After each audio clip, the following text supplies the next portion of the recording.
Most realtors that go after for sale by owners as a way to get listings have very little success. Not because that's not a great strategy to get listings, but because they've never been trained on how to convert a for sale by owner into a listing. But there's a specific strategy that I've been using for 15 years that has helped me to sell over 300 for sale by owners. It's a strategy no one's talking about. It's the strategy I've now taught to over 7,000 real estate agents all over the US. And now I'm going to teach that exact same strategy to you here on YouTube for free. This is a 12-hour FSBO course that teaches you exactly step by step how to get 3 to 4 FSBO listings every single month from one lead source. And so I've broken this up into chapters so it makes it easier to get through the entire course. And if you're part of the small percentage of agents who will actually go through this entire course, you will never have a leads problem again. You will never have a money problem again because you will learn how to get clients every single month, and you will never have to worry where your next deal is going to come from. Hey guys, welcome to step 1.1, the FSBO opportunity. So here's what we're going to cover in today's training. We're going to do a deep dive on the 6 reasons why you should be focusing on for sale by owners. And so starting right into it, reason number 1 is listing leads. You see, for most agents, if they had the choice to work with buyers or sellers, most would say sellers, right? We're all in this business to get listings. Listings are the name of the game. Listings is what allows us to grow our business. And FSBOs gives you the opportunity to focus on listings. And so this will give you more control over your schedule, time, and your results. Reason number 2, you already know they want to sell. So unlike any other lead source in real estate, FSBOs have their hand raised, letting the world know that they're selling their home. Think about this for a second. As you got into this business, or if you've been in this business for a while, and you've made the decision that you're going to go after listings, or any lead source for that matter, the hardest thing about lead generation is where to spend your time, your effort, and your energy. Well, with for sale by owners, unlike any other lead source on the planet, FSBOs is the only lead source that we have as real estate agents where we already know the consumer has the need for the service that we offer. And now number 3, FSBOs gives us the highest contact rate. So one of the biggest challenges in real estate outside of what we just talked about, which is, okay, how do I find a lead that I know has a need that wants what I offer, wants what I sell? And so the other big challenge is getting a hold of these people, right? So one of the biggest challenges in real estate is getting people on the telephone, getting people to talk to. Well, with for sale by owners, reason number 3 is FSBOs have the highest contact rate out of any lead source. I mean, think about this. They're glued to their phone hoping the next buyer for their home will be calling at any moment. So they've got that phone attached to their hip, and every time that thing rings, when a for sale by owner is selling their property, they answer for the most part. Reason number 4 is FSBOs are the easiest way to get face-to-face with motivated sellers. So I'm going to talk about face-to-face meetings and the importance of face-to-face meetings a lot throughout this training. And one of the keys to succeeding with reverse selling and this program is consistently getting face-to-face with as many prospects as possible. And you're going to find out very, very soon that this key difference is what has helped me get over the hump of 20, 30 listings a year, which has helped me get to 100 listings a year. When we stop listening to old traditional real estate selling tactics and we focus on just getting face-to-face, it's almost like magic is happening.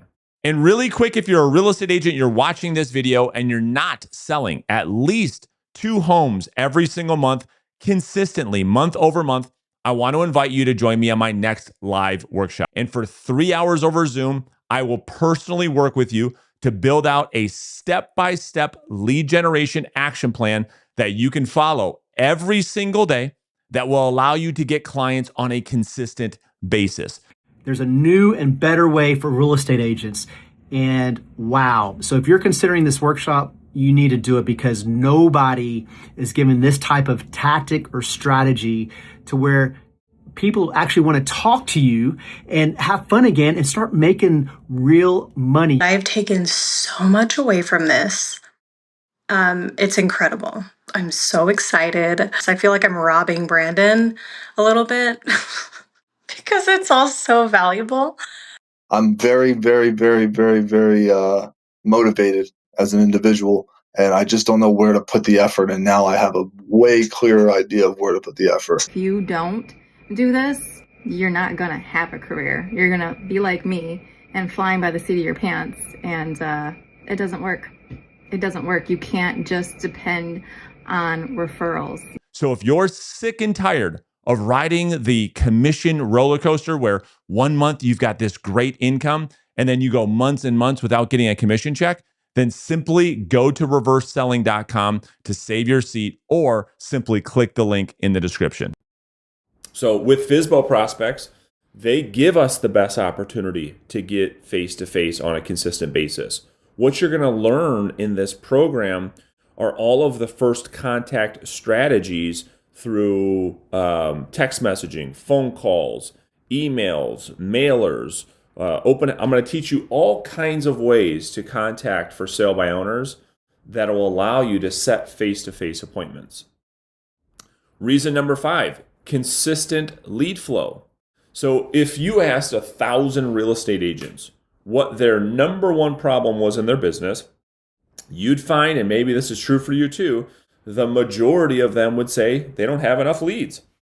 Well, with FSBOs, this massive problem goes away overnight. And so regardless of market, regardless of where you're located throughout the country, there are plenty of for sale by owners that come into the marketplace every day, every month, every year. And this has been happening for 20, 30, 40, 50 years. And really, I don't see this opportunity going away.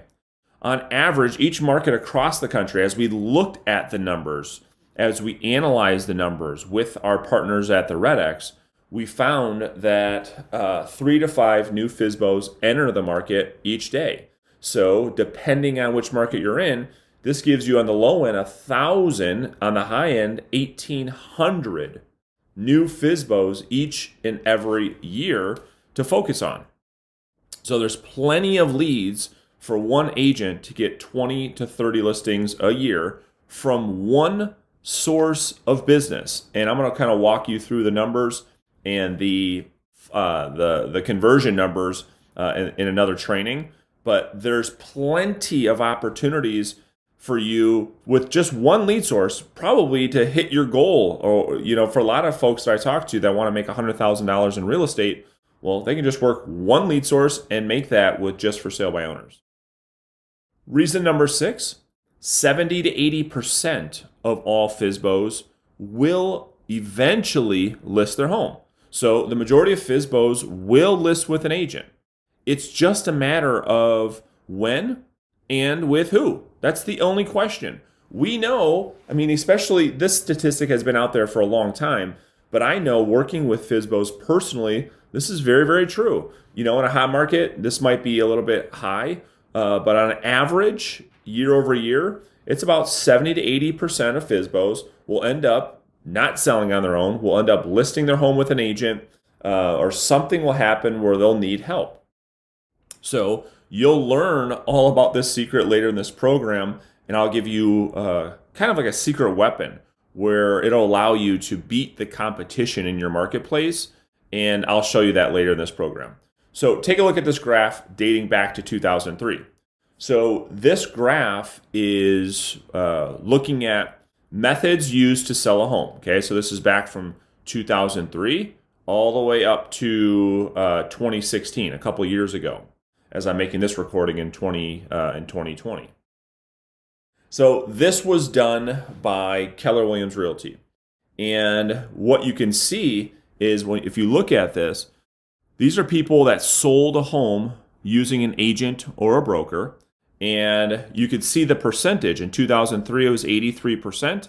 And this number, as you get up to 2016, was almost 90%. Oh, let me go back here. Was almost 90%, right? So that thing has just gone up. Well, let's look at this.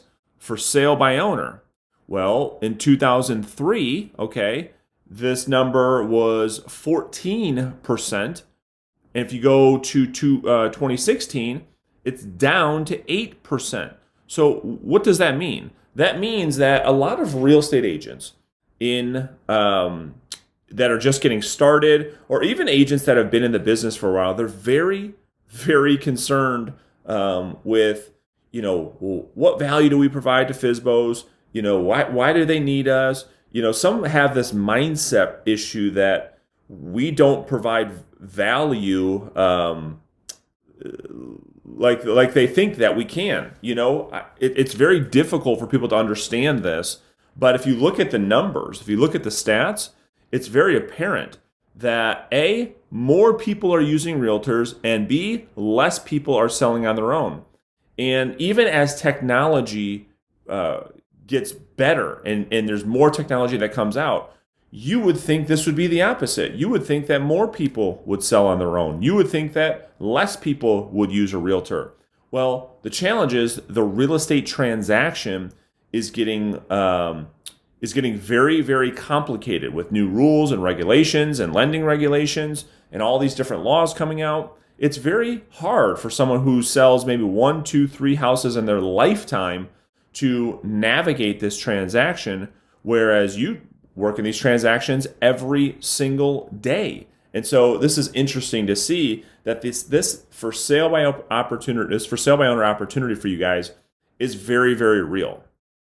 So here are the step 1.1 action steps. So today's is a fast, quick training. All I want you to do is hop right into section 2 and make sure that you write down any questions that you have so that you can bring them to our weekly Q&A. Thanks for watching this training, and I'll see you on the next training right now.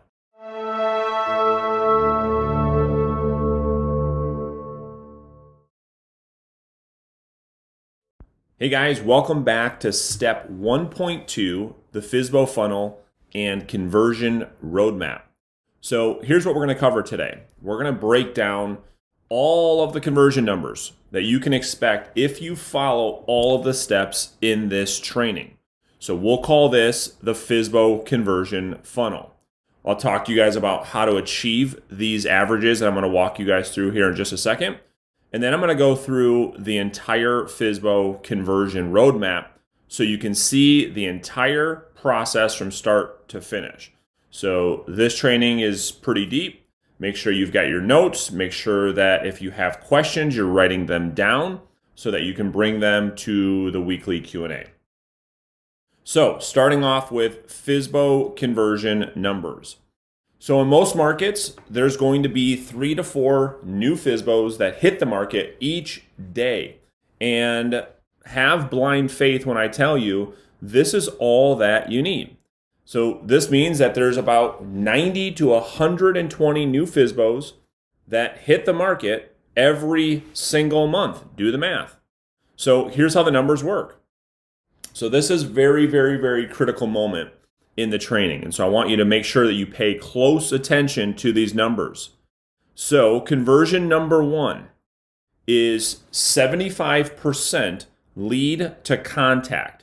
Okay, so lead to contact, what that means is the percentage of leads that you actually get in touch with on average. If you do what I show you how to do in this program, you should be able to reach 75% of all new FSBOs that hit the marketplace. Conversion number 2, which is 25% contact to appointment. So after you've made a contact, 25% of the time, not 100% of the time, 25% of the time, that should turn into a FSBO preview appointment. Conversion number 3. When we look at your appointment to listing appointment. And so when we look at all of the FSBO appointments that you go on, after you implement the follow-up training that you're going to learn in this program, you should be able to turn 35% of those into actual listing appointments where you're interviewing for the job to list someone's home. Conversion number 4, this is a time conversion. So on average, it's going to take 6 weeks from the time that you get an appointment to a listing taken. So from the first time you go onto a FSBO appointment, on average, sometimes this happens in 1 day, sometimes this happens in 2 months, but on average, it's about 6 weeks from FSBO face-to-face appointment to the time you take a listing. So never, ever forget that. So many agents want to go to the preview appointment today and get the listing today and get a commission check by the time they get back to their office. It doesn't work like that. You have to build a pipeline, and you're going to understand something called pipeline maturity in this program. Conversion number 5 is 50% listing appointment to listing taken. Now, that will increase over time. All of these will increase over time as your skills increase over time. But a good baseline, a good way to build out the business plan is a 50% listing appointment to listing taken ratio, meaning half the time you go on a listing appointment, you get a contract signed. Conversion number 6, some markets are different. Right now, what I'm seeing across the country is if you price a property correctly and you communicate proactively with the seller, 80% listing taken to listing sold. 80% of your listings should be selling in this market. So let's look at what these numbers actually mean. So let's pretend an agent like you actually does the work every single day without fail, and that 100 FSBOs hit the market each month. So this bullet point is very, very important. What I said is, let's pretend that you actually did the work every single day without fail. That is the biggest struggle with you and with every other real estate agent on planet Earth. How do we get you to do your job every day? But let's pretend that you actually did. Then the agent you would make contact with 75 FSBOs in that month. Okay, you with me? Next, you'd be able to set 19 face-to-face appointments. Okay?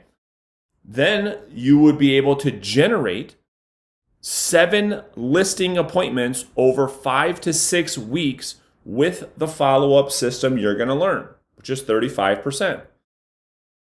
And then you'd be able to get your 4 listings or 1 listing a week, right? And that's 50% conversion. So you could sell 3, which is awesome, which is 80%, make maybe $18,000 with an average commission of $6,000. You can see how this FSBO conversion funnel starts to work. So over 1 year, with a 30-day ramp up of this program, you could take 48 listings, sell 36, and earn over $200,000 a year with just FSBOs. And really quick, if you're a real estate agent, you're watching this video and you're not selling at least 2 homes every single month, consistently, month over month, I want to invite you to join me on my next live workshop. It's 100% free, and for 3 hours over Zoom, I will personally work with you to build out a step-by-step lead generation action plan that you can follow every single day that will allow you to get clients on a consistent basis. There's a new and better way for real estate agents. And wow. So if you're considering this workshop, you need to do it, because nobody is given this type of tactic or strategy to where people actually want to talk to you and have fun again and start making real money. I've taken so much away from this. It's incredible. I'm so excited. So I feel like I'm robbing Brandon a little bit because it's all so valuable.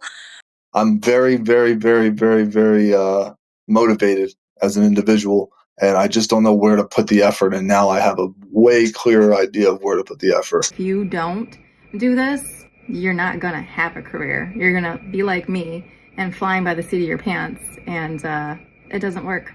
It doesn't work. You can't just depend on referrals. So if you're sick and tired of riding the commission roller coaster where 1 month you've got this great income and then you go months and months without getting a commission check, then simply go to reverseselling.com to save your seat or simply click the link in the description. Now, you're probably saying, okay, that sounds really nice. That's exciting. I would tell you, you have to do the work every day. So if there's ever a day that goes by or a couple days that go by that you don't show up, that you don't do what I'm going to teach you in this program, obviously then your expectations of your outcomes need to adjust as well. So this is super, super important. If you want to succeed in this program, if you want to succeed in the for sale by owner game, make sure you're paying attention. This entire training has a bunch of nuggets in it. So this is the FSBO conversion timeline that I show agents that is super powerful. Okay, so check this out. What you're looking at on the screen on the left-hand side is the percentage likelihood that the FSBO would list their home. Okay, so 0% chance, 100% chance. Okay, and along the bottom of this graph is time. Okay, so when a for sale by owner first comes onto the market, there's little to no chance that that for sale by owner is going to list their home with a real estate agent. I think everyone would agree with this. Well, the problem is that traditional real estate sales training has taught us to communicate with the for sale by owner and try to convince them right here, as soon as they hit the market, to list their property, to convince them that listing their property is a bad idea, that listing their property with you would be better. And the likelihood of a FSBO doing that is very, very low. So what ends up happening? Well, you have every agent in the market attacking the FSBO in week 1 or week 2, dealing with a ton of objections and resistance. The FSBO getting totally upset, frustrated. They don't list their property with anybody. And this is what traditional training has taught us. Well, here's the secret.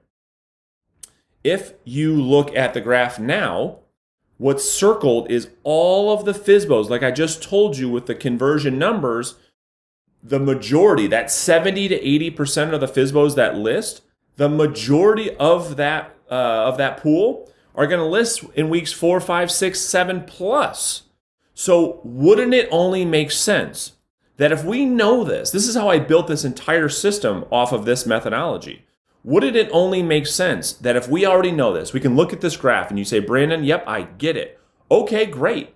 Well, then wouldn't it make sense that this entire time, weeks 1, 2, 3, we're not pressuring the FSBO to list their home with us like every other agent is? Because the likelihood, look back at the graph, the likelihood of them listing their home with an agent early on is very low. So why would we ruin our opportunity to work with this FSBO in the future today? It doesn't make any sense.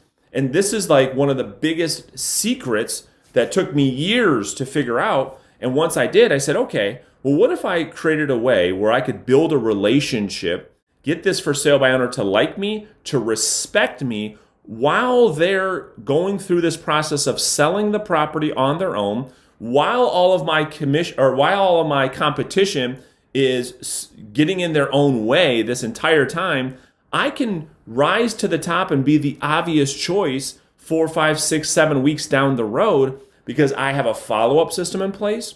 I've provided value. I've poured into the relationship through the law of reciprocity. I've contributed to their journey of selling their property on their own, while my competition, being trained by all these old real estate gurus, are getting in their own way, pissing off the for sale by owner, making them upset. Of course, I'm going to get the listing at the end of the game. I hope that this makes a ton of sense and you have one of your first big aha moments in the program. So here's the FSBO conversion funnel just as a snapshot, as an image. So I want you to download this, okay? After you're done watching this training, I want you to download this and put it on your wall so you never forget these numbers. So as you're going through your day-to-day process, you don't get distracted, you don't get frustrated, because you understand, okay, well, 100 FSBOs are going to come into my market this month. My goal is to be in touch with them, with 75% of them. I only want to meet 19. So think about that, you guys. 100 FSBOs hit the market. When you guys are communicating saying, oh, I didn't get a hold of anybody today, that's designed on purpose. I only want you meeting with about 20 FSBOs a month, right? And now over the course of 6 to 8 weeks, you're going to turn those into 7 listing appointments and get your 4 listings taken. Okay, so the question now becomes, how do you achieve these averages, right? What do you have to do in order to achieve an average?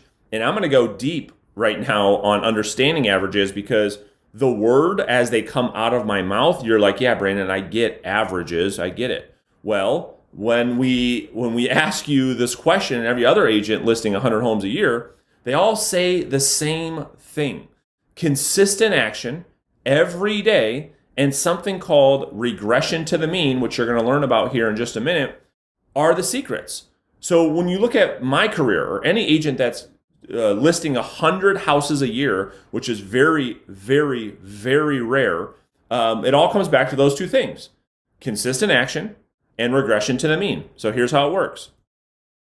So regression to the mean is a statistical phenomenon that occurs when a large sum of data is aggregated and clear evidence appears to show actual information.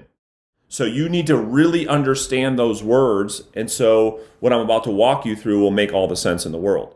So here's an example of regression to the mean that will make a lot of sense to you. Let's look at a roulette table. Okay, so a roulette table at a casino. So hopefully you've seen one of these before, or you know what this is. So at a roulette table, if you didn't know, there is precisely, not more, not less, a 47.4% chance to land on red and a 47.4% chance to land on black. Those are the averages, right? So, but these numbers don't happen from just 10 rolls here and there. Like, you don't just roll, the ball doesn't roll 10 times and 4 hit red, 4 hit black, and 2 hit 00, right? It never works that way. Well, the roulette table spins. This is critical. The roulette table spins 60 times an hour, 24 hours a day, 7 days a week. It never calls in sick. It never misses a session. It never misses a spin. It never misses a day of work. It goes on no vacation. There's no, I don't feel like it today. That never happens. The roulette table spins. And so as it appears, the results are random, hitting black 3 times, then red 5 times, then 00, then 6 more reds, etc. It looks very, very random. But over time, averages appear. This is regression to the mean. When you have a bunch of data happening over time consistently, you can't have regression to the mean doesn't work with spotty information. Some activity here, then a little bit less, and a little bit more. It doesn't work that way. With consistent action over time, you can reach averages. So, how do most agents actually behave? Well, they prospect some days when they feel like it, and some days they don't, right? And worse yet, they prospect for 3 days, don't get any results, they don't set an appointment, then they say this doesn't work. This is why so many agents struggle to hit these averages. I'm hoping that this makes sense to you. You see, it's not about going 1, 2, 3 days with something happening or something not happening. It's about doing an activity, not focused on the outcome, doing an activity day in and day out, regardless of the outcome. You're going to hear me say that 1,000 times in this program. Detach from the outcome. become obsessed with the activity. That's the only thing you need to focus on, right? If you go at the roulette table doesn't is not attached to that ball hitting 00, or it's not attached to hitting green or red. It just keeps spinning, just keeps spinning, just keeps spinning. That's what you need to do in your business. You need to just consistently take the actions that you're going to learn in this program so that you can come out and get the actual results you want, right? So let's now go through the entire process to listing a FSBO using this new method. So step 1, this is what I call top of funnel contact, or first contact. So you can use any of these methods that you're going to learn in the program to make initial contact. So you're going to learn something called script 1.0. You're going to learn script 2.0. You're going to learn my FSBO open house strategy. And you're going to learn my text messaging scripts, where you could set appointments with for sale by owners without ever calling them. You heard that right. In this program, you're going to learn how to set appointments based on your personality style, right? So you could set those through the phone. You could set those by visiting FSBO open houses on the weekend. You can set appointments via text message. I'm going to show you how to do all of that in this program. Step number 2 is to set a face-to-face appointment. The face-to-face appointment is the secret to succeeding with FSBOs. The face-to-face appointment starts the process. It's not the end. A lot of trainers tell you that appointment is the holy grail. I believe the face-to-face is the start of the process. It's the start of the conversion cycle, not the end of the cycle.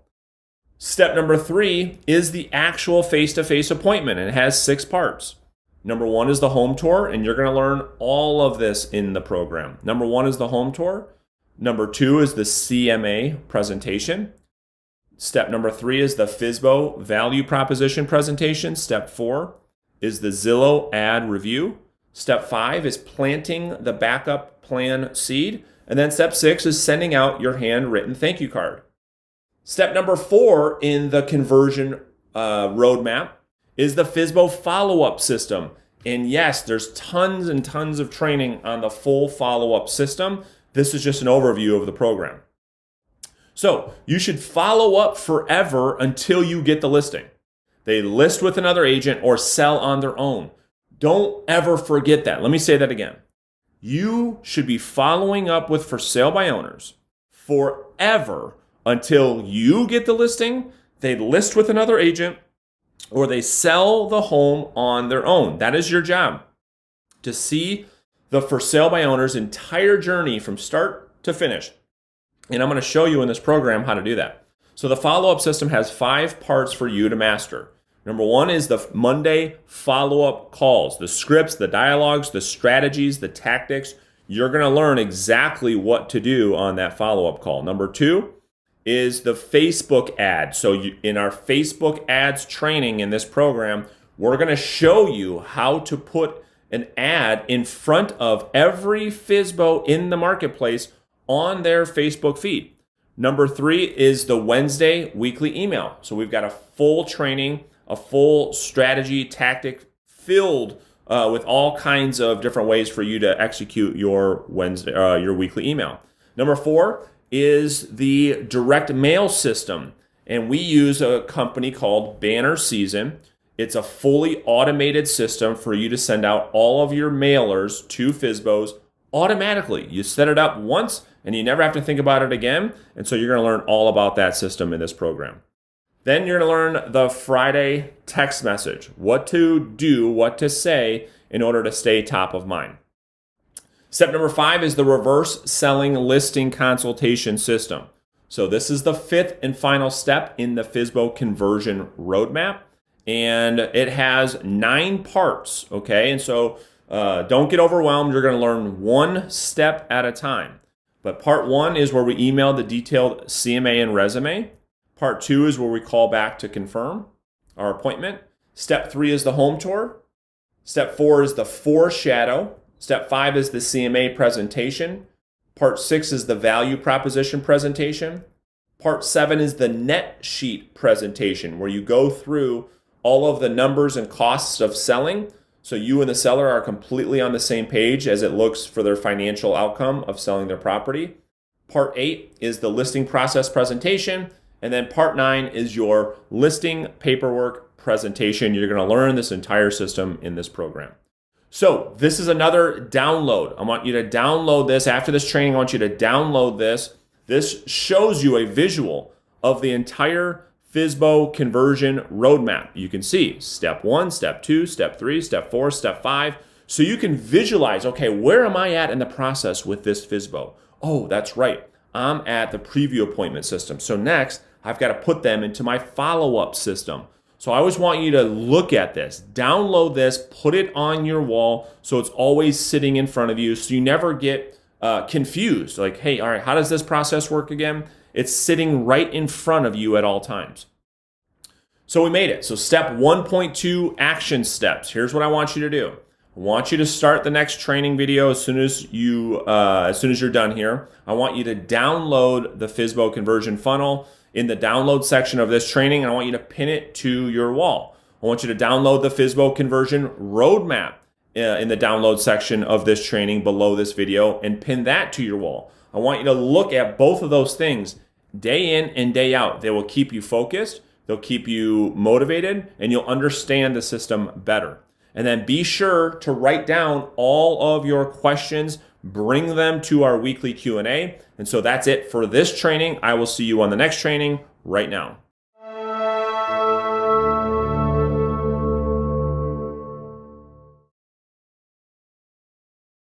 Hey guys, welcome to step 1.3, the 8 FSBO rules of engagement. These rules will help guide you as you're going through your journey looking to succeed in a big, big way with for sale by owners. These are the 8 rules that have helped me convert in a big, big way, because once you go through these, you'll see how important each rule is, and it will act as a reminder, as a guidepost to help you think back to the rules of engagement to say, wait a minute, you know what? Rule number 2 told me to do X, Y, and Z, and I'm not following that rule. So here's what we're going to cover in this module. We're going to go through all 8 rules in detail. Then I'm going to break down how to approach the for sale by owner using the 8 rules. So let's start off with rule number 1. You must actually want to help people. Too many agents are self-absorbed and are only solely focused on their commission. And so when you operate this way in this business, it is going to be very, very difficult and very, very obvious to consumers that you are not the obvious choice, that you are not the agent for them. You have to serve people and stop selling people. You have to actually come from contribution, because people can sense it, just like you can sense it. When someone actually cares, you know. When someone actually doesn't care and looking just to make a sale, you know. And so you have to actually want to help people. This is so easy for people to sense, just like I kind of talked about. And thus agents fail with the entire reverse selling system. So once you can honestly detach 100% from the outcome of getting paid, then you can truly be able to help people. And the crazy thing about this is once you actually detach from the outcome and not worry about getting paid, you actually get paid more. It's crazy how that works. It's almost magical what happens, right? When people feel that you're not concerned with personal gain. This almost brings people closer to you and want to work with you more. So rule number 1 is you must actually want to help people. This is the core foundation to reverse selling. Rule number 2, nothing is what it seems. This rule is where so many agents fail. They get so caught up in the words people say and take them literally, right? Have you ever said something you didn't actually mean? All the time, probably daily.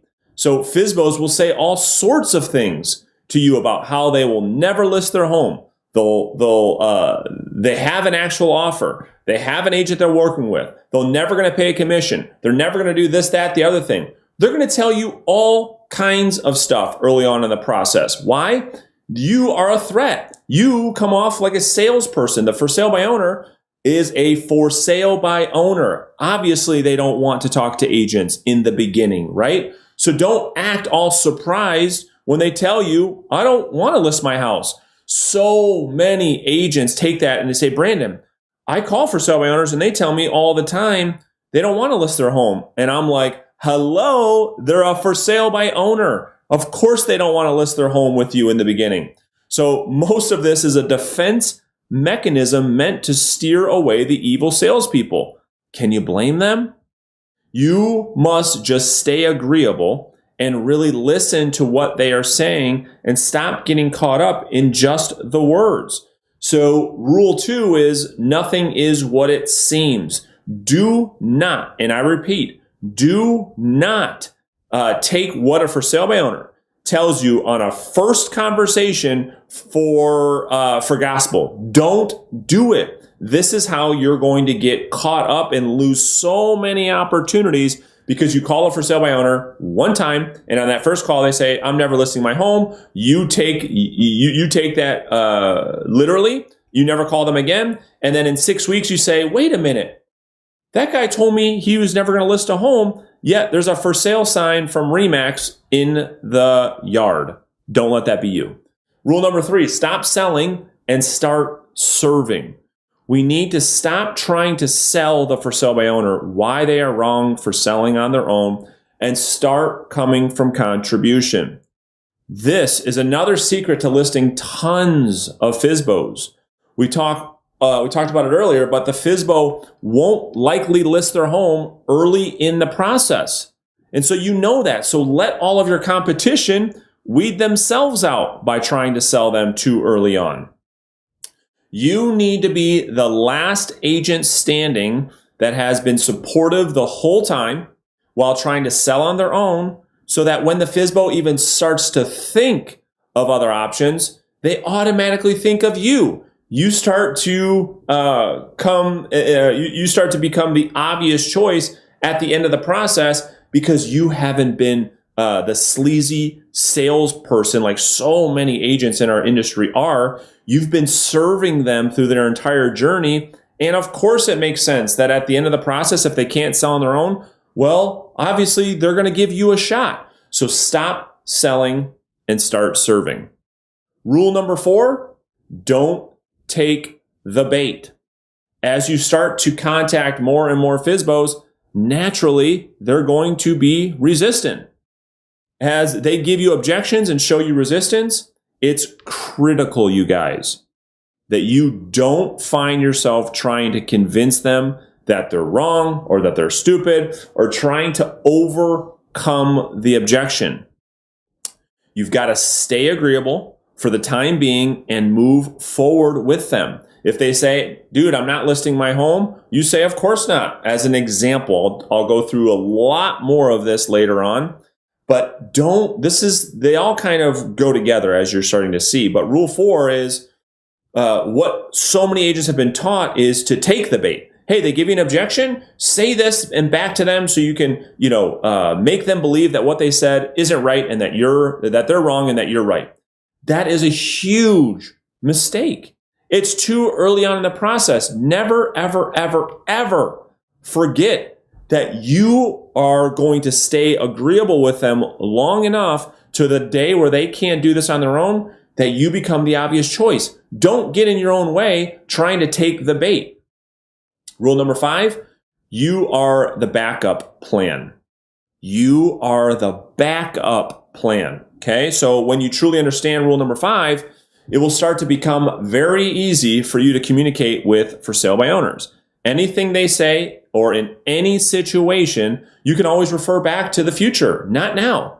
Think about that. Anytime any for sale by owner gives you any objection, they say anything at all, it's very simple. Once you follow rule number 5, is you could just agree with their current situation and always talk about hypothetical opportunities in the future, not now. So here's an example. So Bob, obviously you're not going to do anything right now, but If for some reason you can't sell the home in the next 30, 60, 90 days from now, would you consider interviewing a great agent to help you get the highest price for the house? You guys have probably heard me do that on some of my live calls. And that is one of the best examples I can give you to focus on being the backup plan. We know they're not listing their home today. We don't have to take the bait. We don't even have to talk about listing the home today. Let all of your competition in the marketplace ruin it for themselves and make it easier for you. We're asking them about the future. Bob, listen, I know you're selling the house on your own right now. And quite frankly, I respect that. You should try to sell it on your own. If you can, awesome. My question is very simple. If 30, 60 days from now, for some weird reason, you can't sell your house on your own, at that point only would you consider interviewing an agent. What you're going to find, you guys, is when you start communicating this way, you're going to find that people are very, very open to talking about, well, what would they do in the future? Because they're not threatened about giving up any of their cards right now. They would be like, yeah, you know what? If in the future, sure, we look at some other options, but not right now. And then you will see the power of rule number 5. Rule number 6 is a face-to-face meeting changes everything. When you get face-to-face with someone versus over the phone, email, text, social media, they're completely different. You've experienced this in your real estate business. You've experienced this in your real life. Once I realized this fact and applied this to real estate, you guys, everything changed for me. What someone told me over the phone and how they treated me in person, it was completely different. Once you shift your focus on just getting face to face with people, your business will explode. I promise you, because we're trying to it's all this old information we have to do too much selling over the phone, where our only focus of the phone is to get us face to face. Because we know once we get face to face, people will tell us things that they won't tell us over phone, text, social media, etc. They'll tell us things face to face that we would have never known had we not got that face to face appointment. So make your entire career's focus on getting as many face-to-face meetings with buyers and sellers as you can.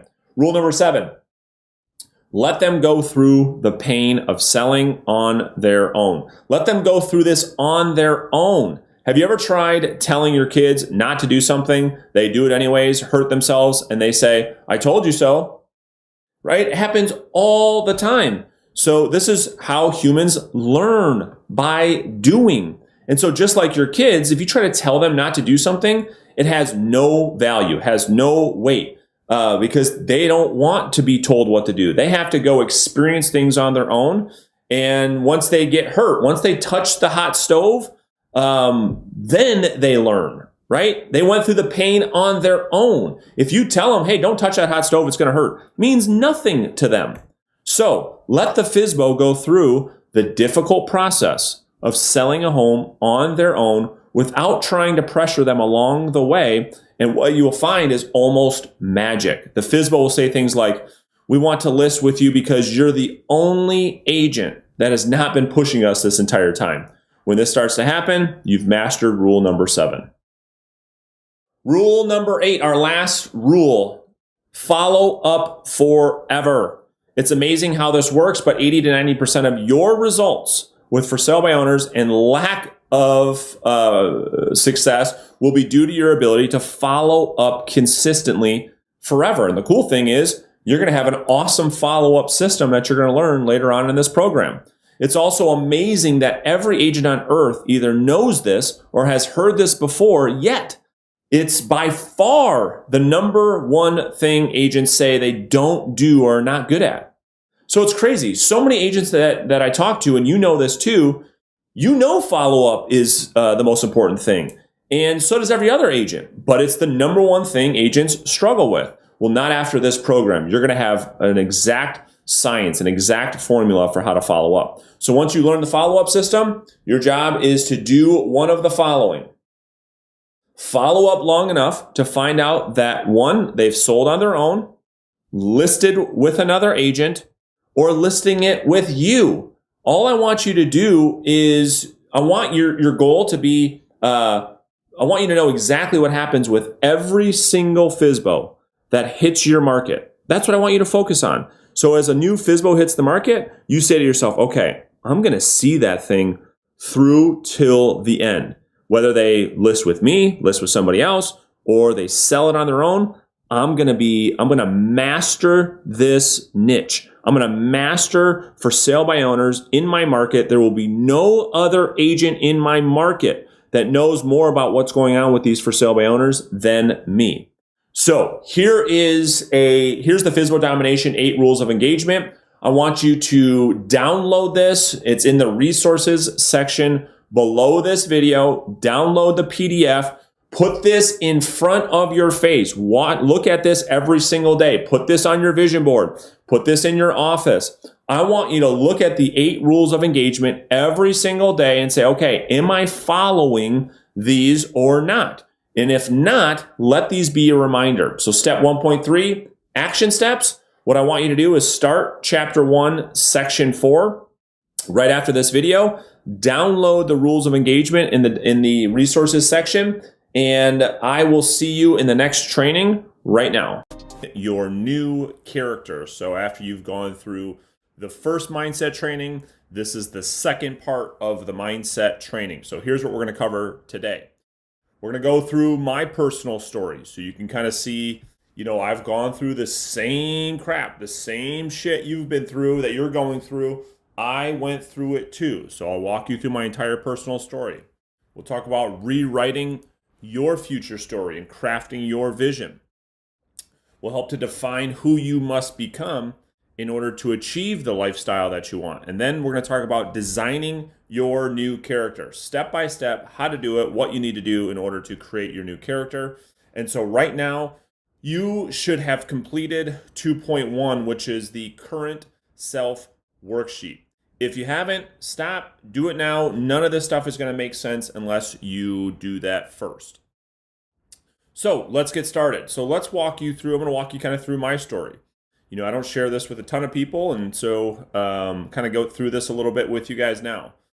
So before we start, I can't express how powerful all this stuff that you're going to learn in today's mindset training truly is. And when you see it happen to me, I'm hoping that it impacts you so much that you never, ever go back to your old self or your current self. And so here's my story. That's me right there. That's a picture of me. This was 2004. I was 240 pounds. I was out of shape. I was $45,000 in credit card debt. Okay, so I had no money in the bank. I was broke. And not only was I broke, but it was the opposite. I had $45,000 that I owed other people. I lived in my mom's basement. I didn't own anything. I mean, this was 2004, and I still haven't moved out of the house. It was really bad. I was single because I obviously couldn't attract the spouse that I wanted in my life. I smoked a pack of cigarettes every single day, 20 cigarettes every day, every day, every day, every day. Got drunk three to 4 days a week. Loved going out, partying, smoking, spending money on credit cards. It was really bad. And at the time, I remember the job I had. I was a bank teller. I was a teller at a bank, and I was making $2,000 a month. That's what I made. And so, again, I mean, I don't share this with a ton of people, but I share it with you because you're going through this deep mindset journey, this entire journey of getting rid of who you were in the past. And I show you this because of how much power this is and the control that you have over your future. So here's me today. Okay, this was a picture of me at one of my company events speaking to, I don't know, at the time the event was probably 200 or 300 people in the crowd. It was awesome. So this is me in 2020. I'm 200 pounds and I'm really fit. Work out 5 days a week. I eat really, really clean. I don't drink at all. I've got a $5 million net worth. I own 14 rental properties. I've got a vacation home with a boat and jet skis. I had my 911 Porsche dream car. I've since sold it, looking at some other opportunities there. I'm now married with 3 awesome daughters. I don't smoke. I don't drink. I'm earning right now just under $1 million a year with all of my companies and everything that I'm doing. And I own my own real estate brokerage firm with about 120 agents. We've got 2 offices. I own a title company, mortgage company. Obviously, I have my coaching company. Now I'm teaching 250 agents all over the country, some of which are you watching this video now. And so, again, I don't tell you any of this part to brag. I show you my story because I want you to know where I came from, all the crap that I had to go through, and where I'm at now. So 2004 to 2020, what is that? 16 years. So 16 years, you can kind of see the transformation. So again, I don't say any of this to impress you, but just to show you the power of everything you're learning in this training and how real it is. I didn't just make this stuff up. This is my life. This is what I went through. And so I went through the exact same thing 14, 15, 16 years ago that you're going through right now, maybe in this training, right? There's me, 2004. I just kind of walked you through it. And all the way up to right now as I'm recording this and all the crap that I went through in the middle in order to achieve my life now. So let's talk about rewriting your future story. And really quick, if you're a real estate agent, you're watching this video and you're not selling at least 2 homes every single month, consistently, month over month, I want to invite you to join me on my next live workshop. It's 100% free. And for 3 hours over Zoom, I will personally work with you to build out a step-by-step lead generation action plan that you can follow every single day that will allow you to get clients on a consistent basis. There's a new and better way for real estate agents. And wow. So if you're considering this workshop, you need to do it because nobody is given this type of tactic or strategy to where people actually want to talk to you and have fun again and start making real money. I've taken so much away from this. It's incredible. I'm so excited. I feel like I'm robbing Brandon a little bit because it's all so valuable. I'm very, very, very, very, very motivated as an individual, and I just don't know where to put the effort. And now I have a way clearer idea of where to put the effort. If you don't do this, you're not going to have a career. You're going to be like me and flying by the seat of your pants, and it doesn't work. It doesn't work. You can't just depend on referrals. So if you're sick and tired of riding the commission roller coaster where 1 month you've got this great income and then you go months and months without getting a commission check, then simply go to reverseselling.com to save your seat or simply click the link in the description. Okay? This is where it all starts, you guys. I cannot stress this enough. So many people want the results, but they don't want to do any of the work to get there. So part 1 is where you're going to be completing the what I call my vision worksheet. Okay, so once you do that, I'm going to show that to you here in just a second. You're going to declare your vision publicly. So there's nothing more power than declaring your goals and your vision out into the world. And so sharing this with your spouse, your kids, your friends, and then sharing your vision with this Facebook group. You see, you're going to start to see a lot of people in the Facebook group sharing their vision, sharing some of the stuff that they're going through in this training. And there's a lot of power. A lot of people have told me this was a breakthrough in this training, sharing their vision board, sharing their vision letters, which you're going to learn about here in just a second, sharing those things with people in this Facebook group because, number 1, they felt safe. Number 2, other people were going through the exact same thing. So it's amazing how the world works once and how they respond when you publicly declare your goals and your vision. So let me show you the vision worksheet now. Okay, so here is the My Vision worksheet. You can find this worksheet in the download section right underneath this training. So I want you to go ahead and download that right now and kind of go through this with me so I can show you how this part of the training works. So the vision worksheet works in a couple different sections. The first thing when we're looking at, okay, I want to create my future, you have to figure out what it is that you want. It is by far the hardest part of this entire process, because anytime you think about this, or even I ask people, okay, well, I know you're not happy with your current situation, but tell me what you want. I mean, specifically, tell me what you want. No one can tell me. And if you pause this video right now and say, okay, what do I want? And you start writing it out, it's difficult. You're going to have writer's block. So that's why I created this vision worksheet, is to help you identify what it is that you want. Okay, so here's how this is going to work. Well, let me get this thing out of here. Okay, so it's broken down into a couple sections. Okay, so it's broken down into the 3 F's, I call it: fitness, family, finance. Okay, so first we're going to define what it is you want, and then part 2 is we're going to talk about why you want what it is that you say you want. Okay, so part 1 is all about fitness and health. So all you need to do is fill in the blanks, right? So what is your goal? What's your ultimate utopia? Like in a perfect world, you wave a wand and you could put in your ideal weight here. Okay, so for me, 185 is my ideal weight. My goal from a fitness standpoint, is there any specific things that you want to accomplish here? I just put it in here, I want to sweat 30 minutes a day, right? Real simple. Diet. What is your goal diet like? So mine is, I like to eat super, super, super clean 5 days a week, right? I mean, that's where I wanted to end up. That's pretty much where I'm at right now. For you, you got to put in what do you want your diet to be like?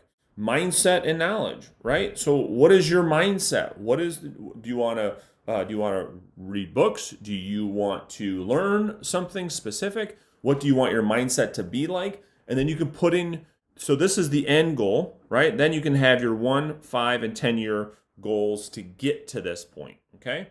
So maybe you get to this sooner than 10 years. But like for me, you saw my story. It took me a long time to get to where I wanted to go. The next section is all about family and lifestyle. So same thing here. Time spent with your family, what's your goal? Be specific as possible. What is the goal here? How much time do you want to spend with your family? Okay, what do you want to see in the world? Maybe you want to see certain things. You want to experience certain things. Where do you want to go? Maybe you want to go to this trip in Italy. I don't know. What kind of car do you want to drive? And not that this is from a material standpoint, but this is creating your new life, creating your new character. So what kind of car do you drive? And then where do you live? Okay, so these are all the goals. Then again, you want to map this out to say, okay, well, here's where I want to end up. Here's the ultimate goal. Where do I want to be in 1 year, 5 year, and 10 years from now? Okay. Section 3 is finance and business. So you want to do the same thing here in finance and business. How much money do you want to be earning? What is the end goal for you? Where do you want to be? Okay. So you're going to hear in my vision letter here in just a second, right? But my goal is to be at $1 million a month in income. Okay. That's my goal. I want to end up at $1 million income per month. So $12 million a year. Okay, so I've got a 1 year and a 5 year and a 10-year plan to get there.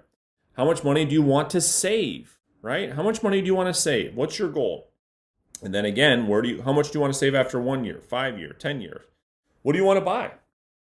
Are there any things specifically that you want? And then how do I want my business to look? So get specific. Do you have a team? Do you have an assistant? Do you own a brokerage? What does this look like? What do you want your business to look like in 1 year, 5 year, 10 years? And ultimately, where do you want to end up? Okay. Now, once you figure out this vision and what you want, the next piece is figuring out why you want it. Okay. This is going to be your motivation. This should serve as your internal compass, your internal fire to help push you through the days that just suck, the days that you don't want to do it. And believe me, they're very real. I have them all the time. And I'm like, all right, this is one of those days. I just got to push through it. I'm not going to make any decisions today. Just want to get through this crappy day, execute on what it is I need to execute on so I can get back to the good days where I'm actually motivated. And that's one of the keys to success, by the way, is doing the work, doing the activities, even when you don't feel like it. I'm going to talk a lot about that in this training. So this is the mission. The vision is what you want. The mission is why you want it. So all you have to do is, under this part of the training, go scroll up and type in the goals. What was the goal here under fitness and health?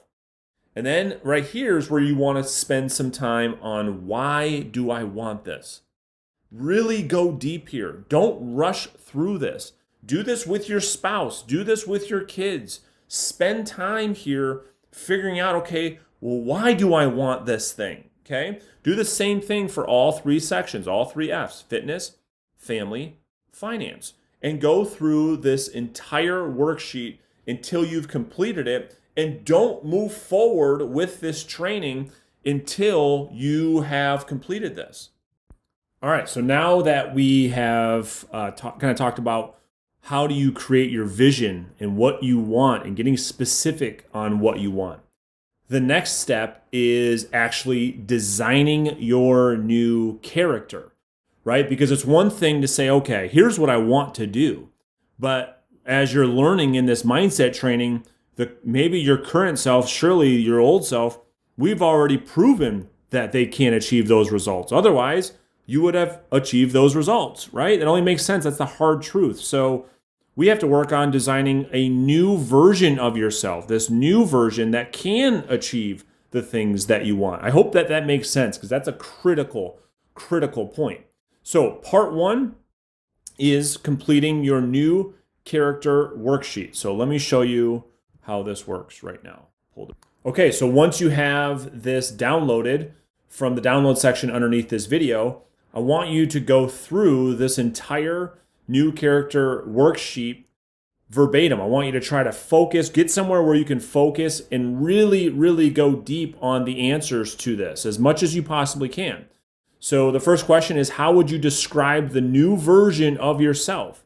So this person would have the new normal and new standards of living that would allow you to achieve all of your goals that you put on your vision worksheet. Number two, what new skills would the new version of yourself have to execute the actions and activities needed to achieve your goals and dreams?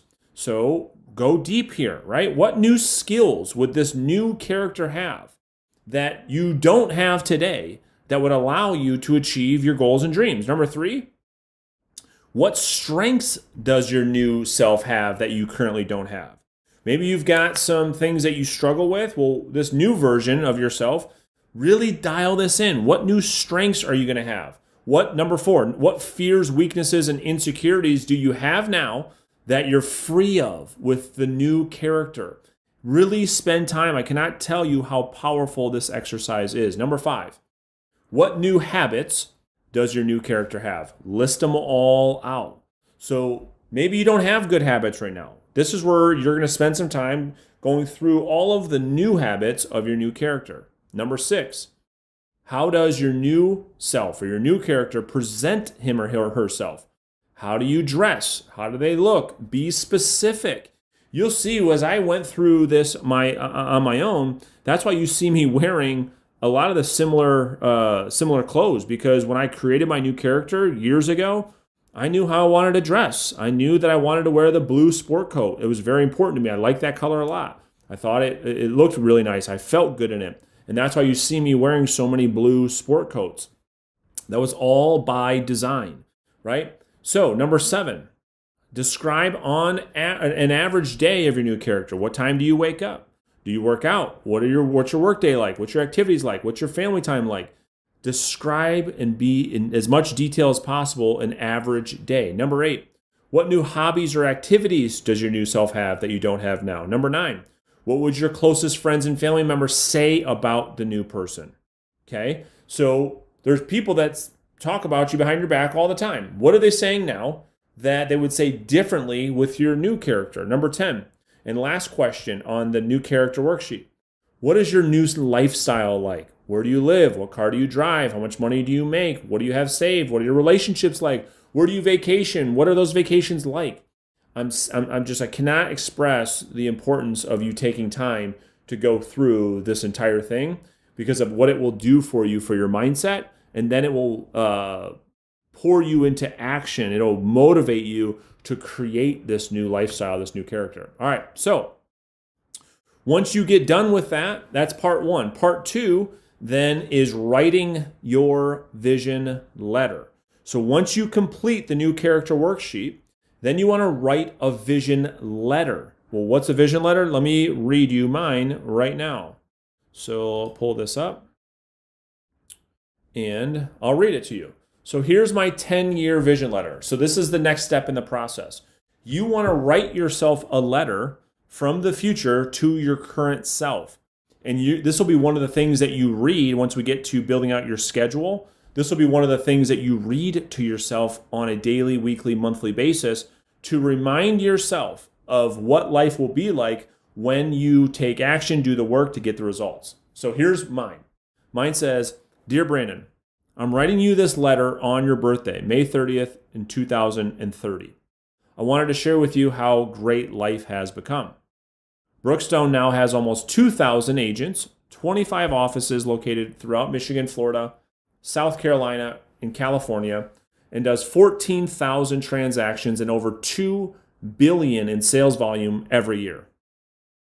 Our mortgage company now has 25 loan officers and closes 3,000 loans a year, while our title company is now closing over 7,000 transactions every single year. We finally have the insurance company fully functional with locations in all 25 of our offices. We currently have one of the fastest growing companies in America and are currently the #1 place to work in the state of Michigan. You've greatly surpassed your long-term goal of earning over $1 million a year and have a net worth of $25 million. Vaughn is currently in medical school studying to become a dentist. Vela just graduated from Clarkson High School, and Vera is going to be a junior. You and Amy take the kids on 4 extravagant vacations every year and often take your Ferrari on long weekends to Traverse City. Your real estate rental portfolio is now up to 25 doors that are all paid off and bring in over $30,000 every month in residual income. Your big vision of reverseselling.com has now become a reality. The training company is now one of the best sales training companies in the world, and we currently have over 25,000 students practicing your reverse selling methodology. We even have some of the Fortune 500 companies as clients in the sales training company. You now spend your days with your elite leadership team on creating the #1 sales training company in the world. So there's an example of my vision letter. And again, the stuff that I'm giving you guys is stuff that I do in my real life, and the power behind it is incredible. When you take the time to write a letter to yourself 10 years from now, like everything on that vision worksheet has come true, and you read this to yourself every day, you'll remind yourself of the motivation. You will create more motivation, more inspiration. You will take more action based on these words, and so you need to do the work. And so this is how the vision letter works. All right, so that's the next step in the process. Then finally, part 3 is creating your vision board. Right.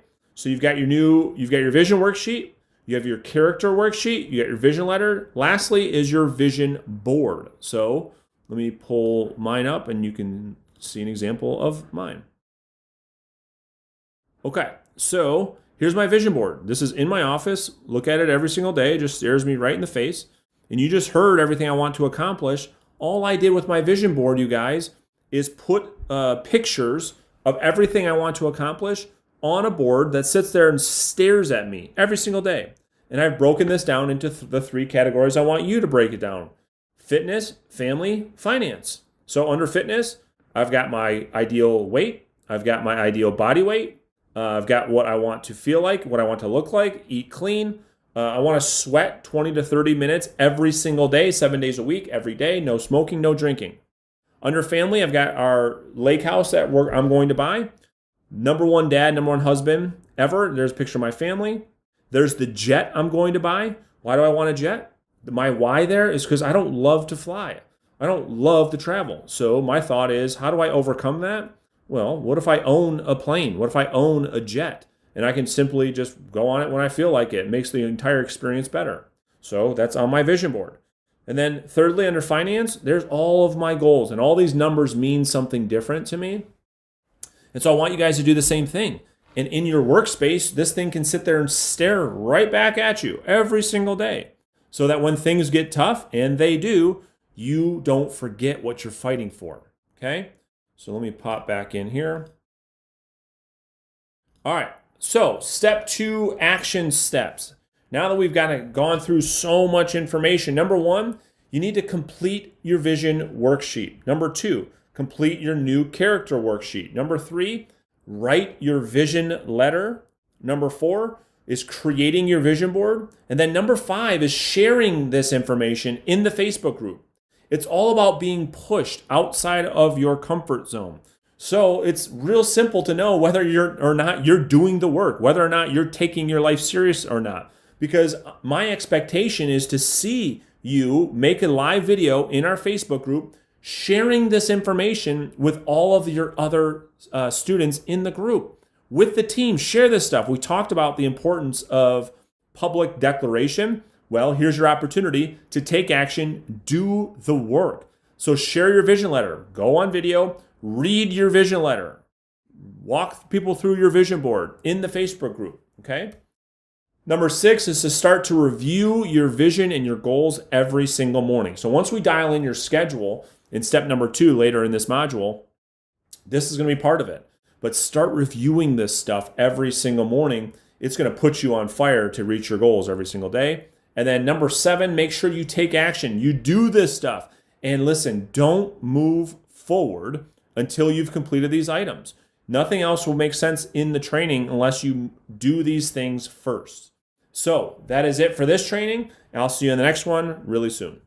Hey guys, welcome back to step 2.3, where we're going to be creating your business plan and your success schedule. So here's what we're going to cover in today's training.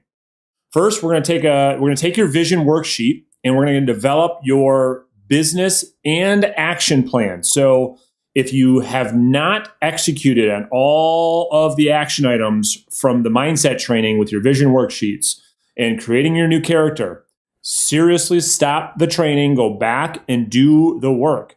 This program is all about doing the work to get the results. Next, we're going to talk about developing your daily success schedule. And so let's jump right into starting with developing your business plan. So first thing we got to do is complete the business goals questionnaire. So let me go ahead and pull this up now. And just so you know, this is in the download section beneath this video. So all you have to do is download this to your computer, save it on your computer, and then you can have access to this forever. Okay, so let me walk you through how this whole thing works. So this is the business goal questionnaire and the one-page business plan. This entire document and tool is designed to help get you clarity. Most agents have a very, very difficult time outlining their plan. Most of them don't have a plan. Most of them want a plan. This document is going to help to articulate, give you clarity as to exactly what you need to be doing to accomplish the goals that you've set. So here's how it works. The first part of this is the business goal questionnaire. This is where you're going to answer all of these questions. How much money do I want to earn? How much time do I want to be working? Number 3, how much is my average commission? Okay, so we're just taking your average commission and plugging that in right here. Number 4, how many transactions do I need to achieve my income goal? So question 1 is, how much money do I want to work? And once you have your average commission, you just divide those and then you get the answer. So how many transactions do you need annually, monthly, weekly, and daily? Okay, some of these things aren't going to apply, right? You're not going to have a transaction goal yet of daily, but hopefully one day you will. But right now, how many transactions do you need in the entire year to reach your income goal? Okay, write this out. Fill it in here. Get clarity. Number 5, how many listings will I need in order to achieve my transaction goal? So this entire business plan is built around a listing-based strategy, a listing-based business plan. So here's how this part works, okay?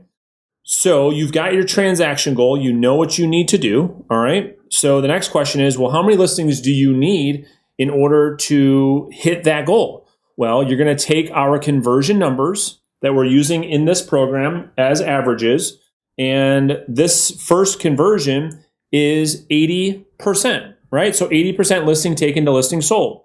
So let's just say, as an example, in this training, your goal is to sell 20 properties, okay? So if it's 20 properties, we need to list 25, okay?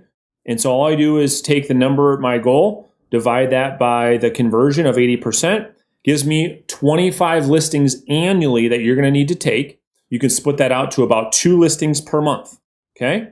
That's how that piece works. Number 6, how many appointments will I need to attend to achieve my listing goal? Well, you're going to figure this number out by a 50% appointment to contract signed ratio. So every 2 appointments you go on, you should come out of there with 1 signed listing. So let's figure this out. So in this example, you need 25 listings taken in order to close 20 deals. You're going to have to go on 50 listing appointments to get 25 listing contracts signed. Okay, so you'd plug right in here. I need 50 appointments for the year, and you just divide that by 12 to get the monthly. So you need about 4 listing appointments per month. Now you've got a weekly metric that you're going to focus on, which is 1 listing appointment per week. Okay, see how this is going to map this entire thing out for you and give you absolute crystal clarity. Next, number 7, how many face-to-face preview appointments do I need to generate enough listing opportunities? You've heard this many times before, work the numbers backwards. Well, we're literally doing that now. So if we need 50 appointments and the conversion is 35%, we just take 50 divided by 35%, and the number is 142 preview appointments that we must go on. 142, you'd plug that number right in here. So 142 divided by 12, that gives us about 12 previews per month, which is not bad. My goal is to get you guys on 20 a month, and then divided by 4 weeks, it's about 3 a week. Okay, and again, my goal is to get you on 1 per day. So if you get 1 per day, you'll be doing really well with for sale by owners over the course of 12 months and beyond. Number 8, how many contacts do I need to generate enough face-to-face appointments? So you needed 142 appointments to reach all of your goals. We're going to divide this by 25. You need about 568 contacts, actual conversations with for sale by owners to reach your goal. Okay, so you're going to plug these numbers in here. Number 9, how much time will I need to spend? So with this example, I use the math of 10 contacts per hour. The reason I use 10 contacts per hour is if you're on a dialer or you're staying focused, you should be able to have 10 conversations for every 60 minutes of direct prospecting. So if you need 568 contacts, all we're going to do is divide that by 10. So it's about 56, 57 hours of prospecting for sale by owners, which is like nothing. 57 hours in an entire year. I mean, that's nothing. We're talking, that's like 30 to 60 minutes a day, right? So it's not very much in this example, right? It's just an example. Okay, once you get through all of the numbers in the questionnaire, number 10 says, where will my business come from? So what lead pillars will I have in my business? So yes, this program is built on the foundation of for sale by owners, but there's going to come a time where you start adding in different pillars of business. My recommendation is this, that every agent has 3 to 5 lead pillars for new business. This does not include your database and your SOI. So your database system, which is the most important pillar in your business, this is excluding that. So you need 3 to 5 more. FSBOs is going to be one of them. Where else are you going to get business? So my how I built my business is from divorces, divorce attorneys, absentee owners, for rent by owners, probate, expireds, old expireds. What will your pillars of business be? Okay, so that's the first part of the business goal questionnaire. The second page and the second part of this is the simple one-page business plan. Should call this an action plan. All you're going to do is under each lead pillar is you're going to put the actions in which you need to take. What are the tactics and the strategies that you're going to employ under each lead pillar, right? So under your database and your SOI, maybe your first tactic is going to be a weekly email. Maybe next is going to be a monthly mailer. Maybe number 3 is going to be my birthday program. Maybe number 4 is going to be a 90-day contacting them through phone every 90 days. And then maybe tactic 5 is an annual event, right? Those are just examples. Those would be 5 tactics that you could put in under this one pillar. So each pillar, you should have a tactic and strategy plan for each pillar. So for sale by owners, you're learning every single step of that inside this program. You should have one for expireds. You should have one for rent by owners, absentee owners, and your divorce leads, right? So this is where you create your action plan. All right, so that's part 1. Okay, so do that as soon as you're done with this training. Part 2 is then what we just did was completing the one-page business plan. Then part 3 is developing a weekly 7-day action plan. All right, so let me show you this. So this document is in the download section beneath this video. So what I do and what I recommend you doing is you print out 52 of these, one for each week of the year, okay? So it's real simple. You fill this out. This is the week of whatever week it is. What's your weekly focus? What did I struggle with last week that I'll focus on this week? Maybe last week you focused on getting distracted and you couldn't hit your contact goal because you kept getting distracted. So this week you're gonna focus on being focused. As an example. Now, here's your whole week, right? Your whole week. And on the left-hand side, all you need to put in here are the actions in which you control, okay? What does that mean? What time are you going to wake up? Something you can control. Working out, right? Contacts made, time prospected. These are all actionable. There should be no outcomes on here. So an outcome would be take one listing. That's an actionable goal, okay? So we don't want that on here. We only want the actions. We don't want the outcomes. So what are the actions that lead to the outcomes? That's what we want on this 7-day action plan, right? These are all things that you can control. So hopefully if you have any questions on that, surely ask in the Facebook group or let me know on one of the weekly coaching calls. Okay. And the last piece of this, after you get done with each week, you want to be honest with yourself.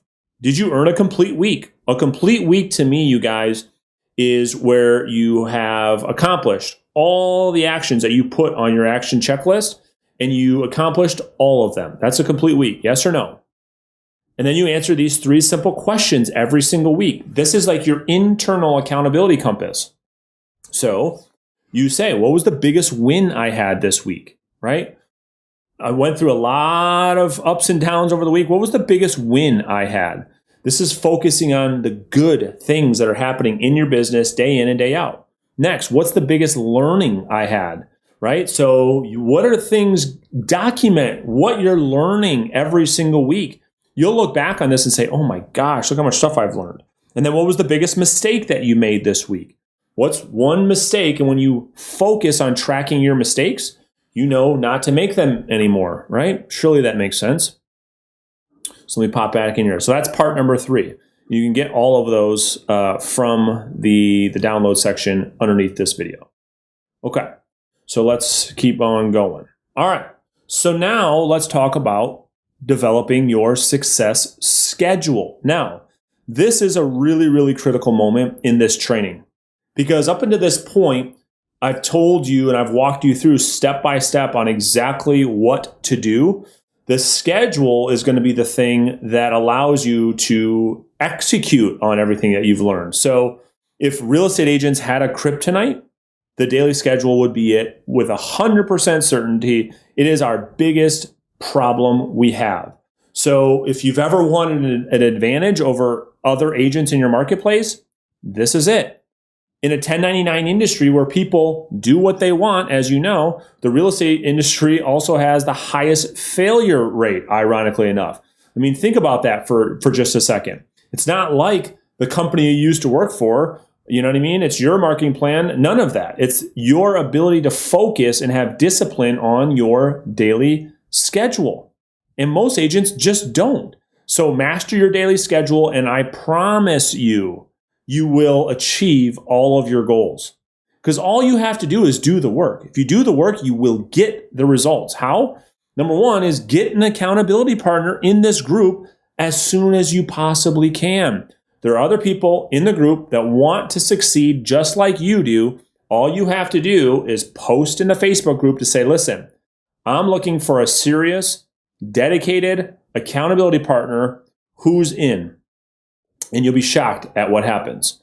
So let's talk about developing your success schedule. So before I give you my recommended schedule that you should follow, there's 10 key points to focus on. Number one, the more disciplined the agent's schedule, the more money they'll make. It's as simple as that. Anytime I see an agent who is dialed in with their schedule, executing on all of their daily actions, it's it's very obvious why they make more money than the agent that has no discipline, has no schedule, executes on nothing, and operates from a place of shiny object syndrome, chasing a bunch of different things with zero discipline. Number two, you're going to have to build the muscle of saying no to things that you say yes to right now. So before joining this, just like me, I used to say yes to all kinds of crap. Brandon, you want to go grab a cup of coffee? Absolutely. Anything that came across my desk that got me away from doing my job or prospecting or doing the hard work, I was all over it. And a lot of you are the same way. So you have to build this new muscle. It's not going to happen overnight, just like any muscle. You have to get extremely disciplined around saying no to the things and to the people that you've been saying yes to for years. All kinds of people want you to do all kinds of things, and saying no is the best way to get results. Number three, tell your family, friends, and team what your schedule is. So a lot of people that say yes to a lot of the things, it's because they feel bad, right? Their friend says, hey, you want to go grab some lunch? They feel bad saying no. It's easier to say yes than to say no, and then they feel bad. Well, what if your friends and your family knew your schedule?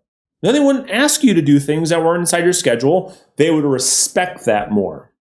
Number four, like everything else, post your daily schedule in front of your workspace or your workstation. Have that thing right in front of you. Have it on a wristband. Have it so everybody can see it and that you can see it. Number five, distractions are everywhere, so strategize how to get rid of them. So I've built workstations in different various areas, some of which, and this is the honest to God truth, some of which my team doesn't even know exist. So where I'm recording this right now, in a special location, in a special office that I built, the only people that know where this is my wife and family. No one else on my team even knows this thing exists, and I'm going to keep it that way because nobody can distract me. Number six, train yourself, right? Train yourself that most things that you want, your attention, are not emergencies.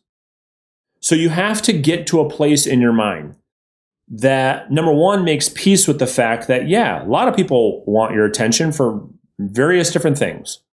You have to know and make peace with the fact that most of those things, they're just not emergencies. You can get back to those things. I used to be the guy who was like all over it. I would respond to everything within seconds. I never let my phone go to voicemail. If you texted me, I was texting you back in 30 seconds or less. And the only person who suffered to that was me. I suffered because none of the things were emergencies. I couldn't get anything done. I couldn't execute on anything. I never felt calm. I never felt at peace because I was living on other people's schedules. So all these things that are coming at you right now, let the world scream at you. This is a methodology that I learned. Let the world scream at you that with what things are most important. Most things are not. So schedule it out. Schedule time when you return your text messages. Schedule time when you return your emails. Don't just react to things. Number 7, stop looking for things to justify why you can't do the work on your schedule. This is called creative avoidance. Happens all the time. Agents are sitting down, making their prospecting phone calls, and they look at their to-do list and it says, work on new website. And they're like, you know what? That thing is so important. I'm going to stop prospecting, stop doing the thing that moves the needle in my business the most, because I've sold myself and I've justified that my website or my logo or my business cards have taken priority over generating new business or generating income for my family. Stop doing that. That's called creative avoidance. This is where you're selling yourself that other things in your business are more important. There is nothing more important in your business. Let me say this again. There is nothing more important in your business than generating appointments and going on appointments. Nothing. Those are the 2 most important things. Number 8, multitasking is a lie. We can literally only do one thing at a time. So focus on one thing that has to get done right now, and then go on to the next thing. So look at this. There's a lot of people that believe in multitasking, but look at it from a literal standpoint. When you're responding to an email and watching a video, you may have 2 things going on at the same time, but you're literally only doing one thing at that time. As you're typing the email, you're typing the email, right? So stop believing in that. Really focus on one thing at a time, and you will be shocked what happens. You'll be shocked at how much more you can get done. Number 9, if you don't respect your time, no one else will. Period. If you answer your phone at midnight, every time your client calls, they're not going to respect your time. They're going to feel that they can contact you, text you, call you, email you at all hours of the day. And guess what? If you don't answer, they're going to be pissed. And you've probably experienced that at some point in your career. And you know whose fault it is? Yours. This is why you have more respect for a doctor or an attorney, someone who you can't just call and text anytime you feel like it. You've got to make an appointment. You need to start treating your life and your time the exact same way. Number 10, lastly, if your family follows you around, this is going to be painful for some of you, but if your family followed you around for a full week, would they be proud of what they saw? And that says say, but that's a typo. Should say saw. Would they be proud? Would they be proud of what they witnessed for a full week? Or would you be exposed? Would you be embarrassed? Would you have guilt because now the curtain's up? They see that you don't do anything all week. Where when you left the house, they thought you were working hard for them. They thought you were working hard for their goals and your goals and future goals. You got to ask yourself that question every day. Would my family be proud of what they saw today? Or did I just waste a whole day? And if my family knew, I would have guilt. There's some tough love for you. All right, so time and choice management exercise. First, we got to download the 5-day time tracker. So let me show you this. So this is in the download section beneath this video. And here's how this works. Over the next 5 days, what I want you to do is I want you to track everything that you're doing. Just put it right on here. Now you can categorize some things, right? So if you're on Instagram, Facebook, YouTube, you can put all of that under social media. And I literally want you to get a stopwatch, either on your phone or go buy a stopwatch from the dollar store. And I want you to time this just for 5 days, because you cannot measure, you cannot improve what you don't track. And bringing attention to things is the only way that most humans have breakthroughs in their life. And you will too. After you go through this exercise, Hopefully you do. Most won't. But if you actually take this seriously and do the work and you track everything for 5 days straight, for a full week, okay, full work week, you'll be shocked at what you see. So how it works is put the activity on the left-hand side. I've given you a bunch of examples right here, right? You can put in more things, whatever you do. And then here are the days of the week. And all you have to do is plug this in. So 22 minutes, right? And this will calculate automatically the time on task, and it will translate it into hours. You don't have to do any of that.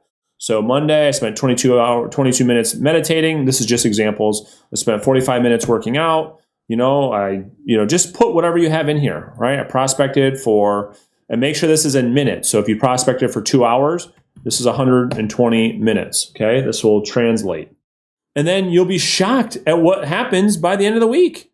You'll be like, oh my gosh, I cannot believe I spend this much time on Facebook.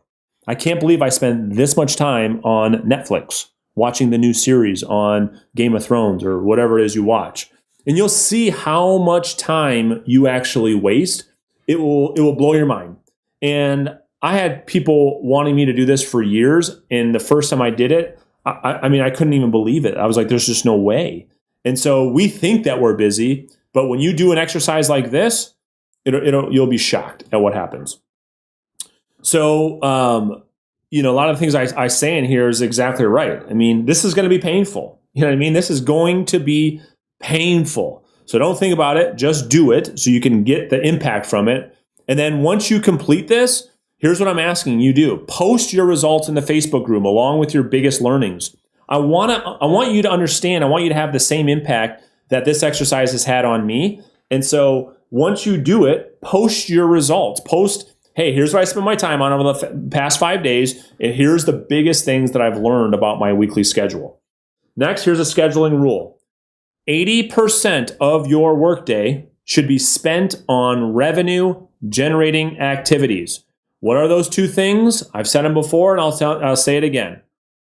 You're either on an appointment, okay? You're either on an appointment or you're looking for one.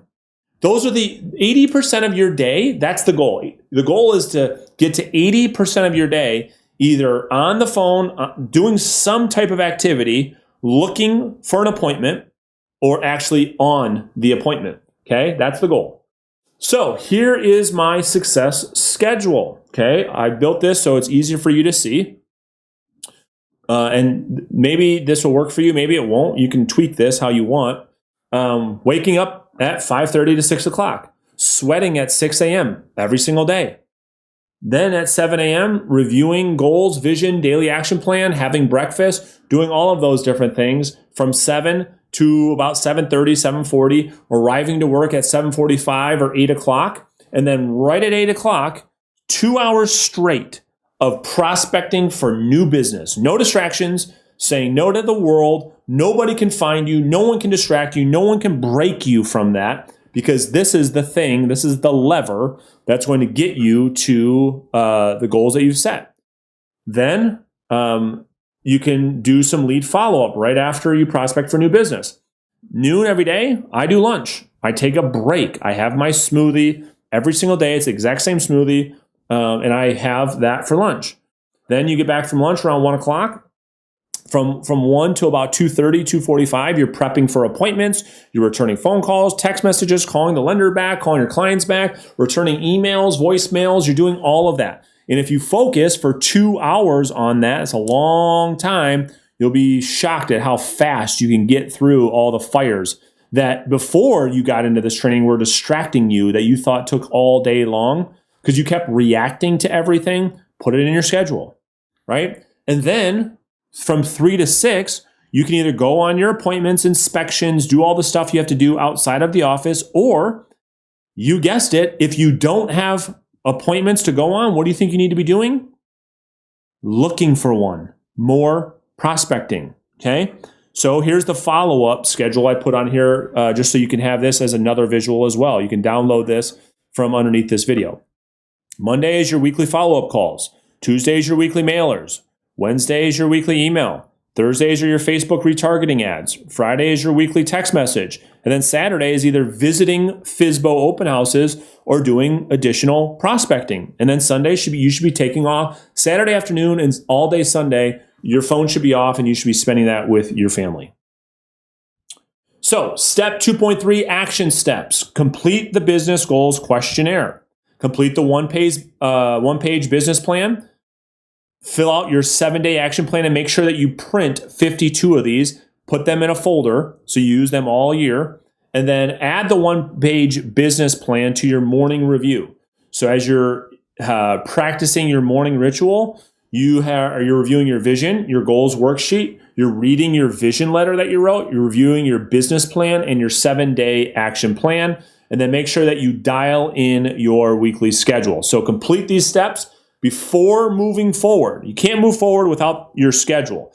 And so make sure you dial all of those things in. And if you have any additional questions, make sure you bring those to the weekly coaching call. And I'll see you in the next training video soon.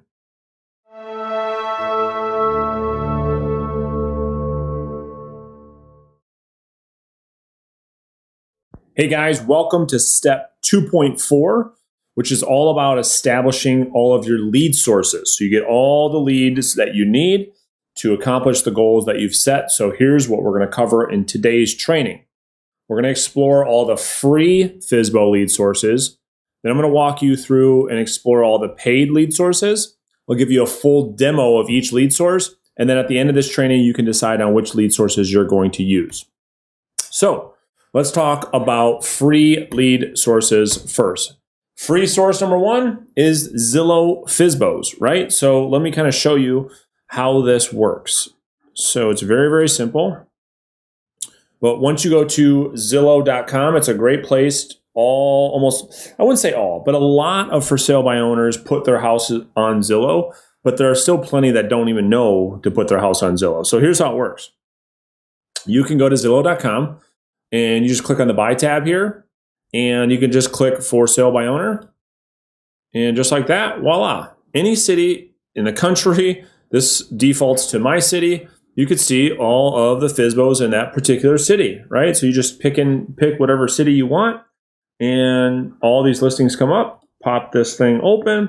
You can see this property has been on, did you see that? 316 days on Zillow without selling in a market where houses sell in 30 days. So what a great opportunity for us to call this for sale by owner. Right here is the cell phone number, and call and say, hey, and run through our first call strategies, which you are going to learn in this program.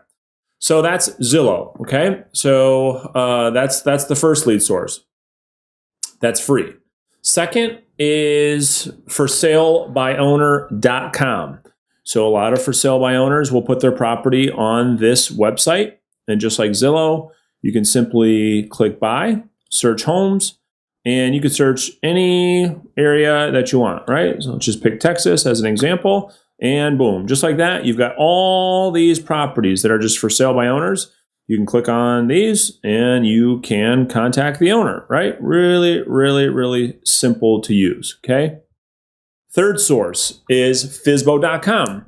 So not forsalebyowner.com, but FSBO.com. And again, you can search properties anywhere in the country. These are all free lead sources for you to reach out, get information about the property, reach out to the seller, right? Contact owner right here. And here's the phone number, and you can contact them, right? So very simple to get started with for sale by owners for free. That's another reason why I like this lead source so much, is you can have your whole lead generation platform in your entire real estate agent business solved overnight and for free. So that's a couple free options for you. So let me show you, we went through forsalebyowner.com, went through FSBO.com. Now let me show you one of my secret weapons. Okay. So, big disclaimer, you need to check with your MLS and your board to see which rules apply in your market.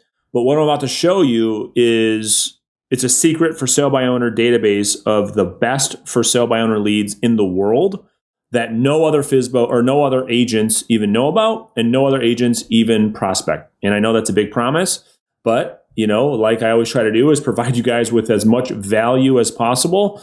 And here's one of my secret weapons. That is MLS entry only listings. These are listings for sale by owners in the MLS that have no agency relationship. What that means is that most MLS and boards, what their rules are is, hey, you cannot actively prospect any listing in the MLS that has an agency relationship with an agent, broker, or seller. Well, here's what's cool. MLS entry only don't have an agency relationship. Let me show you how this works. So here I am in my MLS. Check this out. So let me go to search, residential, quick, and here, let me blow this up so you can kind of see this a little bit better. Check this out. So under level of service, most MLSs are the same. You got full service listings, limited service, MLS entry only. That's what we want, right? You can't go after full service listings that are listed with another real estate firm. You can't even go after a limited service. These are all those, hey, pay me $100 and I'll put your house in the MLS. You can't even go after those. But MLS entry onlys is a different story. Why? They have no agency relationship. So watch how crazy this is. So let me shrink this back down so I can see the whole thing. So I'm going to pick MLS entry onlys, and I'm going to go active. I'm just going to pick a random, here, I'll just open this up.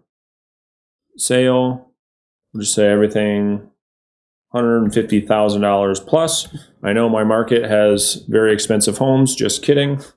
My market doesn't have very expensive homes. So there's 107 of these in my market right now, and let me show you what these look like. This is why these are so powerful, okay? So let me show you.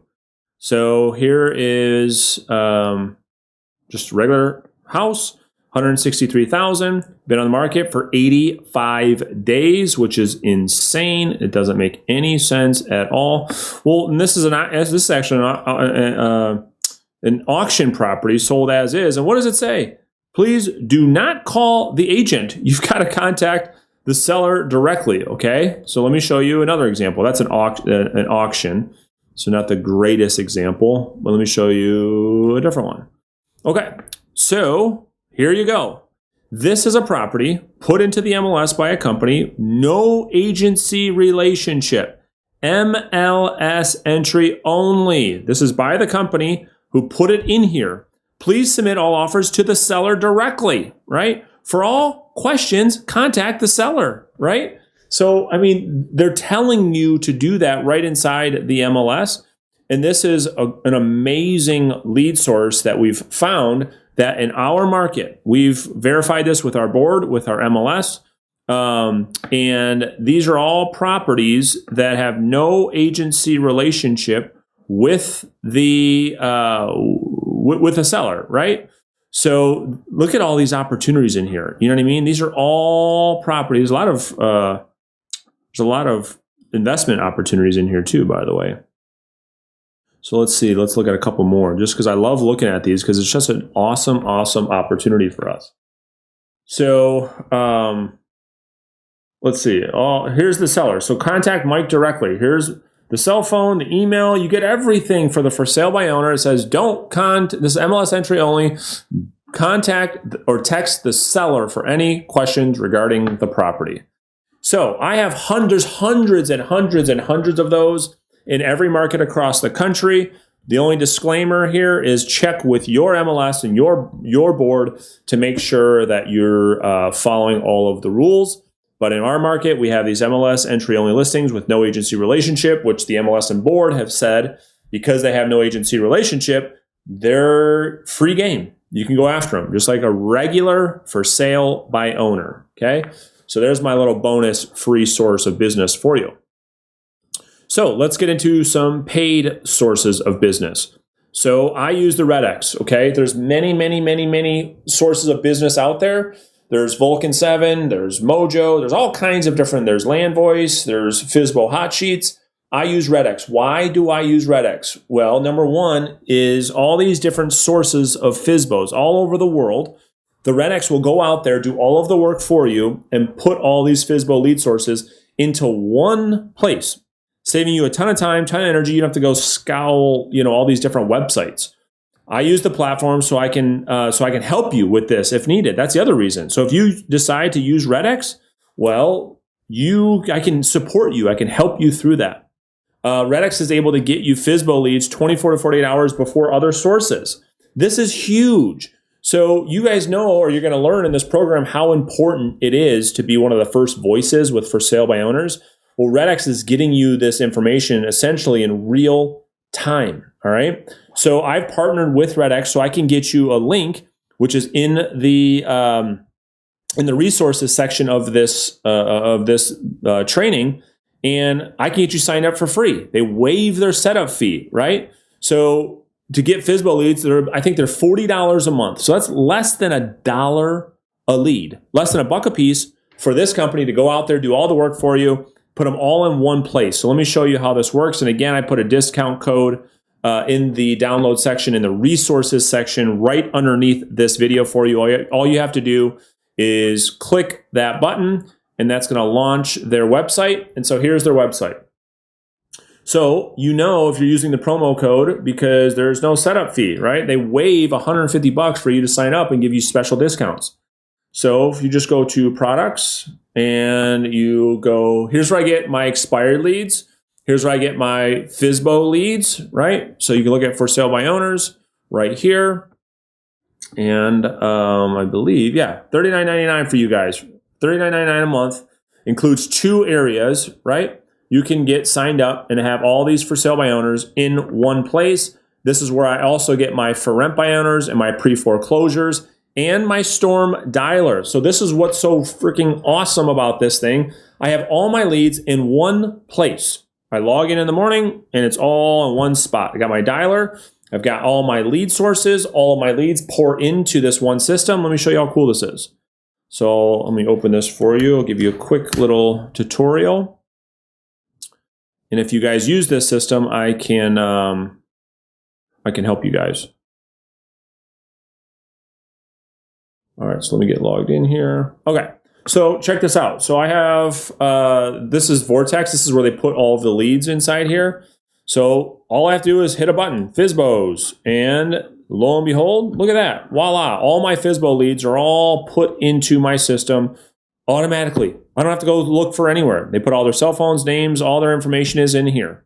Now, the cool thing about this is in the morning, I can simply select all the new ones that I want to call, have all these organized from the ones that I have not called yet. And all I have to hit is dial. Hit one button, and this launches my dialer. It calls my cell phone.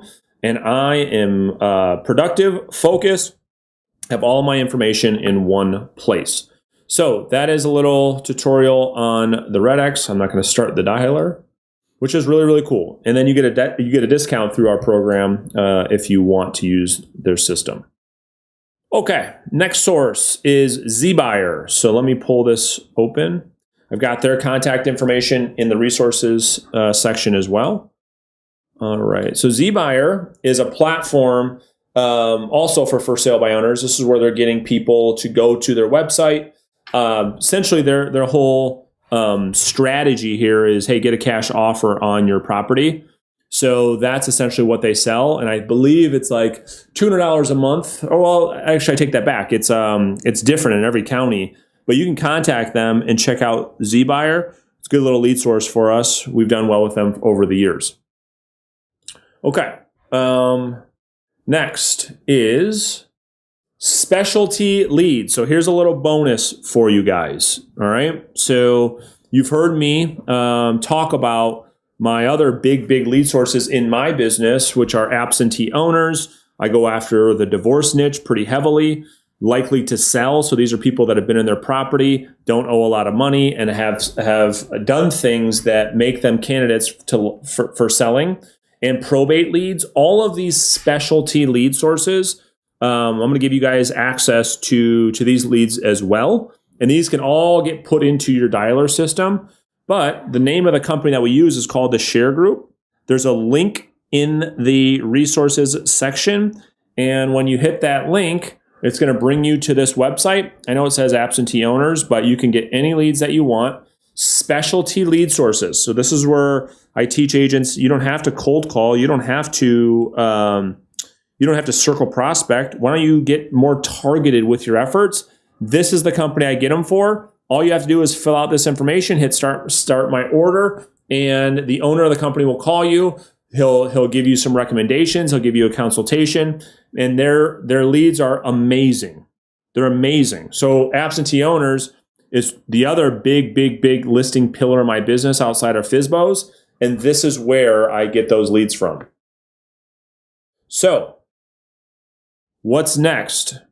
Action steps. You've got to decide, and you've got to get your lead sources. You can't do anything.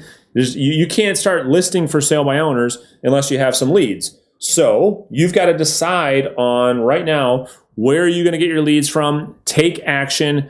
Get the lead sources that you need to get. If you need any help with this, or you have any questions with this, let us know.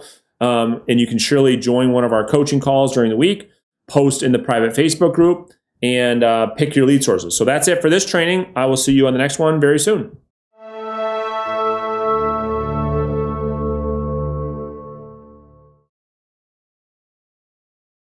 Hey guys, welcome back to step 2.5, which is where we're going to spend time creating all of your for sale by owner marketing material. So in this training today, we're going to knock out all of your materials so that you are good to go. You don't have to worry about, hey, I just set an appointment. Now what do I do? What do I bring? You don't have to scramble for any of that stuff. So here's everything that we're going to create in today's training. We're going to go through all the materials that you're going to need. It's going to be done. It's going to be behind you. You're going to make a bunch of copies so that you can be ready to hit the streets and start meeting with FSBOs right away. So with everything that we do, everything I'm going to teach you to do today, you need to have a digital copy that you can email out, and you need to have versions printed out for you to take on appointments, okay? So we're going to set up with banner season, which you're going to learn about here in just a second. You're going to create your listing and pre-listing packet, which is what I refer to as your resume, okay? So you're going to hear me refer to this document many different times in many different ways. I'll call it a resume, a listing packet, a pre-listing packet, listing presentation, all of which are the same thing, okay? Number 3 is our FSBO marketing toolkit. You'll see this in just a second. Number 4 is the FSBO forms. These are the forms I want you taking on all of your preview appointments. And then 5, lastly, we'll set up your FSBO backup plan presentation. All right, so let's get started. First thing is first. You got to get set up with banner season. Okay, so there's going to be a link for you to use to get set up with this program. And what it is a company that we've partnered with that essentially does all of our for sale by owner mailers. Why do we do this? Why do we use this company? Well, it's fully automated. Okay, so what we used to do in the olden days in the old program is we'd literally sit there and stamp and lick envelopes and stuff envelopes, and that's what our students had to do. Well, now you don't need to do that anymore. We've structured campaigns and designs for all of your mailers to go out to every FSBO in the marketplace with that's fully automated. You set it up one time, and then you never, ever have to think about it again. So it's super cost effective. I'm going to show you here in just a second. You can get started for free even. And we can help build your designs and set up all your campaigns. And don't worry, don't let this thing overwhelm you. There's a whole banner season training later in this program. So only thing you have to do right now is there's a link in the description below this video in this section, and that will launch you to the banner season website. Okay. So here we are, we're looking at the banner season website. All you have to do is go to sign up. And just like everything else in our program, we give you discounts to all of these vendors, okay? So here are all the different packages. And what you're looking at is essentially based on which package you sign up with will determine how much each card is that you send out. Okay, so you can see these here. Well, I can get you guys signed up for the Pro account, which brings your mailers to $1 a piece, which is really, really cool. It allows you to have unlimited contacts, allows you to have unlimited campaigns, which you're going to need for your future business, for expireds and absentee owners in your database. You should be using this system for all of your direct mail. We're going to give you the link in the description below this video, allows you to set up for the Pro account and waive this setup fee. Okay, so we'll waive the $300 setup fee. So all you have to do is go ahead and click that to get started. This is going to ask for your all your information, and then right here for the code is what you're going to use. You're going to copy and paste the link from below this video to type right in here so that you can get this waived. Okay, so that's how you get set up with Banner Season. And again, don't stress about this at all. I've created a full Banner Season training for you guys later in this program when we talk about the follow-up system, step by step, how to set up your campaigns, how to set up everything. So once you get logged in here, I'll show you around a little bit, but don't worry about this too much because again, you're going to get a full training on this. So once this pops open, here is the code. If you just want to grab it from this training, you can. It's just Banner Season RE. This is the code you have to put in there. It won't even let you sign up without it. So all you have to do is put in Banner Season RE, all one word, no spaces, and that'll allow you access to get started. So once you're in here, you're going to learn all about this system, how to set up your campaigns. You're going to learn how to set up all of your FSBO mailers, right? And so you can start to create all of your mailers that look like this. I'll show you really quick. So you can have all of your mail, your whole direct mail system put on autopilot. You set it up one time. We can help create all of these designs for you so they look really, really cool. They're all designed with your company branding. And we can help set up all that for you. So all of the links to get set up and to get access to this are right below this video in the description. All right. So that is Banner Season. Let's move on to number 2. So there's a lot for you to do in this training, right? So make sure after you're done watching this, you break out a half day or surely a few hours and you knock all this stuff out. Just trust me when I tell you, do this now because you're going to stress out about it later when you set appointments with for sale by owners and you don't have all your stuff ready, okay? So next thing is the listing pre-listing packet or the resume, okay? So I use this and you're going to use this to email to prospects as you're prospecting in real time. You'll have a digital copy of this that you can email to people when you are setting appointments. When you use the script that you're going to learn, when I say, hey, before I come out, I'm going to email you a copy of my resume so you know who's coming, what's the best email for you typically. When I say that, this is what I'm sending to them. I'm sending them a copy of my resume. The cool thing about the resume is, have you ever heard that term before used in this industry? Probably not. And so your prospects surely haven't either. It's another way to set you apart. So in the download section, right beneath this video, you will be able to download a fully editable listing presentation. So my designer has created all of this for you in such a way where it's built in a PowerPoint. So you can click in here and just delete stuff and put in your branding, right? Get your company colors put in there. That's all you have to do, right? And so as you go through here, here's my resume. You're going to put in all your numbers or your company's numbers or your team numbers in here. You can, talk about certain things that are relevant to you.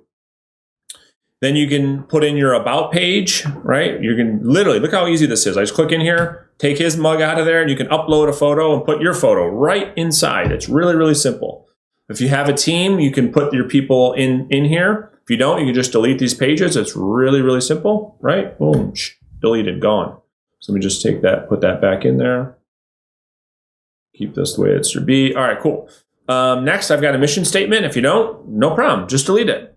Here's a really cool page around, this could be you, right? So this could say, typically in mine, this is for my company, but this would say,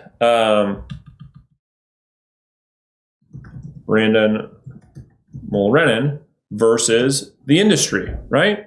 And what these all are, if you zoom in on this screen, right, you could see these are all stats, right? So average list price to sold price ratio. This is me versus the industry, right? So it's really, really tangible information. This is a resume. Same thing you would do if you were interviewing for the job, which you are. You're going to use this information to interview for the job of selling someone's home eventually, right? So next is our commitments to you. So these are 10 things that you're going to fill out to give the seller an idea of what it's like to do business with you. This is what they're going to see to do that, okay? The next is your marketing plan of action. So I've got a bunch of information in here for you. Feel free to use it, right? Or put in this page what you do for marketing, okay? Professional photography, my listing process, right? Again, you're going to put this and make this your own, but the template is all here. So here's a really popular page that everyone wants to see. This is our no risk listing programs, our true tangible value proposition to sellers and for sale by owners. Talks about our easy exit agreement, our smart seller program, flexible commission system, all of these different things. These are all fully editable. So you can make this however you want to make this.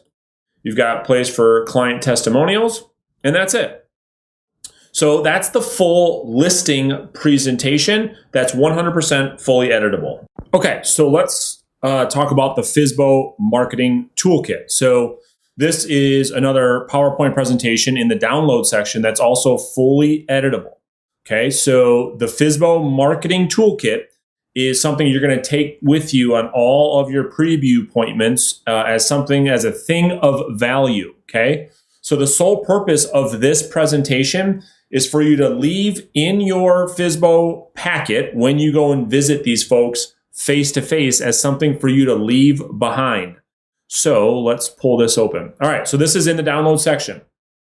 Again, this is all fully editable, right? So you're just going to go through this entire thing, take out my logos, put all of your logos inside of there, and it's all yours to take. So you don't need to do anything. All the content in here shouldn't have to touch it. All you're doing is going in here and putting all of your logos inside this presentation. So very, very simple, okay? Next, we'll talk about the for sale by owner forms. So when you go and visit a for sale by owner, another thing that you want to have in your FSBO packet that you leave behind is a generic purchase agreement from your MLS. These are all generic, by the way.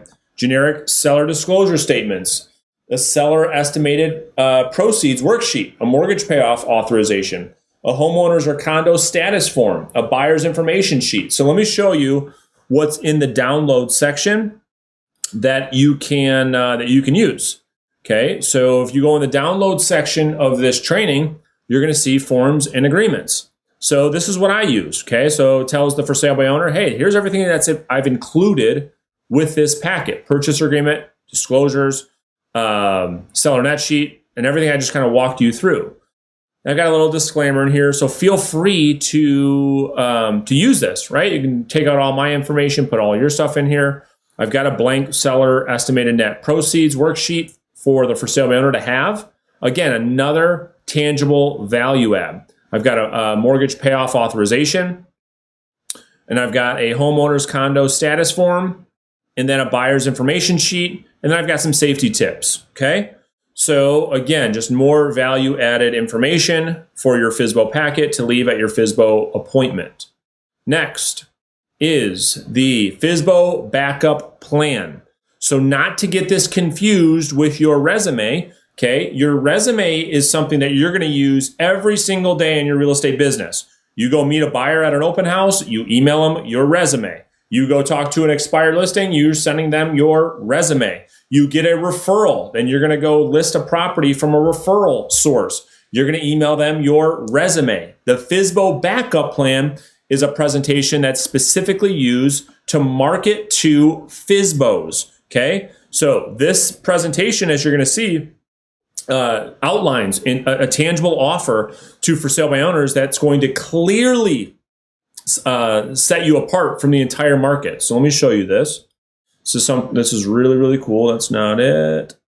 There we go.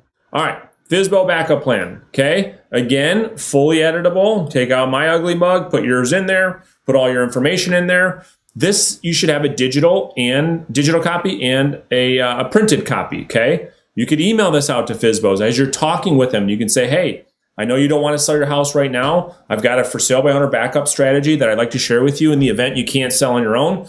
Would you be offended if I emailed you the details? And really quick, if you're a real estate agent, you're watching this video and you're not selling at least 2 homes every single month, consistently, month over month, I want to invite you to join me on my next live workshop. It's 100% free. And for 3 hours over Zoom, I will personally work with you to build out a step-by-step lead generation action plan that you can follow every single day that will allow you to get clients on a consistent basis. There's a new and better way for real estate agents. And wow. So if you're considering this workshop, you need to do it because nobody is given this type of tactic or strategy to where people actually want to talk to you and have fun again and start making real money. I've taken so much away from this. It's incredible. I'm so excited. I feel like I'm robbing Brandon a little bit because it's all so valuable. I'm very, very, very, very, very motivated as an individual, and I just don't know where to put the effort. And now I have a way clearer idea of where to put the effort. If you don't do this, you're not gonna have a career. You're gonna be like me and flying by the seat of your pants, and it doesn't work. It doesn't work. You can't just depend on referrals. So if you're sick and tired of riding the commission roller coaster where 1 month you've got this great income and then you go months and months without getting a commission check, then simply go to reverseselling.com to save your seat or simply click the link in the description. They're going to say, no, send it on over. Cool. Well, now you've got this in a digital format where you can send this over. Okay. So this outlines the entire thing that we offer, right? So it's got the flexible terms on here. I'll walk you through this in just a second. The flexible compensation program, the no long-term contract system, all of the different things that we offer from a value standpoint are all included with this marketing piece. Okay. So here's how the whole thing works. You've got all this laid out for the consumer to look at. Okay. So again, you can make this yours, and whatever you're going to include in your FSBO backup strategy is what obviously you're going to put into your packet. Okay. So here's how mine works. Here's all the details. Okay. So look this through, and then you can use this and edit it and make it your own. All right. So let me close that down. So here's the deal, right? So step 2.5, action steps. There's a lot for you to do here. So you've got to edit all of this material, and you got to make sure that you take time to do it. Like as soon as this training is over, schedule time to say, okay, I got to knock this stuff out. When am I going to do it? Next, you don't want to set an appointment and scramble and doing this later. So many agents over the past 3, 4, 5 years that have been in this program, they always scramble. They always wait. They don't edit all their stuff. And then when they set an appointment, they're like blowing me up. Brandon, what do I need? What do I got to bring to me? So take the time to do this now. You won't regret it. So my recommendation is that you have 20 of these made up at all times so that you're covered for the entire month.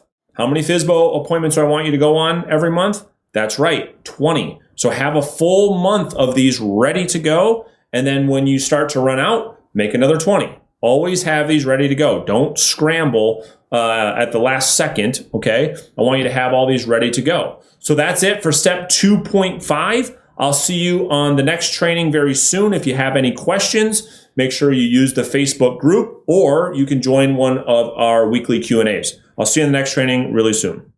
Hey guys, in this training, I'm going to walk you through the details of our for sale by owner backup plan, what it is, how we use it, what it is not, so you can have crystal clarity on how you can use this very, very powerful tool to help you get more for sale by owner listings. So everything that I'm going to walk you through in this training today is what it is that I do. Now, some of which you will also want to do, some of which you may want to change, some of which you may not want to do, some of which maybe your brokerage won't allow you to do. So you have to just look at all of those, look through all of those different options to see what makes the most sense for your business. Okay. So the point of this training is just to walk you through what it is that I do as the owner of my brokerage, the owner of my business, how I sell for sale by owners. Number one, first and foremost, a lot of students in the past have gotten confused on the for sale by owner backup plan because they themselves, the actual student, is going against one of our core principles, and that is when we talk about nothing is as it seems, taking the bait, not taking things literally. Our students are doing that very same thing. So when I talk about the for sale by owner backup plan, they take that very, very literal. They say, well, what is that? How does that work? What is that all about? Let me be very, very, very, very, very clear. The for sale by owner backup plan is designed to be a listing. That's it. Shocker, surprise. I don't know how you feel, but that's the reality. What we're doing is in marketing, it's called creating a compelling offer, creating a compelling standout value proposition to a specific audience. Now, I know and I understand that most real estate agents aren't marketing gurus, and maybe they don't understand that. So that is what we're doing here. So don't ever mistake when I talk about the for sale by owner backup plan that it's anything more than listing the for sale by owner's home. That's all that it is. So hopefully with that clarity, you can put your mind at ease and say, okay, got it. I felt like I was missing some big, big thing. No, I'm positioning our for sale by owner backup plan as the solution to the for sale by owner's plan as a backup, right? They try to sell it on their own. And as a backup plan, I list it and sell it, thus solving the for sale by owner's problem. So that is all that the backup plan is. So the reason why it's got this fancy design around it, this fancy messaging around it, is because yes, I want it to be compelling to the for sale by owner. Yes, I want it to stick out. Because what is every other agent just talking about? Just listing, listing, listing, listing. Listing is the worst word you could ever use with a for sale by owner.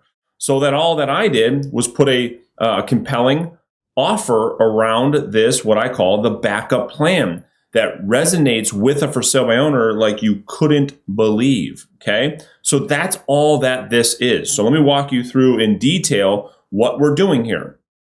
So hopefully you can see my screen. Okay. So this, number one, this presentation you're seeing is fully editable, just like everything else that I give you.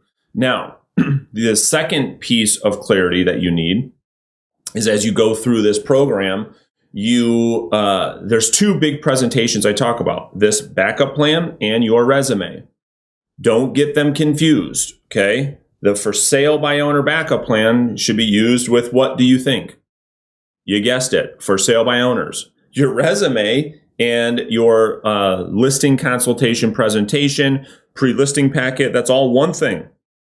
I call it numerous things, but it's just one thing. Your resume, which is different than what you're looking at now, should be used for every situation in your real estate career. Everything.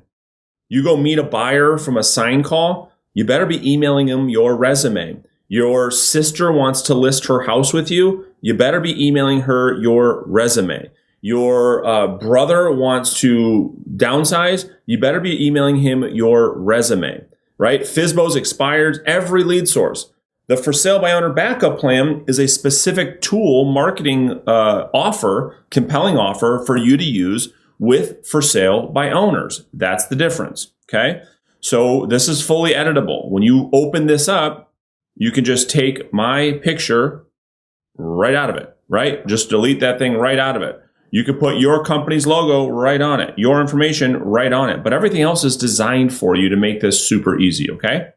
So the first page just has some compelling copy on here to speak to the emotion that the for sale by owner may be going through, right? So sick and tired of completely selling your home on your own? Well, the best alternative to selling your home on your own, what my program includes, talks about these key phrases, right? Flexible terms, save thousands on our flex compensation program, no long-term contracts, maximum exposure to all qualified buyers, right? I'm using trigger words with the for sale by owner to establish a response, right? Full MLS listing. That's all they think about. Professional photography and marketing campaigns. Okay, so let me go through. I've got two options that we do in our business that you may or may not want to do yourself. It's totally up to you. But I just do this to bring some options to the for sale by owners, because what am I looking to do here? I'm looking to open the relationship with the for sale by owner. I'm looking to get my foot in the door, so to speak, right? So option one is essentially is a FSBO MLS listing. We will put the for sale by owner's house in the MLS. We'll help them from an offer standpoint. We don't do any professional photos. We don't do any coordination of showings. They have to deal with all that stuff. All the offers are going to go to them. We'll give them some consultation around the offer and what we think. But this is essentially a transaction coordination. Okay. So this is transaction coordination with an MLS listing that we charge 1% of the sales price when it sells. And then we pay 3% to a buyer's agent because that's our agreement with the MLS. Okay. So this is our program one. So we communicate that with for sale by owners to say, hey, maybe as a next step, we'll throw the thing in the MLS for you. They give us the photos, they give us everything, but we put all of this is called an MLS listing, MLS entry listing only. So the consumer deals with everything, but when they get an offer, we help them get that to the closing table. How often does this happen? Not very often. So don't look at stuff like this as like, oh my gosh, I don't know if I can do this. I'm going to fail. This is not going to work for me. This is just like less than 0.000000001% of the time that this even comes up, right? That's our program one. This is just to get, this is just to communicate with for sale by owners. Surely if they want to do this, I'd be glad to do this. I put the thing in the MLS and they bring me an offer and they're going to pay me 1% of the sales price. Do that all day. I don't have any out-of-pocket expense on my behalf at all. No photos, no marketing, no time, no nothing. Sure, I do that all day. And we do those, right? Agents in my company do these. We've done these over the past, but it doesn't happen a lot, okay? Now, program number two. Now, remember what I told you at the beginning of this training. Program two is just a regular real estate listing. So don't look at this and say, well, I don't get it. What do you mean program two or for sale by owner backup plan? I'm just talking about listing the property, right? So I'm just communicating this differently than every other agent in the world. Thus, maybe why some of our students get confused, but don't let yourself get confused. The backup plan is listing the property. Okay. So program two, I call it the FSBO full service seller program. Just listing the property. I'm just saying it in different terms so it's less threatening for the for sale by owner, giving them options, allowing me to do what again? Oh yeah, build the relationship, open the door, get my foot in the door, all of those different things, okay? So as you go through this, all this is doing is explaining from a marketing standpoint, and I get it, most agents they don't have a marketing brain, unfortunately, but hopefully in this program, I'm going to help you with that. This is just outlining like a website would do of all the features, right? All the tangible features of quote unquote program two, which is just listing the for sale by owner's house. Talks about our flexible compensation program that you've learned about. Talks about all the different things that we do. Talks about, just listing the home. So don't get confused about that. That's our program two. Okay. And then we just give them a snapshot. Hey, this is what it looks like to sell your home on your own. This is what our plan 1 looks like, and this is what our plan 2 looks like. I even put a little most popular here because I want it to stand out. That's what I want to do. I want to list and sell the person's property. So this is just a marketing piece that helps you stand out from the crowd. Little bio on myself, and that's it. So question always is like, okay, well, I don't know if I can do this. Okay, great. Well, just go to this page, and I don't know, Brandon, if I can offer program 1. Okay, great. Go to the page and hit the delete button. Oh, done. Okay, now you're done. You just hit save, and now you're in the game. Now your FSBO backup plan is a full service listing. It's a full service listing with a professional presentation that's been professionally designed. So don't let this get you all hot and worked up and, oh, I don't know if my broker is going to let me do this or not. I don't know if I can. Then don't. You don't worry about it. It's so insignificant that you shouldn't spend more than 5 minutes worrying about this. Okay? So that is the FSBO backup plan, how it works, what it is not. You can edit this entire presentation. I would save one of these on your computer that you can email out to prospective for sale by owners. And then I would get these printed, right? So you can be using these as you're meeting with for sale by owners, whether that be at the preview appointment, whether that be through door knocking, whether that be at the open houses, whether that be just through mail. So do that now and let me know if you have any questions at all. And we'll talk to you guys soon, I'm sure. Welcome to step 3. Step 3 is all about first contact strategies. You're going to learn the importance of being the first voice the for sale by owner hears when they decide to sell their property. I'm going to go through all of the different tactics and strategies that you can implement in your business. Phone calls, text messages, visiting open houses, secret lead sources that no one outside this program knows anything about. I'm going to share with you the 30-day challenge opportunity that all of you have in this program. And then we'll end this step with you understanding the black hole, how to avoid it. So let's get to it.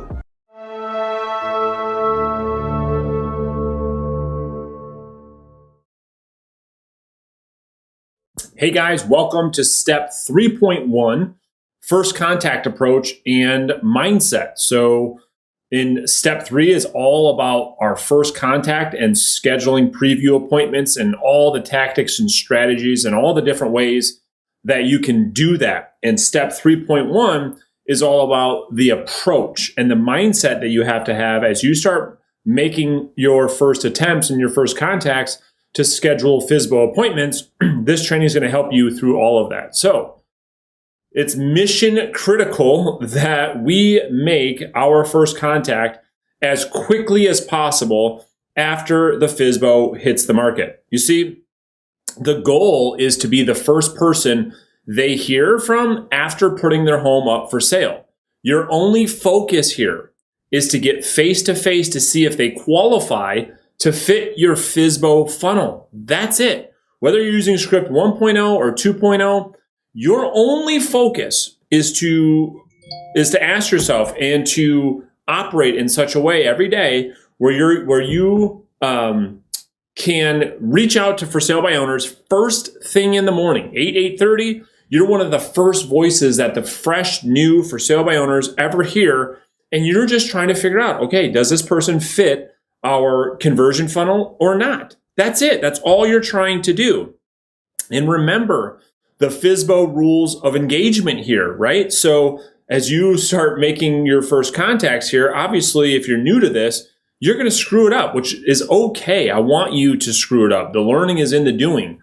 But remember the rules of engagement here, okay? So every first contact is progress. There's only 3 outcomes. Number 1 is they fit the funnel and you set an appointment, right? You go through whatever strategy that you're going to employ that you like the most, and you're going to learn all of them in this step.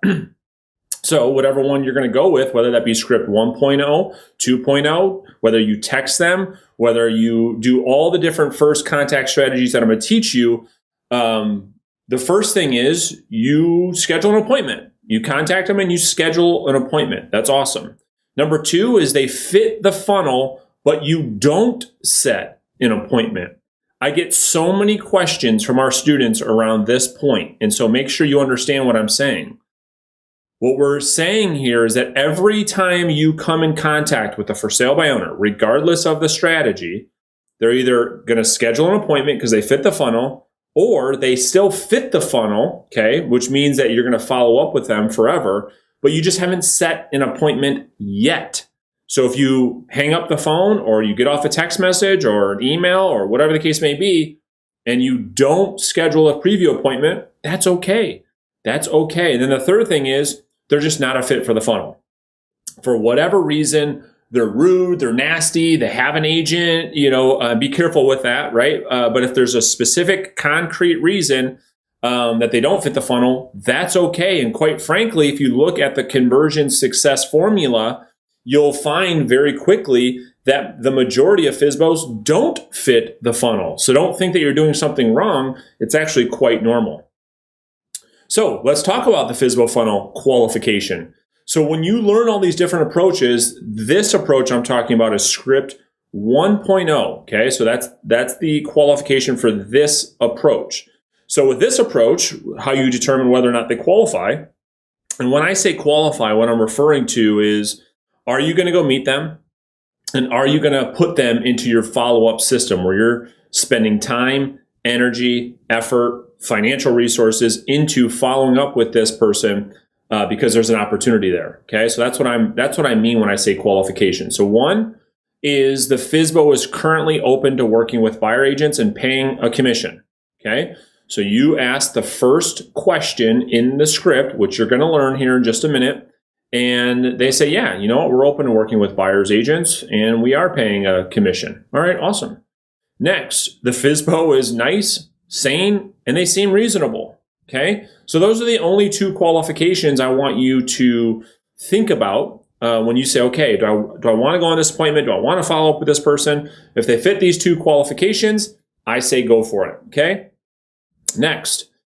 FSBO funnel qualification for the 2.0 approach or the script 2.0. I'm going to teach you two different versions and two different scripts and two different approaches in this program. So if you choose to go down this path, there are a couple more qualifications. It's the same to a script 1.0, but in addition to that, the number 3 is that the for sale by owner is open to interviewing agents in the future. So once you get to script 2.0, if you get to that point, you don't have to get to that point, but if you choose to go down that path, you'll quickly learn that one of the questions I have in the script is, hey, if you cannot sell this property on your own, would you consider at some time in the future interviewing agents to help you get the property sold? And they say, yeah, you know what, if I can't sell this thing on my own, sure, I'd be open to doing that. And then 4, the FSBO does not seem like they have a specific agent in mind. So this is really, really important. And it's easy to get caught up in this because a lot of FSBOs will say, yeah, you know, if we can't sell this, we've got someone that we're going to work with. Okay, well, what does that mean? You know, a lot of people will say that. So you got to make sure that you don't take the bait there. Okay, so here is the perfect first contact. Okay, 1, you make contact ASAP after the FSBO hits the market. Okay, that's the first thing. You can get really good at that really quick in this program and start succeeding immediately if you can nail that down. Your schedule's in place, your mindset's in place, and you make one of the first contacts for the FSBO as it hits the marketplace. And what I recommend is that, 8:30 a.m., worst case scenario, you've made all the contacts with FSBOs. Okay, that's my recommendation. So 1 is you make contact ASAP after the FSBO hits the market. Number 2 is you establish a fit for the funnel. Okay, so perfect first contact is you make contact right away. You find out if they qualify. Number 3, you schedule that face-to-face appointment because by now you understand how important that face-to-face appointment is. Number 4, you capture the email. I'm going to teach you how to get email addresses on all of these phone calls. Number 5, you get to the point where you get one of these each day of the week and you go on, you're visiting 20 for sale by owners every single month. Okay, that is the goal for the first contact, is you get to the point where you're going on 20 appointments a month, 20 appointments a month, 20 appointments a month. Why? What's going to happen? You're going to start listing properties in high volume. Okay, so how to learn and master any new skill set, but especially in this program. Okay, So when you start learning these new scripts, it is absolute mission critical. When I say something's mission critical, it's like do or die, success or fail. So it's mission critical that you follow these three steps and you don't deviate, okay? So after you learn these 3 steps, I'm sure you're going to quickly say to yourself, sure, Brandon, no one does that, but you're wrong, okay? People always tell me, I don't want to sound scripted. And I always respond with, okay, well, the only way you'll sound scripted is if you don't follow these 3 steps, okay? So do the work, get the result. Let's start with step 1. Step 1 in mastering a new skill set. Okay, and when I say skill set, a new script, a new piece of dialogue, a new piece to the presentations that you're going to learn is memorizing. Okay, memorizing the words. When you get introduced to a new script or approach, the first thing you want to do is memorize the words, where you could recite the words without looking at it. Okay, so how are you going to do that? Well, what you want to do is literally don't type. Write this out. Write the script out 10 times a day over the next 10 days. Literally with a piece of with a piece of paper and a pen or a pencil, and write it out 10 times a day over the next 10 days till you know every single word by memory. You could sit up in front of a stage of 10,000 real estate agents and recite this script verbatim. Okay. Then you want to chant and record yourself reading the script 10 times a day over the next 10 days with an app called Tape-A-Call. You should all, right now, pause this video, go to your app store on your phone, and download Tape-A-Call.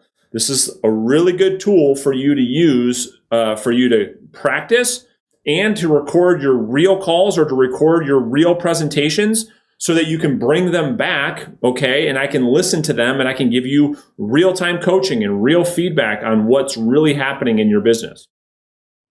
So by day 5 of chanting, the goal is to be able to record yourself for the next 5 days without looking at the script, okay? It's really, really critical that you do this. So for accountability, post a picture of the script written out 10 times a day for 10 days in the Facebook group.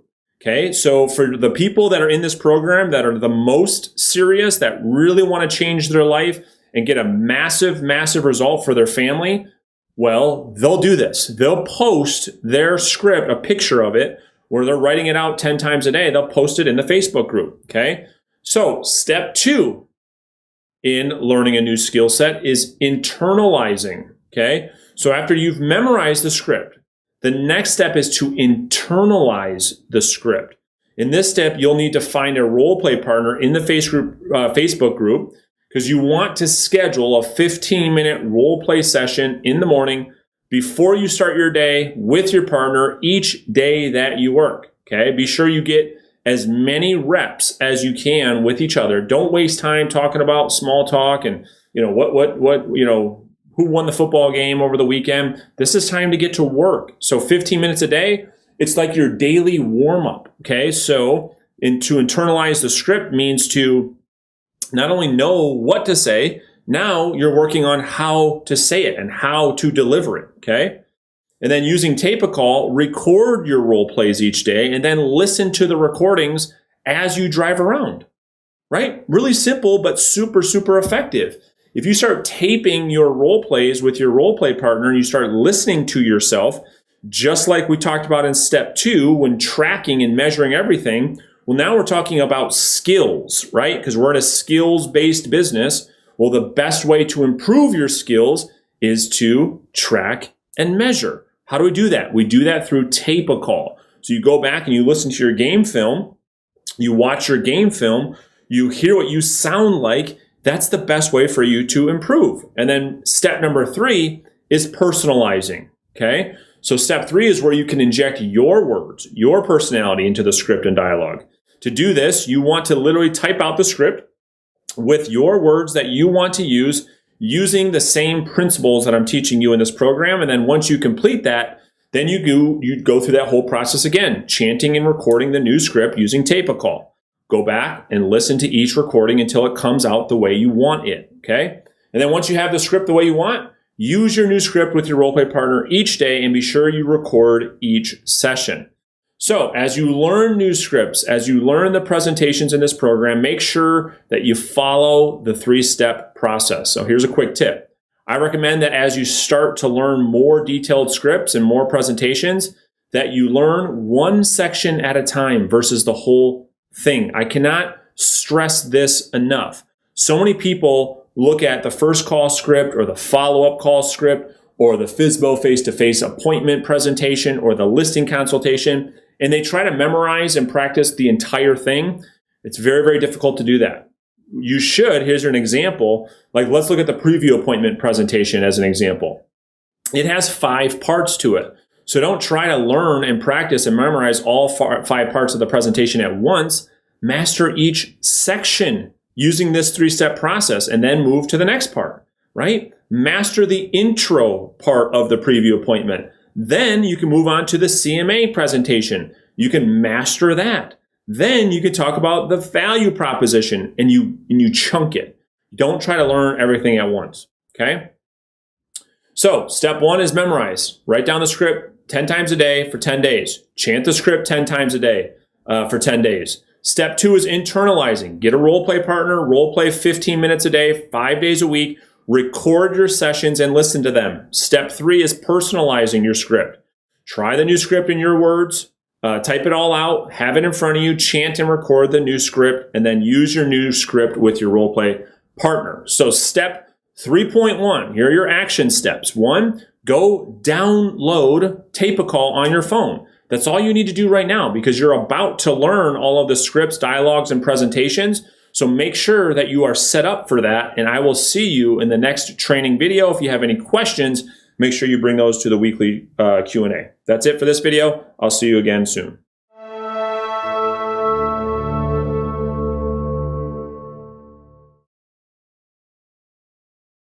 Hey guys, welcome to step 3.2, which is the first contact strategy 1. It's the first strategy that I'm going to teach you to reach out to for sale by owners and set an appointment with one every single day. So strategy number 1 is script 1.0. So here's what we're going to cover in today's training.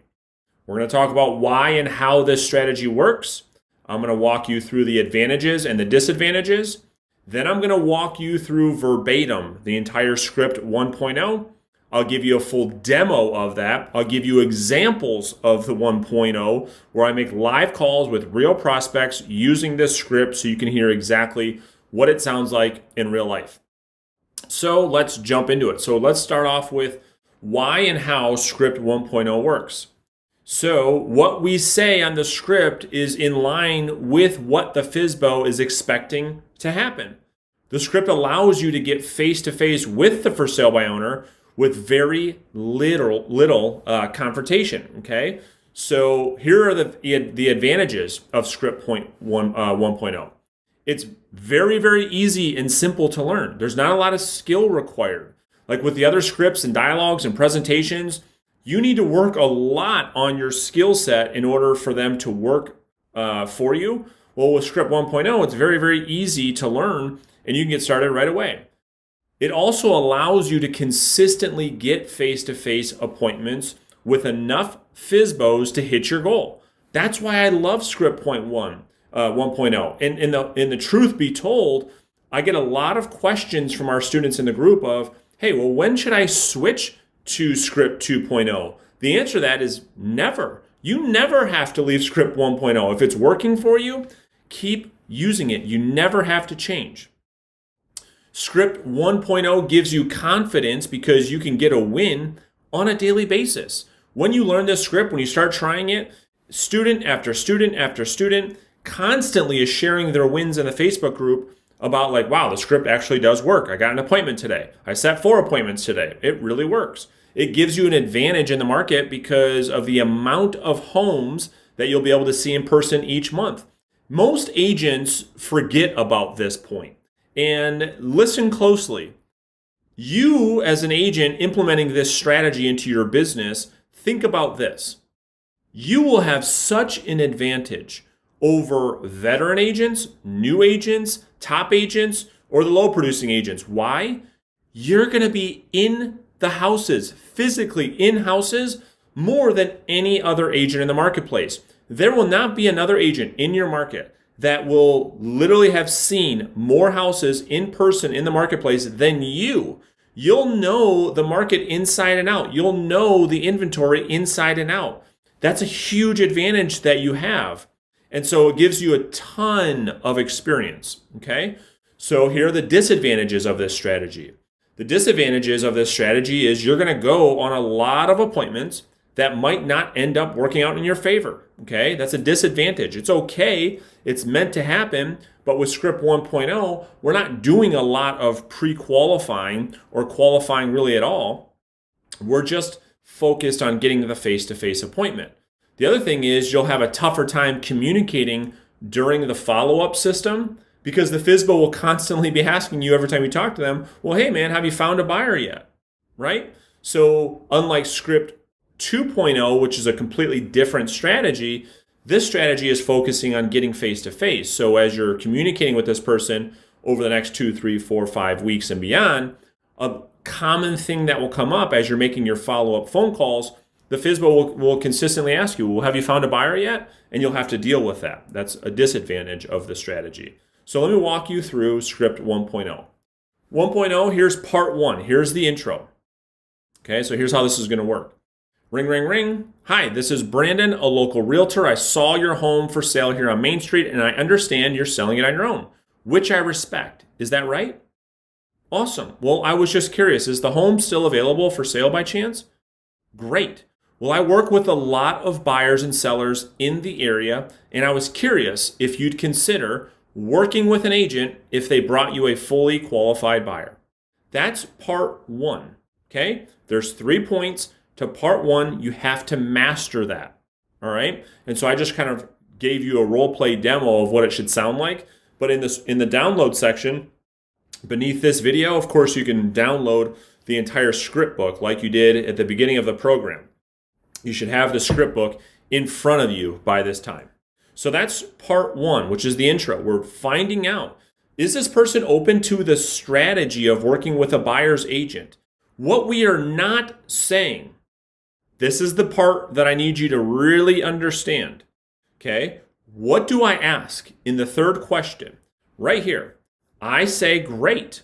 I work with a lot of buyers and sellers in the area, and I was curious if you'd consider working with an agent if they brought you a fully qualified buyer. What we never say is, I'm curious if you'd work with an agent like me if I brought you a buyer.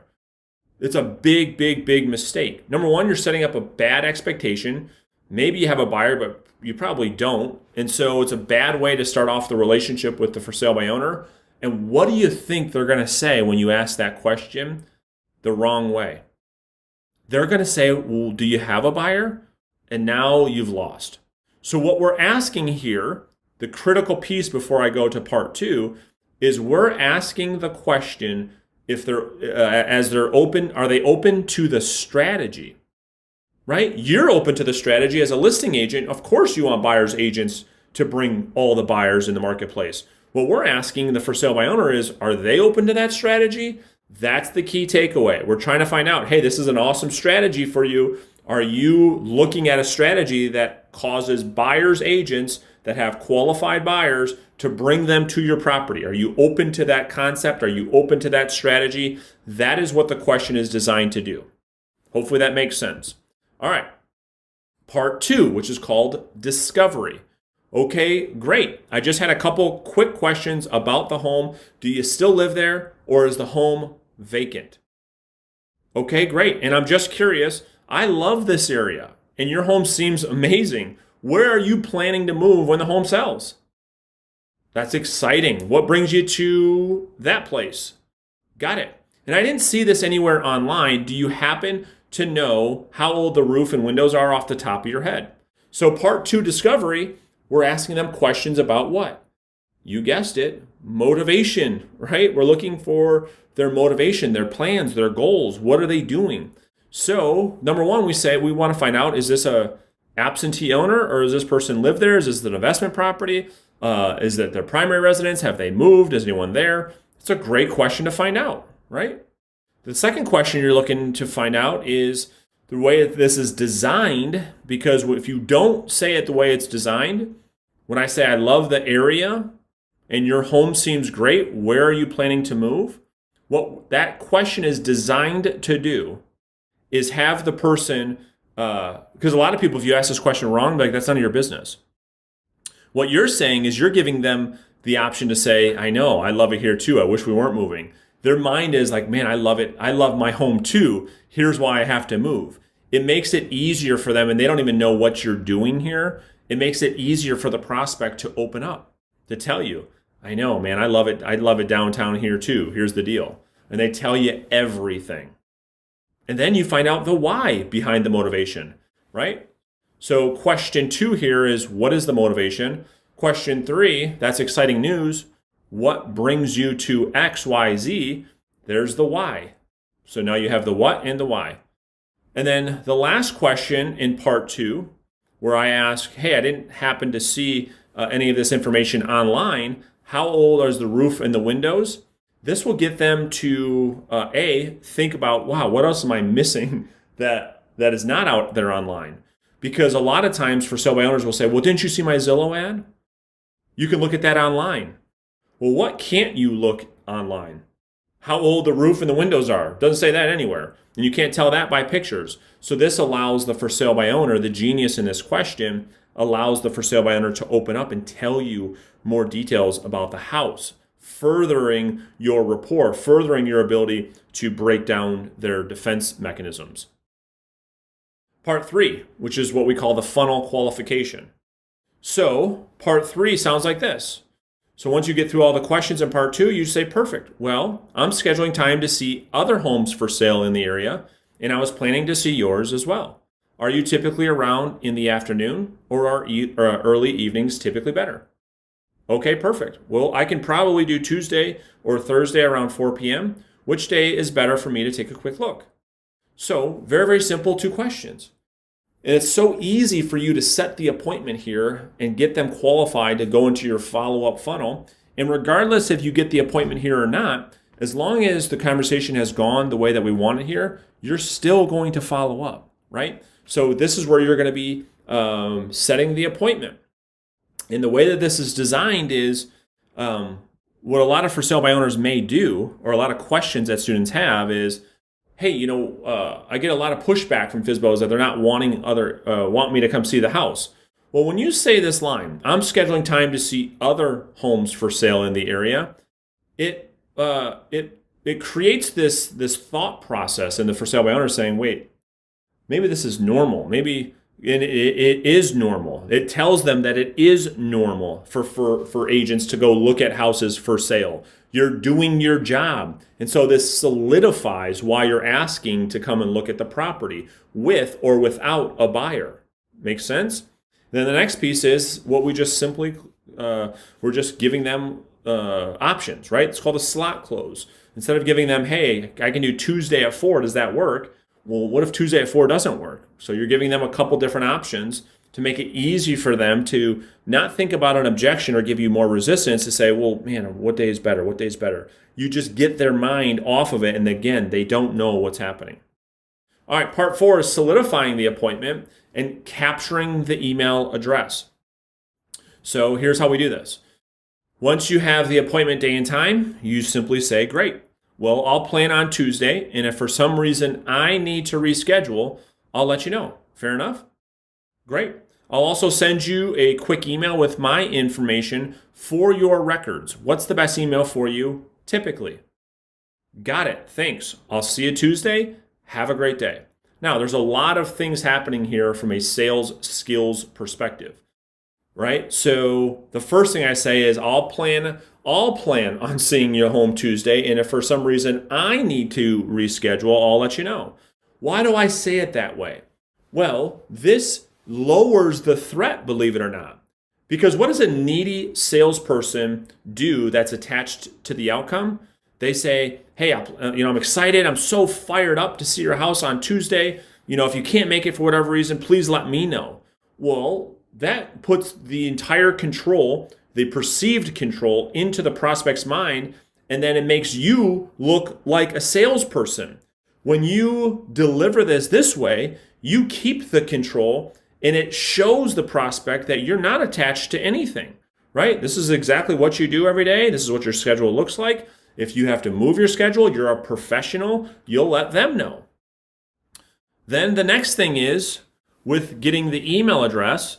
Here's why this works so well.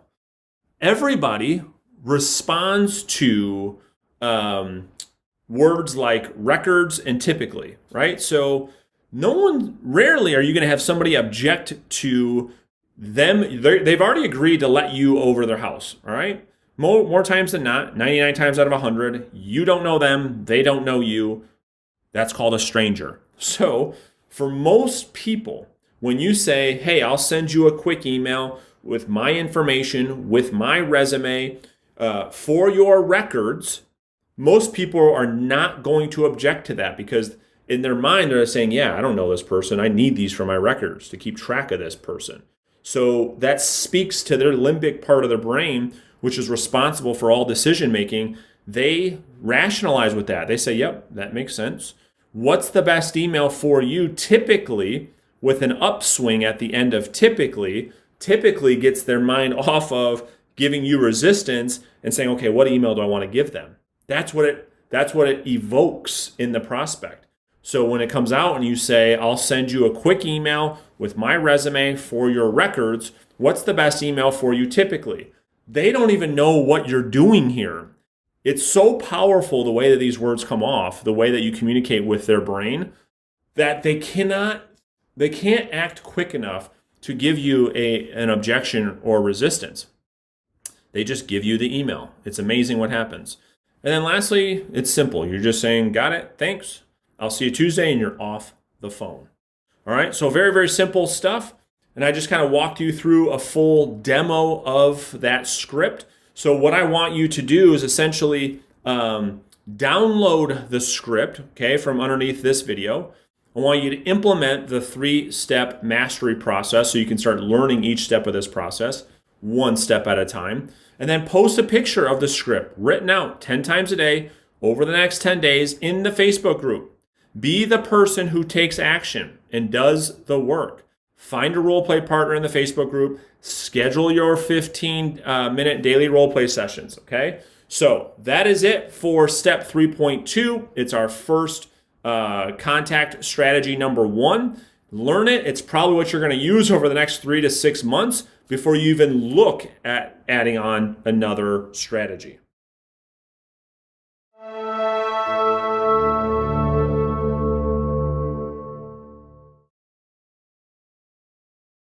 Hey guys, welcome to step 3.3, which is first contact strategy number 2, script 2.0. So before we jump in, here is a major disclaimer. Only move forward with this training if and only if 1, you've been on at least 40 preview appointments. Number 2, you have a full pipeline of FSBOs in your follow-up system right now. 3, if you've been successful converting your follow-up funnel into listing consultations. And then number 4, if you've taken at least 2 FSBO listings. If you haven't done any of these things, skip this training. I'm serious. Stay with script 1.0. Keep building that database. Keep building that pipeline. Do not switch strategies. So here's what we're going to cover in today's training. Why and how the strategy works. Advantages and disadvantages. I'll walk you through script 2.0. I'll give you a demo of it. I'll give you live call examples in this training. And so let's jump right into it. Why script 2.0 works. Well, script 2.0 is designed to help you determine for sale by owners who are perfect for our FSBO backup strategy. That's why it works so well. And you're going to see this as I walk you through this. The script allows you to filter down who's a fit and who is not right away from the first conversation. So unlike version 1.0 or script 1.0 or strategy 1.0, where I have you meeting with every FSBO in the marketplace, 2.0 allows you to filter that down a little bit. This strategy works so well because the FSBO, the homeowner, appreciates the upfront communication and your intentions are clear and set up front. You'll see this in live calls that I make with prospects.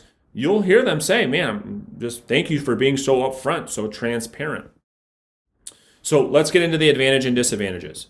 Advantage of the strategy. Number one, the strategy allows you to meet with half the amount of for sale by owners you need to meet with versus script 1.0 to get the same result. Okay, so with the for sale by owner follow-up metrics that you should know by now, it takes you about 20 face-to-face preview appointments to yield you 4 to 6 listings a month. Well, with 2.0, you're only going to need half of that to get the same result. So it's a huge time saver, right? So this strategy allows you to have super impactful preview appointments, okay? So this happens because with this strategy, the whole point of the meeting is to review the backup strategy, whereas with script 1.0, it's strictly a preview appointment. So imagine a world for a second when you go on a preview appointment using this strategy, the whole entire preview appointment is around your backup system. So your preview appointments are so much more powerful. Okay, number 3, it allows you to determine the best for sale by owner opportunities in the marketplace up front. And then number 4, it hones in your focus to only be dealing with actual listing opportunities. Well, what are the disadvantages? Number 1, it requires a very, very high skill set and mindset. If you don't have a lot of skills over the phone and you try to run with script 2.0, not going to work. You're going to get a ton of objections. You won't be able to respond to them. You won't know how to maneuver through the phone call, and it won't work for you. Number 2, you may lose out on opportunities, right? Because one of my biggest things that I teach you is nothing is what it seems. So here's where you have to be very, very, very careful when using script 2.0, because you may ask the question, which you're going to learn here in just a minute, which is, hey, if you can't sell the property on your own over the next 30, 60, 90 days, would you consider at some point in the future interviewing top agents to help you get the highest price? Well, what if they tell you no? Nope, I'm not going to look at that. Well, many of them actually would, right? You're going to learn that in this system of reverse selling. Many of them would. It's just a defense mechanism. That no is a defense mechanism. And so you have to be very, very careful there. Number 3, wins, as we define them in this system, are less frequent, right? So unlike script 1.0, where you can set an appointment, literally takes you 5-10 minutes a day, and you set an appointment. Well, these are less frequent. Remember, you're going to probably set half the amount of appointments. You're going to go on half the amount of appointments. So wins are less frequent. So let me walk you through 2.0. Part 1 is the intro. A lot of this is, it is the exact same script as 1.0 with a few tweaks, and you're going to hear this here right now. Part 1 is the intro. Ring, ring, ring. Hi, this is Brandon, a local realtor. I saw your home go up for sale here on Main Street. I understand you're selling it on your own. Is that right? Got it. I was just curious, is the home still available for sale by chance? Great. Well, listen, I work with a lot of buyers and sellers in the area, and I was just curious if you'd consider working with an agent if they brought you a fully qualified buyer at this time. Same as script 1.0, no changes there. All right, well, here's part 2, discovery. Okay, perfect. Well, I just had a couple quick questions about the home. Do you still live there or is the home vacant? Okay, and I'm just curious. I love the area and your home seems great. Where are you planning to move to when the home sells? That's exciting. What brings you there? Got it. And I didn't see this anywhere online. Do you happen to know how old the roof and windows are off the top of your head? Same thing as script 1.0, no changes, right? So far, it's pretty simple. So now we get into part 3, which is the script 2.0 funnel qualification. Here are some things that are different. Perfect. And with the market being so good right now, I'm sure you'll have no issue selling on your own, but if for some reason a month or 2 goes by and you can't, would you consider interviewing an agent to help you get the property sold for the highest price? Makes sense. Well, I'm scheduling time to see other homes for sale in the area, and I was planning to see yours as well. Are you typically around in the afternoon or early evenings typically better? Right? So I added in the new question. It's a qualification question. I say, listen, the market's great right now. I'm not telling them that they shouldn't sell their house on their own. Matter of fact, I'm encouraging that, right? The market being so good right now, I'm sure you'll have no issues selling the property on your own, which you should.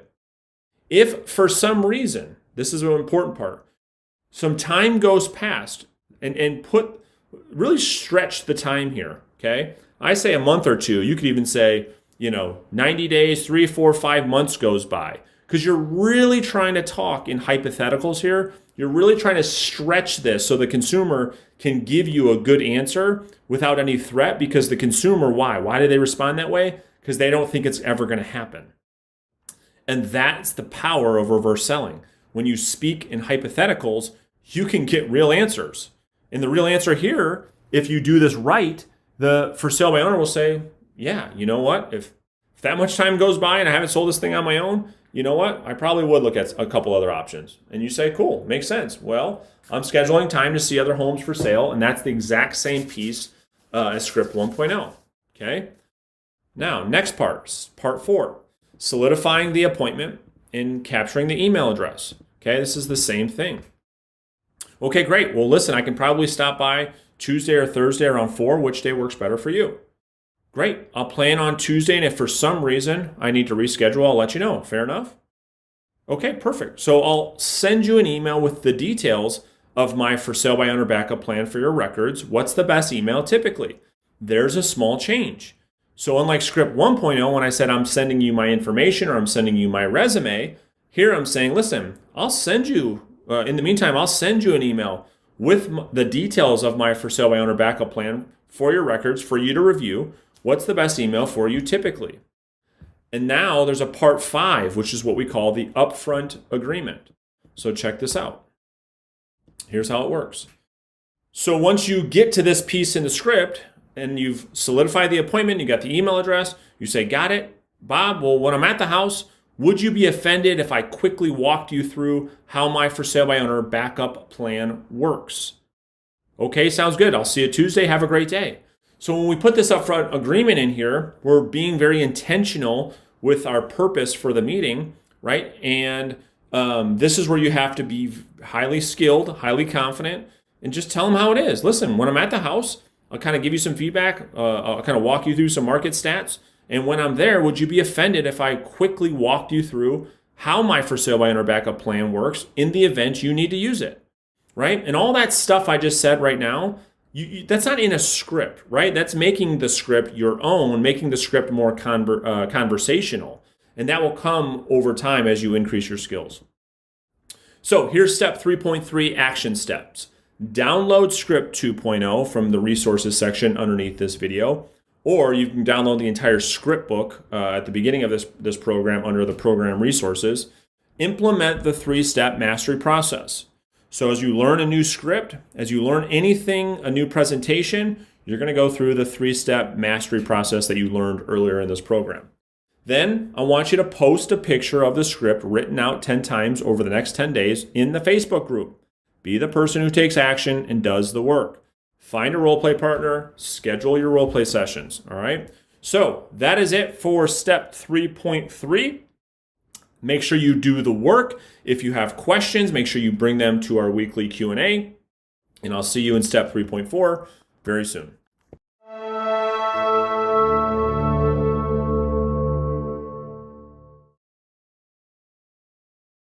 Hey guys, welcome to step 3.4, which is first contact strategy number 3, the FSBO open house preview. So this is exciting. This is a whole new strategy that I have not taught before, that a lot of my students that have been with me for a long time and people that are in my mastermind, in my one-on-one program, that they've been doing, and now I'm teaching it to everyone. So here is what we're going to cover. We'll talk about how and why the strategy works, how to find FSBO open house opportunities to preview, and so let's get started. So this strategy works great for the agent who, number 1, are not yet comfortable calling FSBOs. And once you get comfortable calling FSBOs, maybe you find that this strategy works better for you anyways. Number 2, this is for agents that struggle to prospect consistently. So if you're the type of agent who just cannot find the willpower to stay consistent calling, Well, lucky for you, there's a strategy where you can still succeed in getting listings. Number 3, you're better communicating face-to-face versus over the phone. This is like a lot of people. For me, I love the phone more than face-to-face, but there's many people that are the opposite of that. So this is a great strategy for those people. So let's jump into this. So here's how the strategy works. Instead of calling for sale by owners directly to schedule your 20 face-to-face appointments each month, you'll discover which FSBOs in your market are holding an open house, and you're going to visit them on the weekend directly. Okay? So this strategy is similar to door knocking FSBOs, except the FSBO is actually expecting people to come over, right? That's why this strategy is so powerful. So this strategy is a hybrid that allows you to make first contact and preview the property all at the same time. And so it's very effective and allows you to consistently, with very little effort, get in front of 20 FSBOs each month, because you can visit so many on the weekend. So here's how it's going to work. Step 1 is researching where the FSBOs are at this weekend. So you're going to go to Zillow, Trulia, and the MLS entry-only listings to determine which FSBOs in your marketplace are having open houses. And the cool thing about this, I'm going to show you how to do this right now, but the cool thing about this is you can literally, and I have a lot of agents that do this in the program right now, they're doing, 5, 6, 7 of these on the weekend, right? So you got 4 weekends typically in a month. That's how you get your 20 FSBOs a month in your pipeline. You can go see 3 on Saturday and 2 on Sunday. There's your 5 face-to-face meetings a week. And then all week, you got all week to follow up and do whatever else it is that you do. So let me pop out of here, and I'm going to show you step 1. So let me show you how to find these for sale by owners. Okay, let me close a couple of these things down. All right, step 1 is you can find them in Zillow.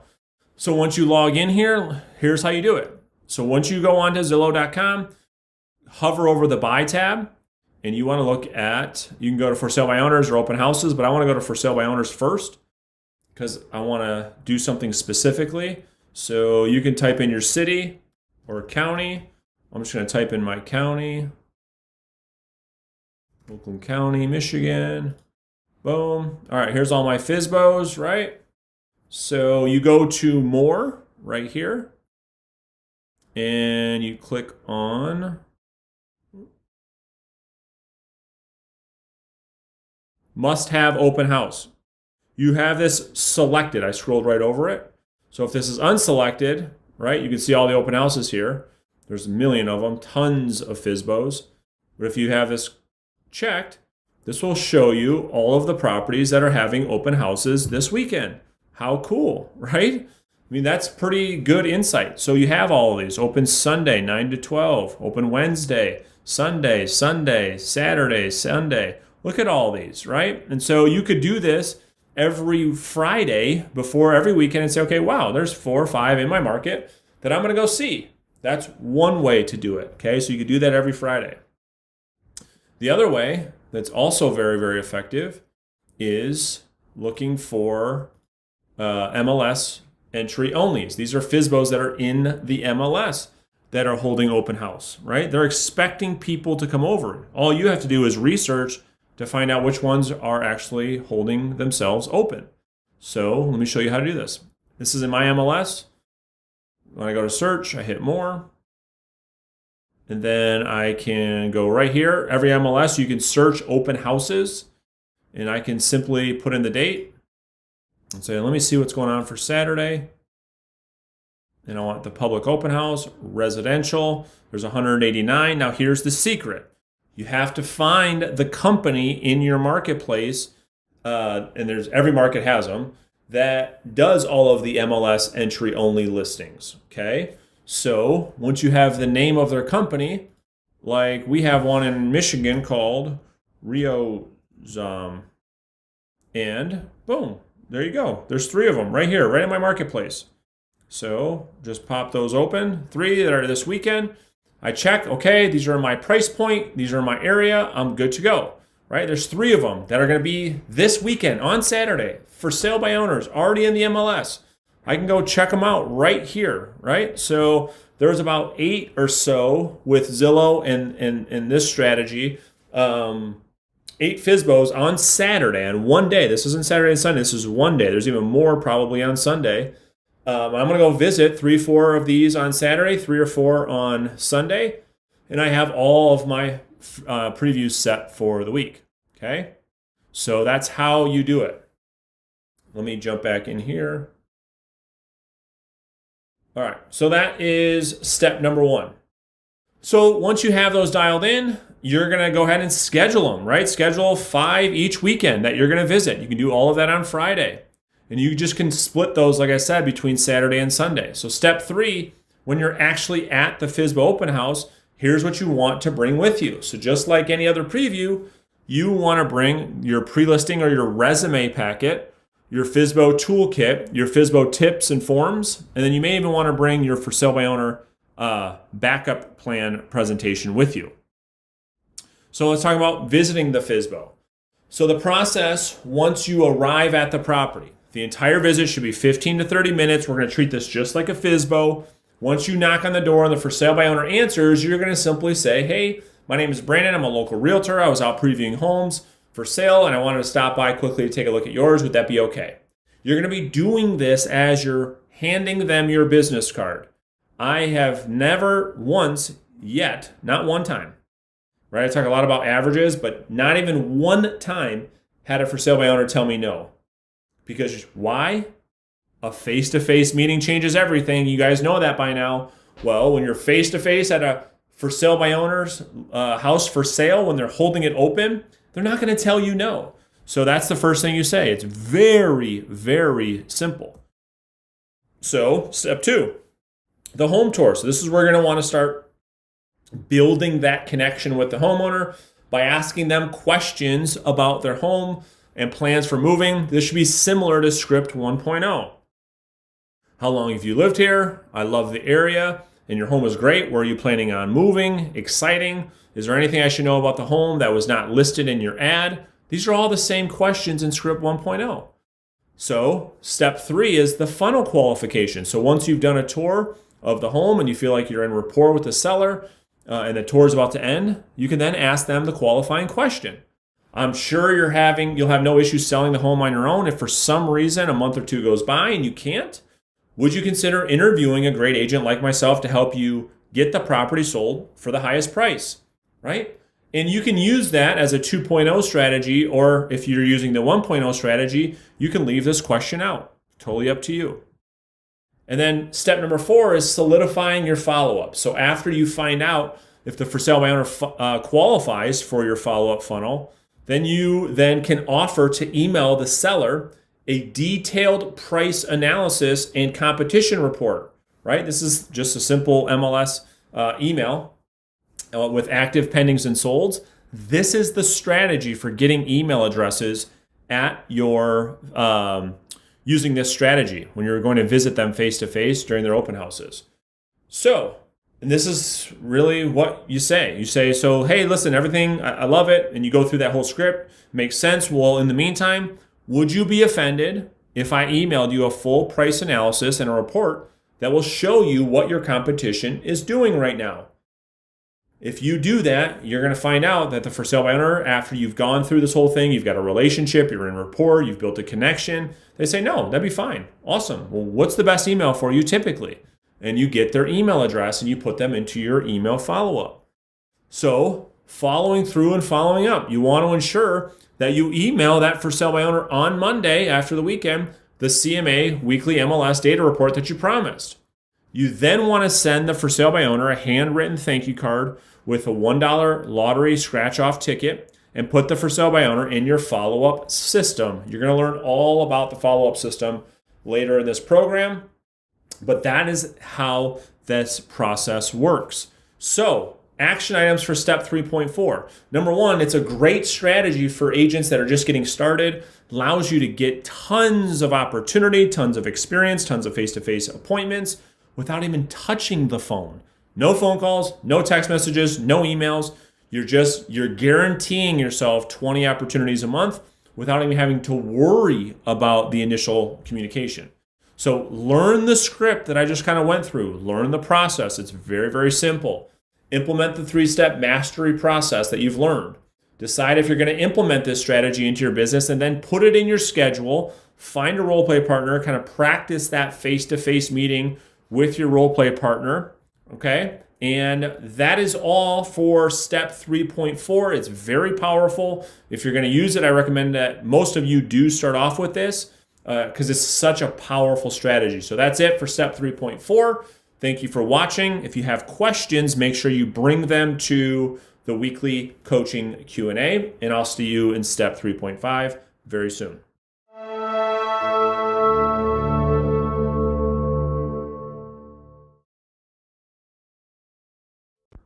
Hey guys, welcome to step 3.5, which is first contact strategy number 4, FSBO open house offer script. So another disclaimer here, okay?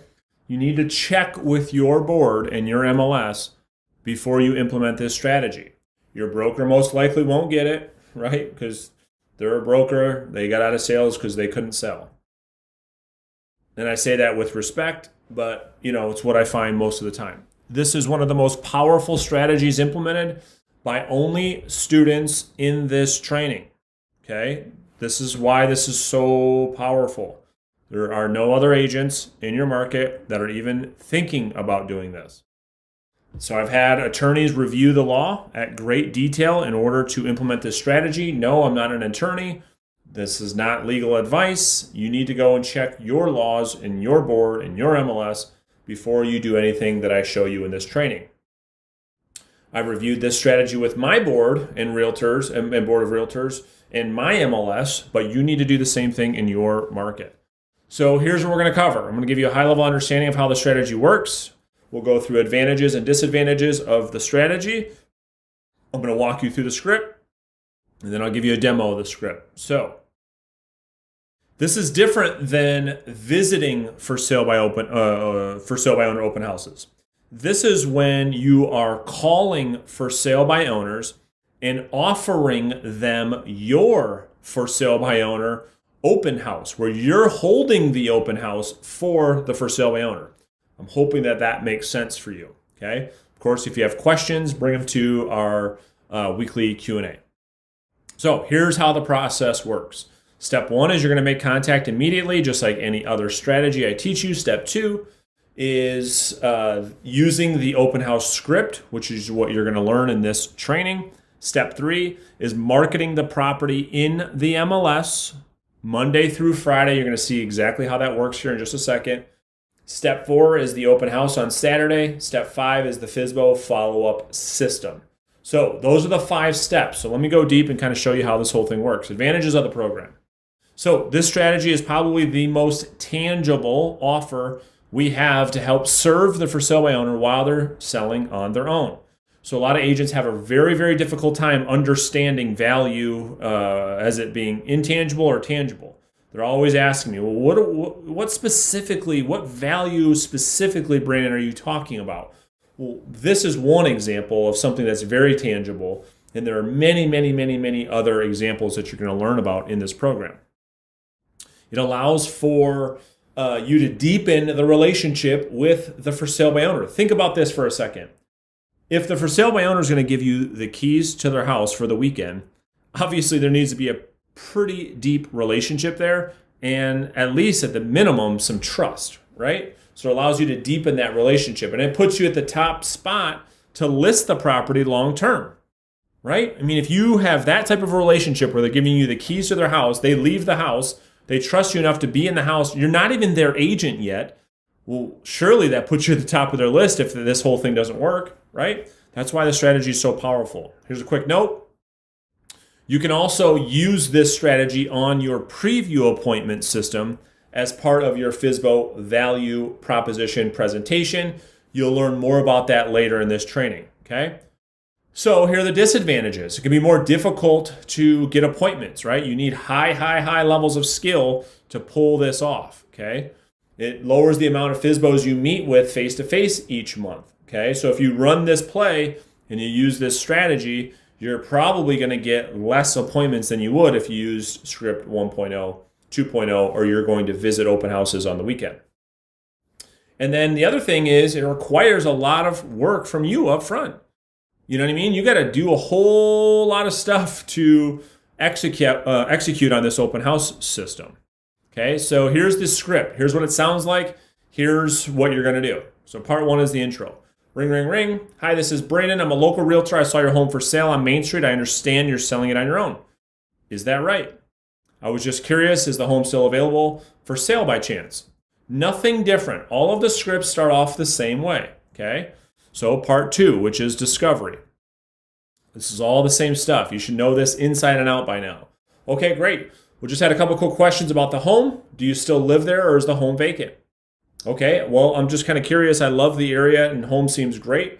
Where were you planning to move when the home sells? Awesome, that's exciting. What brings you there?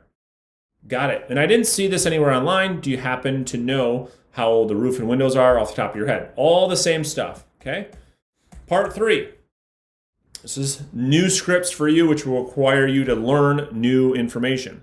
Awesome. Well, listen, I work with a lot of people selling their home on their own, and I wanted to quickly share the details of my For Sale by Owner open house program, which is truly a win-win and will help you get the buyer for your home without having to pay any commission to a realtor, which is ultimately what you want. Am I right? Awesome. So the program is very simple. I've learned how to get 10 to 20 fully qualified buyers through my open house events, which I pay for all the marketing, do all the work. And if I find the buyer of your home, I'll pass them along to you without asking for anything in return. Why? Well, because there will be only one buyer for your house, and then I'll have the opportunity to help the other people find a home that didn't buy yours. Make sense? So that's the funnel qualification. So you got to be able to articulate that in a way where the For Sale by Owner is sitting there scratching their head saying, wow, I never thought about it that way. That actually makes a lot of sense. You have an open house, you do all the work, you pay for all the marketing, and if you find me a buyer, which a lot of For Sale by Owners will pay you a commission if you bring them a buyer, but you're making it even sexier for them. You're saying, I don't even want a commission even if I find you a buyer. But you can tweak that, by the way, if you want. You could say, hey, you only pay me if I find you a buyer, right? And you would have known this information earlier on in the script, right? So you can use that either way that you want. But then what you're looking for, what you get out of it, is all the people that come to the open house that don't buy this For Sale by Owner. Makes sense? The For Sale by Owner is saying, wow, yeah, that makes a ton of sense. Why didn't other people think about this? Well, other agents don't think. Part four. Solidifying the appointment and capturing the email. Okay, great. Well, listen, I'd like to stop by one day, take a quick look at the house, share the details of how the program works with you. Are you typically home in the afternoon or early evenings? I could probably do Tuesday or Thursday at 4 o'clock, which works better. Awesome. I'll plan on Tuesday. If for some reason I need to reschedule, I'll let you know. Fair enough. Fair enough. Okay, great. I'll also send you an email with the details of my For Sale by Owner open house plans for your records. What's the best email for you typically?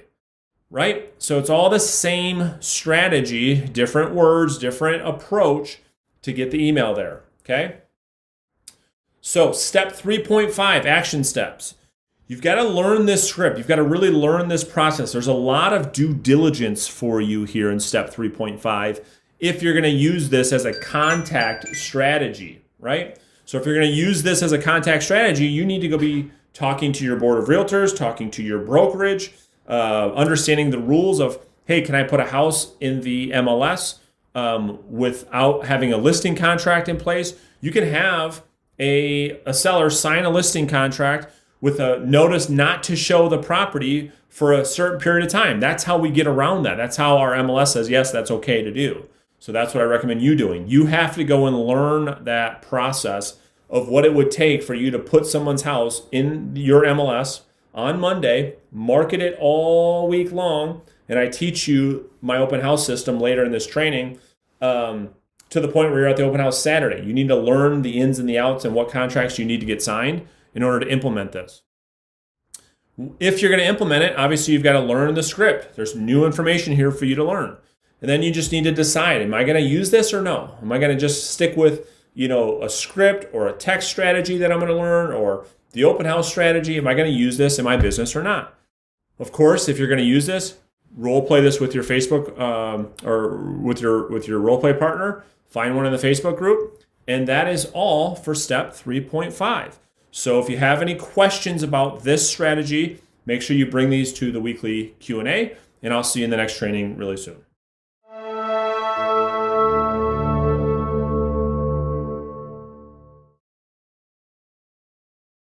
Hey guys, welcome to step 3.6, which is the first contact strategy number 5, which is the MLS entry only listing opportunity. Now, another big disclaimer here.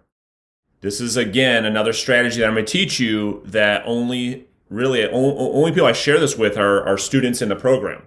I don't even really share this with agents that I know. I only share my best tactics and strategies with you guys. So before you learn about this opportunity, you need to check with your board and MLS before you implement.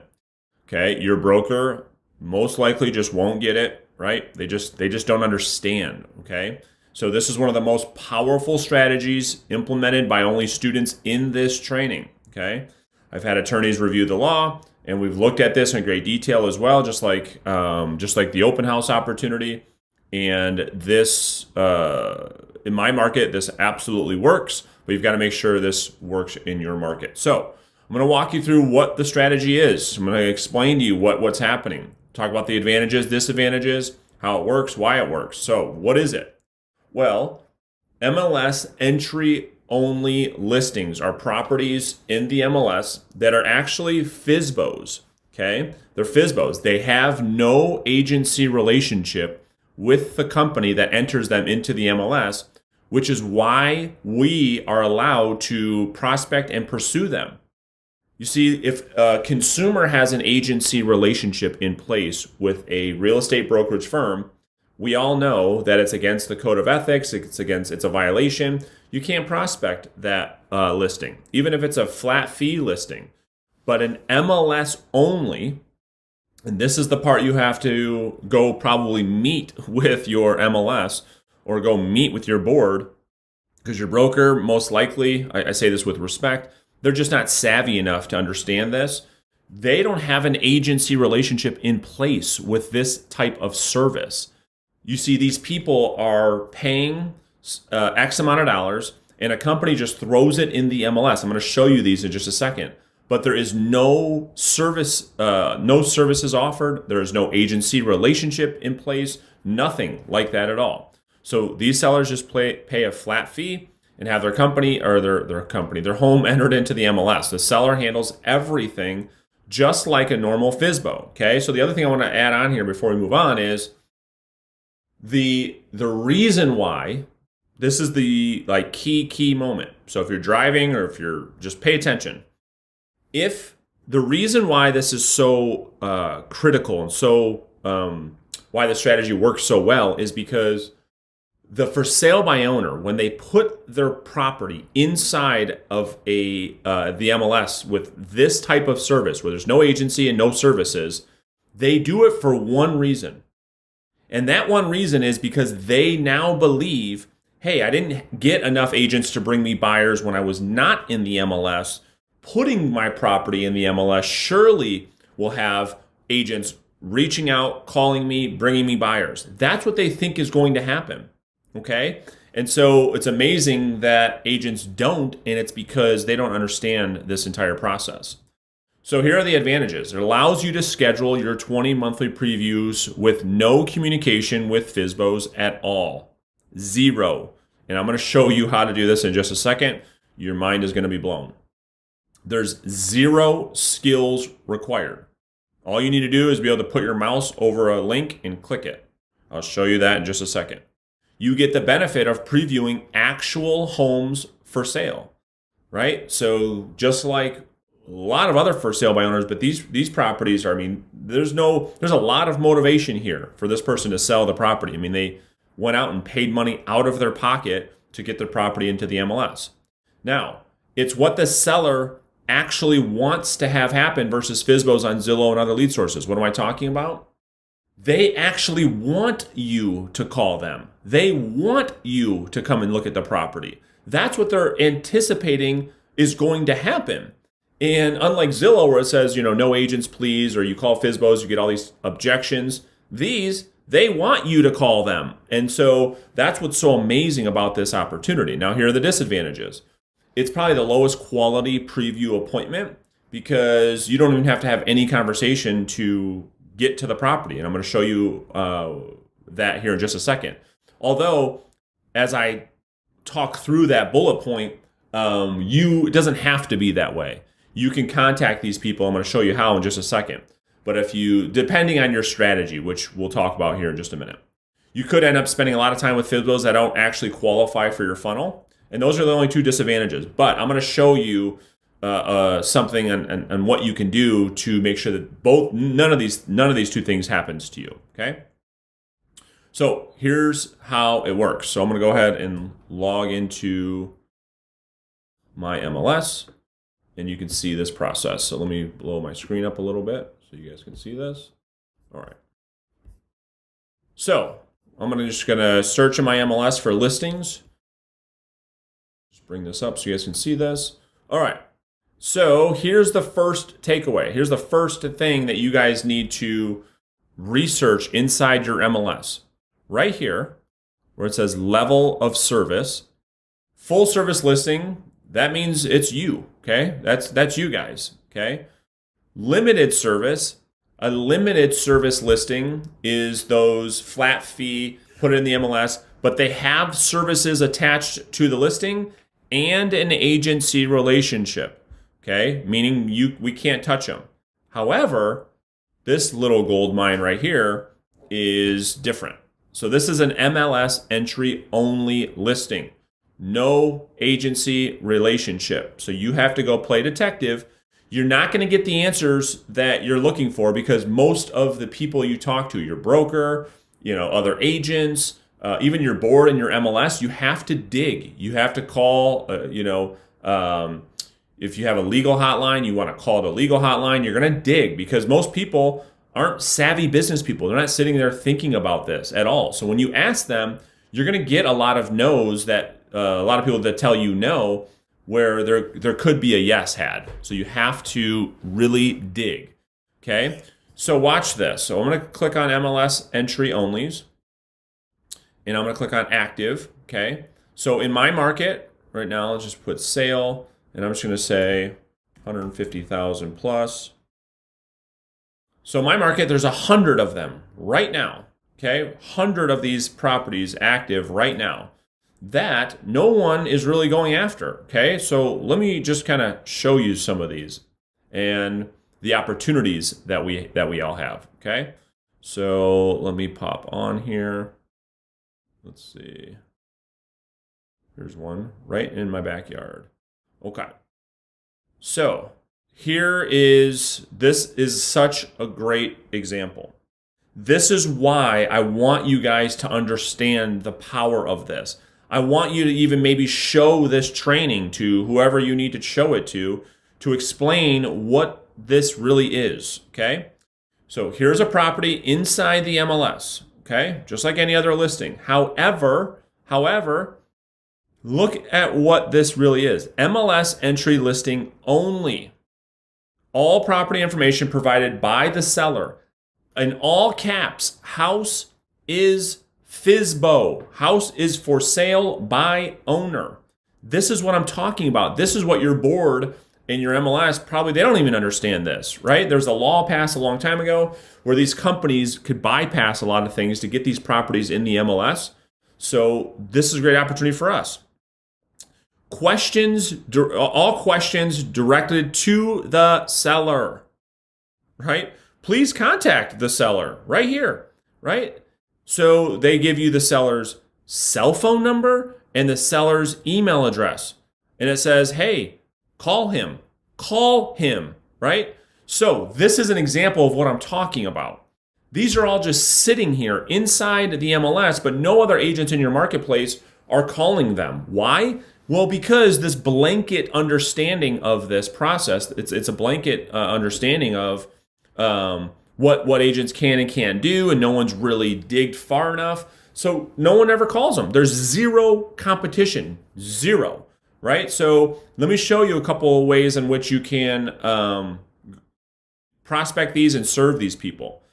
So you're going to see a lot of these listings, they've been on the market for a long period of time, much longer than the average days on market when they list with a full service agent like yourself, which tells me that this strategy for a lot of the time doesn't work. And if you look at these companies and that offer this, their list to sold ratio is like 50%, where the MLS, when a house is listed with a full service real estate firm like yours, it hovers around 97%. So there's a lot going on here. So there's two ways in which you can prospect this type of lead source. Number one, you can call the seller directly, right? Call them directly and run the play that you run with any other typical for sale by owner.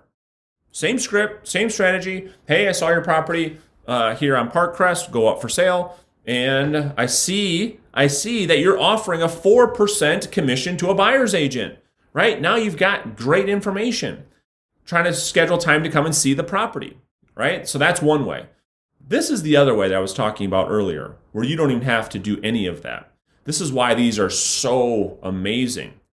Well, in most MLSs that have showing time, I don't even need to call the seller. I can just hit the showing time app, pop this open just like any other listing, schedule a single showing right here.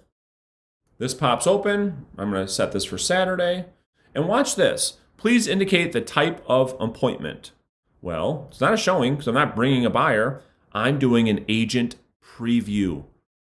So the MLS, our real estate industry, recognizes the preview strategy as a real strategy. It's what I'm trying to explain to you guys. And so much so that when people put their properties in the MLS, they don't get to tell you, oh, do you have a buyer? Do you not have a buyer? It doesn't even matter. You just say agent preview, you schedule this, and boom, you're at the property when you want, how you want. No conversation needs to be had with the seller at all. And that's the power in this opportunity that you guys all have. Well, and I shouldn't say all have. You need to go and look and do the work with your MLS and make sure that this is an opportunity that you can move forward with. So action steps of step 3.6. Hopefully, you're excited, because I get even excited telling you guys about this because of what this opportunity has done for my team. It's been incredible. So number one, decide if this strategy is going to be part of your business plan or not. You don't have to do this, okay? So don't feel like, oh, Brandon, my MLS is different and I can't do this. Am I going to lose out on opportunities? No. There's no agents that do this in North America that list a lot of for sale by owners. So this is just a cherry on top. So if you can't do it for whatever reason, don't sweat it. There's a lot of other opportunities that I just walked you through in step 3 with all the different ways to contact for sale by owners. Number 2, if you get with the board, kind of like I was just talking about, and determine the rules, remember, this should be allowed in your market, because the fact that an MLS entry only listing has no agency relationship, that is the thing you want to communicate with whoever you're going to talk to about this opportunity. You have to see, well, do these people have an agency relationship? Because what it says in the Code of Ethics, even from the National Association of Realtors, when it comes to the code on whether or not you can pursue an opportunity or listing opportunity, has to do with whether or not that seller has an agency relationship in place or not. And that's what you have to figure out, okay? So that is it for step 3.6. Hopefully you're excited about this. Hopefully you're going to go do some due diligence and find out if you can implement this into your market and your business plan right away. If you have questions, make sure you bring them to our weekly Q&A, and I'll see you in step 3.7 very soon. Thanks for watching.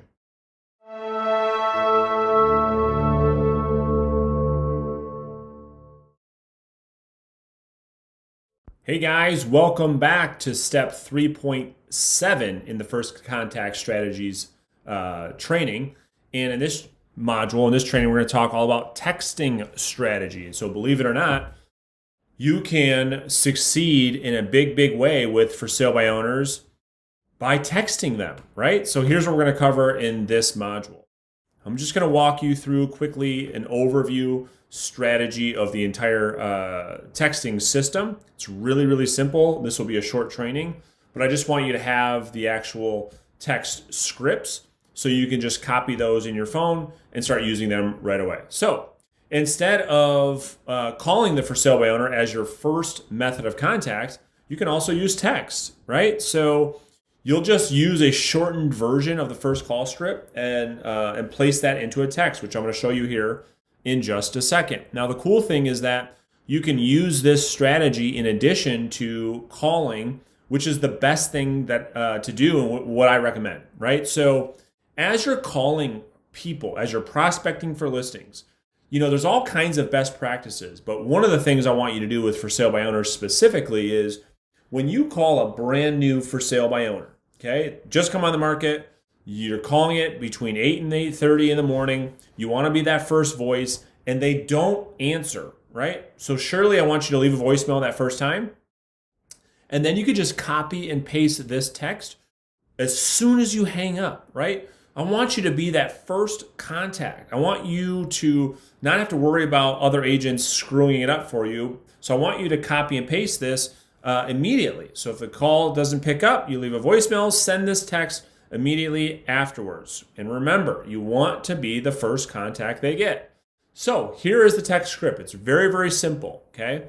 So it's essentially a shorter version of script 1.0. Just says, hi, this is Brandon, a local realtor. I see you're selling the home on 123 Main Street. And I only want you guys to use a shortened version. Don't put in the whole address if it's real long. Just the street number and the street name. Hi, I see you're selling the property on 123 Main Street on your own. I was just curious if you'd be open to an agent bringing you a buyer. That's it. That's the first line in this text message. So you don't copy and paste this whole thing. There's 4 sections to it. So that's the first thing you're going to copy and paste into the text. Wait for a response. If they say, yeah, we're paying a commission, or yes, we're open to that, sure, whatever they say, you say, your next text is great.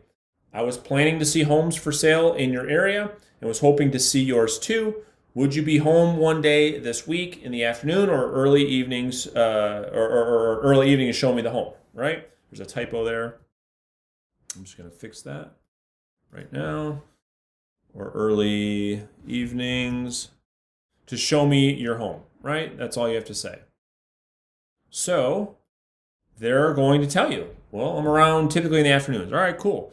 That works. I've got Tuesday or Thursday free. Insert whatever days you have free around 4 o'clock, which is better for you.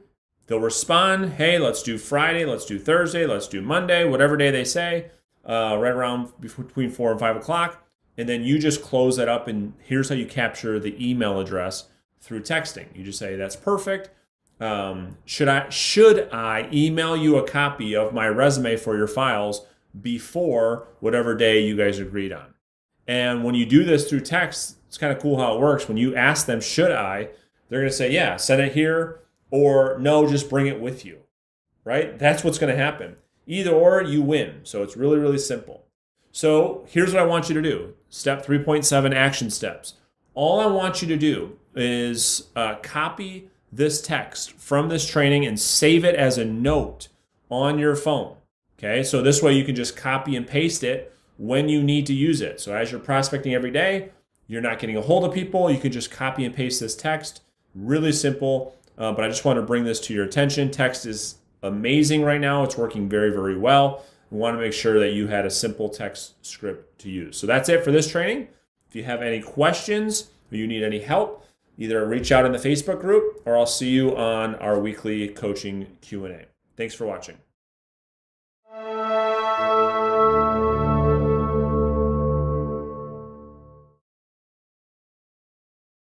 Hey guys, welcome back to step 3.8, which is the black hole. So here's what we're going to cover. I'm going to walk you guys through what the black hole is, why it happens to agents, how to prevent it from happening to you, and then we're going to kind of walk through some different takeaways at the end of this training so you can ensure that you get the best results when going after for sale by owners. So let's jump right into it. Starting off with what in the world is the black hole? So the black hole is a major, major mistake that most real estate agents fall victim to regardless of skill or experience. Agents fall victim to this because of lack of systems. Okay, so the black hole is also why agents often say, Brandon, I don't have that many FSBOs in my market to go after. So to understand the black hole, you can never forget that your job with for sale by owners is to see each and every for sale by owner to its end. When I say see, I'm not talking about physically going to see them face to face, but I'm talking about is when a for sale by owner enters the marketplace, when they come into the marketplace, your job is to be there until the end. Regardless if you list the property, if they sell on their own, or if they sell with somebody else, or they list with somebody else, your job is to know exactly what is going on with every for sale by owner that hits your market until the end of the cycle. So to contact the for sale by owner as soon as it hits the market and to be the first voice that they hear, that you say, yeah, Brandon, so what's your point? Well, here's what the black hole is. Let's assume, for example, you get 4 for sale by owner leads every day that hit your marketplace, all right? So one would think, well, man, that's not enough for me to hit my goal, or is it? So with the FSBO funnel numbers that you should already have, you should be able to contact 75% of the new FSBOs that hit the market and meet with 25% of those that you speak with. You see a lot of agents that are posting their numbers. You see a lot of this happening on the leaderboard. These numbers have been tracked over the past 4 years. So let's give you the benefit of the doubt and pretend that you actually do the work every single day. Let's look at this example. So 4 FSBOs a day, that's 120 a month, or 1,440 per year. Okay, so let's use that as an example to help you understand the black hole and how to avoid it. So with our metrics, you're going to contact, you'll only be able to contact 3 of those a day, or 90 a month, or just over 1,000 of those per year. Now, scheduling previews, you should be able to schedule 1 per day, get your 20 per month, or 240 a year. So do you see the black hole yet? The black hole are all the FSBOs that either you don't contact on first attempt, you don't go meet with on your first attempt. And so what happens to those leads? That's the black hole. You see, most of us are great at first attempts. Most of us are amazing at calling all of the fresh for sale by owners Monday through Friday, even probably Saturday. We're really good at that, right? But this means that even the best agents that do their job every single day without fail are missing it. Almost 100 leads per month and over FSBO opportunities every year. They're missing out on that. How is that? Well, based on best case scenario, agents are only meeting with 240 of the 1,440 FSBOs that came into the market in this example. Now remember, our job is to be in contact with every for sale by owner until the end of their journey, regardless if they sell on their own, list with us, or list with another agent. This is why I believe FSBOs alone give agents enough opportunity to sell 30, 40, even 50 houses a year. So how do you ensure you don't fall into the black hole? So let's talk about why agents fall victim to this problem. Agents, like I said before, agents are really, really good. You guys are really good at that first attempt. But after that is when things really start to fall apart. Most agents don't have a true system that prevents leads from falling through the cracks. So let's make sure this doesn't happen to you, and let's look at a simple process for you to follow. So after you attempt to contact each for sale by owner, you need to have a system that you follow regardless of the outcome, and here's what I recommend. In your morning prospecting schedule, you need to time block for lead follow-up, okay? So just like you have time booked out for working out, just like you have time booked out for calling the fresh for sale by owners, you need to have time in your success daily schedule for lead follow-up. So here's how the system works. There's only 4 things that can happen after you make a first attempt. Okay, there's only 4. Okay, so 1, the for sale by owner agrees to meet with you and you schedule a preview. Okay, so that's the first thing that can happen. So you go meet the FSBO and put them in your FSBO follow-up system. Number 2, the FSBO doesn't qualify for the funnel, right? So this FSBO you talk to and they don't qualify. Okay. Number 3, the for sale by owner does not agree to meet, but does qualify for the follow-up funnel. And this is where you're going to put them in your weekly follow-up system. And then number 4, the FSBO does not answer. Okay. These are all those leads I'm talking about that fall into the black hole. These are all those attempts. In most markets, it's literally hundreds, sometimes thousands of leads that most agents don't ever make contact with. Okay, so those are the only 4 outcomes. So what you have to do is with all of the FSBOs that do not answer, you've got to put them in a daily follow-up system until contact is made. So every day you're spending 20, 30 minutes a day calling all of the fresh for sale by owners. You guys are amazing at that. You get that. You're like, yep, Brandon, I'm good there. Don't need any help there. Well, the 1 or 2 FSBOs every day that compounds over 30, 60, 90 days and forever, right? Over a year's time, there's probably 1,000 that you've never talked to. Those need to be in a system where you're calling those for 30, 45 minutes, 60 minutes a day, every single day. Call the fresh ones, set your appointments, go right into lead follow-up. Okay, hopefully that makes sense. So once you have this simple plan in your business, you can easily ask yourself after each for sale by owner attempt, hey, where does this lead go? Did I schedule an appointment? Yes or no? Do they not fit my follow-up system, or were they a jerk? Do I need to delete that out of my system? Do they go in a weekly follow-up? Or does this go in a daily follow-up? Okay, you'll never have to say, I don't have enough FSBOs. In this prevention plan that I'm showing you on the screen right now, this is a simple flow chart. So many agents they just struggle so bad with follow-up. You're going to learn the whole follow-up in step number 4. But right now, this is a simple system for you to follow. When you hang that phone up, whether you're texting, calling, whatever the case may be, when you hang that phone up, one of these 4 things should happen every single time. You either schedule an appointment, which you know what's going to happen there. You're going to go on the appointment, put them in your follow-up system. You hang the phone up, they were a jerk, they were nasty, they were rude, you delete. You hang the phone up and it was a great conversation. But you didn't set the appointment. But they fit your follow-up system, so they go into your follow-up system, which you're about to learn. Or they didn't answer.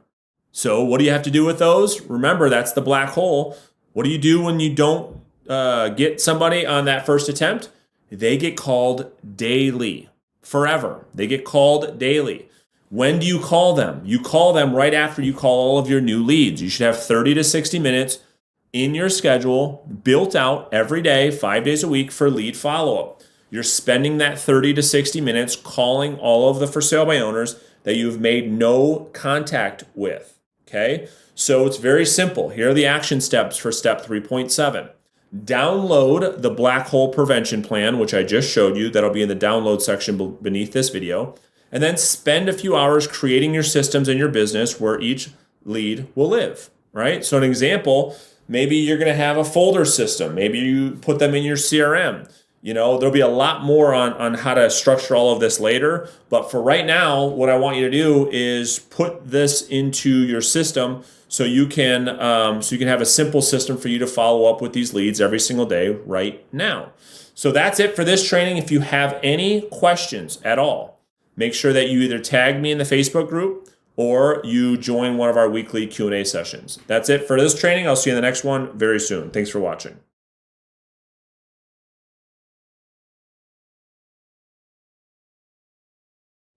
Welcome to step 4, the face-to-face appointment. Now that you've been setting appointments, you understand the first contact strategies. Now it's time to go to the appointment. It's time to meet the for sale by owner. So in this step, you're gonna learn exactly what to do, what to bring, what to say, exactly how that face-to-face appointment goes so that you can start following up with for sale by owners, so you can start listing these for sale by owners. So with that being said, let's get started.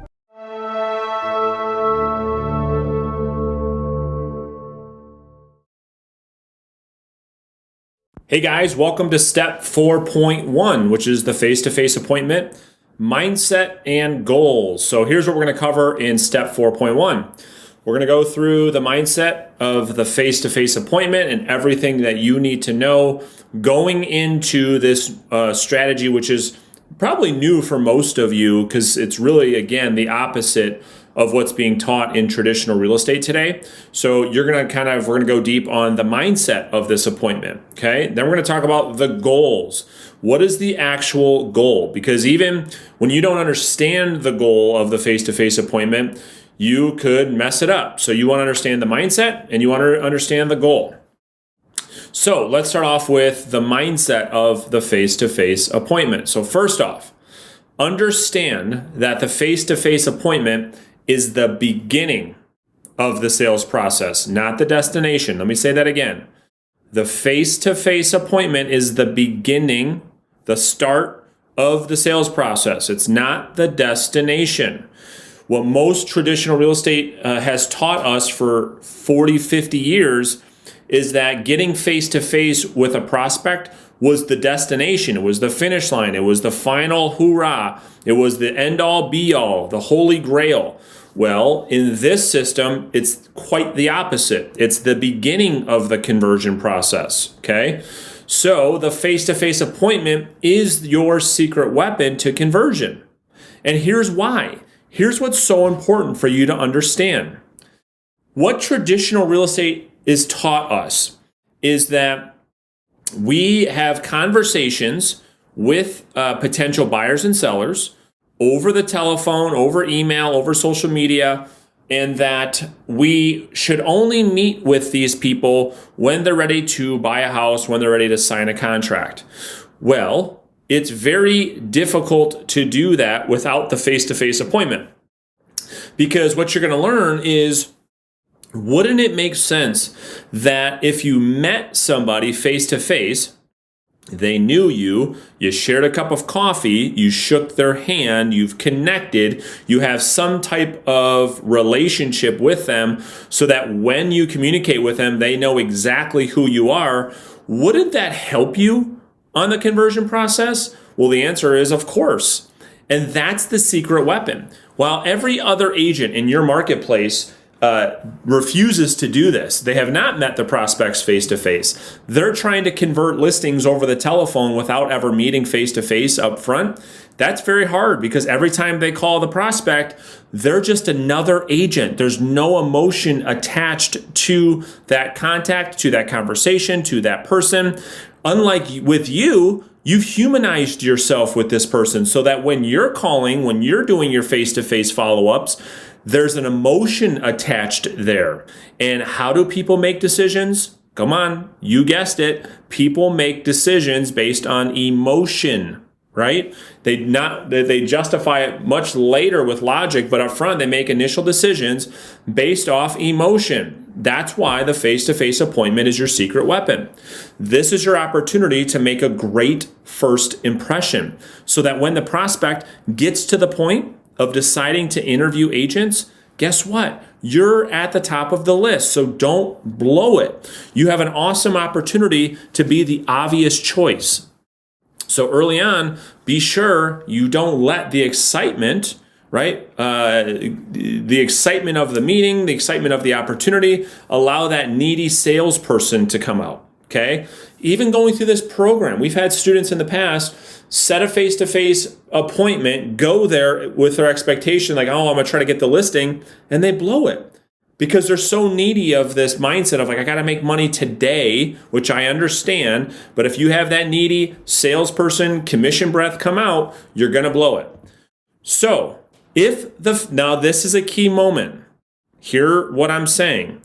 Everything up until this point, I've told you, hey, we're positioning ourselves as the backup plan. We don't want to pressure them to list their property up front until they're ready to look at options. Well, here is the exception. Make sure you pause this, listen to this 1,000 times, however many times you need to listen to this. This is really, really, really important. Maybe the most important thing to all of step 4. And I think we've got about 7 or 8 trainings in step 4. This is probably the most important part. If the for sale by owner shows you signs at this initial face-to-face meeting, then and only then, I want you to go for it now. There's nothing that I am suggesting that tells you if you go to a face-to-face appointment and the meeting goes amazing, you start going through the FSBO value proposition, you start going through all the things that we do to help for sale by owners, and they say, oh my gosh, this is awesome. Like maybe we would consider doing this now. Never will I tell you, or anywhere in this program will you learn that you shouldn't take that opportunity today. That no, you should say, you know what, Mr. and Mrs. Seller, my coach, Brandon, told me I got to wait 4 to 6 weeks. So let's not talk about listing your property right now. Let's wait. I have to go through the follow-up process. I've got to go through the conversion process. No. If the for sale by owner, through your Socratic style questioning, which you're going to learn in this module, as you're going through this face-to-face appointment, if they start to respond well to these things, the whole idea is for you to obviously help them solve their problem. What is their problem again? They have to sell a home. So if you have this face-to-face meeting and you communicate the way that I'm going to teach you, and they love it, which a lot of times they will, and they offer you up opportunities to move forward today, do not turn that down. There's nothing in the rule book that says you can't take the listing at the face-to-face meeting. It's not the goal. It's not the mindset. However, if it happens, go for it now. And the majority of the time, this won't even happen to you. But once you get really, really good at these, you will get opportunities at these face-to-face preview appointments where the FSBO is so blown away by the way you communicate, by your presentation, that they'll give you an opportunity right there on the spot. So you have to watch for the signs. And if you get the signs, you need to go for it now. All right, I'll digress. So here are the goals of the face-to-face meeting. Number 1, the number 1 goal of the face-to-face meeting is to solidify the relationship with the seller regardless of the outcome. That is your number 1 mission on this face-to-face appointment. Number 2, the second goal is to go through all 6 steps. That's the second goal. Go through all 6 steps of the face-to-face appointment process to provide as much value to the FSBO so when they consider listing the home with you on the spot, right? That's how it happens. And so as you learn these 6 steps in step number 4, the goal is to get through all 6. Does it happen every single time? No, it doesn't, but that's the goal. Goal number 3 is to position yourself, listen closely, is to position yourself as a great option for their backup plan.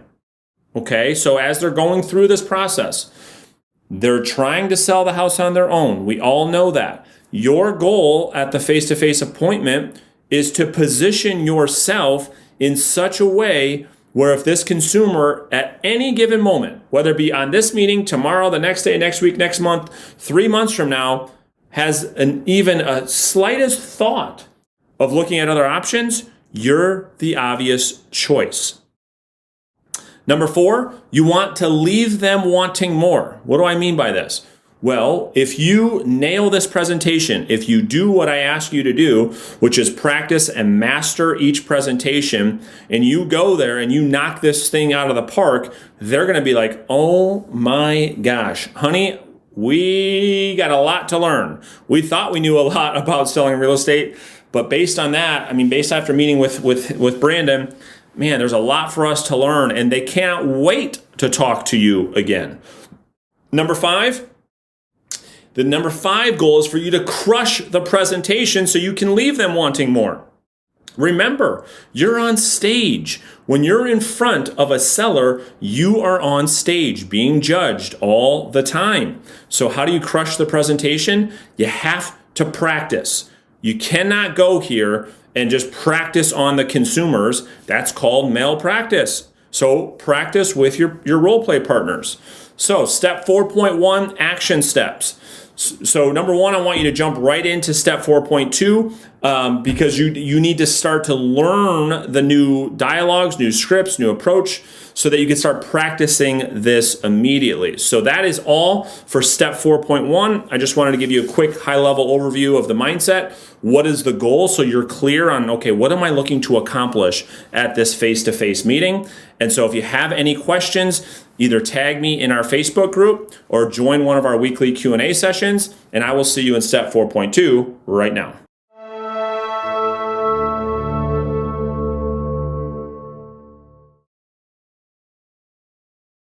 Hey guys, welcome to step 4.2, which is understanding the 6-step face-to-face system. So in this training, I'm going to give you a high-level view of the entire 6-step face-to-face preview appointment system, all the steps, so you understand from a high level, okay, what are we doing here? What are all the things that we need to accomplish at this appointment? And this training is going to give you kind of a quick high-level overview of the full appointment. All right. So step 1 is the home tour. Okay. And so over the next couple of training modules, I go deep into each section. This training is simply for you to understand from a bird's eye view exactly what we're doing here. Okay. So step 1 is the home tour. Step 2 is the Zillow ad review. Okay, this is where you're going to walk them through tips and tricks and give them recommendations on their Zillow ad. And really quick, if you're a real estate agent, you're watching this video and you're not selling at least 2 homes every single month, consistently, month over month, I want to invite you to join me on my next live workshop. It's 100% free. And for 3 hours over Zoom, I will personally work with you to build out a step-by-step lead generation action plan that you can follow every single day that will allow you to get clients on a consistent basis. There's a new and better way for real estate agents. And wow. So if you're considering this workshop, you need to do it because nobody is given this type of tactic or strategy to where people actually want to talk to you and have fun again and start making real money. I've taken so much away from this. It's incredible. I'm so excited. I feel like I'm robbing Brandon a little bit because it's all so valuable. I'm very, very, very, very, very motivated as an individual, and I just don't know where to put the effort. And now I have a way clearer idea of where to put the effort. If you don't do this, you're not gonna have a career. You're gonna be like me and flying by the seat of your pants, and it doesn't work. It doesn't work. You can't just depend on referrals. So if you're sick and tired of riding the commission roller coaster where 1 month you've got this great income and then you go months and months without getting a commission check, then simply go to reverseselling.com to save your seat or simply click the link in the description. Step 3 is the FSBO CMA presentation. It is the most important part of this entire appointment. And so you're we're going to go deep on that here soon. Step number 4 is the FSBO value proposition presentation. It's a mouthful. That is the second most important part of this presentation. Step number 5 is planting the backup plan seed. And then number 6 is the handwritten thank you card. So what I want you to do is I want you to download this from the resources section underneath this video. And I just want you to understand, okay, here's the entire, if I went through a perfect face-to-face appointment, I would get through all 6 of these steps. Remember in the last training, your goal is to get through all 6, okay? And so once you understand this from a high level, now you can start to practice each one of these individually until eventually you've got the entire presentation nailed down. But like everything, I want you to chunk it. I want you to learn this step by step. I want you to be able to come on to a weekly Q&A call in front of all the other students and nail your CMA presentation. I want you to be able to nail your value proposition presentation. And until you can, you need to continue mastering that thing, okay? So, action steps for step 4.2, just like I said, download the 6-step face-to-face preview appointment pinup, put it in front of you so you know exactly what the goal is. That is it for step 4.2. I will see you in step 4.3 right now.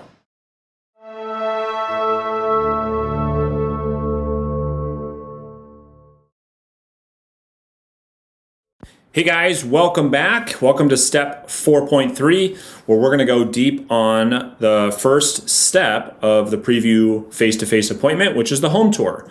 So here's what we're going to cover in today's training. I'm going to walk you through the goal of the home tour, what you're looking to accomplish when you start this face-to-face meeting out, exactly what to do. I'm going to walk you through the first transition in the face-to-face appointment system. So let's get started with the goal, okay? So the home tour is a great opportunity to make a great first impression. Don't listen to those old school trainers, okay? Old school trainers say, hey, when you walk in the house, tell the sellers to sit at the table. You'll go look at the house by yourself, and then you'll go meet them up after you look at the property by yourself. What an absolute mistake that would be, because the whole goal of the home tour is to build that connection, to lower the anxiety of you and the seller. It's to break the ice. It's to get amazing information, great intel. And if you do not take this opportunity and you go tell them to sit at the kitchen table by themselves, you lose out on this opportunity. Okay, so like I said, this allows you to connect with the homeowner, right?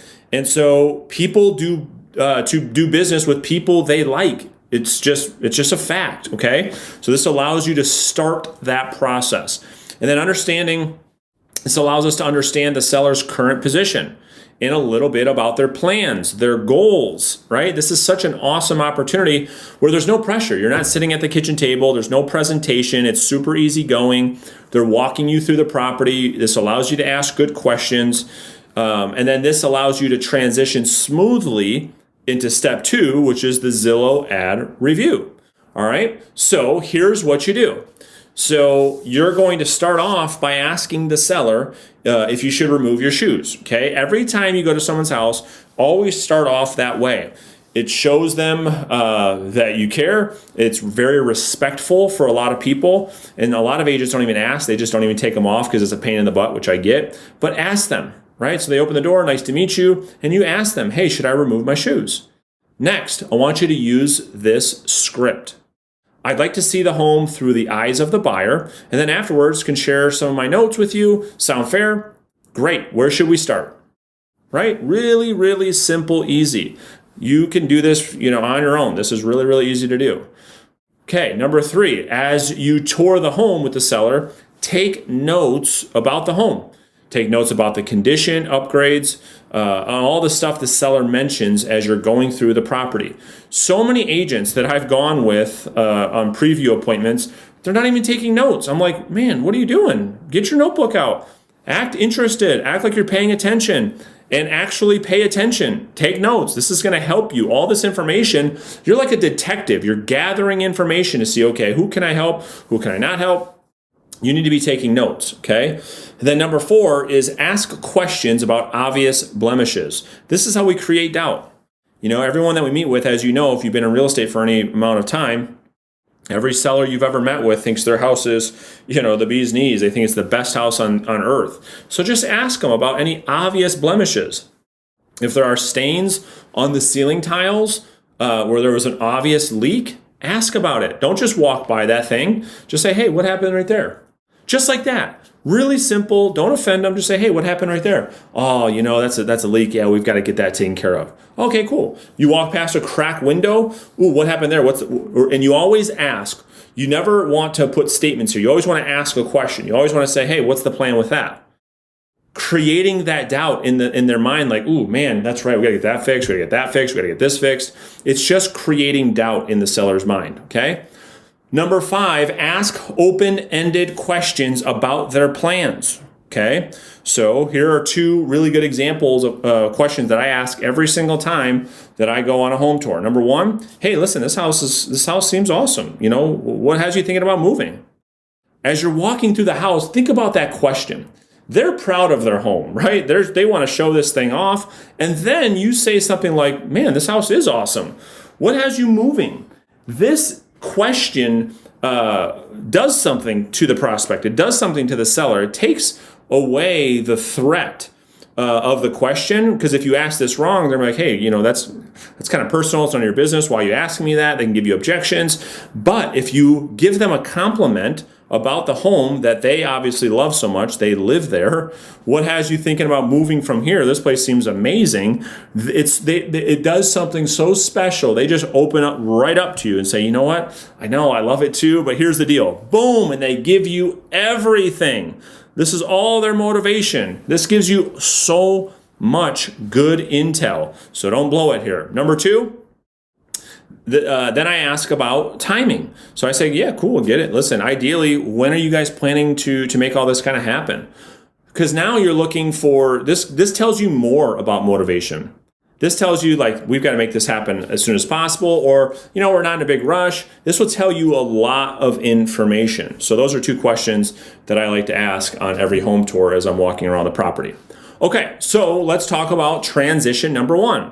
So as you go through each step of the preview appointment, there's going to be points where you're going to want to transition into the next step. Okay, so when I say transition, what I mean by that is a transition is a short script that will allow you to move from one step to the next without any hiccups. So here's transition number 1.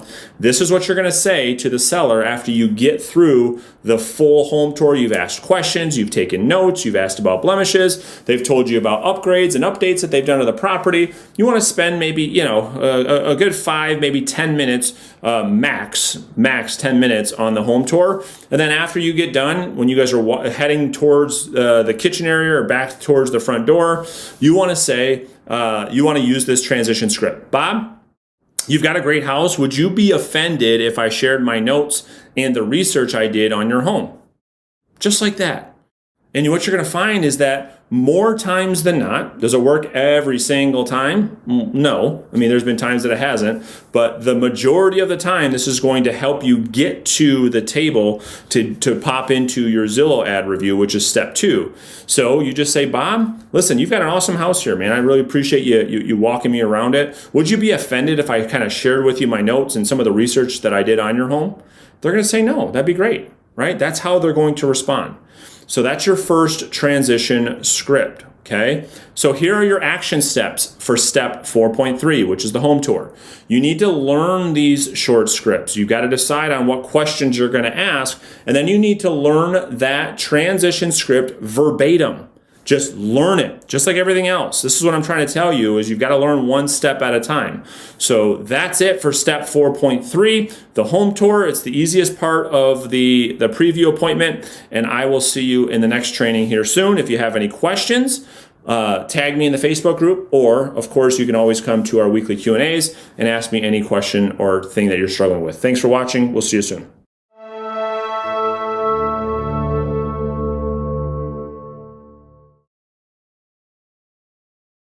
Hey guys, welcome back to step 4.4, which is the Zillow ad review. So here's what we're going to cover in today's training. So we're going to talk about how to transition and how to get into the Zillow ad review. I'm going to walk you through a common question, which is, hey, what do I discuss? You know, how do I deliver the feedback? What feedback do I deliver? What do I cover with the Zillow ad? We're going to talk all about that in this training. Then we're going to walk through transition number 2, which will help you get into the CMA presentation, the big part of your presentation, which is the next step. So let's first talk about how to transition. So at this point in the preview appointment, at that face-to-face meeting, you've done the home tour, you've taken notes, you've taken 5 or 10 minutes to go through the property with the seller, you used transition number 1, and the seller has agreed to sitting down to discuss those notes and research. And so you'll start off by giving them feedback about the home, all the notes you took, and any questions you've got about the home, okay?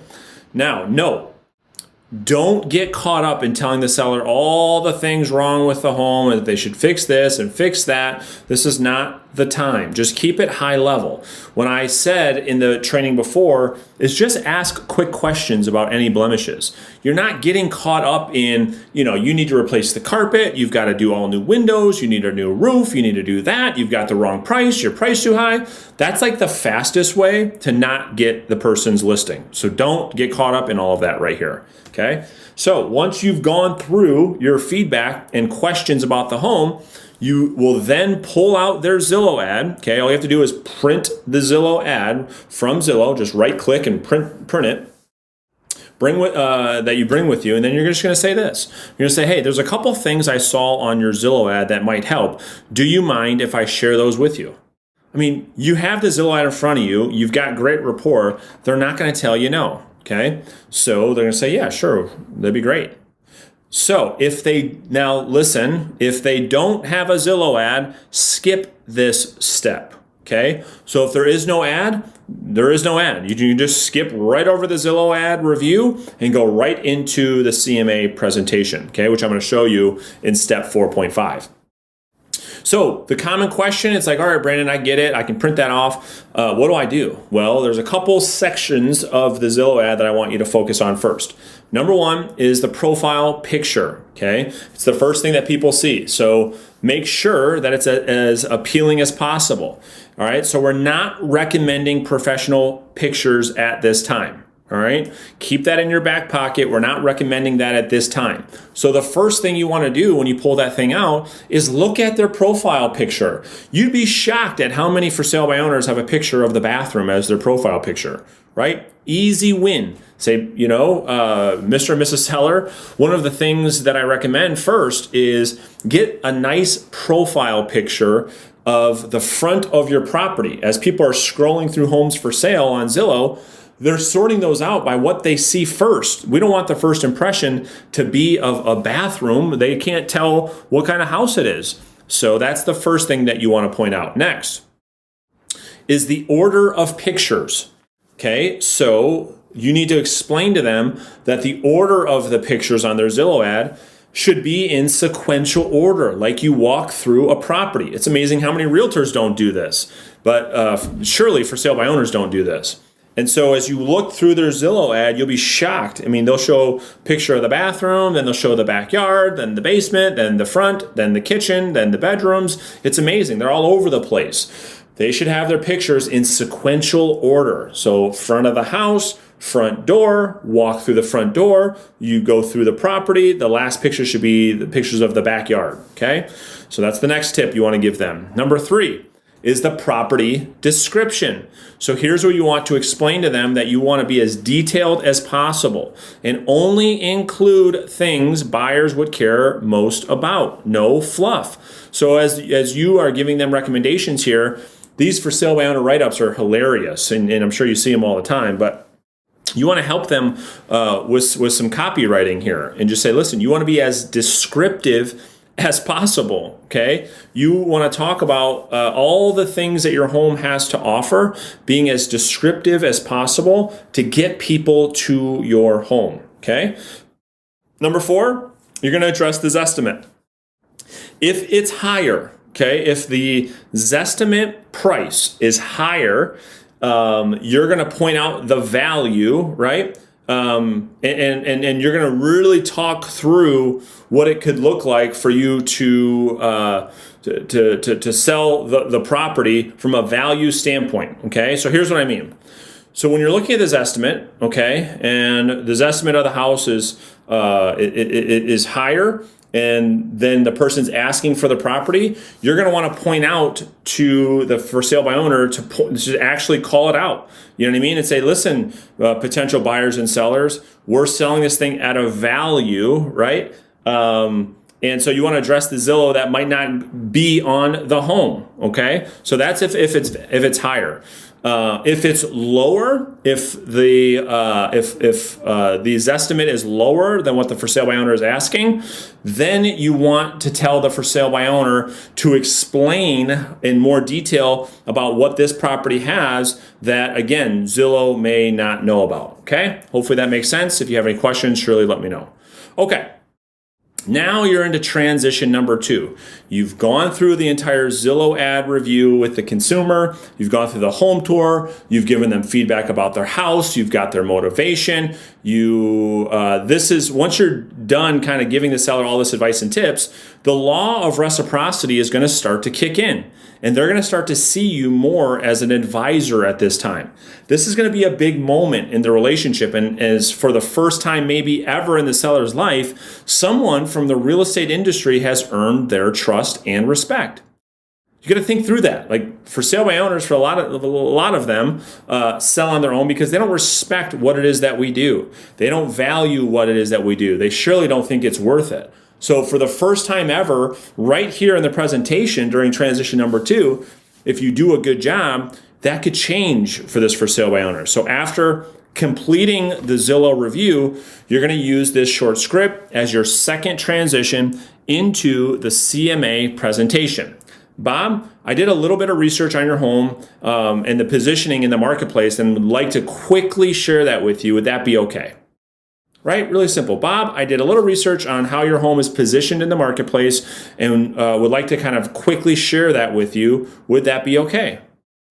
At this time, you should get a yes, which will allow you to dive into the CMA presentation. So here are the action steps for step 4.4.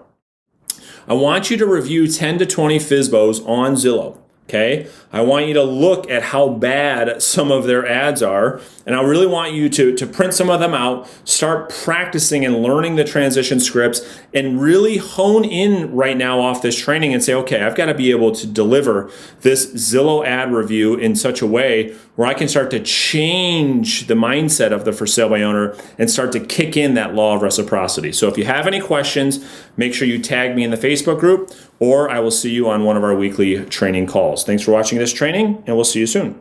With pricing, because Essie, your entire experience with selling your home is going to be derived through our pricing strategies and you and I seeing things the same way.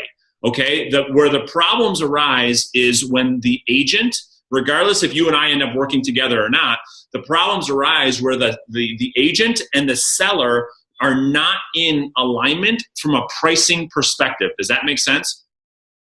Sure. And just to be clear with you, I would rather you and I be in alignment from day one so that we make sure that the experience between right now and the time that we sit at the closing table is a positive experience that you can look back over and say, wow, Brandon, you did every single thing you said you were going to do. And in fact, I want to make you comfortable referring me to people that you care about. Would you be okay with that? Yeah. Awesome. So let's jump into this. So can you see this CMA okay? Yeah.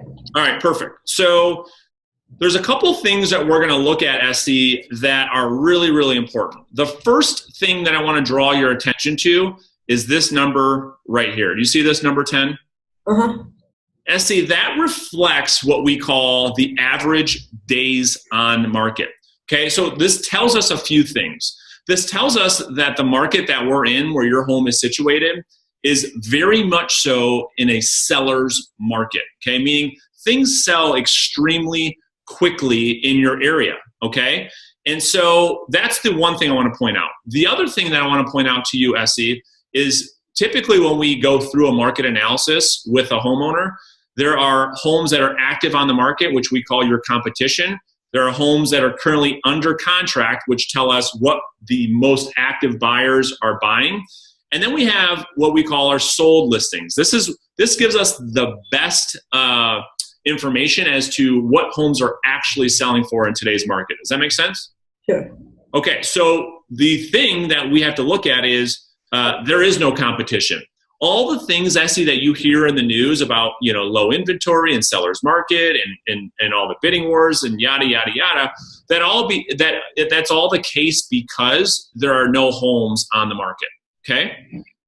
That's a great thing for you. It's not so much a great thing for the buyer. Would you agree?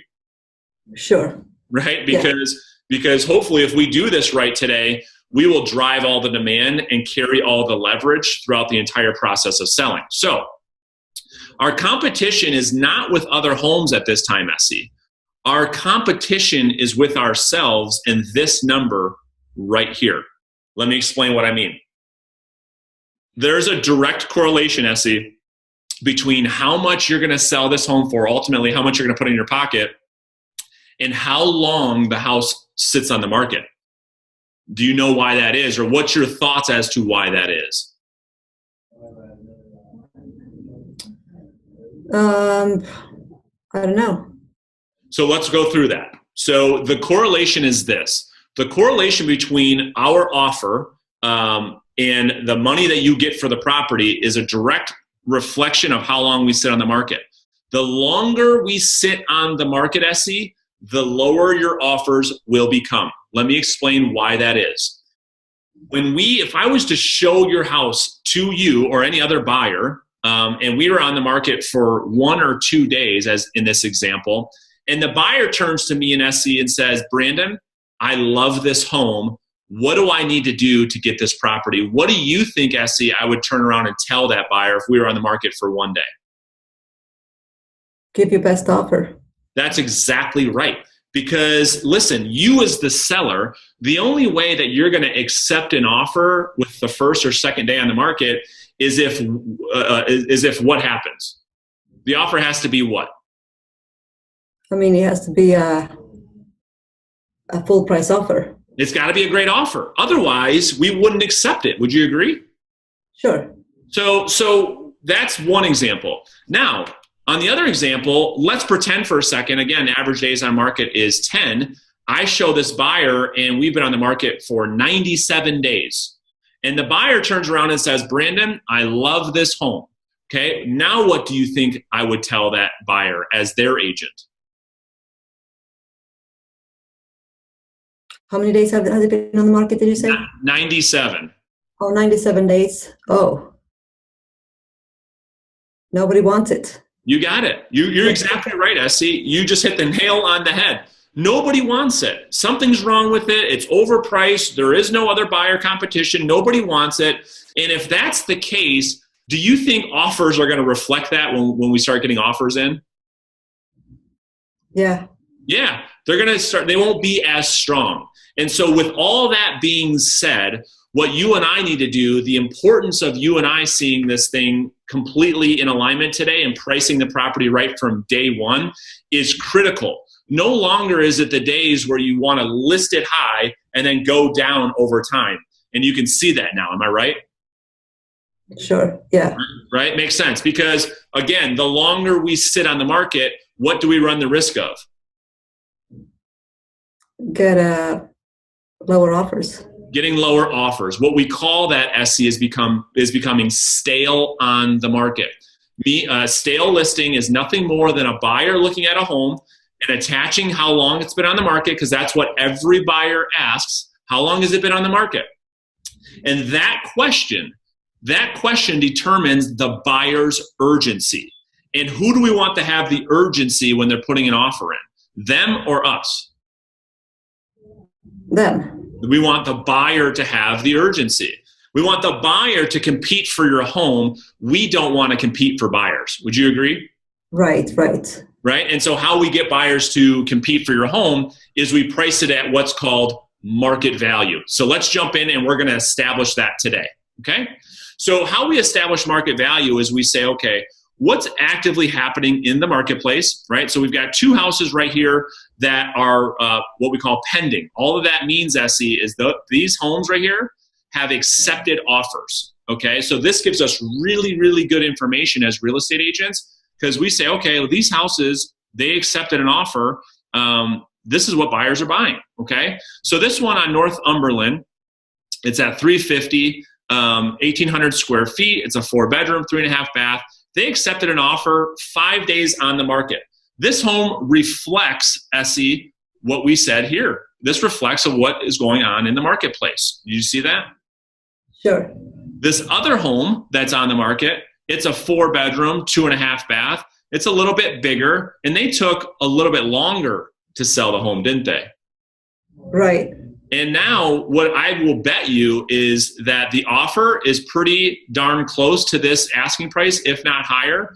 And I bet you this one, if I had to guess, probably is a little bit further away from their asking price. You see how that would work? Yeah.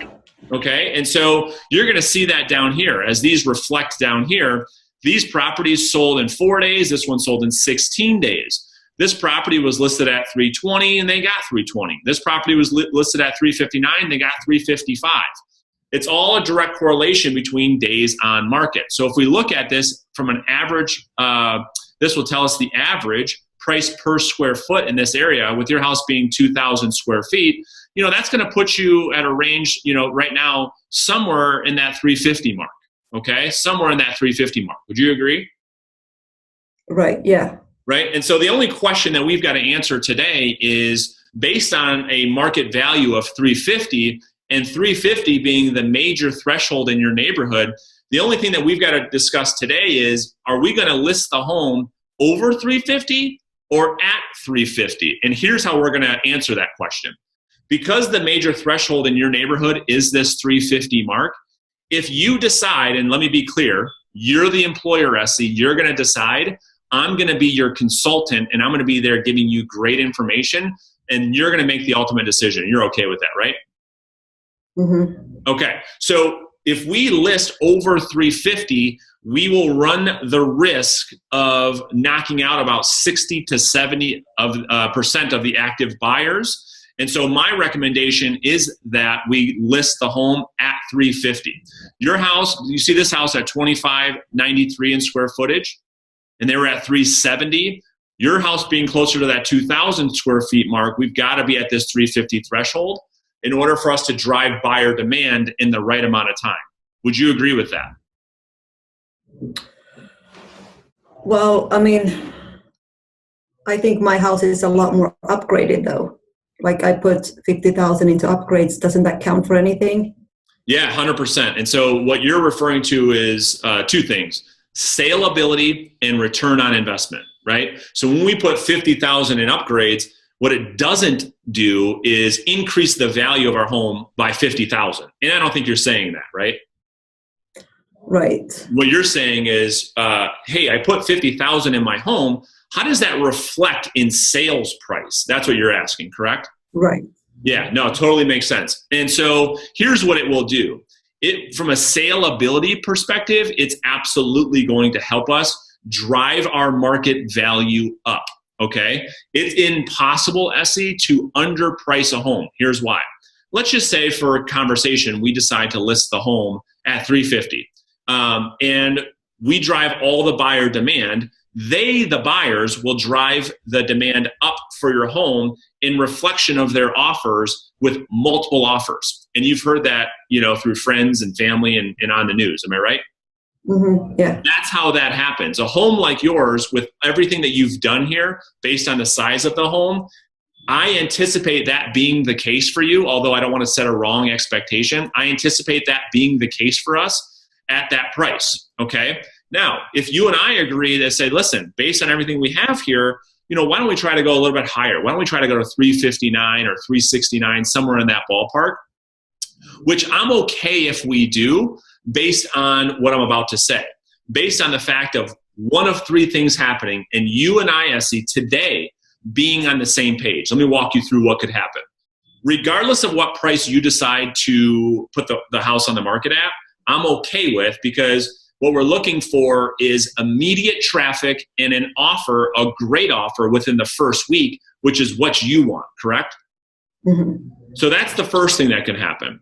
The second thing that could happen, Essie, is we hit the market, we get all of the activity that we're looking for, and we sit on the market for 2 or 3 weeks with all these showings, but no buyer takes action. No buyer writes a legal contract, and submits an offer to me. And if that's the case, what do you think we need to do? Lower the price. Possibly. And I don't disagree, but that could be an option. We may need to do an adjustment to price to increase the buyer's urgency, because what are we protecting against? And never forget this. What are we protecting against? Days on market. Days on market. That's what we're protecting against. We cannot afford for your house to be sitting on the market for 30, 40, 50, 60 days, can we? No. And because if we do, what could happen to us? We get lower offers. That's right. And so the third thing that could happen is we go on the market at whatever price you and I agree on, and we get zero interest. Nobody comes to the home. We get no showings. And if that's the case, you and I will probably agree that we've just missed on pricing, right? Right. So based on kind of what we're talking about here, from a pricing perspective, and again, you and I are we see this the same way. What do you believe is the right price as far as what you're comfortable with going on the market at? Well, I'm thinking 355. Okay. No, I think that's fair. I mean, if we were at 355, I think that puts us right in line with where we need to be. So 355, I'm okay with that. Are you okay with that? Yeah. Okay, perfect. So we'll go at 355. So now what I want to do is kind of walk you through, again, if we decide to work together, there's really three things that I've done to remove the risk, Essie, that you would take hiring somebody like me, which I think is important, and then shifting all of the accountability onto me, not you, right? You would agree that the accountability should be with the agent in which you hire as the employee and not you. Am I right? Yeah. Right. And so here's some of the things that I've done to do that, because the number one complaint in our industry, just so that you know, is, listen, I hired this agent and I never hear from them again. And there's so many horror stories, right? And so that's why I believe that we should never have any long-term contract, meaning I have to perform every single day, because with my easy exit listing agreement, it simply states, Essie, that if you're not happy or you don't believe that I'm doing what I promised I would do for you, we can walk our separate ways. Do you think that that's fair, how we've set that up for you? Yeah. Okay. So any questions on how that works? No? No. Okay. So that's number one. Number two is what we call our Savvy Seller Program. Essentially, it allows you, Essie, and I'm one of the only brokers that I know of here that allows you to do this, because again, I just believe that if you and I decide that we're going to partner up and get this home sold, that we've got to work as a team, and it's got to be a win-win. Would you agree? Sure. I mean, otherwise we shouldn't be working together, right? Right. Right. And so with our Savvy Seller Program, this allows you to market the home on your own and allows you to find your own buyer. And I want you to have all the ways to attract the right buyer, so we get the most for the home, which is what you and I both want. Am I right? Right, sure. Right. And so this agreement simply allows you to market the property while I'm marketing the property, and so that both of you have the freedom and the flexibility to find the best buyer. Now, if that happens, which brings me into my flexible commission program, you would only pay me a 1% commission to act as what we call a transaction coordinator. All of that means is I would handle the contracts, addendums, disclosures, title, appraisal. I'd handle the entire transaction on behalf of you and the seller. Does that make sense? Makes sense. Okay. Do you think that that's fair for you? Yeah. Okay, perfect. So there's two other ways that we can sell the home, which are much more probable, right? But we don't know. We don't know right now. The other way that we could sell the home is if what's called dual agency. All that means, Essie, is I put the home on the market as your agent, and I'm marketing this to all the buyers that are in the marketplace. And what ends up happening is, on a dual agency situation, I attract the buyer. There's only one agent, and that agent is me. And if that's the case, you're going to save 2% and you would only pay a 4% commission. Does that make sense? Yeah. Okay, and worst case scenario, if you know, let's just call Jilly from Remax brings us the buyer, we would pay Jilly 3%, her 3% commission, my company would keep 3%, and it'd be your standard 6%. Now, when you look at these three things, do you believe that they transfer the risk between you to me? Mm-hmm. Do you believe? Yeah. Okay, good. Do you believe the accountability is with me to produce results, not you? Yeah. Okay, good. And you believe all this is fair? Very fair. I've never heard this before. Well, good. I'm glad that you feel that way. All right, perfect. No, that sounds good. So what I'm going to do is I'm going to walk you through. Let's look at the numbers, right?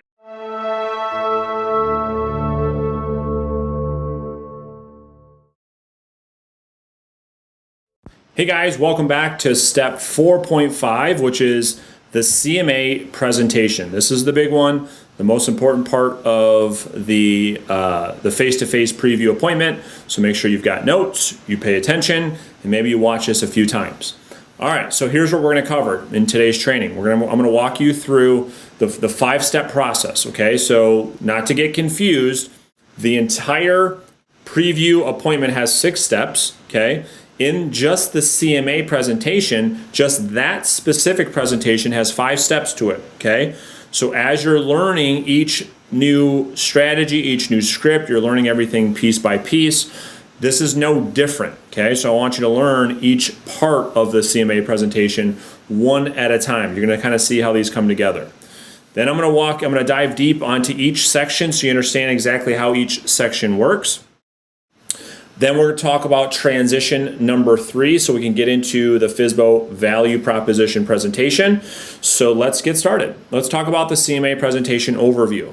So unlike the listing consultation, which you'll learn later, which has 7 parts, the CMA presentation has 5. The CMA presentation should truly wow the seller by showing them that you're truly the expert, okay? So this is where you can teach versus sell the seller using the Socratic method. You're gonna see what this sounds like here in just a second. So this should be 10 to 15 minutes of your full 30 to 45 minute preview appointment. This should be the biggest chunk, okay? So here's the overview of the 5 steps. Part 1 is of the CMA presentation is what we call selling the home 3 times. Part 2 is the market update. Part 3 is the days on market presentation.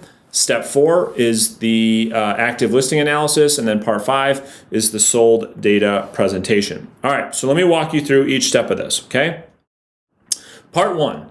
So part 1 is where I want you to explain to the seller or foreshadow to the seller, and I talk about foreshadowing a lot. This is how foreshadowing allows you to explain to a consumer what they can expect. Okay, it's a very, very important skill for you to learn.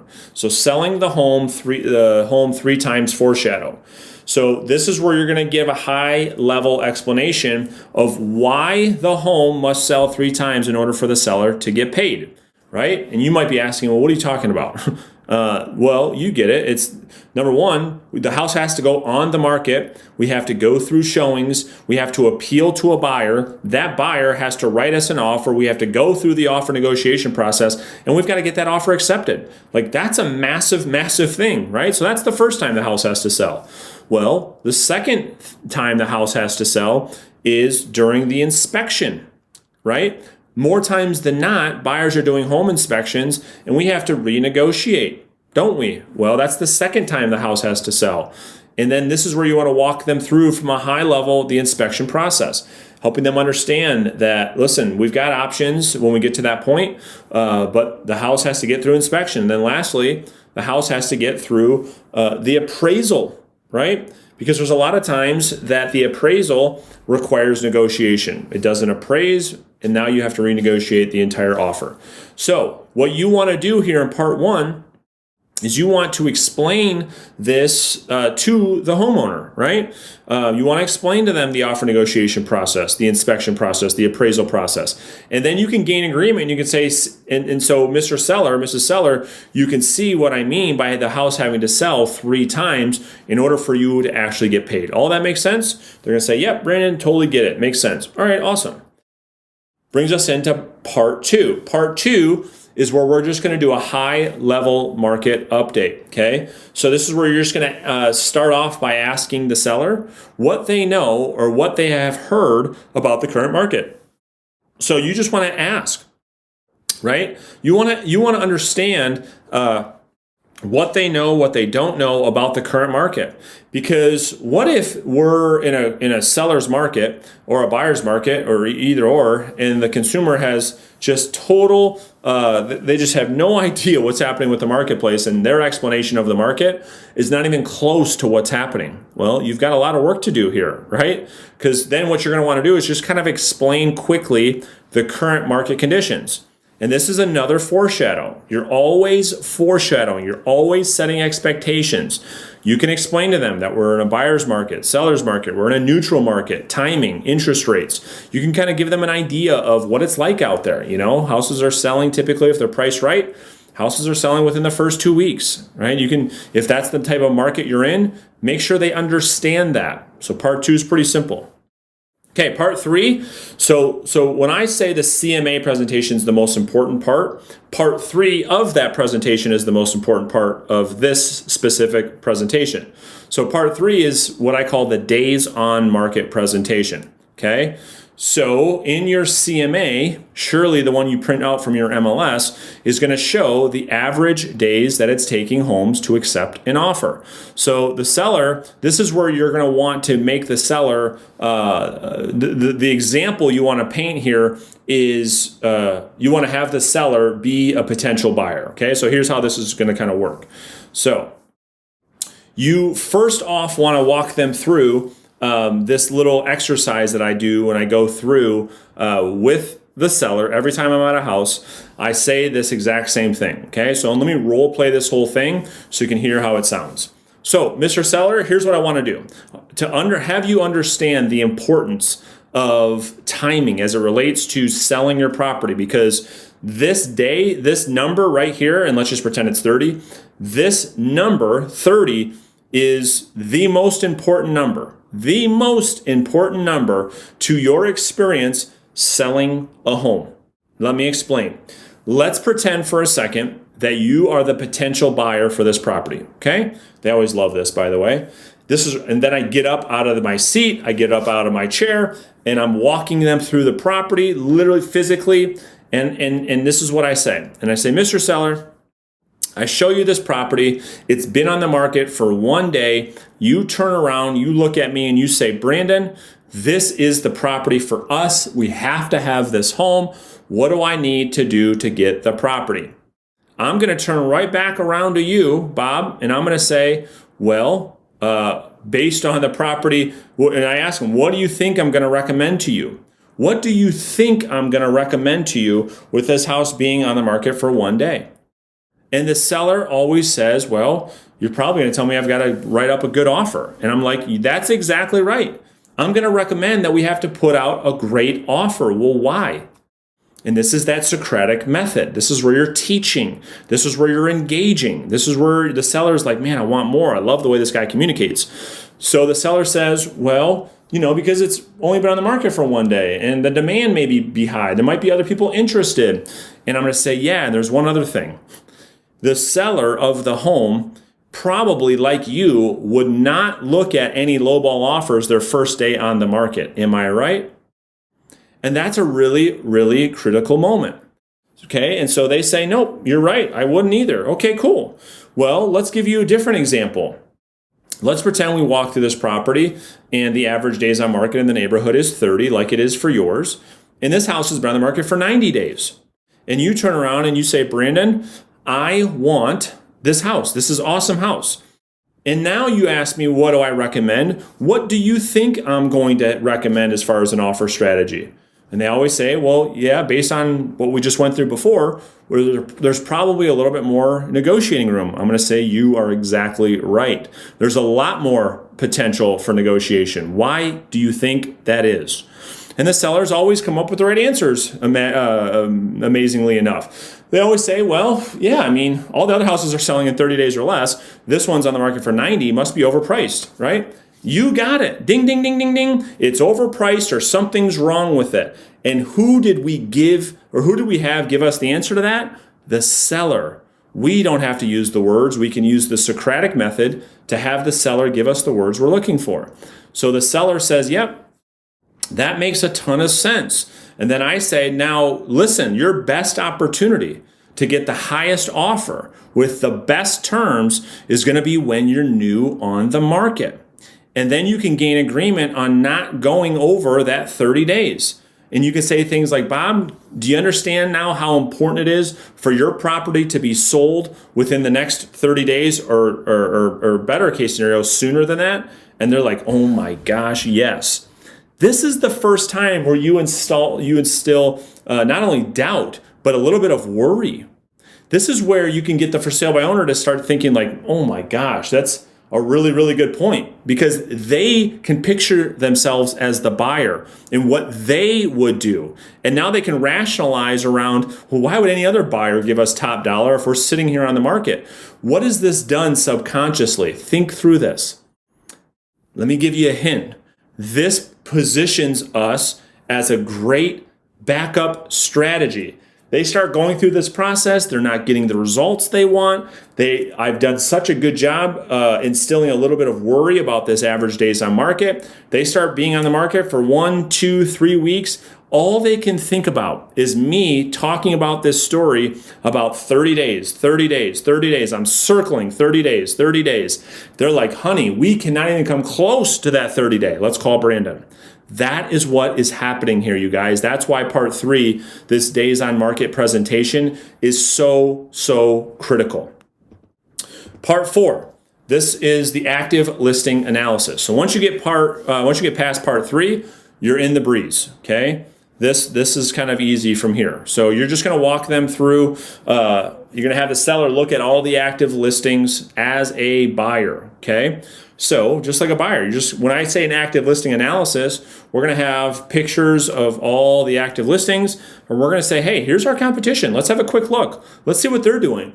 You know, the Smiths are offering this much. Here's what their house has. And this is where you're just having dialogue. You're not telling them, oh, their house is better, your house is worse. You're not getting into any of that. You're gathering information from the seller. You want the seller to say, oh, yeah, but their house doesn't have this. Oh, I can't believe, man, they're only asking that. Their house has that and our house doesn't have that, right? This is where you want to do all of that. So you're going to look at all the home features, locations, pricing, days on market, all of those things here. This is the part where you're going to foreshadow the weekly update meeting or phone call with reviewing these active listings. So a lot of you say, well, that weekly phone call, what do I say? What do I do? Well, if you do this right, you're going to remember, you don't know this yet, but you're going to learn, you're going to set this person up on an email that they get every single week showing them the active, pending, and sold properties in their neighborhood. This is where you're going to foreshadow that. So you say, Bob and Sue, one of the things I'd be happy to do is send you a report that shows you exactly what your competition is doing in real time. Would that be helpful? They'd be like, yeah, that'd be amazing, right? And so that sets this up for you to send that email to them every single week. Part 5 is the sold data presentation. So we call this historical data, okay? So all you're going to do is kind of go through all the properties that have come on the market, gone through the process of selling, and have actually sold, okay? This is where we gain agreement on they need to be selling their property at the right price from day 1. Now they can see like, man, oh man, because what you can see in a CMA with sold data, what you want to show them, here's the amazing part, this will even teach you something maybe, is pay attention to 2 numbers. You want to pay attention to the list price, how much this property listed for, how much it sold for, and the time frame. And you'll see the correlation. More times than not, what you're going to find is that the properties that have the lower days on market got closer to their asking price or more, and the exact opposite will be true. The properties that sat out there for a long period of time, their list to sold price ratios are a lot worse.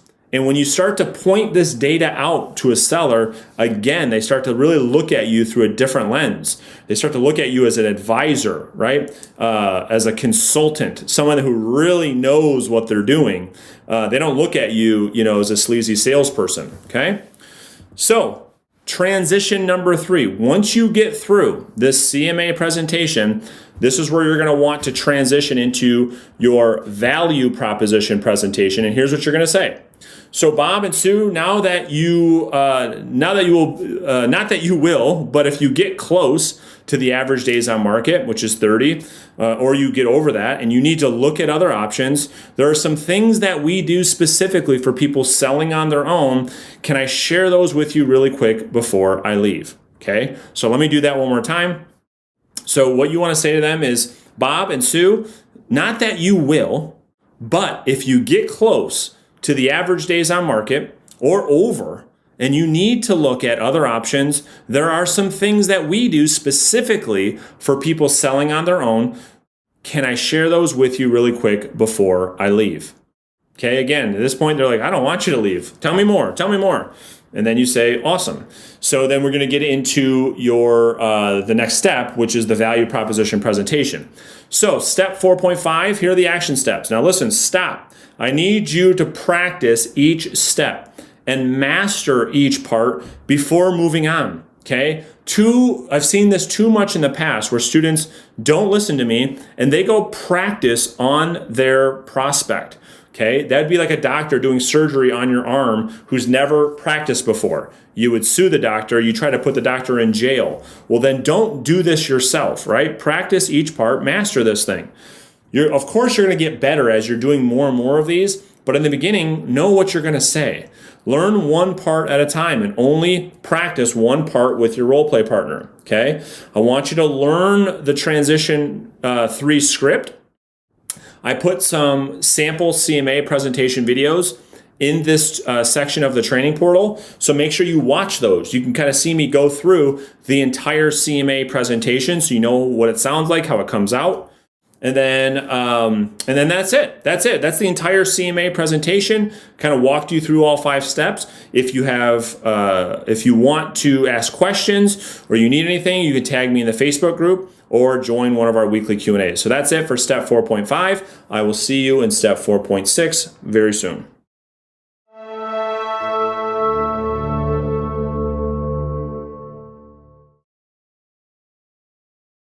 Hey guys, welcome to step 4.6, which is the FSBO value proposition presentation. So here's what we're going to cover in today's training. We're going to talk about what is a value proposition in the first place. You know what I mean? How do you differentiate yourself from the competition?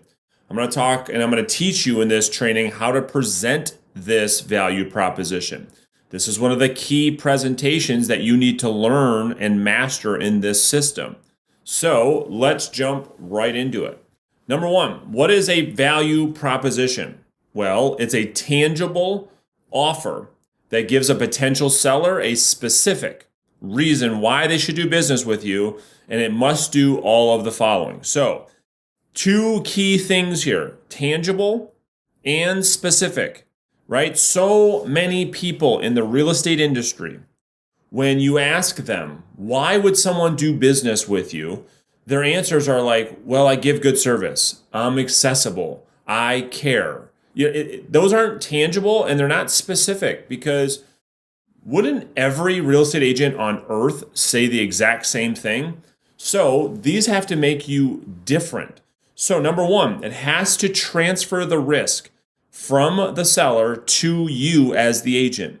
You have to understand something. When dealing with the prospects, when dealing with consumers, they have many options. And if you want to win big in your business, which is why you're here in this program, well, you have to create a value proposition for a seller that transfers the risk from them hiring you. You see, one of the keys to listing a lot of properties is to remove this whole thing from a consumer that makes them have to go and think about it, that makes them have to go talk to a bunch of different agents, that makes them give you a bunch of objections. Well, if you created a system in your business that transferred all of that risk from the seller to you, you would then get a lot more business. Number two, your value proposition must shift the accountability from the seller to you. Well, what do I mean accountability? Well, what I mean by that is, you see, when a seller hires an agent, for the most part, they take on a massive risk and they take on the accountability. It's their house, it's their life, it's their future. And unfortunately, most real estate agents just are not doing a good job. They're not communicating. They're not doing what they say they're going to do. They're not getting results for their seller. They're not a professional. So your value proposition has to shift that accountability off of the seller, and you have to put it onto you, okay? And then number three, it has to clearly differentiate yourself from other agents. Your value proposition, when these three things are accomplished, not only can you succeed in a massive, massive way with for sale by owners, you're going to win with your entire real estate business. So let me give you an example. So Boston Market, it's one of my favorite kind of, I guess you call it, yeah, that's a restaurant for sure. And people laugh at me, but they've got a pretty strong value proposition. And you wouldn't think of Boston Market having a strong value proposition, but all good companies have them. So here's theirs. So they call it our rotisserie chicken guarantee. No added hormones or steroids. Fresh, never frozen. No antibiotics. All natural chicken. No MSG. Gluten-free, right? So when you look at what I told you the value proposition has to do, it has to transfer the risk, right? So when you go and eat food, you're like, man, what's in this meat, and is it good? Is it not good? Well, they're telling you this is designed to transfer that risk, right? It makes them different in the marketplace, because where can you go get a nice piece of chicken that's already cooked for you with all of these different items? So that's a really just a good example of something outside of the real estate industry to show you a good value proposition. So here's some other examples in the real estate industry. Sold in 29 days guaranteed, or I'll buy it. Sold in 29 days guaranteed, or I'll sell it for free. And really quick, if you're a real estate agent, you're watching this video and you're not selling at least 2 homes every single month, consistently, month over month, I want to invite you to join me on my next live workshop. It's 100% free. And for 3 hours over Zoom, I will personally work with you to build out a step-by-step lead generation action plan that you can follow every single day that will allow you to get clients on a consistent basis. There's a new and better way for real estate agents.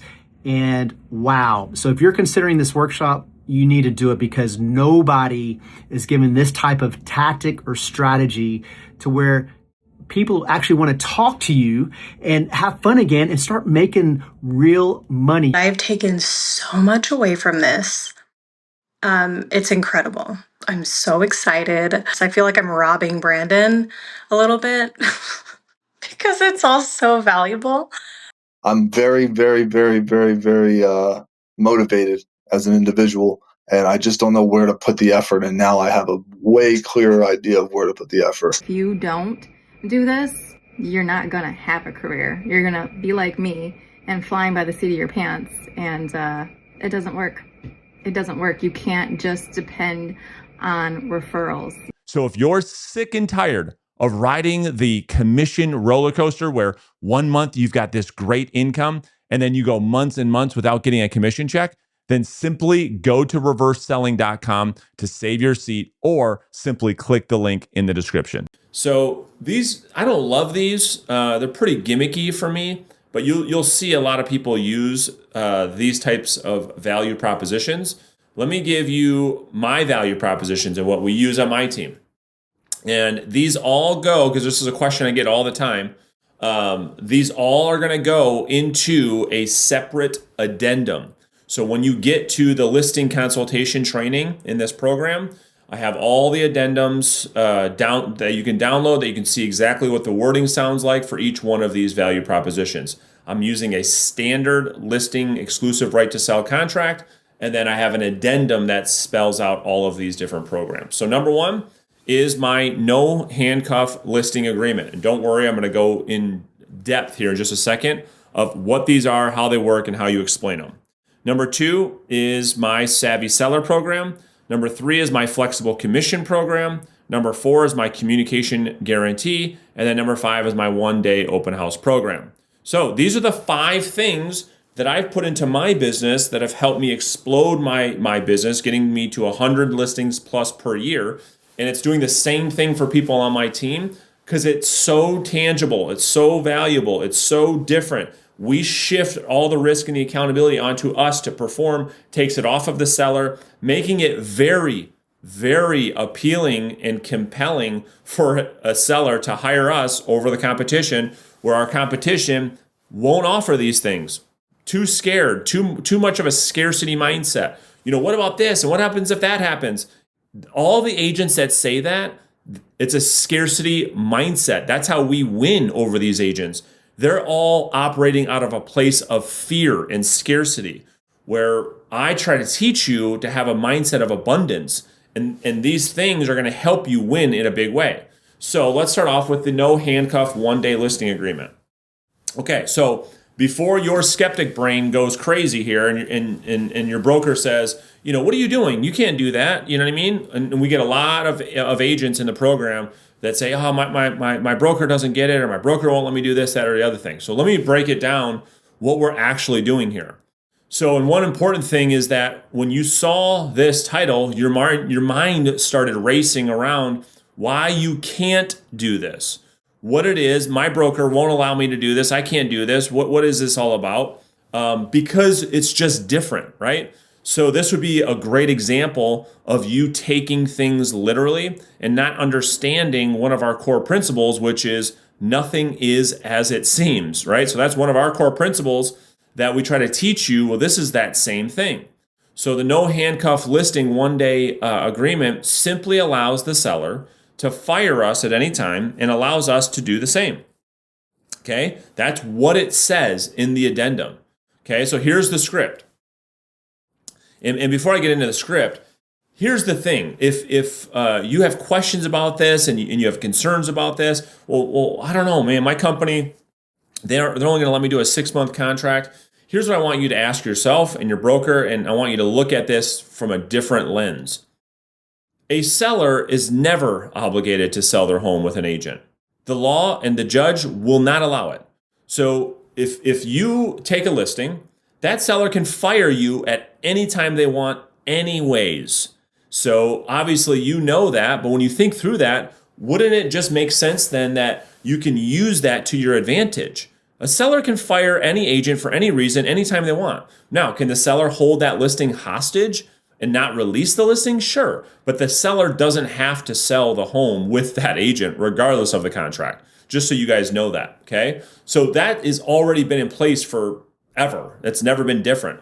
All that I'm doing is, and I'm marketing it and I'm communicating that to the public without keeping that private, okay? So here's what the script sounds like. I believe that when a seller hires an agent to handle the sale of their home, the risk and the accountability should be with the agent, not the homeowner. Bob, wouldn't you agree? Great. This is why I offer my 1-day listing agreement. Here's how it works. I need to earn your business every day and show up and do the things I talked about doing in order for you to continue working together. And if you think I'm not holding up my end of the deal or communicating with you the way I should, you can cancel this agreement anytime. I'll never handcuff you down to a long-term contract. Is that fair? And Bob and the sellers always say, oh my gosh, how could it not be fair? That's amazing. Yes. And what this is doing, you have to really understand this. You guys have to go deeper than just surface level thoughts. And this is doing everything we want a value proposition to do. This is communicating to the seller, to their subconscious mind saying, oh my gosh, like this person is risking a lot here when you're not, right? But the perception is that you are risking a lot so that you must be good. That's the point. The point is only somebody who knows that they can get results, that they're confident that they can get the job done, would offer something like this, and therefore it's very, very effective and compelling for a consumer, for a potential seller to say, wow, they're going to put you on a pedestal versus a lot of the other agents they talk to that are not offering something like this. Okay. Now let's talk about the Savvy Seller Program. This is another thing that has been around for years. Agents and brokers just don't talk about it. You see, the seller is hiring you to find the buyer or another agent who has a buyer for their home. Understand that. They're hiring you to find the buyer, whether that be you find it or you find another agent with the buyer. That's what they're hiring you for, okay? So if the seller finds their own buyer with their own efforts, is it right that they should still pay a full commission? Honestly, I mean, think about that. I mean, they're hiring you to do a job and you don't do the job. Should you still get paid? Right? That's the thing that our industry has to really think through.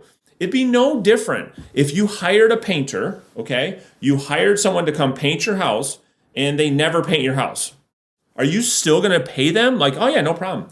This was my agreement. I told him I'd pay him $5,000 to paint the inside of my house. He never showed up. He never paid the house. And sure, I'm just going to I'll pay him the $5,000. Or to be a little bit more fair, he paints half of the house, doesn't finish the job, but still wants you to pay him the $5,000. Would you do it? Of course not. You wouldn't even fathom that. Well, this is that same thing. So if the seller finds their own buyer, you'll agree to handle the entire transaction, and the seller will agree to pay you 1% of the sales price. Okay, so that's how that Savvy Seller Program works. So this is a great, great program for sale by owners. And don't worry, this will probably never happen to you. And if it does, guess what? You still get paid 1% to cover your expenses, right? So all the concerns that agents and brokers have of, well, you know, if they find this, we still have expenses, we still need to get paid. You're still getting paid, right? You're still getting paid. But again, you have to think through your own business practices, your own integrity. Do what you want. This is what I offer, and I highly recommend that you put this into your business as well. All right, so here's the Savvy Seller script. All right, so here's what it sounds like. So Bob, another thing I believe is that you're hiring me to go out into the marketplace and secure a buyer willing to pay you the most for your home possible. Would you agree? Right? I mean, that's the only reason you're hiring me. Got it. All right, perfect. Now, with my Savvy Seller Program, you'll have the option to find your own buyer even while the home is on the market with me.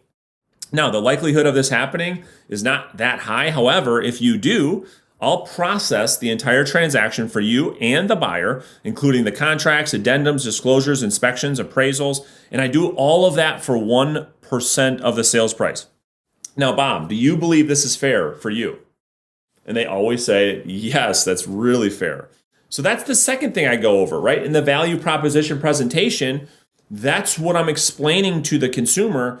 And this is the second time they're just like, I can't believe you do all of this, right? They're shocked. They don't even know how to respond because no other agents are willing to talk about this, to do this, to show this much confidence, right? All right, next is the flexible commissions in our other listing programs. So people love options and the ability to choose their own adventure, okay? And so here's the question. It's like, who are we real estate agents to decide what's best for people? And that's what I think the real estate industry has done a very, very bad job. They're saying, hey, there's only one way to sell your house, and this is how much it costs, and if you don't like it, too bad. Well, that's why the consumers, that's why the world is fighting our industry. You know what I mean? And so this is why we offer choices. You're the CEO of your own business. Do what you're comfortable with here, okay? This is only what I do and what has helped me succeed at a very, very high level as a listing agent.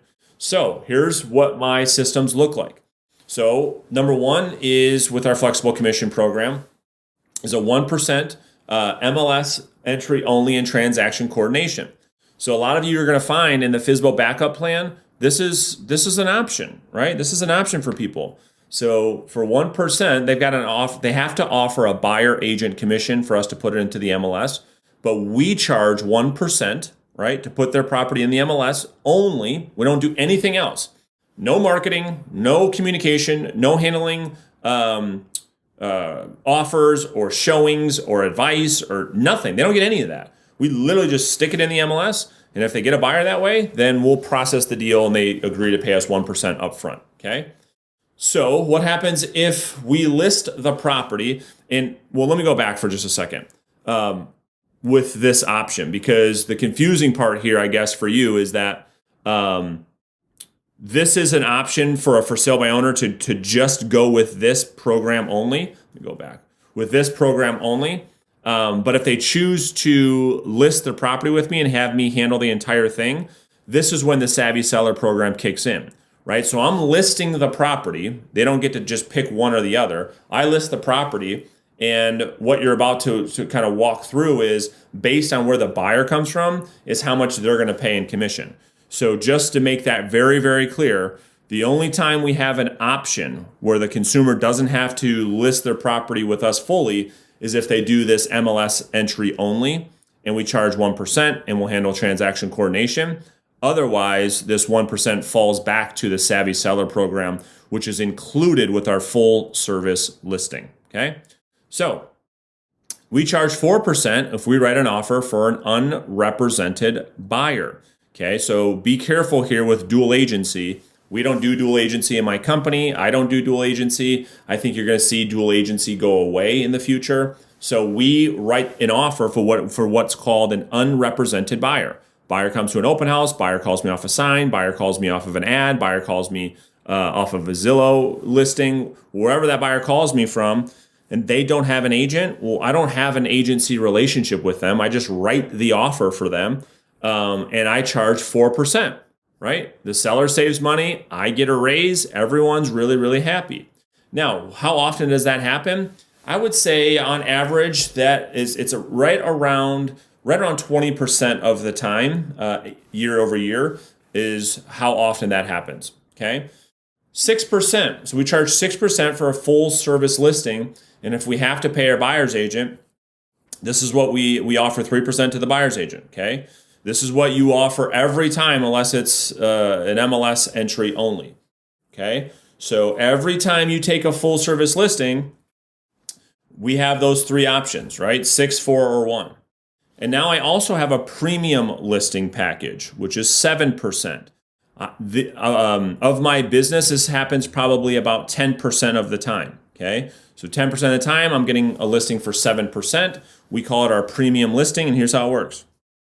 So we market it to help them get more money than the average home price, and how we do that is professional photos, pre-listing inspection, pre-listing appraisal, home staging, grand opening event, pre-decided pricing strategy, professional cleaning, and a paid-for home warranty.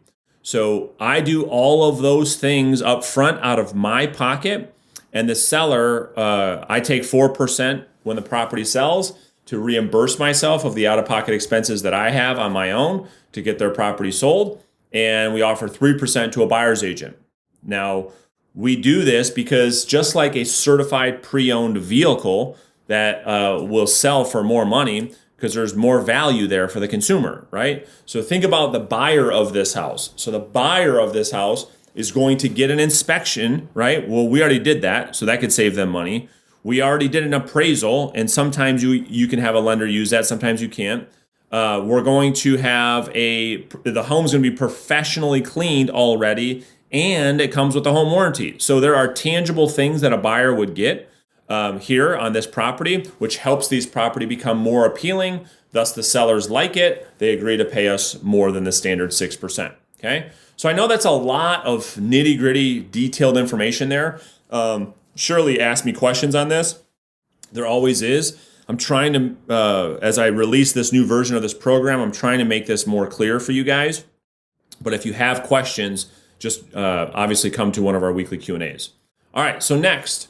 Communication guarantee, okay? So the number one complaint that consumers have about us is that we just don't communicate. It is very real. It's very, very true. I own a real estate brokerage with about 150 agents, and I get complaints all the time, right? And so I know this is very, very real, and this happens across the country. And the reason this happens is because you, the agent, us, our community, we are bad at setting expectations.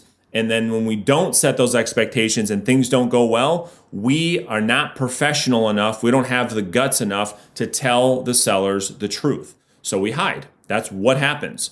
So you can change this. So to raise the bar of your service over the competition and to prove it to the seller, right? I guarantee to give the seller an update once a week while their home is listed with me, or else I agree to show up at their house and give them a $100 bill. And they love this. And I always have a $100 bill with me at my listing presentation when I'm going through this in depth. And I always pull the $100 bill out. And I say, this will be yours. If bare bones minimum, I don't give you a weekly update as to exactly what's going on, I will drive over here and I will give this to you, right? And so they love that part. And they feel very comfortable. All right, cool. I know that you're going to take care of me, okay? And it works really, really well. Next is the one-day open house, okay? So here's how this works. So this is what you're going to offer to every FSBO that you meet with face-to-face or talk with over the phone. This is one of those tangible value propositions that you can offer a for sale by owner before listing their property. So this is where you hold the FSBO's open house for one day and market the property without technically listing the home. Why? Well, if the seller agrees and trusts you enough to give up their home to market it, they're gonna give you the keys, they're gonna give it to you all week, well, you're pretty darn close to getting the listing if that house doesn't sell. So there's a few ways to structure this. Number one, you can agree to market the open house and only get paid 3% if you find the buyer, like most FSBOs have already agreed to anyway, okay? So again, don't get caught up in here and get confused. Most for sale by owners you're calling right now are already offering 3%. Okay, they're already offering that. So what you're saying is, hey, we'll continue to do that. And I'm going to do this open house. And if I get paid or if I find the buyer's agent, you can compensate me 3%, just like you're doing anyway, right?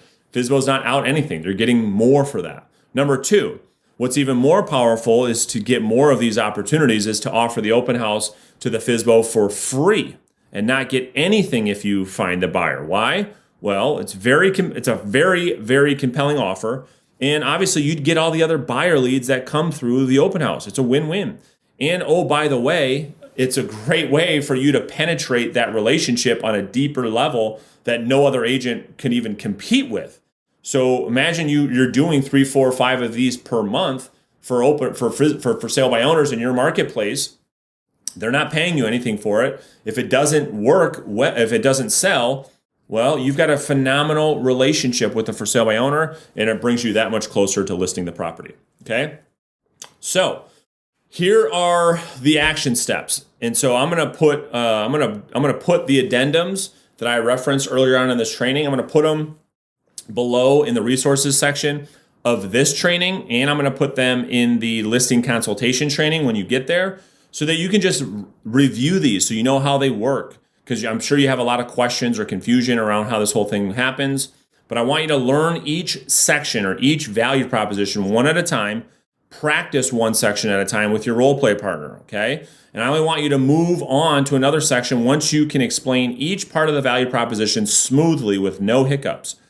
This value proposition presentation, just like the CMA presentation, just like all of our presentations, you got to be able to nail this thing, right? And so you're going to be able to do this at a preview appointment and your listing appointment with no hiccups. So download the addendums, do the work, and I will see you guys on the next training very soon.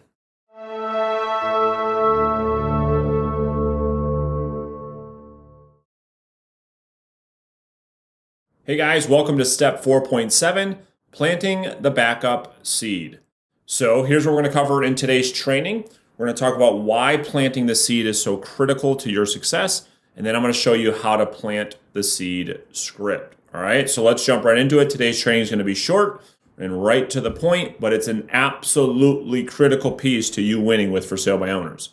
So let's talk about why this is so important. So you have to be direct and transparent with your intentions to get the best results. No tricks, no gimmicks. Here's what I mean by this, okay? A lot of agents who don't understand this in the beginning, they don't understand the 3 phases where in the beginning, I want you meeting as many people as possible. Then in phase 2, I want you to focus on quality face-to-face preview appointments.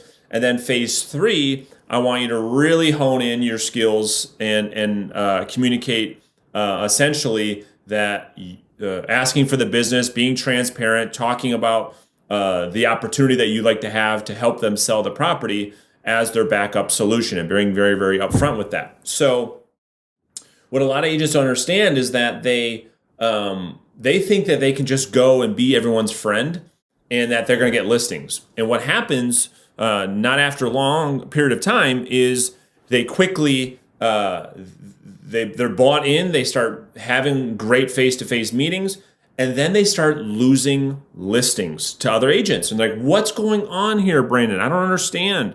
I'm doing everything, but I keep losing these listings to other agents. What's happening? It's because they're not being direct. They're not talking about, they're not being intentional with communicating that they are the backup plan, that they are a backup solution, that they like the opportunity to show the seller what they can do to get their property sold for top dollar in the event they can't sell on their own.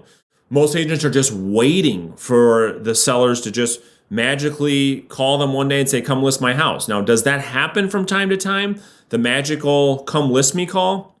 It does happen, but do not put and do not bet your business plan on come list me calls, okay? I want you to be focused on planting the backup seed, okay? So by being upfront with the seller about being the backup option, you cause the seller to constantly think about you every day as they go through the selling process. If you don't do this, then you're just relying on hope. And hope is not a strategy. So don't sit there and do the face-to-face meetings. Like, that's the easy part, right? That's the easy part of this process. That's the easy part about this methodology and this program is once you learn the new script and you learn the new approach, it's pretty simple for you to go and get your 20 face-to-face appointments every month, okay? What's hard is at that face-to-face appointment, really communicating with a ton of value because you've nailed your presentation so well, you know the market so well, and you're communicating transparently and direct about being the backup solution for these people when they can't sell on their own. You've got to get to that point, okay? And so I talked about this earlier on in the training as a phase 3 focus, as a phase 3 goal, but you got to get to this point as quickly as possible, okay? So let's talk about the script. Here's what it sounds like. It's very, very simple. This is how you're going to end essentially this face-to-face meeting. So Bob, it was great meeting you today, and I think you'll have no issues selling this house on your own. However, like we talked about, if for some reason 4 to 6 weeks goes by and you're getting close to this average days on market, which is like 47 days in the neighborhood, just like we talked about, I'd like the opportunity to interview for the job at a later date. Is that fair? You have to be able to say this, okay? I cannot stress this enough. And it's funny, as I'm making this recording, just recently on one of our weekly Q&A coaching calls, this issue came up. And it just reminds me of like how important it is and how much I have to stress this point that you have got to nail this. You have to nail this. So the person knows your intentions and they're clear and that you don't miss opportunities as you're following up. Okay, so here are the action steps. Practice this script. You've got to be able to nail this thing with absolute conviction, with all the confidence in the world. Okay, and so just trust me, have blind faith. Planting the backup seed will be one of the things that either A, catapults your results, or B, prolongs them. And everybody's looking for results as quickly as possible. So make sure that you master this. So that's it for step 4.7. Thank you for watching. I'll see you in step 4.8 right now.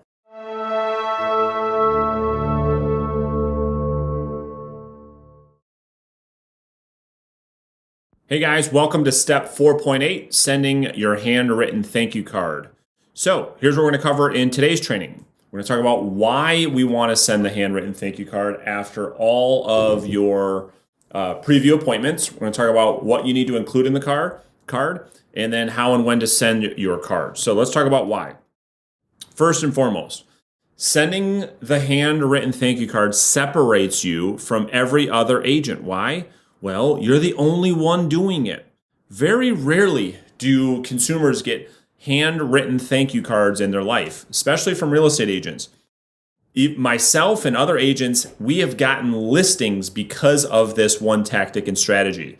So although simple, do not overlook this. We have agents all the time, and it happens for me all the time, where this was the reason, this is like put the FSBO over the edge that got us the listing. So make sure you're doing this every single time. This is also another way to show the seller that we actually care. Okay, so this continues to reinforce the law of reciprocity. So here's what we include in the card. Okay, it's very, very simple. I'll show you a sample of mine here in just a second, but you just want to get small 4x6 cards with your company on it or your personal brand on it. Get them from Vistaprint. They're super, super cheap. I think, 250 of them might be $50. So just go get them from Vista. They'll come right to your house or your office. Include a $1 scratch-off lotto ticket. People love these things, and they're only $1. So just do it. They'll go a long way. And then here's what you put in the card. Okay, so you're just going to write, thank you for taking the time to show me your home. It was nice meeting with you. Please let me know how I can be of service throughout the home selling journey. Best of luck on selling your home. Sincerely, your name. Really simple. Now, make sure you include your business card. And here's kind of how and when we send these, okay? The thing is with these, a best practice is writing a bunch of these out. And I'm going to talk more about that in just a second. But just order a bunch of these from Vistaprint in bulk, okay? Send the same day of the appointment so the seller gets it as soon as possible. So have a bunch of these at your office ready to go, already written out. They already have a stamp on it. All you have to do is come back and address the envelope. Because notice what I said here. Let me go back. Notice what I said here. I didn't put their name, and there's a reason for that, okay? Everything we do has a strategic thought behind it. So because I want you to just write 100 of these and have a stack of them ready to go at any given time, so you never not do this, okay? So order from Vistaprint in bulk, send them the same day when you get back to your office. If you had 2 appointments, send 2 out. And then my tip is, again, spend a few hours and write out 50 or 100 of these and have them ready to go, okay? So step 4.8, action steps, get your cards. Right after you're done with this training, go on Vistaprint, order your cards, get them ready. Write out 50 or 100 of them when they get to your house or your office, wherever you're going to get those. And then congratulations on completing step 4. I know there's a lot to this step, so make sure you're doing the work because in step 5, we're going to talk about all the follow-up system and putting a lot of pieces in place for your follow-up system, which is the holy grail. It's kind of where it all comes together. So before you move on to step number 5, there's a lot of stuff for you to do here. Make sure you get it done, you do the work so you can get the results you're looking for. So congrats on completing step number 4, and I'll see you in step number 5 very soon. Welcome to step 5, the FSBO follow-up system, the holy grail. This is what it's all about. You see, most real estate agents fail miserably when it comes to follow-up, but not you. Because you're in this program, you're gonna learn the follow-up call. You're gonna learn the direct mail system, the weekly email, the Facebook ad strategy, the FSBO text strategy. You're gonna learn the entire for sale by owner follow-up system in great detail. There's so much to do here. So with that being said, let's jump in, put a follow-up system in your business so you can start getting listings right away.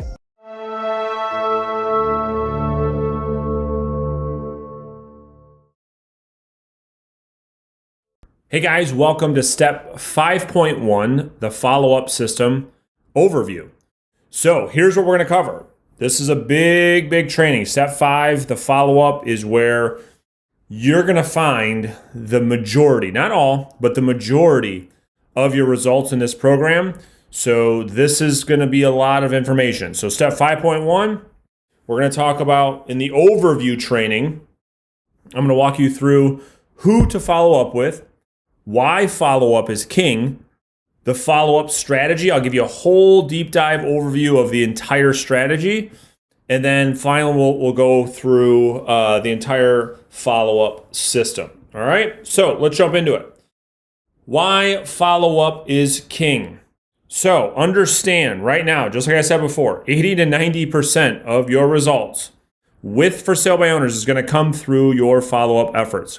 FSBOs have to. They need to go through the process of selling on their own for a while without success before they realize they need help. So the agent that understands this and is the last man or woman standing will get the listing.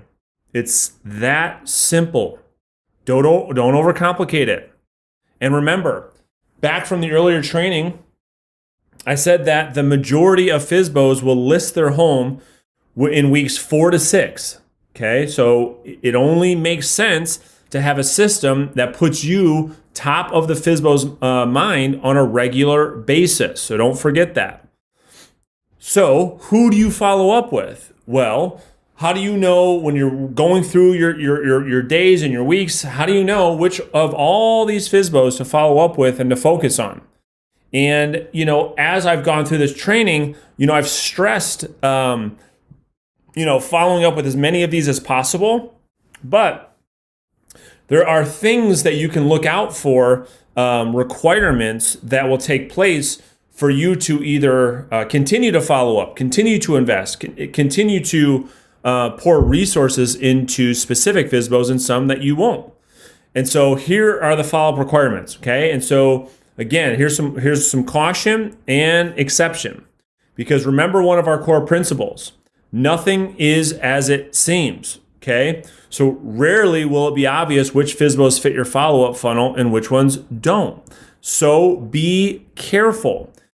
Never are you going to find a for sale by owner that's going to come right out of the gate. Rarely are you going to find one that says, yep, I'm ready to go. And if I don't sell this in 3 weeks, I'm going to list it with an agent. Yes, I will interview you. Yes, I'll give you an opportunity. It'd be great. Keep following up with me. That's not how it's going to work.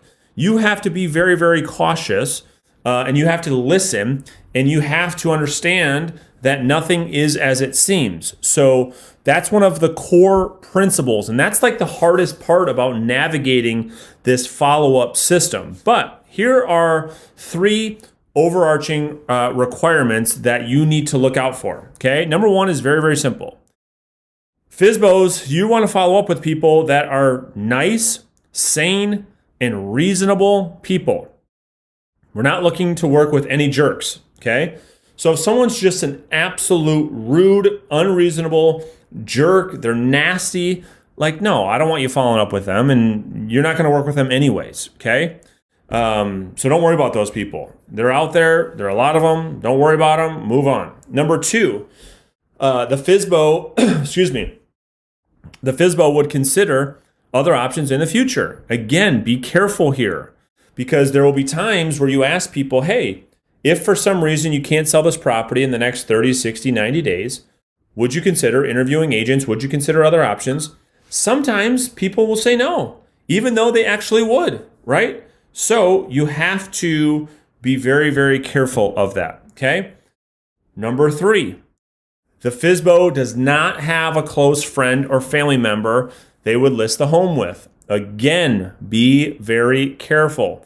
You are going to run into a lot of FSBOs when you ask that question, hey, would you look at other options? And they'll tell you, well, yeah, if I can't sell this on my own, I've got someone in mind that I'm going to work with. Well, be careful of that, right? Because a lot of people know real estate agents. So that doesn't necessarily mean that that's the truth. That doesn't necessarily mean that you don't have an opportunity. That doesn't necessarily mean that that's what's going to happen. So what I teach you, again, is just stay agreeable, help them understand and say, yep, I get it, I understand. And you keep following up with them till the day comes where they look at other options and maybe you can get an interview to get the job, even though they've got maybe a friend that's in the business, okay?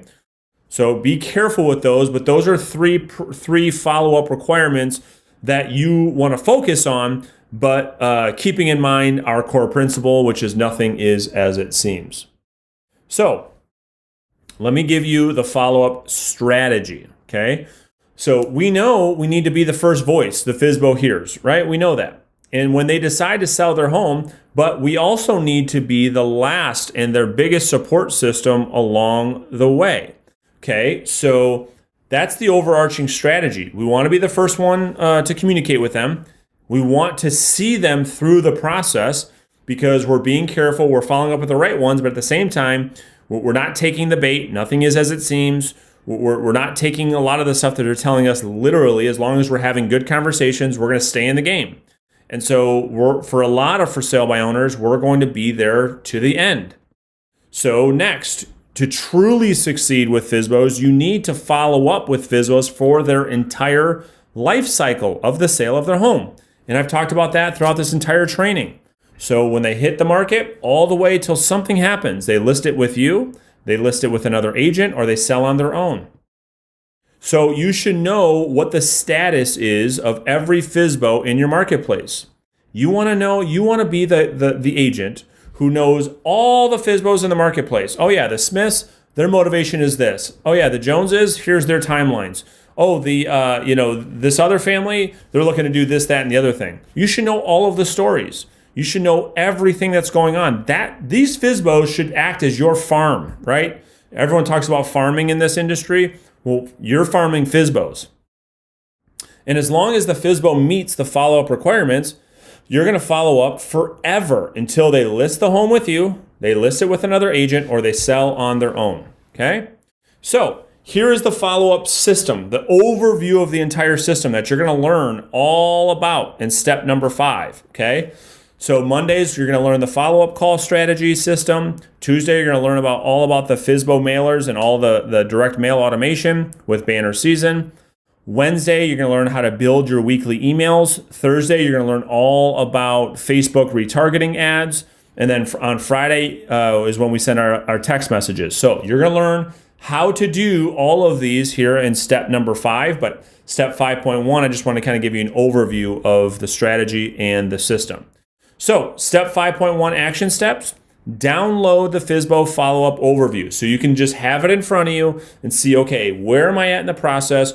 What's the system look like? What do I have to do next? Okay. And so that's it for step 5.1. Make sure you're ready because there's a lot for you to do in step 5. So I will see you in step 5.2 right now.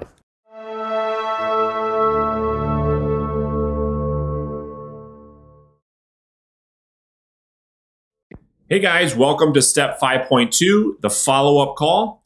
And so in today's training, we are going to cover the follow-up call framework so you can kind of understand how that call should go and exactly what the goal is of the call. I'm going to walk you through literally word for word the follow-up scripts.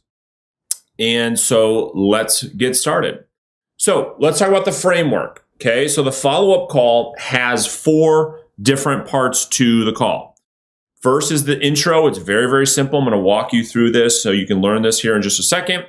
Part 2 is what I call the check-in and referencing the MLS email that you're going to learn all about in this training as well. And then number 3 is asking them how you can help in a specific way. And then 4 is the statement of value. So, and then 5, so it says 4 parts. I got to fix that. It actually has 5 parts. Gaining agreement. So actually, I'm going to fix that right now. Boom, save that. There we go. See that? Improvise, and we shall keep rocking and rolling. All right, so those are the 5 parts, okay? So let me walk you through the intro, okay? It's very, very simple. You're just going to say, hi, Bob, it's Brandon with Brookstone Realtors. How are you, right? Simple, easy intro. There's nothing to it, okay? Now, the check-in. This is where you're going to essentially check in with them to say, okay, because you haven't talked to this person over the phone, maybe in a few days, but maybe a full week. So you're trying to figure out, okay, what has happened between the last time I spoke with this for sale by owner until today. And Monday, the reason why we call on Mondays is because over the weekend, there should be a lot of traction. There should be a lot of movement. And so we want to make sure that on every single Monday, you're calling these for sale by owners that are in your follow-up funnel. So you just say, how did the weekend go? Any interest or offers come in? No? Okay, cool. Well, did you have a chance to look at the neighborhood market report I sent you last week? And this is where you're going to reference specifics about the report. New listings, new pendings, new sales, changes in pricing. You want to have your weekly MLS email open in front of you as you're making your follow-up calls so you can reference things specifically in the email. So you're going to learn in step 5 to set up a weekly email with every for sale by owner that you're following up with. So they're getting an email directly from your MLS automatically sent out to them every single Wednesday that shows them in a certain radius in their local neighborhood all the new listings, pendings, and sales and price changes, right?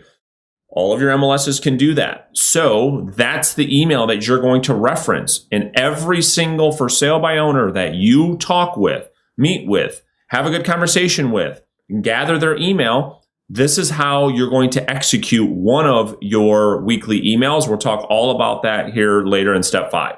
So that's the check-in. Really simple, checking in, what happened. You're trying to figure out what happened over the weekend. Was there any movement? Was there any interest? Was there any offers? Did they have a chance to look at that report? That's the quick check-in, okay? Now, we're going to talk about how we can help, right? So they say, no offers came in and, or we had a couple people show up but nothing happened. Whatever they say, you say, cool, well, got it. Well, what came up this weekend that I can help with? What came up this weekend? What happened this weekend? We're asking them an open-ended question. Do not ask them, is there anything I can help you with? What are they going to tell you? You know what I mean? No. They're going to tell you no. So when you ask an open question, it gets them to think about things that have happened, and they have to think about an answer. So you just say simply, got it? Well, what came up this weekend that I can help you with? And you're looking to open up dialogue, okay? Now, the next part of the follow-up call, which is the statement of action and gaining agreement, okay? So this is kind of steps 4 and 5 put together. This is the part that when you master this is going to be one of your secret weapons that allows you to set lots of listing appointments or not. This comes up a lot in our weekly Q&A coaching calls. This is where you need to be assertive. Okay, this is where you need to ask for the business. This is where you need to listen for opportunities. And when there's an opportunity, you need to ask for the opportunity. Do not, and I talked a lot about this in this program so far, and I will continue to talk about it in the future. Don't be the agent who thinks they can just go the easy route, just go shake a bunch of hands at these for sale by owners' houses with these preview appointments and think that they're all just going to list their homes with you, right? It's not going to happen. You have to be assertive. So in this follow-up call, in this part of the call, here's what you're going to say. You're going to say, okay, got it. Well, what I'd like to do is possibly one day this week is stop by to share the details of my for sale by owner program, which will cause the home to sell. And then afterwards, you can decide if it makes any sense for you or not. Is that fair? Ask them to get together to look at your program. Now, this is a script. There's a million ways that you can talk through this. There's a million different things that you can say here. This is just one. You could say things like, well, listen, hey, I'd like to stop by one day and share some information that will cause your home to actually sell at this point, that will actually put the money in your pocket that you're looking for. And after you look at the plan, you can decide whether or not it makes sense for you or not. Is that fair? Right? This is all happening now in the follow-up calls. You may have followed up with this person 3, 4, 5 times. You may have met with them. You sent them your handwritten thank you card. We're going to talk about that in just a second as well. All these different things have happened up until this point. And so, yeah, now I want you to be assertive. I want you to ask for the business. They are in pain. And how you're going to solve their problem is by helping them get out of that pain. What is the pain, you ask? Selling the home. So you sell homes. They have a home to sell. They can't sell it on their own. You need to ask for the business. provide value, ask them to help them, serve them, right? You have this relationship. That's what this whole program is about. Now, to get you to the ultimate outcome, which is selling the property, listing the property, which is what you want, which is what the for sale by owner wants, you have to be assertive. All right, enough on that. So, quick action steps. Download this follow-up script. All right, I'm going to have that script beneath this video. Just download the script and practice this with your role play partner. This is one of the biggest things that agents struggle with when they get into this, when they're new to this program. They're like, what do I say? I don't know what to do. And Brandon, should I just say the same thing every time? Yeah, you should. You're checking in. You're staying in contact with the for sale by owner. It's less about what you say. It's less about the words and much more about the consistency of you always being there, you always showing up, you always offering to help, you always offering them a life raft. In the event they can't sell this thing on their own, you're always there, okay? So make sure you role play this. Make sure you master this call. Make sure you can pick up a phone and nail this follow-up call with anybody at any time, so that when you start making these calls to these for sale by owners, you can turn your appointments, your follow-up funnel into listings. So that is it for this training. I will see you in step 5.3 right now.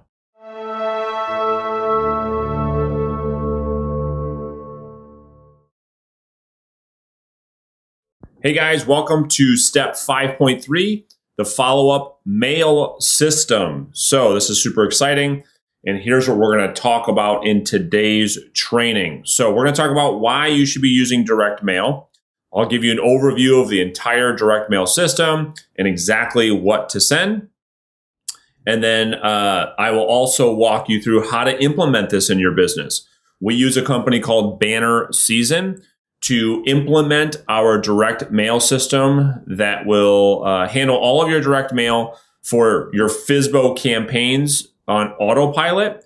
And you can also use Banner Season for all of your direct mail needs in your real estate business. And so I'm going to walk you through what Banner Season is, how to get started, and then we'll walk you through how to get set up with your FSBO campaigns inside Banner Season. And step 5.4, just so you know, is a full Banner Season click-by-click training. So don't worry, don't get overwhelmed. Just know that the direct mail system is a huge reason and a huge part why we succeed at such a high level with for sale by owners, because no one does it. Okay, so that's a good place to start. Let's talk about why you should be using direct mail. Number one, direct mail allows you to get your unique message to the for sale by owner without any resistance. Think about this for a second. Yes, you're trying to text them. Yes, you're trying to call them. You're trying to meet with them. You're trying to call them. Well, so is everybody else, right? And it's very difficult for them to hear that message through all the noise. So direct mail allows them to see your message, read your message, feel your message, get to know you on their time, right? They're at home. They're reading it. They're looking at it. They can touch it. It's tangible. You're building awareness. They're getting to know who you are without having to deal with any type of threat or with any phone calls. It's a really powerful tool. Number two, low competition. If you were to go around your company right now and say, hey, and you interviewed every single agent at your company, and you asked them, how many of you send direct mail on a consistent basis to for sale by owners, expireds, for rent by owners, absentee owners, past clients, centers of influence, you would be shocked, because the number would, if it's not zero, it's going to be pretty close to zero. So direct mail is on a huge comeback, because what happened is, if you think about the history of marketing and the channels in which people use for marketing, direct mail was the only channel for a long time, in the 70s and 80s and 90s. Well, we've come a long way since then, right? With the digital age. Now, most marketers, most people are spending their time online, have forgotten about direct mail, and so has the consumer. Okay, so you think about these new generations, people that are in their late 20s, 30s, 40s, they've never got marketed to through their mailbox before. Never. They're so used to seeing Facebook ads, they're used to seeing text messages and getting phone calls and seeing advertising and commercials and billboards and all this stuff. What they're not used to seeing, you see these mailboxes are like empty these days. When you put a piece of direct mail directly to them about their property, it's very, very powerful. Number 3, it allows you to stand out from the crowd. So as you know, it's very competitive. Regardless of market, regardless of where you work, you've got a lot of people competing for these for sale by owners, right? Well, this is a way for you to stand out with something tangible. And then number 4, it allows you to start to build your what's called omnipresence with the for sale by owner. You think about this entire follow-up system. They're going to see you through text, through email, hearing from you through phone calls. They're going to see you in their mailbox. They're going to see you on their social media feeds. They're going to see you everywhere. And direct mail is a big, big part of your omnipresence. Okay, so here is the follow-up process. Here's the whole overview of the direct mail system. So like you already learned about, mailer number 1 is the handwritten thank you card, right? That is a manual process. After your preview appointments, you send out your handwritten thank you cards. You should have already gotten those, by the way, from Vistaprint. You should already have those all written out, ready to go. Okay, so that's done.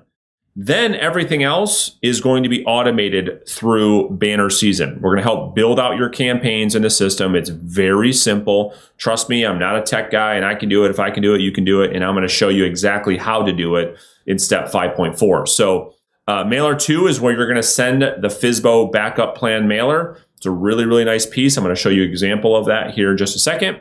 Mailer number 3 is the flexible commission program and how that works. Mailer number 4 is the Savvy Seller program and how that works. Mailer number 5 is the no handcuff or one-day listing program and how that works. And then 6 and 7 are going to go out. 7 is the exact, it's a no pressure consultation message. And mailer 6 is the one-day open house system. So all of these go out through banner season automatically, okay? And so we'll show you how to build a campaign. You have tons of freedom and flexibility to create these how you want, but let me show you examples of mine, okay? We have a designer. We have an opportunity for you to use our designer to build out all of these designs for you, and she will put these into your banner season campaign, your FSBO campaign for you, but you don't have to use her, okay? It is very, very easy to build these in banner season on your own. So I'm going to show that to you literally in the next training. But this is the first mailer that goes out. And so this goes out in a really nice envelope. This is an 8.5 by 11 piece. So this looks like a full sheet of paper. It's really big. It stands out.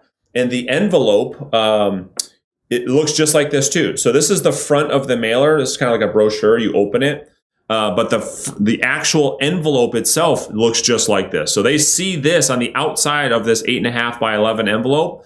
It's really, really slick. And then inside, it kind of walks them through the details of the backup plan. And I'll show you this more once we get into the banner season platform.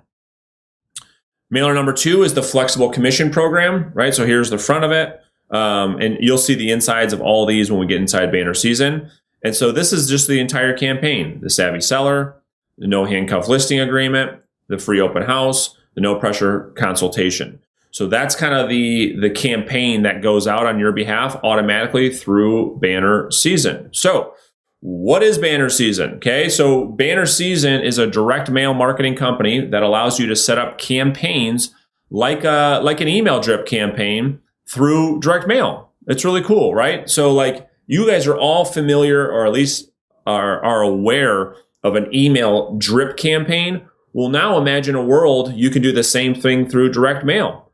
Every time you talk to a for sale by owner, you can hit a button and they can send out 8 mailers on your behalf automatically over the next 8 to 10 weeks, okay? Banner season can be your direct mail system for your entire real estate practice. It can send out your birthday cards automatically for you every year, send out thank you cards, database mailers, FSBO campaigns, expired campaigns, etc. So we've got a few options to make implementing this system very, very easy and very cost effective. I'm going to walk you through that here in just a second. So in the download section underneath this training video, there's a resources download. Download that to get a couple of links where you can sign up for Banner Season. Banner Season requires you to have a membership password. And so I'm going to give that to you here in just a second. And then we also have some done for you design options. And I will also show that to you here in just a second.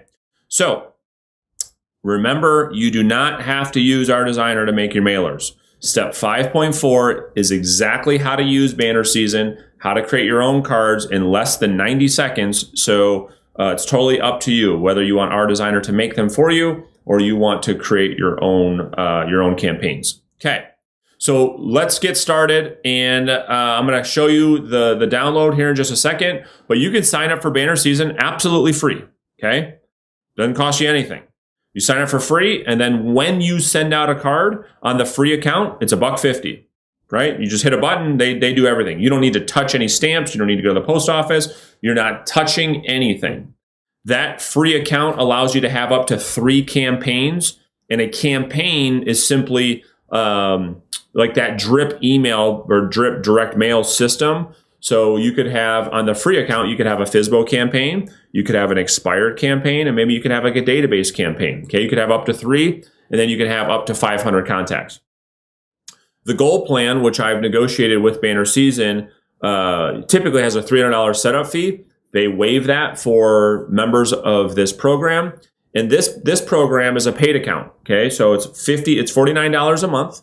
But with that, it makes your cards 50 cents to send out versus $1.50. You get unlimited campaigns, unlimited contacts, and you get 25% off of all the gifts. So inside Banner Season, you're going to see you can send FSBOs brownies, cookies, pictures. You can send them mugs. You can send them presents with pictures of their house on the front.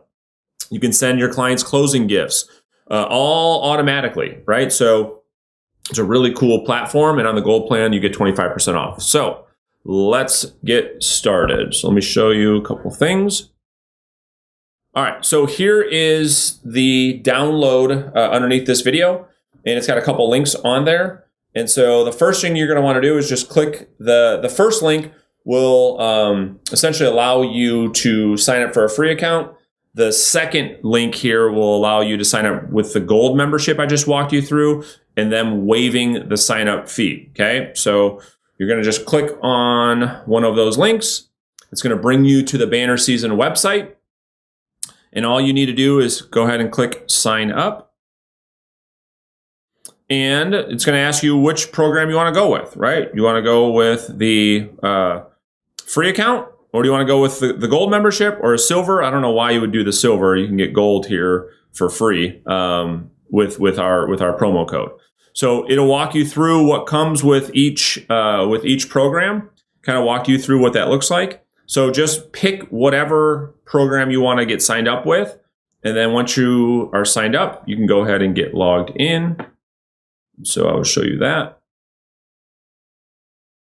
And again, we're not going to go through a full-blown Banner Season training on this module because that's the next training. But once you get logged in here, this is the dashboard. So this is like the card builder. This is like gifts, gourmet food. They've got all kinds of gifts and personal branding things that you can make through the system and send out to people in your database. And it's really, really cool. Okay. So this is the dashboard. I'm going to show you a full-blown Banner Season training in the next step. But I just want to make sure in this step you get signed up. It's really simple. If you have questions, make sure you ask me in one of our weekly Q&As. But that's what I need you to do right now is just go ahead and get set up with Banner Season. Whether you go with a free account or the paid gold account, that's up to you. You have to just look at, okay, how many mailers am I going to send, right? And you have to look at the difference between a card being $1.50 or a card being 50 cents. And there's going to be a time where there's a break-even point. And so you just have to look at how much you're going to use. And again, I cannot stress this enough. Putting direct mail on autopilot for you, if it's $50 a month, $60 a month in direct mail, it will be well worth it for you. So now that you're signed up with Banner Season, okay, so the other thing I want to show you inside this Banner Season memberships option is our done for you Banner Season design option for you guys. So if you want to have our designer take care of all of your design work, you just don't want to mess with it, and you want it to look really nice and clean and professional, there's a link to a website called RE Marketing Store, and let me show you that now. So here is our banner season design website. So if you want to have our designer do this, it's really simple. You just go to this website. You'll see how it works. You can kind of see what the process looks like. And the cost of this is, I believe, $297. And you can have our designer, there you go, $295. And our designer will create this entire campaign for you and upload this entire thing right into your banner season account. And here's the envelope, right? For the FSBO backup plan. Here's the actual envelope they get. It's really, really slick. So if you want our designer to create all of these designs for you and put it into your campaign inside your banner season account, we'd be happy to do that. You just go to remarketingstore.com and you can go ahead and click on shop. Here's the FSBO campaign design. You add that and you check out and you are good to go. Let's just get back into here. All right. So what I want you to do is exactly what we just said. Get signed up for banner season right now. And then after you've got signed up with banner season, you can start step 5.4, which is the banner season training right now. Hey guys, welcome to step 5.4, which is the banner season training. So this is where I'm going to be on the banner season platform, showing you how to implement this direct mail system into your business, how to build your campaigns, how to do it all. So this training, you need to be in front of your computer, and so if you can't, I would just stop this training, wait till you can be at your office, wait till you can be at your house so that you can be behind your computer, because this training is built for you to implement click by click exactly what I'm doing, so that at the end of this training, at the end of step 5.4, you can have your entire FSBO campaign built and ready to rock. So here's where you should be right now. You should already be signed up for a banner season account. Whether or not you sign up for the free account or the paid account, totally up to you. And if you have not done that yet, none of this is going to make any sense. Okay, so if you're going to do direct mail, which I highly, highly recommend you follow this program step by step so you can get one listing every single week, stop this video, go back, watch the previous training, get signed up for banner season, then come back to step 5.4. All right, so here's what we're going to cover in the banner season training. I'm going to give you a full platform overview. I'll go through the address book, adding contacts and creating groups. We're going to create your cards today in projects. That's what they call them in banner season. We're going to walk through creating your FSBO campaign, and then we're going to activate, and I'll talk about deactivating your campaign. So banner season is essentially the updated version of the old sendout card. So if you're familiar with sendoutcards.com, banner season is the updated version of that company. And so the program allows you to stay in front of prospects using direct mail and gift automation.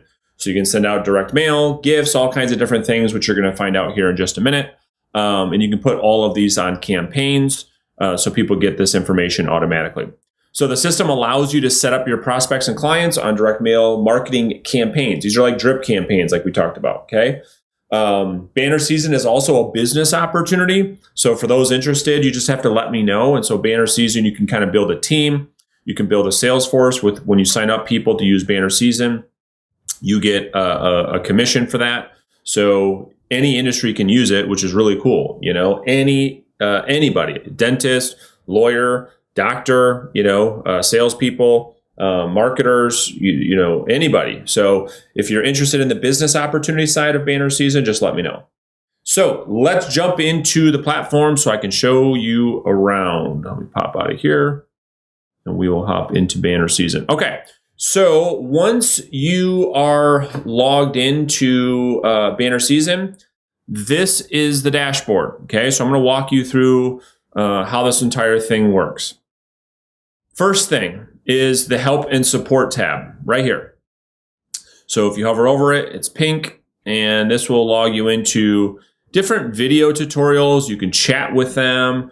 There's an online frequently asked questions. This is a really, really cool platform for you to learn more about this system. And if you ever need help, obviously, you can chat with them to say, hey, I'm having trouble doing X, Y, and Z. Can you help me out with this? So this is their support portal, if you will. And they've got a bunch of different video tutorials in here that you can check out, like how to create custom greeting cards, which I'm going to show you here in this training as well, how to use the address book. I mean, essentially everything you're going to learn, they've got a training for it as well. So go check that out if you need. This little drop-down menu on banner season kind of serves as your navigation. Okay, so on any screen you're at, all you have to do is hit this button up here to go back to home. You can navigate the entire site right from this drop down. So I'm just going to go back home. And so we're gonna look at starting a new project here in just a minute. You got your saved projects. This is where everything you build out will save, right? So here's all my cards in here. We'll go deep into this in just a second, but all these, they call a project essentially, if you build a card, they call that a project. So this is always saved inside your banner season account. Gift shop is exactly what it says. It's a gift shop. So this is where you can see all the different things you can send out to your clients or your prospects, right? They got brownies.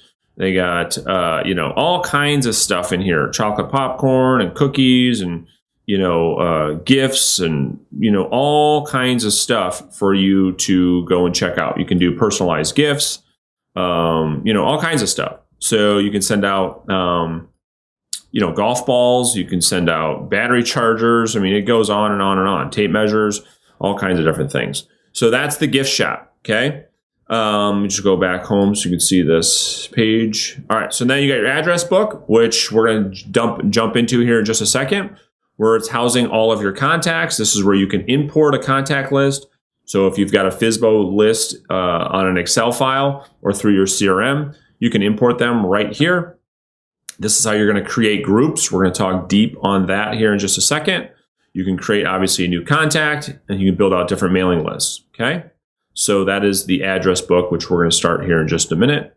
We're going to dive into all these. Campaign builders, the design store, campaign store, all these different things we are going to jump into. So let's start with the address book. Okay, so once you click on address book, just like I mentioned before, you can import all your contacts. Okay, so if you click on import contacts, if you have all of your for sale by owners in an Excel file, which you can download from your CRM or whatever you're using, you can give this a name, right? FSBOs. And you can download this list and upload this right into the system. Okay, so that's one way. Let me go back to address book. The other way is by creating a new contact. Okay, so right here, you can import contacts. We're going to talk about creating groups second, but you can create a new contact. So once you create a new contact, we're going to go ahead and do this right now. Okay, so I'm going to walk you through all of this. So our sample contact, we're going to call this guy Bob. We're going to call this guy Bob FSBO. Okay. So first name, last name, company name. You don't need anything in there. You can put their email address in here or not, because they're not sending any emails out of here. So that's not imperative. But I'll just put Bob, B-O-B, at FSBO.com. Totally just make that up. You can put their phone number in here if you need to. Now the address is really cool. So in banner season, they have every address in the country. So whatever address you have in here, it will find this. But for the training, I'm just going to put in a fake address. 123. Look at how many 123 Main Streets there are, actually. 123 Main Street. I'm just going to use this one in Michigan for the time being.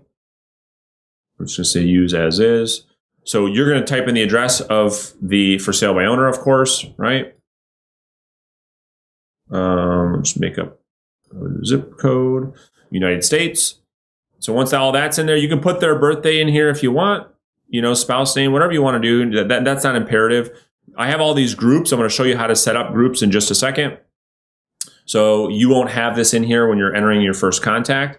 And then all you need to do is hit save contact. Okay. Well, yep. I want to use this address. I know it's fake. And this is going to save my contact. Okay. So once you're in your address book, if you ever want to search and try to find a contact easily, so let's just search for Bob. There we go. I got a Bob Test and I got a Bob FSBO. Okay. So here's Bob, our FSBO. So that's how you add contacts. Really, really, really simple. So you can do that by hitting the address book, and you can import any FSBOs that need to go into the system now, or you can enter them in as you are prospecting on a daily basis. You have a for sale by owner that you meet with that fits your follow-up funnel. You've got to get him or her in here after your prospecting session as part of your prospecting cleanup, right? So in your success schedule, you should have time allotted, 20, 30 minutes, to clean up the mess you make after you prospect, because you've got leads that you've generated, you've got emails that need to be sent out, you've got to add people into your CRM, and now you've got to add people into your banner season direct mail system. So that is the address book. That is how you create a new contact. Now, let's talk about creating groups, okay? So what a group is, let me go ahead and hit create new group. A group is just what it sounds like. You know, like all your FSBOs, you want to have them in one group. And we're going to name this FSBO direct, well, if I can spell right, direct mail. And we're going to say, we're going to create this group. This is how you're going to keep all your data organized, right? So now I've created this FSBO direct mail group. And so every time I add in a new contact, I can just add them right into this for sale by owner direct mail group. And the cool thing, once we set all of this up correctly, is every time you drop somebody in a group, it's going to fire off the campaign. So all you have to do is add in a contact, put them in the group, and it's going to start sending out mailers on your behalf automatically. You don't need to touch a thing. It's really, really cool. So once you have this, group set up, I'm just going to go back to address book. And now every time you add in a contact, right, I'm going to go back. I'm going to find our Bob FSBO. So let's pull Bob back up. I'll show you how to add people into the group. So as you're adding people, you can hit edit. You won't have to do this. When you add someone for the first time, remember how I showed you, you could add them into an existing group, but I didn't have this group built yet. So now I can go ahead and edit this contact, and here's all my groups. So I'm going to put Bob into this FSBO direct mail group, okay? So I'm going to go ahead and save contact. Yes, I know the address does not work. I'm with you. All right, perfect. So now I've got my groups. And so you can always look at your address book and see who's in what group. Okay, so the next thing that you want to do after you have all of your for sale by owner contacts in your group, right, which is right here, your for sale by owner direct mail group. You've got everybody in there. So hopefully you've got 10, 20, 30, 40, 50 people in there, and you keep growing that thing every single day. The next step in banner season is to create all of your cards that are going to go out to the for sale by owner over the next 8 weeks. So banner season calls those cards projects. Okay. So what we're going to do is we're going to go ahead and up here and hit the navigation. We're going to say, we're going to start a new project. But before I do that, I just want to show you mine so you can get an idea of what it is that I do. Okay. So these are all the cards, and I'm going to blow this up in just a second so you can kind of see each one of these. These are all the cards that I send out personally, that a lot of people on my team send out. These are the cards that our designer can make and put in here for you, okay? So let me walk you through essentially what our campaign looks like. So the first thing that the for sale by owner gets is this gigagram. It's an 8.5 by 11 mailer. Banner season calls it a gigagram. Okay. So this is the front of it. You always know, once I get into the designer here and we start creating your cards, you always know where you're at. Okay. So you can always drop this down and say, okay, am I in the front? Am I in the interior, the back, or the envelope? So right now I'm on the front. This is what the front looks like. This is the interior, right? So you open it up. This is left panel, right panel, walking them through the details of essentially the backup plan. And you don't need to get this nitty gritty. So we're going to create these together. And then the back, so you can kind of see what that looks like. And then the envelope, right? It's probably like my favorite part about this, because you get an envelope like this. It says the for sale by owner backup plan on it. Like, you're going to open it.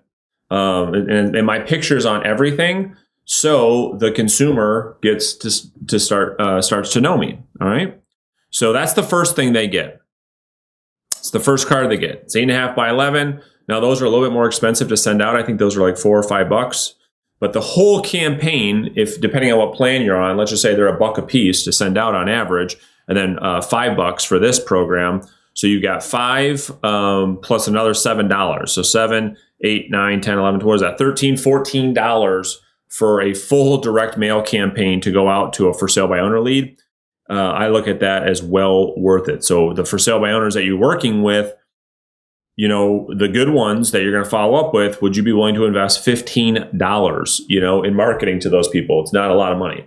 So that's the first one that goes out. Second one that goes out right here, number 2, flexible commission. So I'm just going to open this up, hit options, continue editing, so you can kind of see what this looks like. All the cards they look exactly the same. The information is just different, and it's going to be the same thing for you guys. So the consumer gets this, they open it up, flexible commission program, the for sale by owner backup plan. It's always branded to the same kind of look and feel. The inside of it, considering our backup plan, 1% full service. Our flexible commission program ensures you put the most in your pocket. And it just kind of walks them through a little bit. I don't write them a book in here. These are marketing pieces. I just want them to see enough. Our full service program starts at 1% commission. I just want them to pick up the phone and call me. Here's the back of it.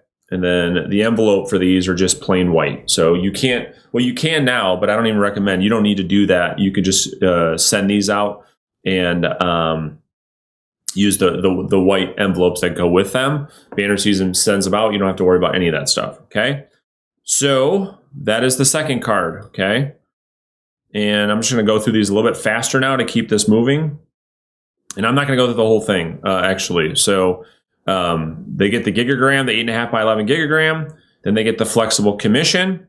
Then 3 is the savvy seller. These all, you can see they all look the same. Number 4 is the no handcuff. Number 5 is our open house. Number 6 is our proactive marketing. Number 7 is our no pressure. And then 8, we send out the backup plan gigagram again on the 8th time. So once we get to building the campaign in this training, you'll see how this all kind of comes together. So you have an option. You can have my designer design all these for you, or I want to show you how you can make your own. And it's really, really simple. So what we're going to do is we're going to start a new project. So you can get there right here. You can always click this tab, start a new project. So let's go ahead and do that. So we want to, once we hit that, we want to go ahead and hit create card. And here are a couple, so the options. This is what I was saying before. On the smaller cards, they now have the ability for you to customize smaller cards, like the big gigagram. But you don't need to do that. You don't need to do that. Okay, so just start with the 5x7 greeting card. This comes with a regular white envelope, which is fine. They address them, they stamp them. You don't need to do any of that. So what you're going to do is you're just going to hit start from scratch. Okay, so I like to do the landscape where you open it up kind of up and down. You can do whatever you want. If you want to open it up like a book, the gigagram opens up like a book. That's the bigger one. But your cards, I like to do for whatever reason. There's no particular reason why or why not. I like to use the landscape. So I'm going to use that for now. So this is going to open up the editor. And I want to show you guys literally how easy this is. So this is like click and drag and drop. So if you can do that, you're going to be in good shape. So when you're creating a card, again, you always know where you're at, right? This is the front of the card, inside top, inside bottom, back. Real simple. So we are creating the front of the card. So if you don't want to use my designer and you want to create your own FSBO backup plan, which I think a lot of people do, it's totally fine and it's real simple. So let me show you how to do this. So all you have to do is upload pictures from your computer, right? So over here on the editor, You've got photos, you've got filters, borders, text. One word of advice, don't go crazy with design. You don't need to be spending 6 days in here building the, sexy designs. The whole point is to get some consistent messaging to these people through the mailbox. And so they can see your message, see you, start to know you, start to understand what it is that you do. Okay. So all you have to do is hit this upload button, and you can upload as many pictures as you want in here. But I'm gonna show you. I'm gonna go ahead and design the front of this now. So all you do is drag and drop. And I don't want the picture to be that big, so I just hit that little transform button. We'll just make this a little bit smaller. And you can just play around with it, right? So we'll make that smaller. All right, let's start with that. Okay, so I'll put my picture in the lower right-hand corner. I'll put our company logo in there.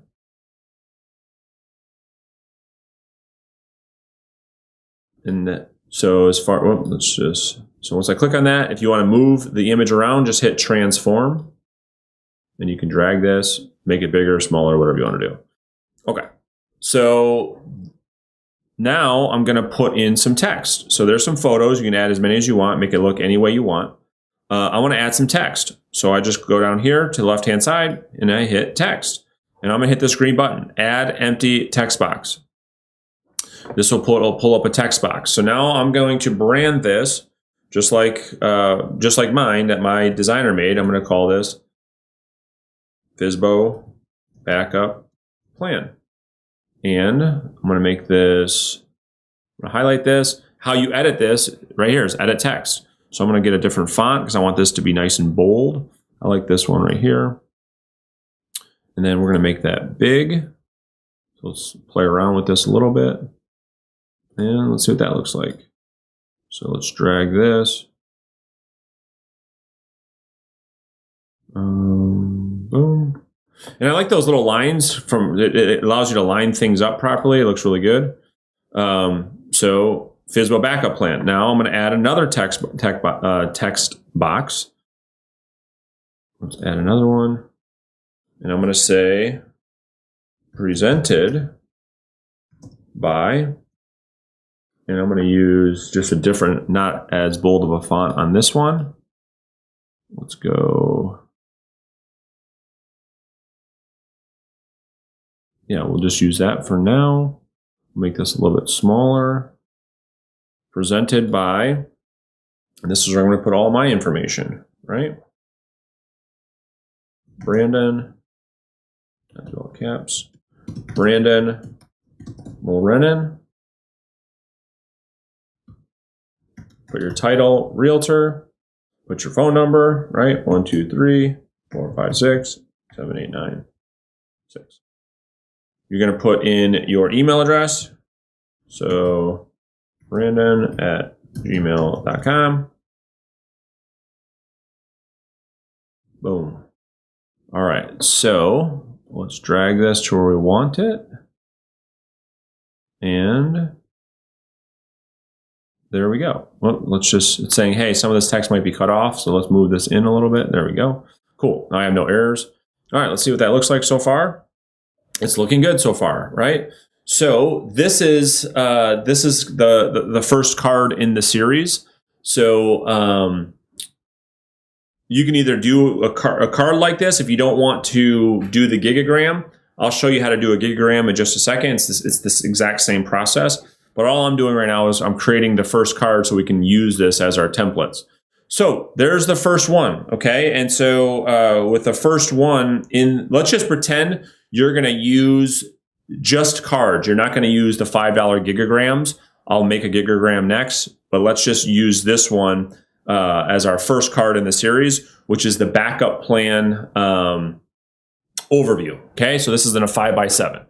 So this is when they open it up. This is what they're going to see. That's the front of the card. Okay, so now we got to design the inside of the top of the card. So we can go back. We can just put our logo if we want. Make this smaller. And once you design this one time, you're going to have this template in here forever, so it goes even faster. So Okay, so now we got to add some text. And I don't like that.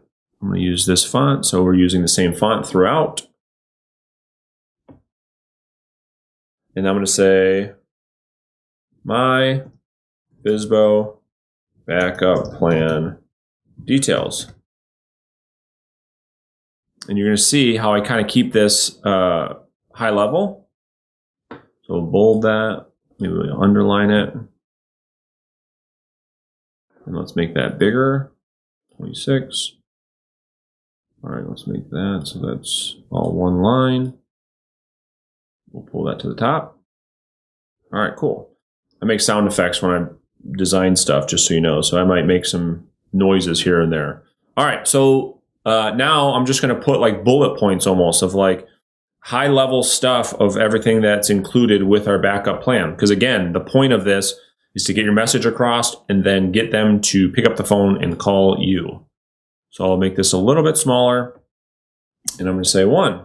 All you're doing with this first card is telling them what is included, right? Being a little bit descriptive of what's included, because every other card will give more details around each one of these. 1, flexible commission. Flexible commissions. 2, so instead of like right here, you wouldn't put savvy seller. You want to be a little bit more descriptive. So I would put, so instead of savvy seller, which allows them to continue selling on their own, I'll just say continue selling on your own. I'll put in parentheses.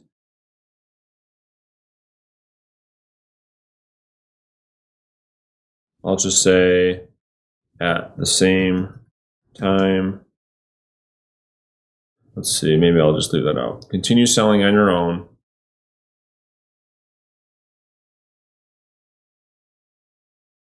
Yeah, I'll just leave it like that, I guess. I don't want to do what I tell you guys not to do and overthink it, right? So all we want them to do is know that they can continue selling it on their own. 3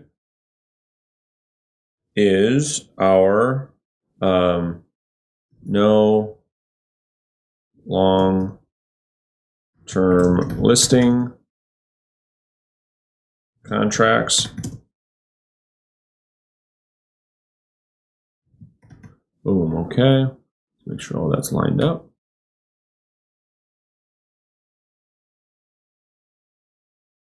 Number 4 is our for sale by owner open house.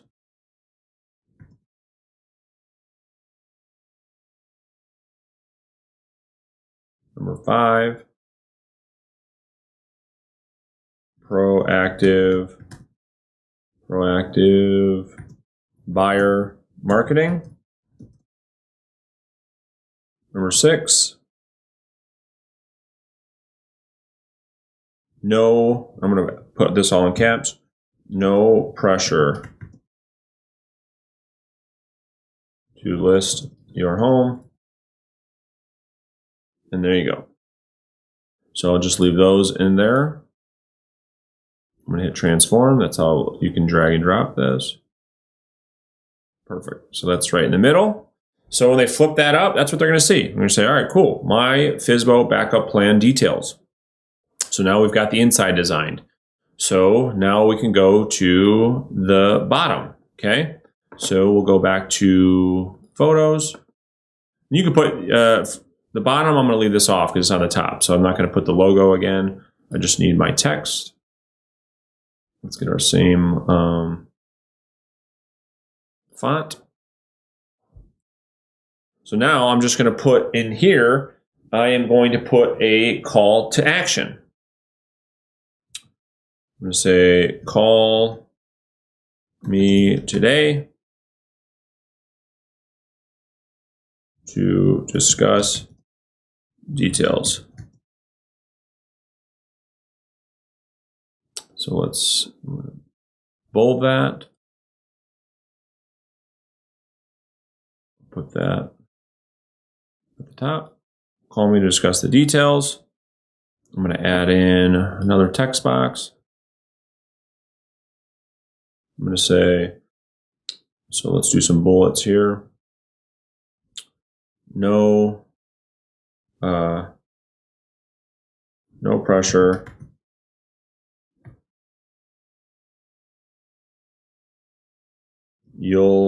Now we get into some scripting stuff here, right? So you'll decide if it makes sense. And then I'm going to just put phone number and email really big and bold. So put that in the middle. And at the bottom, I'm going to put in my phone number and email.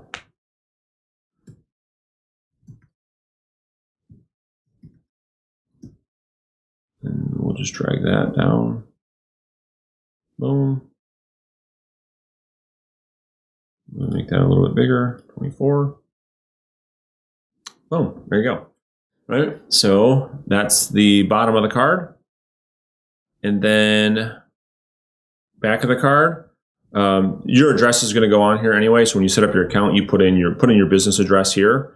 So if you wanted to here, you could do put your logo, and then you might brand this as the FSBO backup plan, right? So we'll use this bold.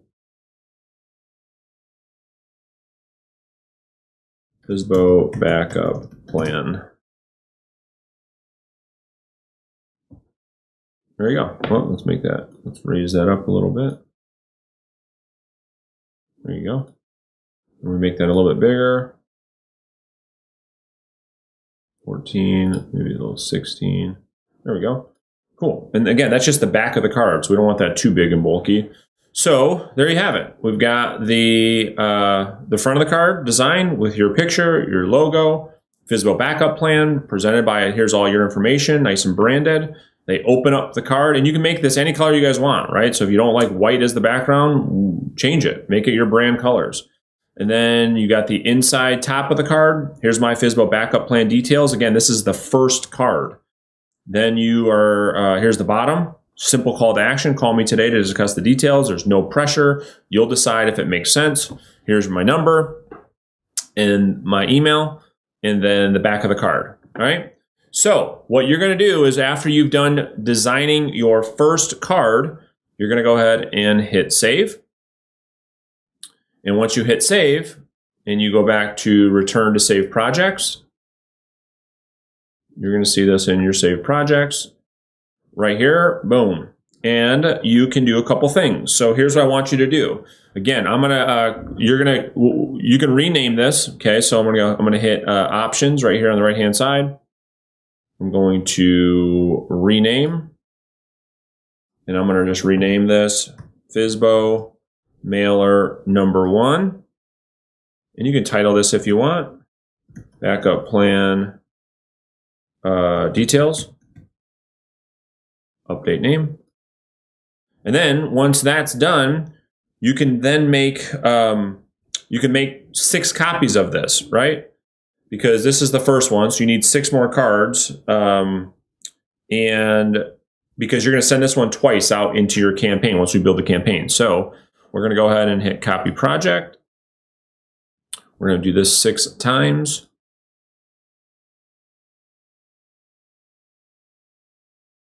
So we have 6 of those puppies. Continue editing. Or whoops, I want to copy project. Copy project. And then copy project.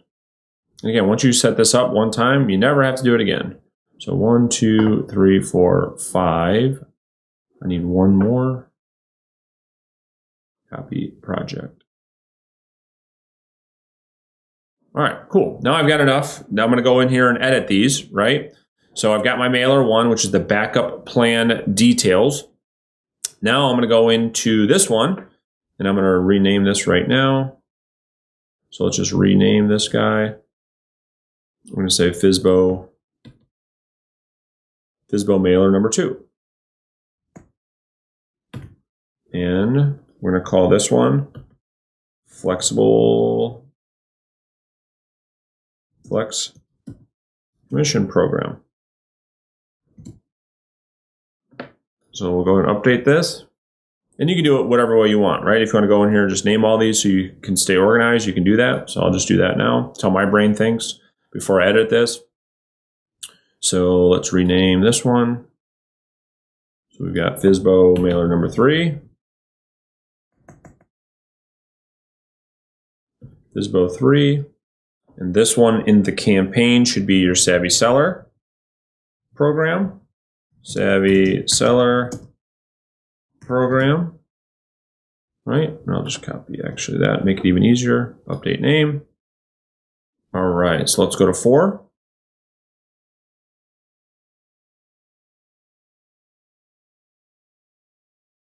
Mailer number 4. This is the no handcuff listing. Update name. Okay, so we got 1, 2, 3, 4. Here we go. Keep getting all these just named. So this is going to be 5. This is our for sale by owner open house.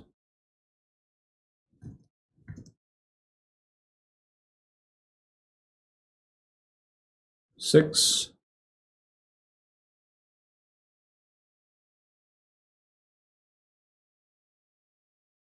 Number 6. This is going to be proactive marketing.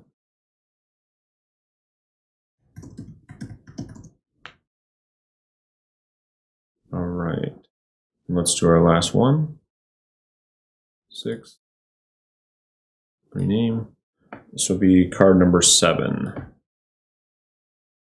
This is one mailer number 7. This is a no pressure consultation. Boom. All right. Now, all you're going to do, I'm going to do one more with you guys here, and I'll show you how to edit these. And then you go here, go in all of these and edit them, all right? So we've got our backup plan details. We already did that one. Now we've created a template for all of them, right? So I'm going to go into FSBO mailer number 2. I'm going to create this one with you. So I'm going to hit Options, Continue Editing. And this will pop open the editor. There's your template already made. So the only thing you're going to do on the cover is you can outline what this one is about, right? So in parentheses, you can say Flex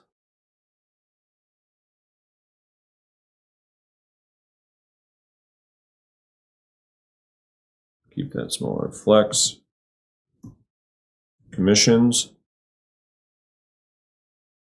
parentheses, right? There you go. I'm gonna move this picture over a little bit, make this a little bit smaller. There we go. Cool. Flex commissions, right? So FSBO backup plan, flex commissions, that's this one. And I'm gonna go into the inside and I'm just gonna edit this. My flex commission program, right? So there's your title. Click into this one and we can edit the details. We can say 1%,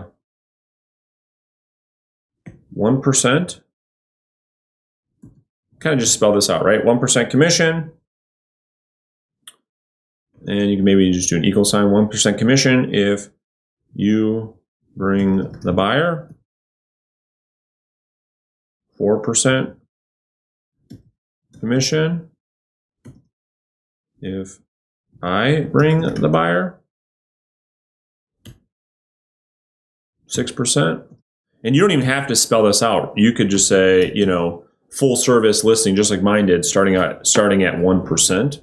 So it's totally up to you. You can either spell it out like this or just say, hey, full service program starting out at 1% commission, 6% commission if, say, only if another agent brings a buyer. Right?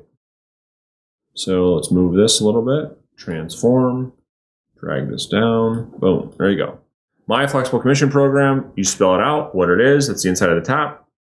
Now you have your call to action. You can kind of leave this the same. However, this part you're going to change a little bit. So I would leave no pressure here. You'll decide if it makes sense. I'm just going to add in some things here. I'm going to say,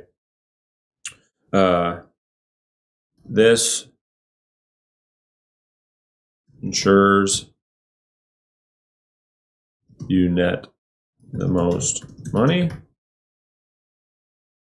I'm going to make these a little bit smaller. And then I'm also going to say, gives you the freedom to continue selling on your own, right?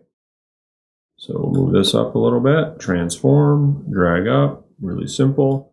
Boom, it's in the middle. There you go. So I'll just bold this. Click over here on text. So it is bolded. So maybe I'll underline it because I want this to stand out a little bit more. There we go. Cool. There you go. That one's done.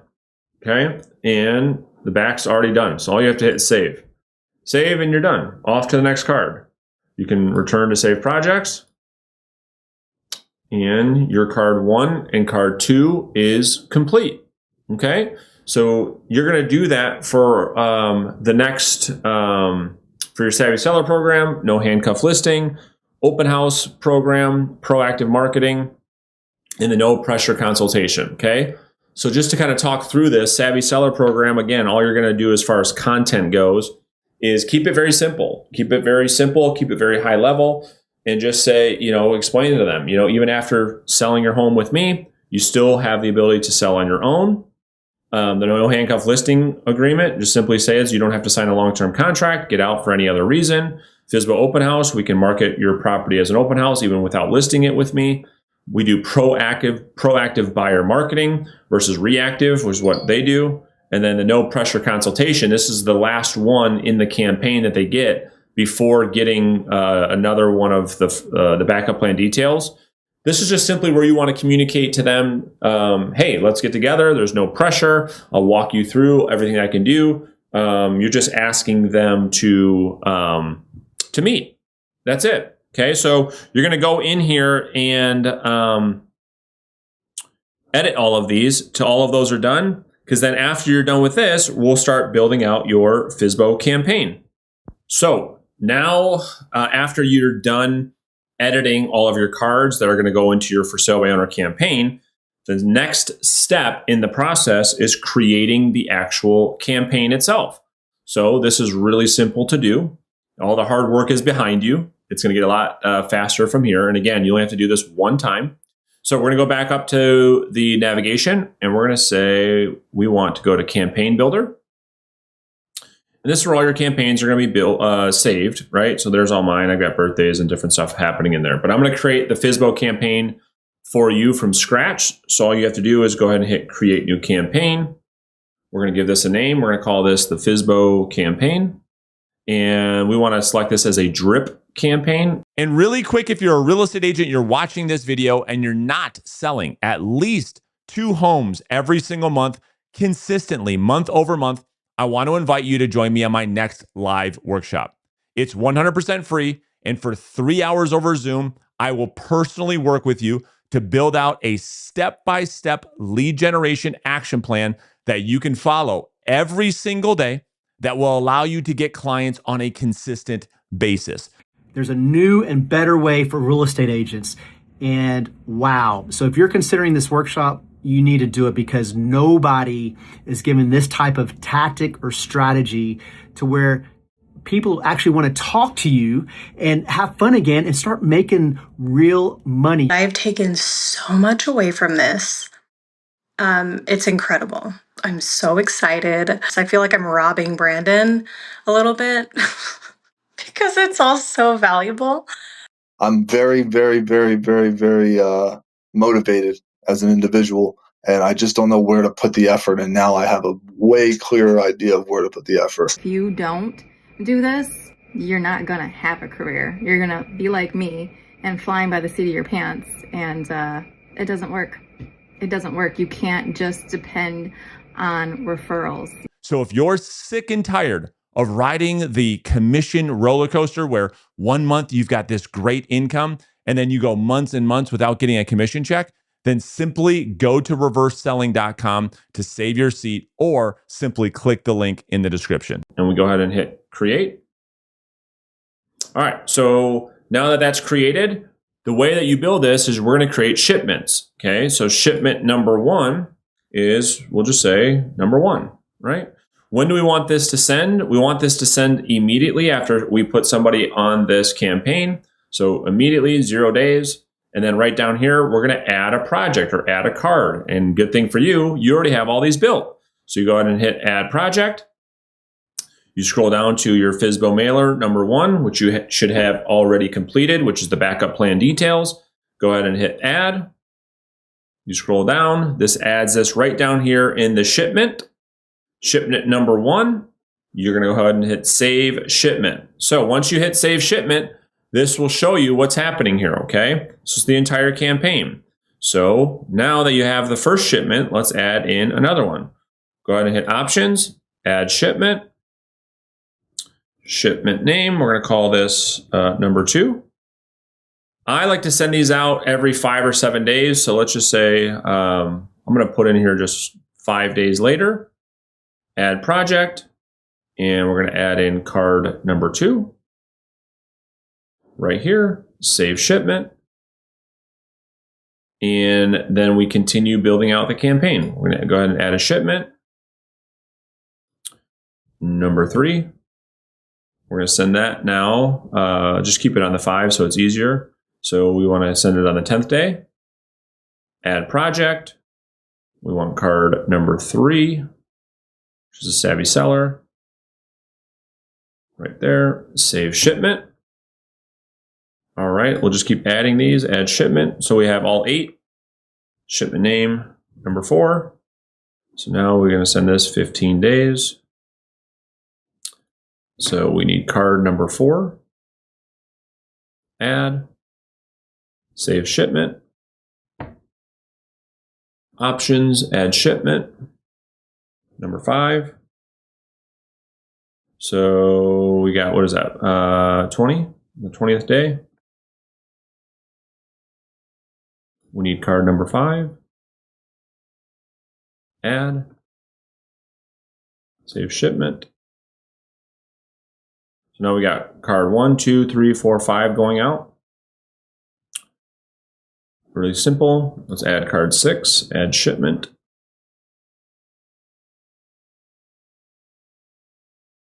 This is going to go out 25 days. We need card number 6. Add. Save. Add another shipment. Card number 7. Number 7. This is going to go out on the 30th day. Add project. We need our 7th card, which is the no pressure consultation. Hit add. Save shipment. All right, so once you have added all of your cards to the campaign, you've got card 1 through 7 over 30 days where this is dropping to them automatically. Now what you can do is when you hit options, you can hit manage recipients and you can enroll a group, which you should already now have built. So we just hit enroll group and we go to our FSBO direct mail that you already built earlier in this training. We hit select. And once they're in here, it saves automatically. So you are pretty much done. There's a couple final tweaks that we'll do now. So we're going to go ahead and hit view all campaigns. Here's your FSBO campaign that you just built, right? So to launch this, you see the status, you see how this is on paused. So now that I have, once I hit start campaign, it's going to say active. Once that happens, everybody that's in that campaign is going to start getting these mailers that go out automatically based on the amount of days that you put into the system. So another question that pops up, so that's campaigns, okay? So that's how you build a campaign. That's how you activate a campaign. Now, if you ever need to take somebody off of a campaign, it's very, very simple, okay? So let's pretend you call a for sale by owner on Monday and you have, they tell you, hey, I listed with somebody else, or, don't call them anymore, or I sold it, or whatever, and you want to take them off the campaign. All you have to go do is go into your saved campaigns, hit manage recipients, look at the actual person that's on the campaign, and hit unenroll contact. Really simple. Hit one button and you're done. So that is the full banner season training. We talked about the platform overview, walked you through the address book and adding contacts. You learned how to create groups. We created your cards, which you have the option for us to create your cards, or you saw how simple it is for you to do.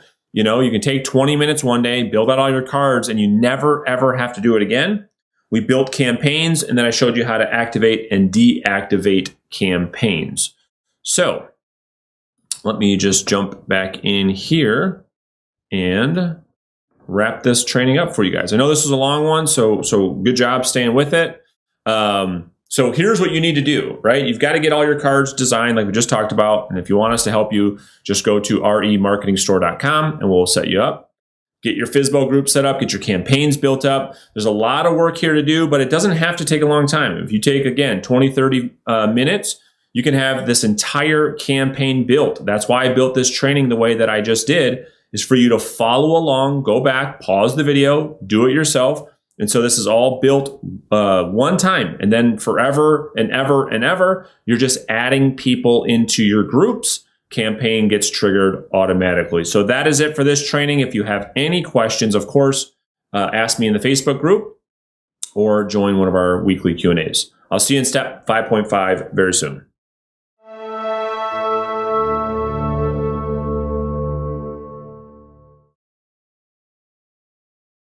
Hey guys, welcome to step 5.5, the follow-up weekly email that you hear so much about. So here's where you should be. You should have all of your banner season FSBO cards created. You should have all of your groups created. You should have all of your campaigns built. You should have all of your FSBOs going in there every day, every week, and mail should be going out to these FSBOs that you've been meeting with. If not, stop and go do it right now, right? There's no sense in moving forward with the program if you haven't done this yet. So here's what we're going to cover in step 5.5. I'm going to walk you through the weekly email strategy. I'm going to give you 2 weekly email options. I'll show you exactly how to execute each strategy. So starting off with the weekly email strategy. The weekly email strategy is to continue building expert authority, influence, and omnipresence with the for sale by owner. We want them to see you everywhere, on every single avenue that they can see you. You should be there. You should win this person's mind share when it comes to real estate. All I want them to think about is you, okay? So the weekly email is just another touch point where you can provide tangible value to the seller, causing us to stand out from the crowd. Now, you've got 2 options to execute this. The MLS automated email, where you're going to send them active pendings and solds. Every for sale by owner should get this one, no matter what. This one, every single agent in this entire program, every time you get an email address from a for sale by owner, they get this MLS automated email, which I'm going to show you how to set up here in just 1 second. I want them to see all of the things that are happening in their marketplace. And guess what? I want them to get that from you, right? You talk about providing value. This is just another way we provide that value. The second option is to do a custom video content using BombBomb. This is where you're going to send FSBOs your entire database of video email each week with real estate related educational content. So the good news for you guys is I've already wrote all your content. If you're a student in this program, I wrote all of your email content for sale by owners.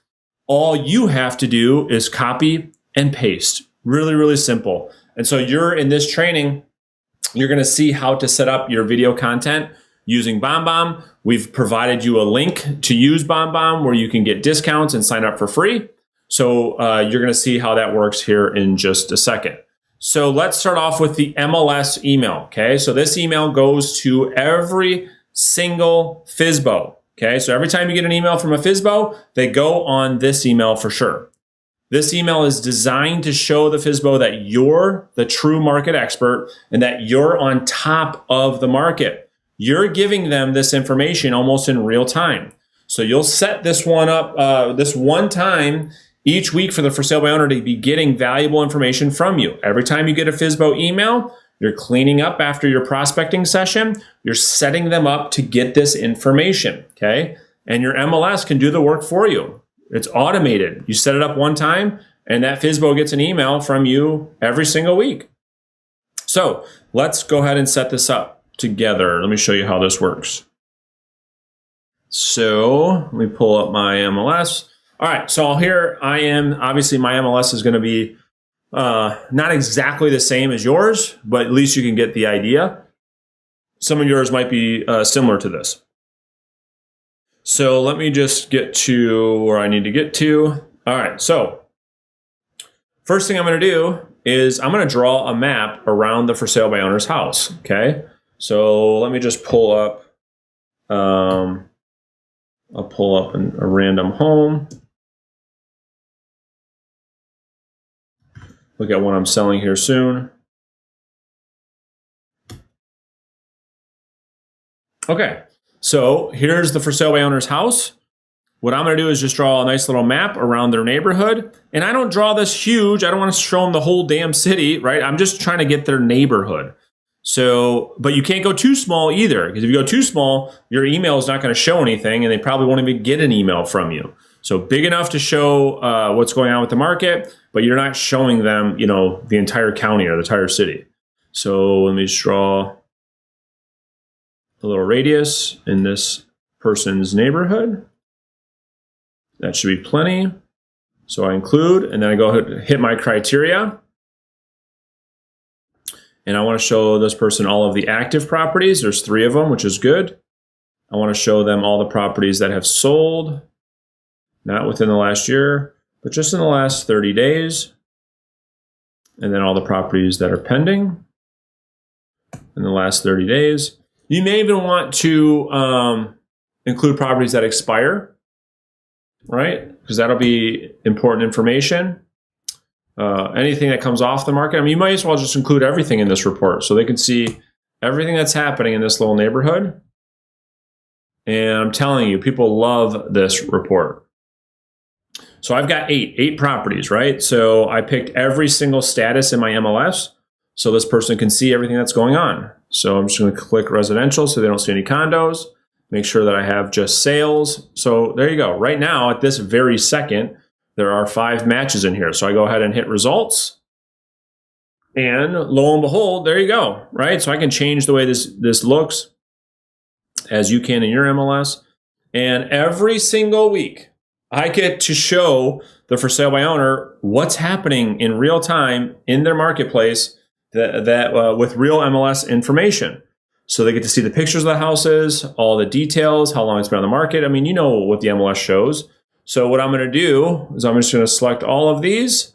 So once I have all of those, and I messed that up a little bit, but once I have all of the properties in the area selected, I go ahead and hit save.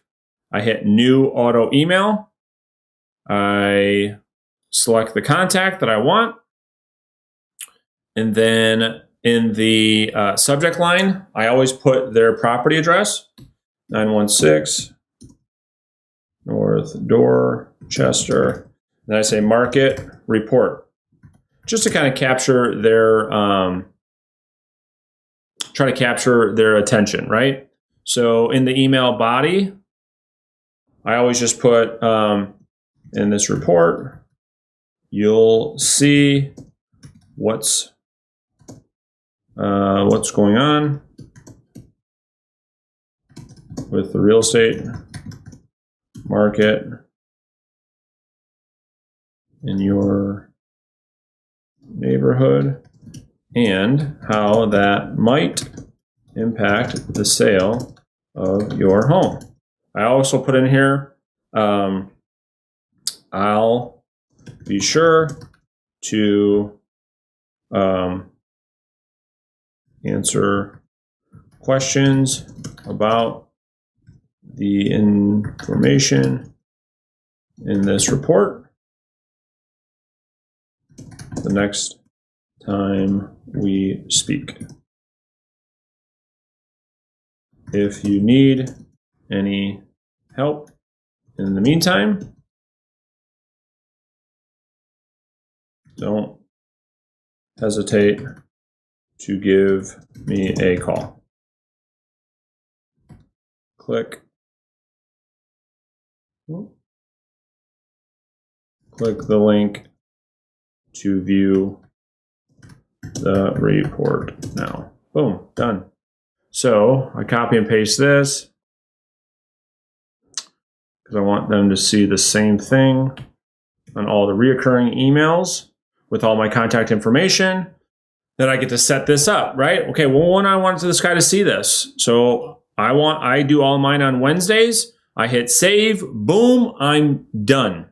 So once I set this up for a for sale by owner, I am in good shape. They're going to see amazing, great information that they want coming from yours truly every single week. So that is one option on how to execute on your weekly email. So let me pop back out of here and we'll talk about custom content. So custom content, okay, the biggest thing is video content, all right? So there's no better way to build expert authority and influence over another person in the world outside of video, period. It's amazing the power of video. When someone watches you on video, they almost put you like on this pedestal. So this video content that you'll make with your custom email, if you guys choose to go down this path, which I highly, highly recommend. Remember, the MLS email is happening every time. This is more of an option, but I think you should do it. This is going to really help you impact your database and any prospects you're going after. So these videos can be really short and simple, and you'll be shocked with the positive feedback that you get. I mean, the most common question I get is, Brandon, what topics should I talk about? Well, there's thousands. So think about the entire real estate transaction, each little part. Those are all little video topics that you can, and the average person knows nothing about. Those are all video ideas that you can make little videos on. But here's the good thing. I already wrote all your email content for FSBOs. So in the download section underneath this video, all you have to do is copy and paste this custom content that I already wrote for you into your email, okay? So let me show you how to get all this set up in BombBomb for you right now. Okay, so let me kind of show you the behind the scenes on how to build your BombBomb campaigns for all of your FSBO leads. So in the download section in this video, there is a link for you to get discounts to sign up for BombBomb email platform. So it's right here. You go ahead and click on that link, and that will launch BombBomb's website and allow you to get started for free, okay? So once you get logged into the BombBomb platform, I'm going to show you around a little bit and get you started with your email campaign, just like your direct mail campaign in banner season. We're going to mirror that exact same campaign through the for sale by owner prospects through their inbox, right? To continue continue doing this omnipresence. So first thing we want to look at up here in the navigation bar, you're going to click on contacts. And the first thing we want to do is create a new list. You can call it FSBOs, really simple. And again, this is another tool for you guys to use for your entire real estate business. I mean, every single human being that you come in contact with that has an email address should be in your database, should be in your email database, which you could use BombBomb for that, which you should because of the capability here. Everyone should be getting a weekly email from you, but for sure for sale by owner. So get off my soapbox there. I cannot stress enough the power of the weekly email strategy and what it's done for my personal business. I just want all of you guys to have that same result. So we create FSBO list, hit create list, boom, here we go. So we can simply in our lists, we can just add people, right? We can upload a list, which is really, really simple to do. You just browse. You can download a CSV file from your computer, or you can download the list from Banner Season. That's one way. The other way is to add a specific person, right? Bob Jones, his email address. You add him to this list, add contact. Okay. And then copy and paste. You could copy and paste all of the for sale by owner email addresses that you have from your database and paste them right into the BombBomb platform. So very, very simple how to create lists in BombBomb, how to upload your contacts into BombBomb.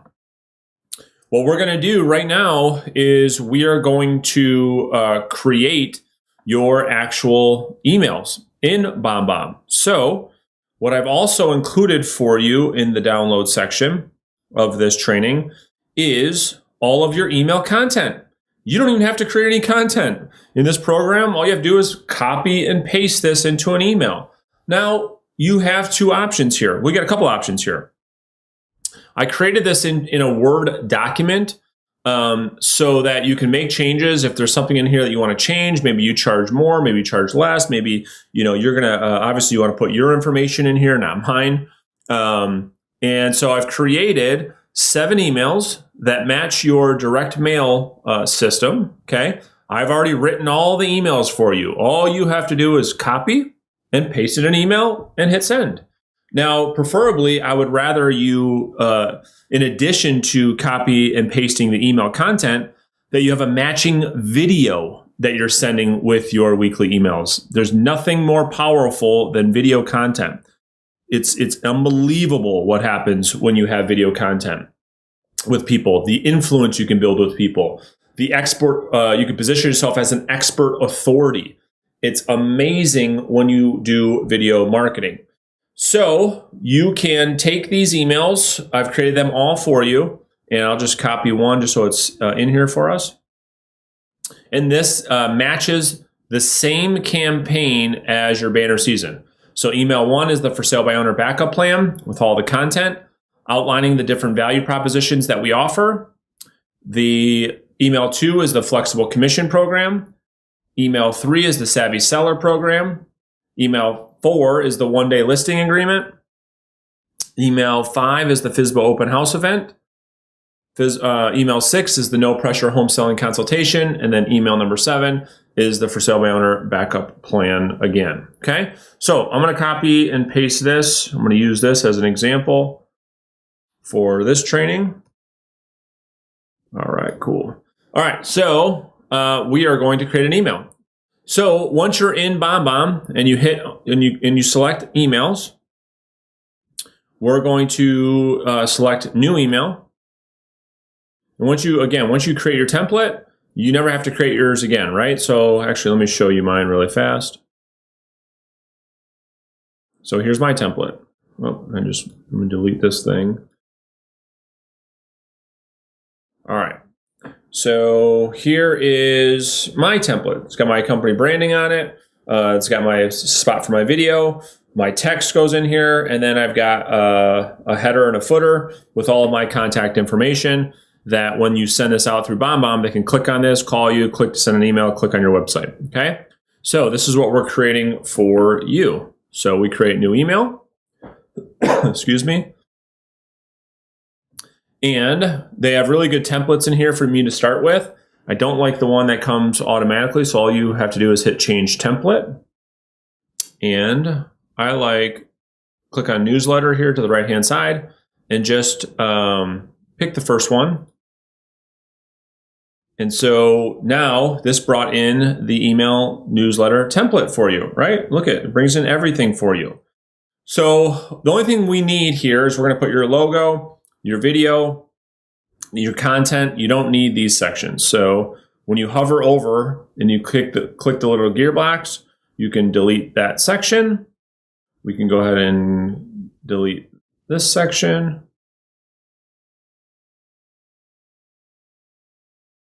Just get this nice and cleaned up. So you can see literally how I'm doing this click by click. So you can do the same thing at home or at your office, wherever you're working.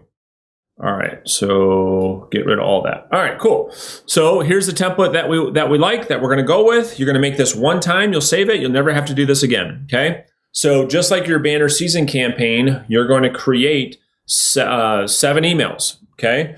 Because you're gonna be able to send emails to your FSBO group.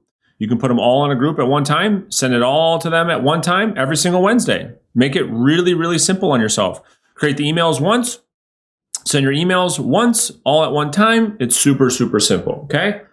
So let's start from the top. So let's name this. We're just gonna say FSBO email number 1, backup plan. Subject line, I always put for email 1, FSBO backup plan.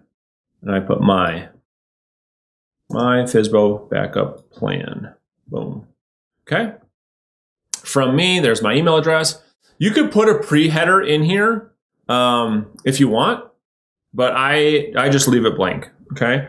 But you can put one in here if you want. A pre-header is like when you look at it, when you look at your inbox on your mobile phone, you can kind of read a little bit of the email to get your open rates higher. So I mess around with it from time to time. I don't notice a huge difference, so don't worry too much about that. All right, so let me show you how to design this guy. So once you click on a section over here in the editor, this is how this whole thing works. You can upload images. So I'm just going to do that now. I will put my company logo in here. All right, let's see. Bear with me, I have a lot going on in my world. So let's see if I can find my logo really fast. Okay. So we'll throw my logo in here. I like to make the logo small, so you can just drag and make that smaller, right? You can kind of see how this email is starting to look. Then you can do one of two things in this category. You can. What I want you to do is, I'd like for you to make 6 or 7 videos, okay, that you save, that you use for your emails. Okay, so this first one has to do with the backup plan. So I'm going to go ahead and upload a video.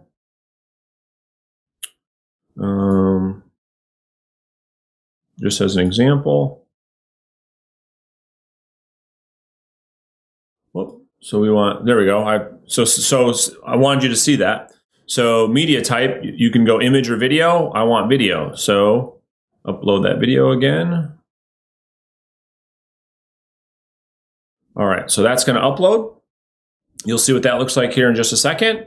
And you already have the content, right? So here I just put in, I'll spell this out now. For sale by owner, backup plan, right? And you already have it copy and pasted. So command, boom. There you go. So you want to clean this up, obviously, because you copy and pasted it. But there you go, right? Really simple. Just copy and paste it right from the download.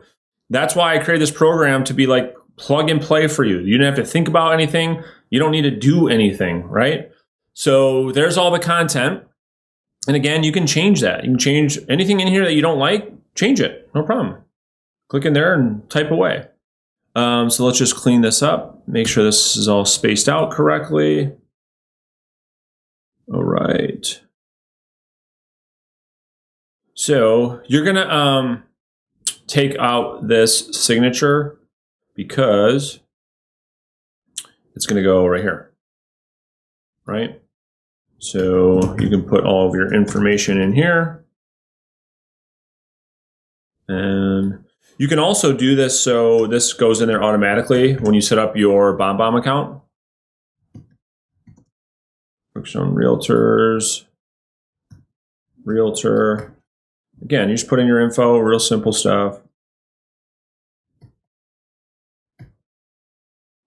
And then phone, email,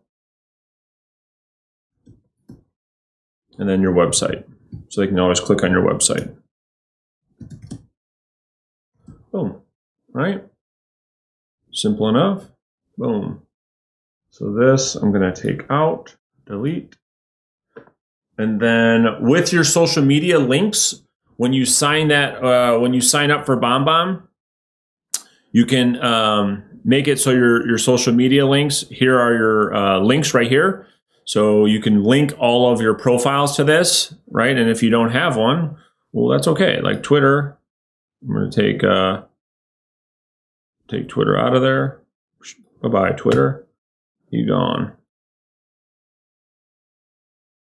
Let's go.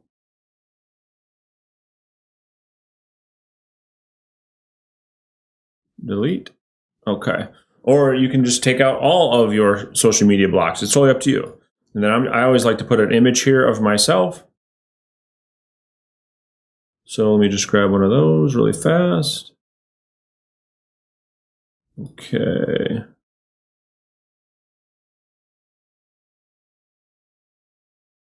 That's going to upload there. There's my video.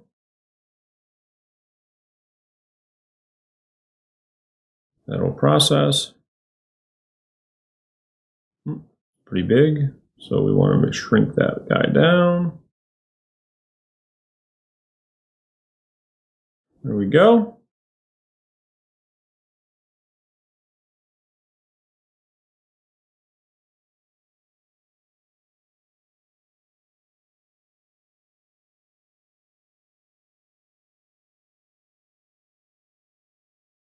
Okay. So there you go, right? And you can make this any way you want to, right? You don't like that, you can make it unbold, you can change the color of it, you can put in hyperlinks, you can do all kinds of different things in these emails, but you don't need to. You know, I wanted to make this super simple for you guys. So now I have, let me save this. All right, so that theme is saved. Now your template's saved. You'll never have to build another template. Now all you have to do is go in there and create all 7 email templates for each email that I've written for you. Okay, so the next step would be to send. And this is going to, you just choose a list, right? So you could choose your FSBO list. And you can send this immediately. You certify that this list, that you captured these email addresses yourself, you didn't buy these emails, and then you hit send, and voila, you're done. Okay, so you would do that every Wednesday to send out a custom email. Now, a couple cool things in here. If you hit options and you hit notify me when email is open, notify me when the video is played, how cool is that? So now you can set up settings in BombBomb when you go in here and look at your analytics, which I'll show you that in just a second. You could see, okay, well, what for sale by owners are looking at my emails? Which ones are opening my emails? Which ones are actually playing the videos? Which ones are actually engaging with my content? So once you look at that, we go back into emails. So as an example, I'll show you one from the past. Well, let's go to dashboard.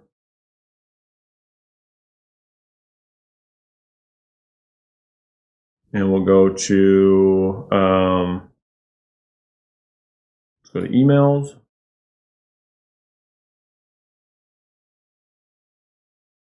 And let's look at one right here.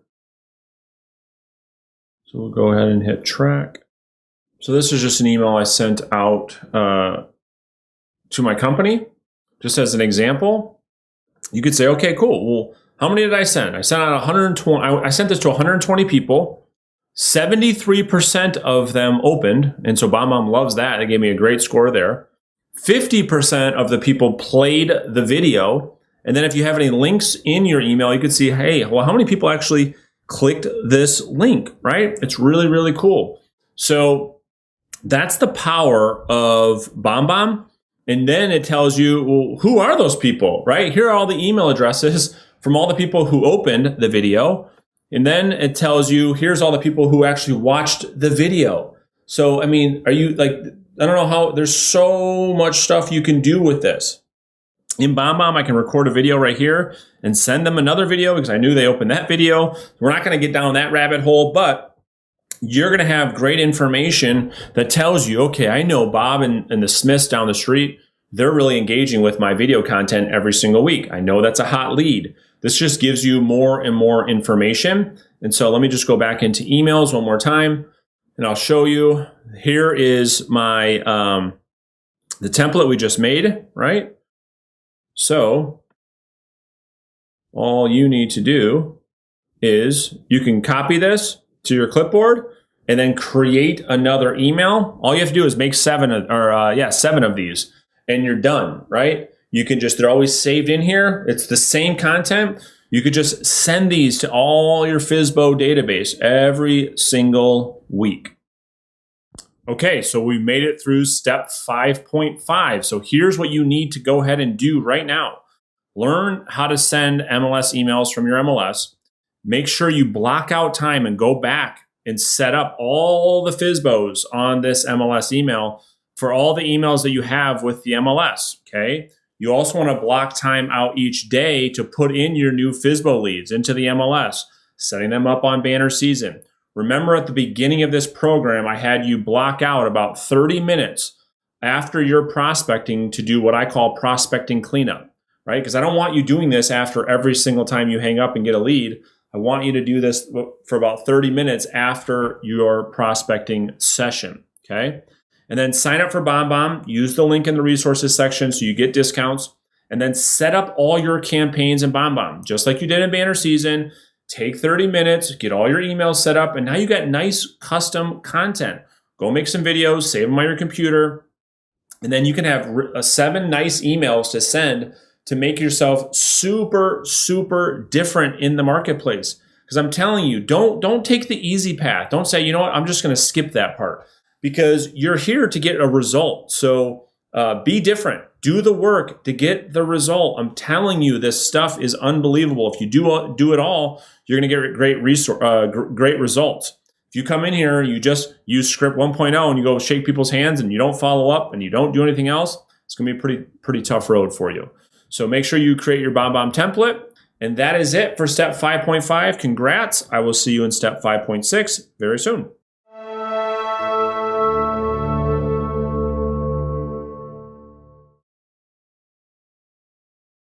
Hey guys, welcome to the Facebook ad training for FSBO domination. So we're going to jump right into it. So I'm hoping that you're behind your computer so you can follow along and you don't miss anything. Of course, if you need to, you can go back and watch this as many times as you want. So first step is creating your image that we're going to use for your Facebook ad. And before we do that, let me just quickly help you understand what it is that we're doing here. So Facebook and Instagram allows us to put our advertising, put our message in front of people that we have email addresses for. Ding, ding, ding, ding, ding, right? That's why it's so critical for you guys to focus on getting email addresses. Not only are you sending them weekly emails, custom emails, MLS emails, sending them direct mail. Now imagine a world where the for sale by owners in your marketplace are seeing you on Instagram, seeing you on Facebook, right in their feed. Everywhere they look, they keep seeing you. So in this training, you're going to learn exactly how to do that. So let's get started. So the first step is creating the image that we're going to use for your ad. So I make all of my images out of canva.com. It's a free tool to create designs. It's amazing. Go there, go to canva.com, sign up for a free account, and it's really easy to use, as you're going to see right now. So once you're logged into Canva here, the first thing that we're going to do is we're going to hit create design. We want to create a Facebook post. This pulls up the exact dimensions that you need for Facebook, okay? So with the image ad, okay, so with Facebook ads, your image can only have, the image can only be 25% text. The rest has just to be a picture, okay? So you can't put a bunch of words on there. So don't worry, I've already created everything for you. I've already created all your Facebook ad copy. I'm going to create the image copy for you. I'm going to show you click by click how to set up your ads, how to upload your list. So don't worry, just stay with me, stay focused. We'll get through this step by step together. All right. So once you're in here and you're in Canva, you're going to want to go and upload a picture of yourself. Okay. And so, let me show you this. This is going to be really cool. This is why I love Canva so much. So let me just grab this image right here.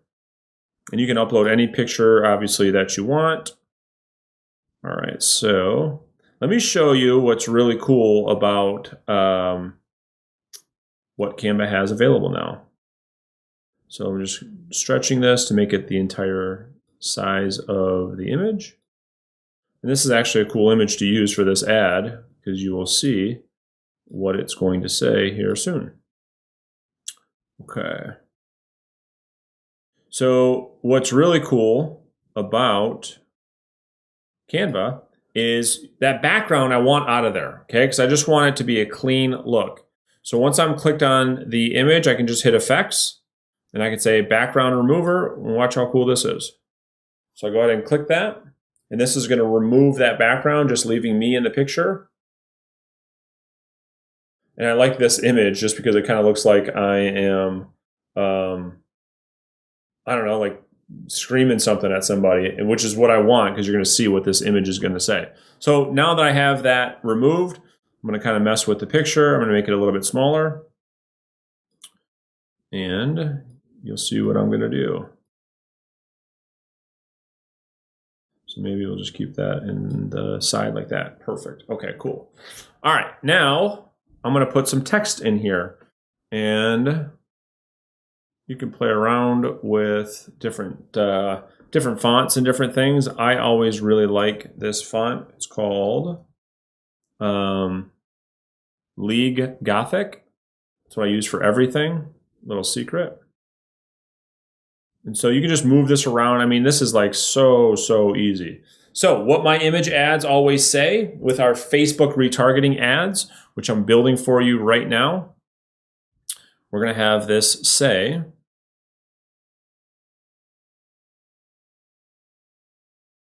selling your home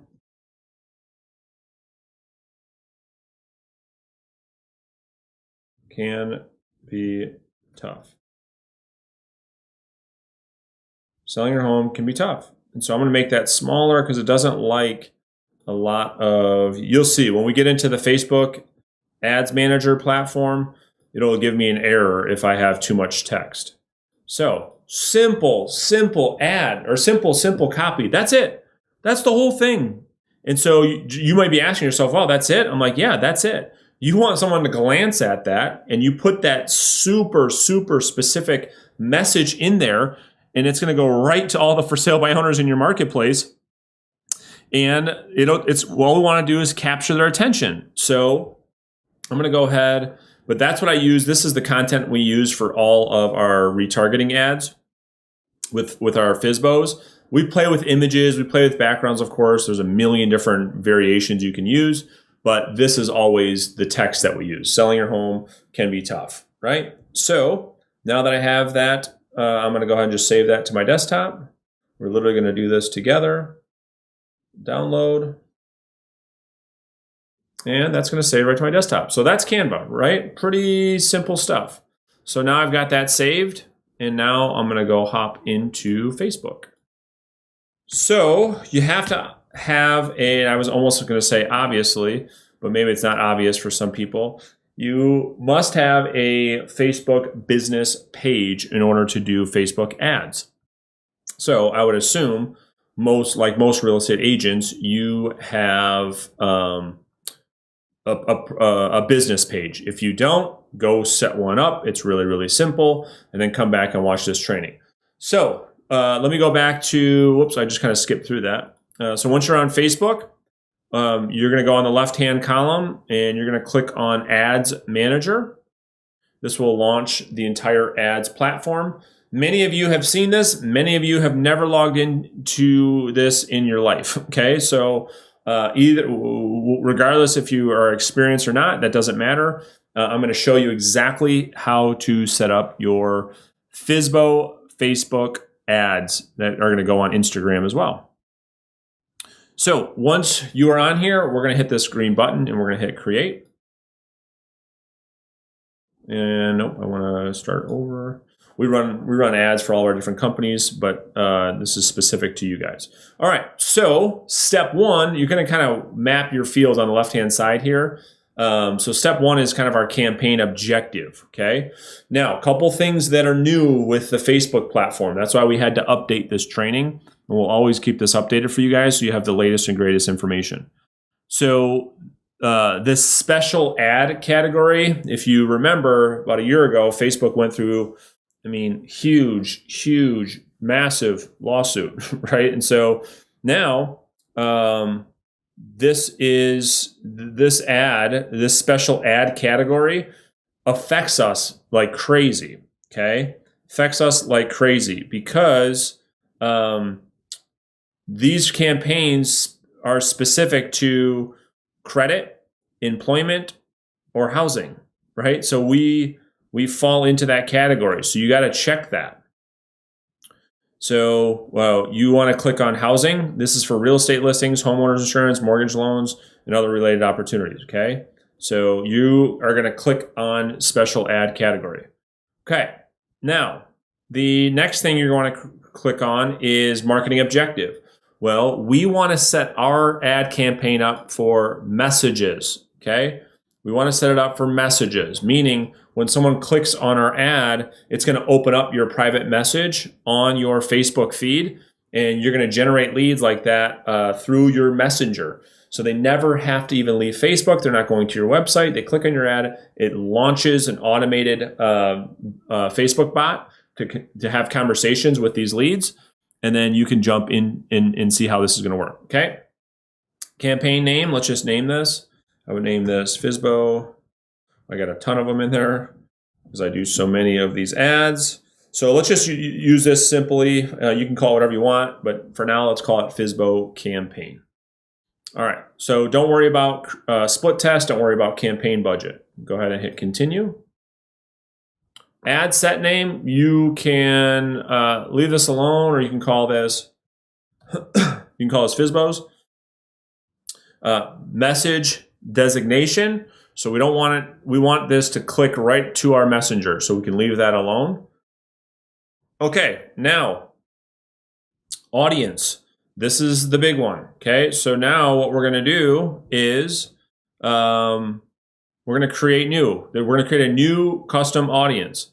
So we click on create new, custom audience. This is where you're going to upload your list of emails from for sale by owners. This is how you do it. So we go ahead and click on customer list. And again, this is why I make these videos. So many people, I want one-on-one, I want one-on-one. Well, one-on-one, I can never make a video like this where you could watch it 10 million times in a row. I would tell it to you one time, and if you didn't get it, you'd be screwed. So that's why I make training videos. So your customer list, it has to be a CSV file, okay? It has to be a CSV for an email list. So we're going to choose email, and then we're going to hit next. And this is saying, hey, do you have a customer like price value? No, we don't. So we're not selling like a product like lipstick or anything. So we're going to hit no. Go ahead and hit next. And then we can upload a file. So let me do that now. Bear with me. I'm going to go to my files. And I'll grab one of my lists. Okay. All right. So there's one of my lists. You can name this whatever you want. So you can say FSBOs, maybe it's a city, or maybe you could do specific cities. I'll just say city 1. And then we're going to hit next. Okay, so what this is saying is, as far as mapping the fields, so in that Excel spreadsheet that I just uploaded, that CSV file, all I care about is mapping the email addresses. That's all I care about. I don't care about anything else. It's saying, hey, you got some action needed. What about their first name, last name? I don't care about any of that. All I care is about their email address on file, okay? So if you want to map their first name, you can, but Facebook doesn't really recognize any of that. So the email is the only thing that matters anyway. So just leave that on do not upload. All right. Now you can say upload and create, upload anyway, and that is going to upload here soon. Boom. So customer list is uploaded successfully. I got 4,800 people in there. You may not have 4,800 people. That's okay. You might only have 50. You might only have 10. That's okay. Just update or upload whatever list you have, which is all the for sale by owners that you've been collecting. And this list should continue to grow. It should grow by 2, 3, 4, 5 people every single day, right? Okay. So that is uploaded. We're good to go there. So there's my list. Now we have our custom audience, okay? So we don't have to worry about locations, gender, age. The targeting for us doesn't matter at all because we're only targeting these specific people, just the email addresses we've got. So we're good to go. Other options, you don't need to do anything there. Now, let's move on to placements. So placements, this is the place I want you to do manual placements. And so I want you to go on Facebook and Instagram and follow along here. This is like nitty gritty Facebook ninja stuff. You want the news feeds of Instagram, Facebook. You don't want Marketplace. You don't want Instagram Explorer. You want Instagram Stories for sure. And everything else is good. So that's couple changes you want to make right there. So this other options is okay. Now, daily budget, because depending on the size of your list, this is what's so awesome about this strategy. Like you can spend like almost nothing and get great for sale by owner leads this way. So we're going to optimize this for conversations. So you can leave that.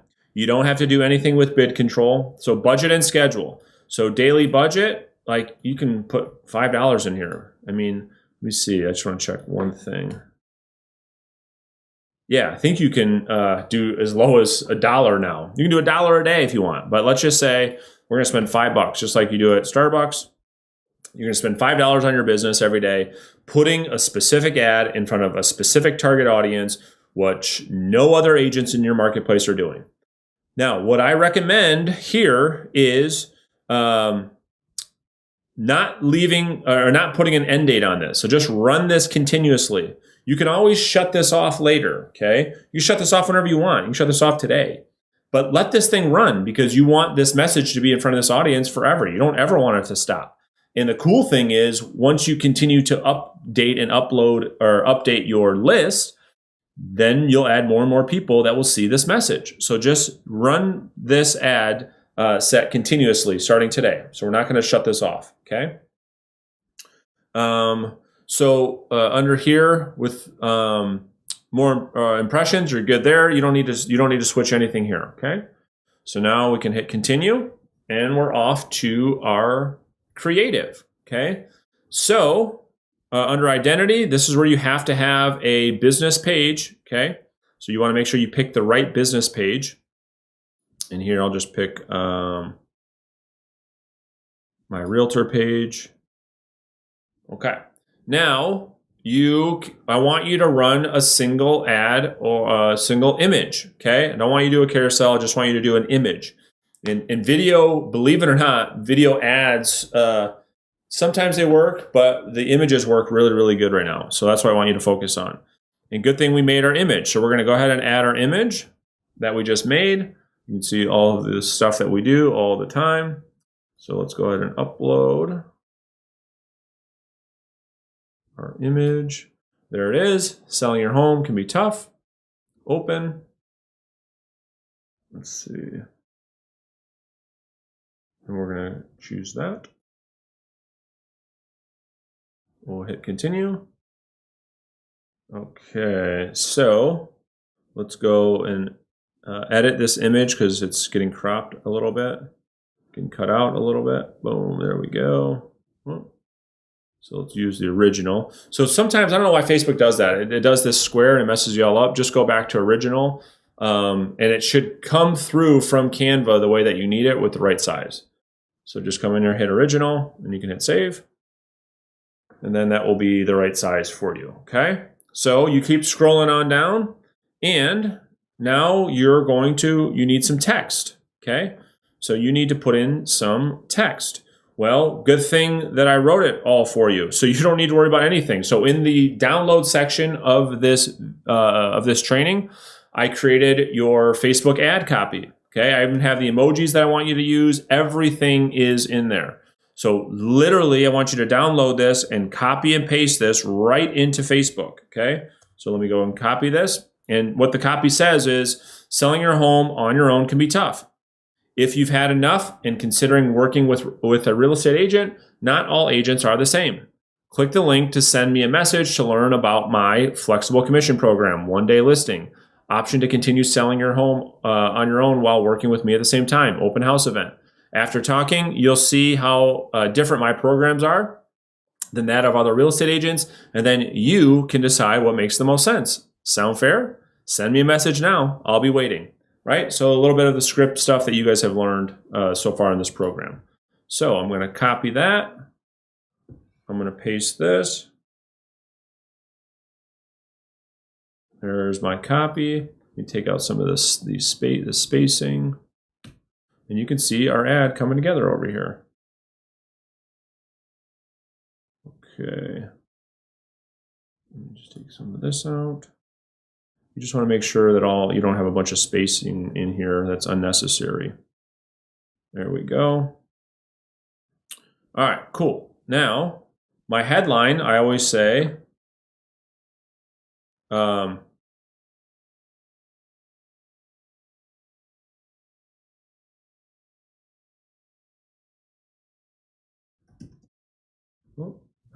selling your home,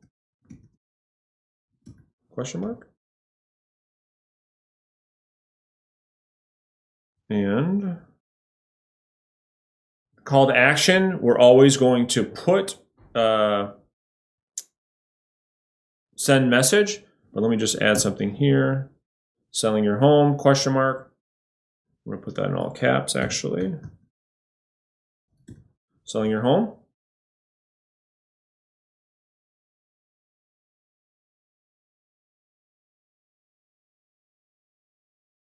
Options to help. So sometimes I put that in there and sometimes I don't. I'm just going to take that out for now, and we'll just leave selling your home on your own. Your own. Question mark. There we go. That's what we want. Perfect. Okay, good. All right, so send message. You can see right here what your ad's starting to look like, right? So when someone glances at the ad, when we're on here on the Facebook mobile, which is where majority of people look, it's going to say selling your home on your own can be tough. That's the first thing they're going to see. Then they're going to see the image. Then they're going to see the headline, selling your home on your own, send message, right? Everything's enticed to get them to click. Your desktop's going to look just fine. Your Instagram feed should look fine. And then you want to make sure your Instagram story looks fine. So everything looks good. Your image looks good. Your ad copy looks good. Everything looks good. So I'm just going to put this back to Facebook mobile. All right, perfect. You don't need to put in a description. Your send message is good to go. your messenger setup. All right, so now this is the next part. So this is how this works. When someone clicks on Messenger, Facebook has a built-in bot, which is really cool, that has conversations with your leads automatically when they click on there, okay? So you can have these be whatever you want. This is what it looks like coming out of the box. Someone clicks on it and it automatically responds to them and says, hey, Brandon, please let us know how we can help, okay? And then it gives the person options. I'm interested. Can you tell me more? Can I speak to an agent? Is there any new properties available? So you can use that, right? Or you can create your own, okay? So I'm going to leave this to, I'm going to change a couple things in here. Please let, instead of us, I'm going to put me. Please let me know how I can help. All right, and then for my question one, now this is the consumers, right? So this is the consumer actions. So this is what's going to come from you automatically. It's going to be really cool. That goes out to a lead, and then the bot is going to respond, or the consumer can respond. Hey, I'm interested. Can you tell me more? And they hit that, and then it goes right to you. It's really, really cool. Question two, on here, if you want. I just take these out of here because all I want is two options. I'm interested, tell me more. Or can we schedule time to meet? That's it. Oh, there we go. Schedule time to meet. To discuss your programs, question mark. And so it's running slow because I'm recording this, but there we go. There we go. All right, so that's all I put on mine. Can we schedule time to meet to discuss your programs? And I'm just going to hit save and finish.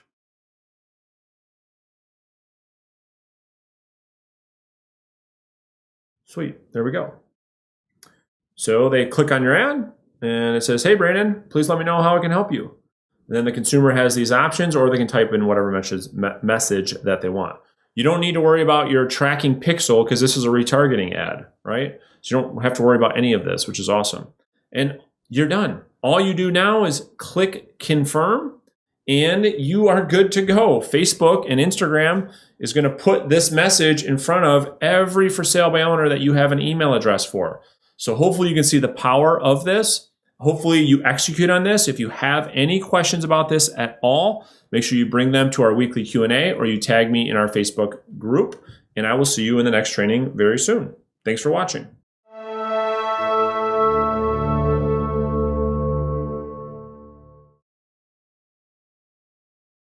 Hey guys, welcome to step 5.7, which is the follow-up text strategy. So here's where you should be at right now in step 5, because there's so much with the follow-up system. You should have built your custom audience in Facebook. That should all be done.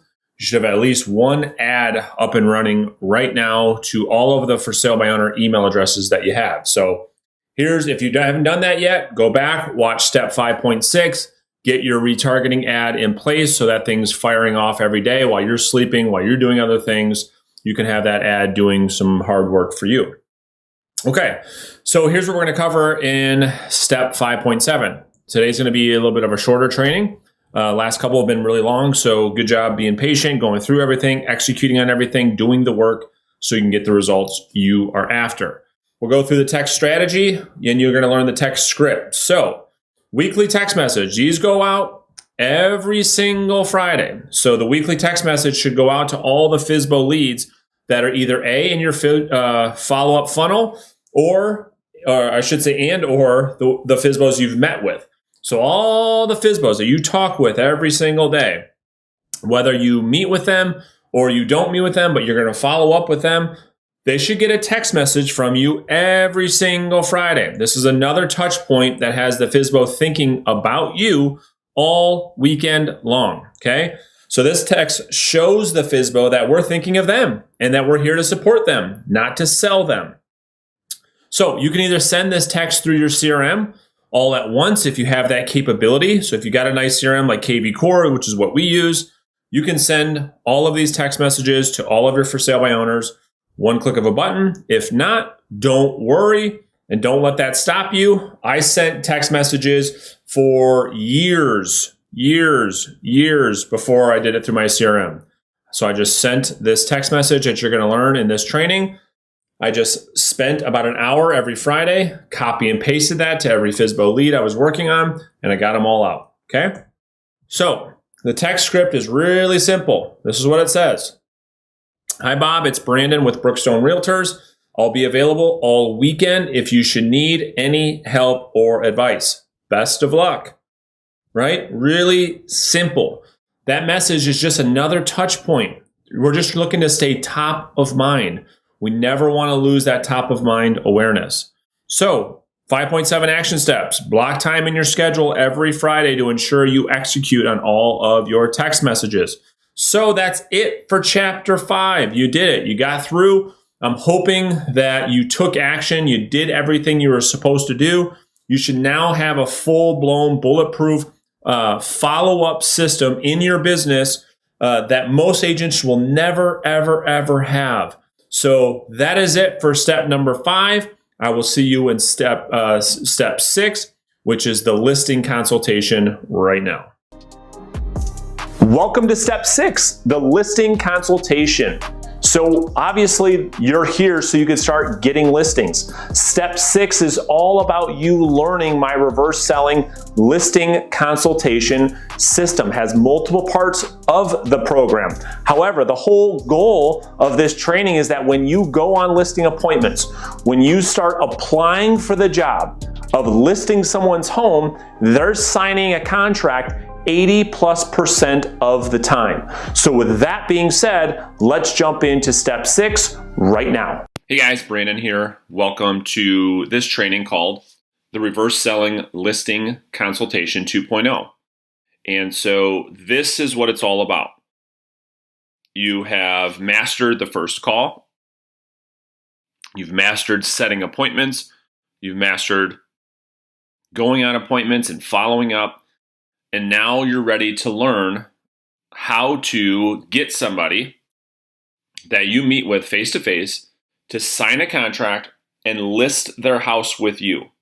And so today's training, we're going to learn all about how the listing presentation, that listing opportunity, how it should go, what you should do, what you should say. So let's jump right into it. So first off, just want to congratulate you for getting this far. So here's what we're going to cover today.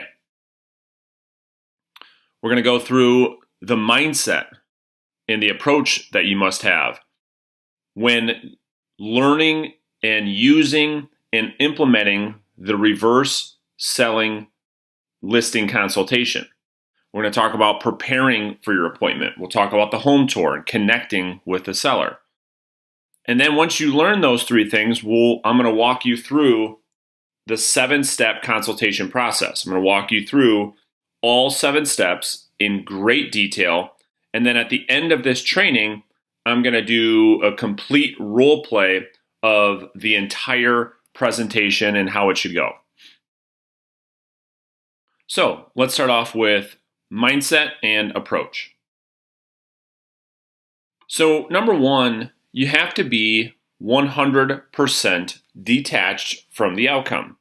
Now, this is something we talk about all the time, and I can't stress this enough.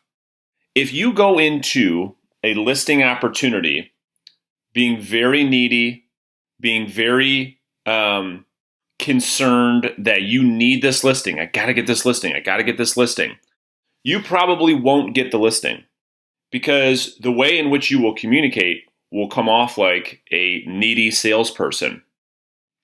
And I will tell you that people don't want to work with needy sales people.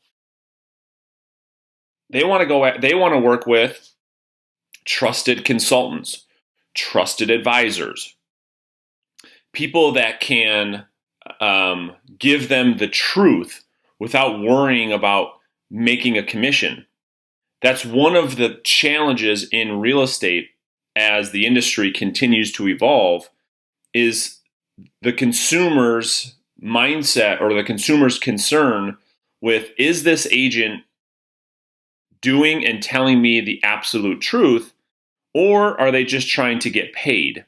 And that thought is always in the back of someone's mind because of how we're compensated in real estate. So being 100% detached from the outcome will make all the difference. So we need to go be the high value advisor and make it abundantly clear that you're not concerned whether or not they list their home with you, right? That's the key. The key is when communicating at the listing consultation that seller understands fully that you're not concerned whether or not they list their home, whether or not you get paid. And I know that's probably pretty hard for some of you to hear. But once this is abundantly clear to somebody, their entire mindset with you changes completely. Because they now are dealing with somebody, they're dealing with a true professional. It's not about them listing their home with you. It's not about a sales pitch. And once the person understands it's not about a sales pitch and that you are a true professional guiding and consulting, they can now put their guards down and understand that this is the truth. I mean, what this person is telling me is exactly what I need to do to get my home sold. Now, you have to understand and believe that you are the solution. You're the solution and provide more value than any other agent on earth. Stop taking what we do for granted. Here's what I mean by that. There are a lot of things that we do, real estate agents, that we do that you brush off and take for granted. An example, reverse prospecting. It's a really, really good tool that we have inside of our MLS that allows you to have a database of every single fully qualified buyer at your fingertips. Imagine the power that you have for homeowners looking to sell their property to tell them, to show them, to actually do, to say, listen, we have a tool that will allow us, once we hit the market, to go out there and put your property in front of every single buyer that's looking in this neighborhood at this price range and is approved. So that's one example. There are many, many others. There's a lot of agents that don't believe that they provide value to a seller, and therefore it's very difficult for them to explain that value. If you don't believe in yourself that you provide value, it's going to be very difficult for you to communicate that to a prospective seller, of course. So what do? You've got to create yourself listing affirmations. So here are my personal 6 listing affirmations. Number 1, I proactively communicate with my sellers more than any other agent on earth. Number 2, I get professional pictures on all of my listings because I'm a professional and it matters. Number 3, I present myself with absolute conviction and that I am the obvious choice. Number 4, I sell every listing I take because I'm willing to tell my seller the truth, whereas other agents don't have the guts. Number 5, sellers make a huge mistake if they don't hire me, and over time, they will see this too. And number 6, I am the best listing agent in Michigan, period. So these are my affirmations. And this is what I believe about myself. And so my recommendation is that you create the same thing for you. What are the things that you do that you believe with absolute certainty that you do more so than any other agent in your marketplace? And affirm those things with yourself. Now, let's talk about preparing for your appointment. First off, what do you need? What do you need to bring with you to the presentation? Well, number one, you need a full detailed CMA. And I'm going to teach you how to do one of these, how to present them. I'm going to teach you everything. Number two is you need your listing presentation packet. Now, you should have this completed by now. I think this was back in training number 3 or 4, where you would have downloaded your presentation with your resume and things of that nature, which I'll show you a copy of that right now.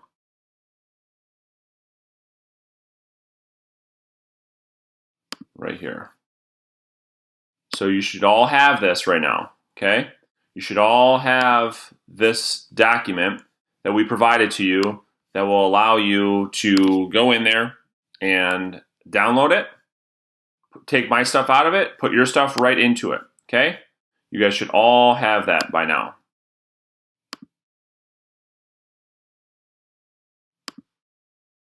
You should also bring your value proposition agreement addendum, which is going to be part of your listing paperwork, which is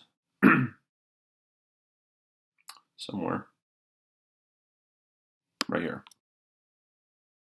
Okay, so this is in the download section of this training, and this is the addendum to the listing contract. Talks about our one-day listing, our savvy seller agreement, our flexible commission program. You enter in all the percentages, and seller signs it, you sign it. Okay, you should also have that. You should have a seller's net sheet. You should have your listing contracts, and then you should have your seller's homework, which will also be, you can also download that from this training. And I'll just show you that really quick as well. So there are these two documents, My Home's Upgrades, where the seller will list all their home upgrades and how much money they put into the home, which is objective, right? This is very objective. This is what it is. And then Why My Home is Special, this is subjective, right? This is the seller's opinion. So both of these documents will help you get information about the home that will help you sell the property, okay? I also recommend, I'm going to put this in the download section, is the Selling Process Roadmap Checklist. This checklist will allow you to walk the seller step by step through the entire process. You'll leave this with the seller so they have something to guide them, so they know and understand where they're at in the process and what's coming next. So those are all the things that you need to bring with you to your listing appointment. Now, big one, what you should wear. So you should treat this like a job interview and take advantage of a first impression. Dressing sharp for your interview can't hurt you. However, dressing casual can. So it's just not worth taking the chance. If you have an opportunity to make a great first impression, and you can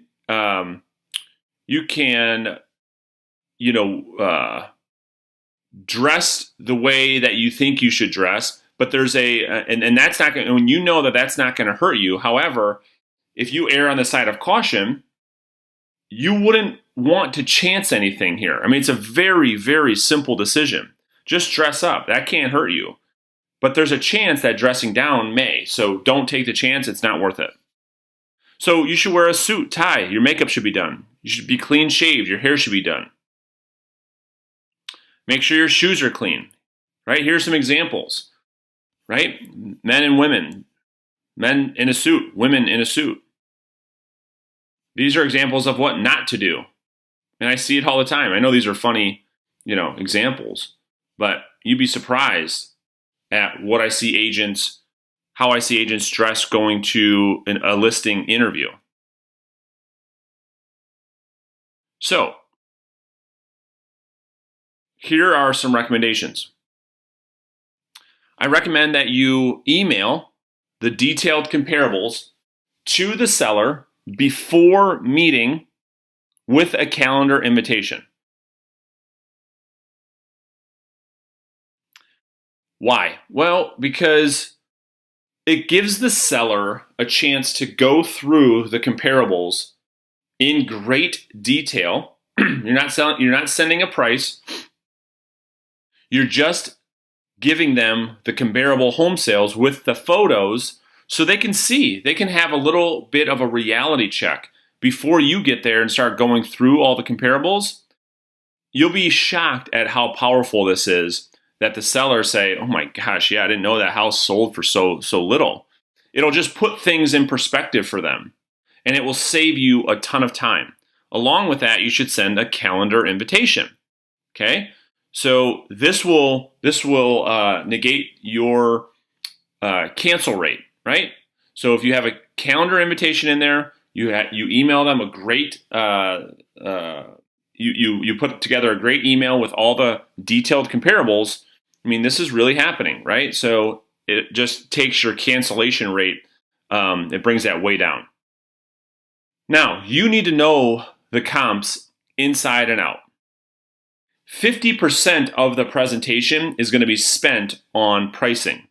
So in order for you to really nail that, you have to know the comps. I mean, you got to know them in great detail. You got to know, all the features, all the benefits, how much it sold for, how long it took, what year it was built, the SCV, how much the taxes are. You need to know every single thing about every single one of those homes.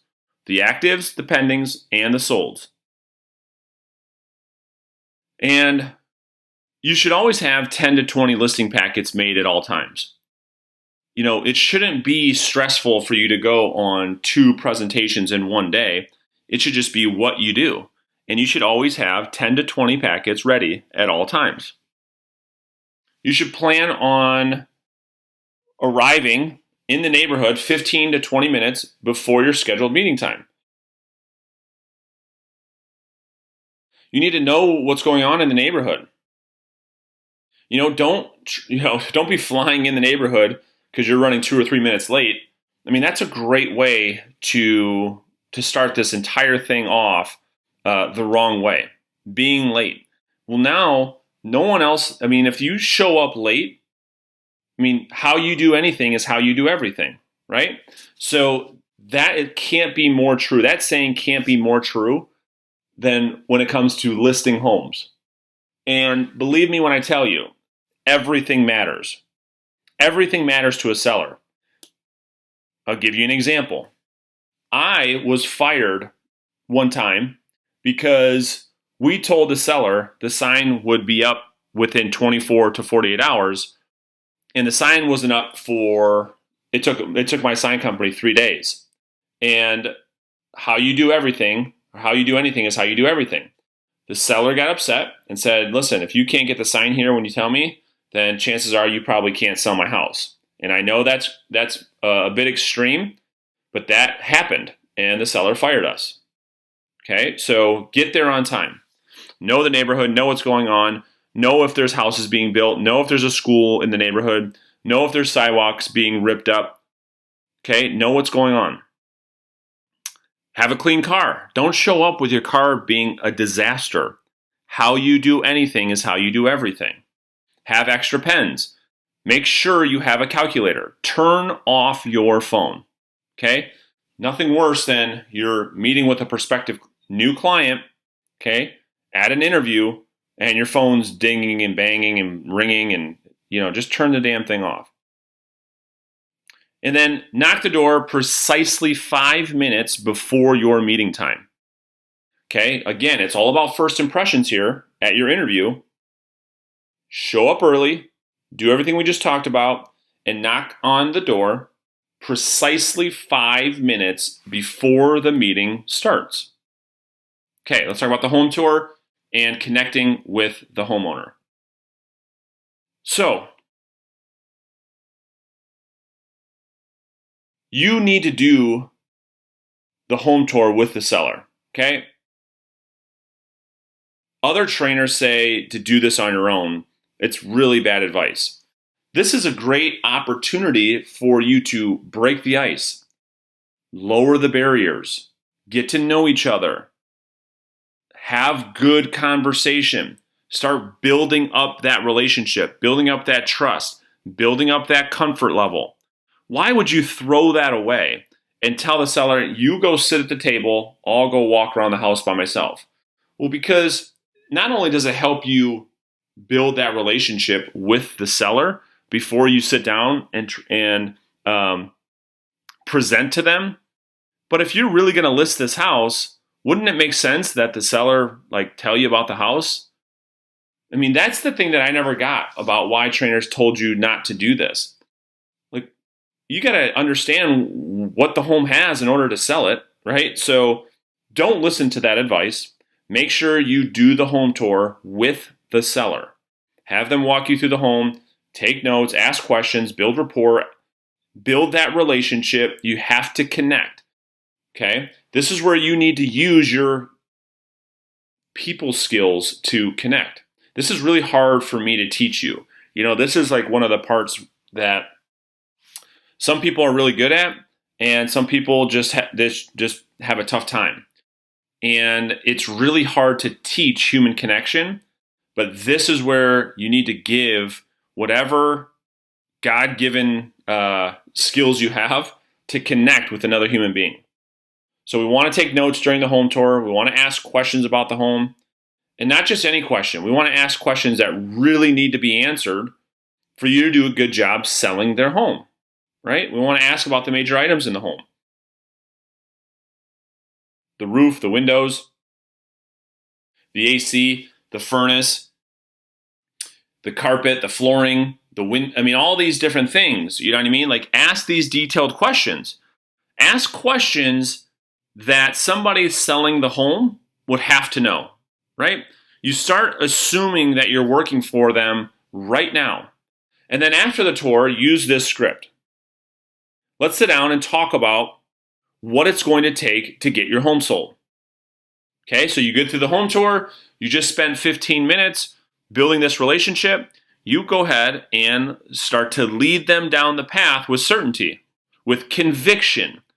So thank you for the home tour. It was a great property. Let's go ahead and sit down and talk about what it's going to take to get this home sold. Okay, and they'll lead you to where you're going to sit down. That sets the tone. Now, let's get into the 7-step consultation process, starting off with part 1, which is discovery. So this is a process we go through to help lower the anxiety that both you and the seller might have. Okay, so this allows us to understand the seller's current position on certain issues that will need to be discussed. The discovery process will help you calm down, as well as understanding what you're really dealing with here, okay? So this is why this process is so important. And here is the discovery script. So Mr. and Mrs. Seller, listen, we're gonna go through a lot. But before we really jump in too deep, I'd like to make sure I'm on the same page. Can you walk me through best case scenario with this move and the sale of the home? And we're looking for them to talk first, right? We want to take notes. And then they're going to tell us everything. Walk me through best case scenario. How do you see this thing going best case scenario? With the move, with the sale of the home, walk me through that. Well, what it is, Brandon, is this. And then you just start writing down. And then you paraphrase. Okay, cool. Well, make sure I heard all that. Ideally, you'd like to be out of here by, the end of February. Obviously, you're looking to get as much as you possibly can out of the home so that when you move to the next home, you can have a nice large down payment. Did I hear all that right? And they say, yep, you got it. That's paraphrasing. So then you say, makes sense. And ideally, when would you like all of this to happen?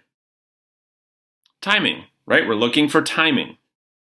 Well, Brandon, we'd like to be out of here no later than by the end of next month or end of this month or the next 90 days or 30 days. You're understanding their timing. Got it. Now, just so I understand, and because this is a great home and I love the area, is it an option just to stay here and not sell at all? One of my favorite questions to ask. Why? Well, because I want to know, what I'm looking for here is for the seller to say, well, yeah, if we don't get our price, we could just stay here forever. What does that tell us? We're looking for motivation. So if a seller tells you that, you know what you're dealing with. But what if they told you, no, I mean, we have to get out of here. We have to move, and here's why. So this is going to bring motivation right to the table.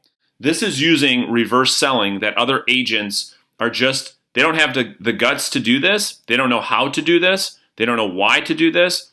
And so you're bringing things up that potentially a seller could bring up later. You're the one bringing it up, right? So, this is getting out in front of the seller that tells you down the road, well, listen, dude, I don't need to sell this place. You know what I mean? So you're bringing it up right in the beginning of the relationship. And you're telling them, I mean, this is a great house. This is a great area. Why not just stay here? I mean, when you really understand the power of reverse selling, you'll understand the power of that question. But I highly, highly recommend that you ask this every single time. Next, I see. And with all the moving pieces to selling a home and making this huge move, what would you say is your biggest concern right now? And what I'm looking for here is for them to tell me, well, price, or, I'm really worried because, we really need a new roof, or just, I don't know if we're going to be able to sell it in time. I want to understand this brings out a lot of different things that you're going to need to know as you go down this journey of selling their home. Now, after you've gone through this discovery part and you're having great dialogue, you understand exactly where the seller stands on certain items, certain issues. You paraphrase exactly what you heard, and then you move on to the next step. And again, paraphrasing is nothing more than just saying, just to make sure I heard that right. And then you go into, from a high level, here's what you're looking to do. Here's when you are planning on doing it. And right now, I mean, your biggest area of concern is X, Y, and Z. Did I get all that right? Did I miss any of that? Nope, we're all totally on the same page. Perfect. That brings you into part 2, which is foreshadow. Excuse me.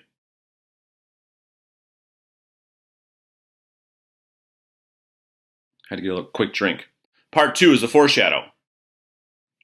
This is critical. Okay?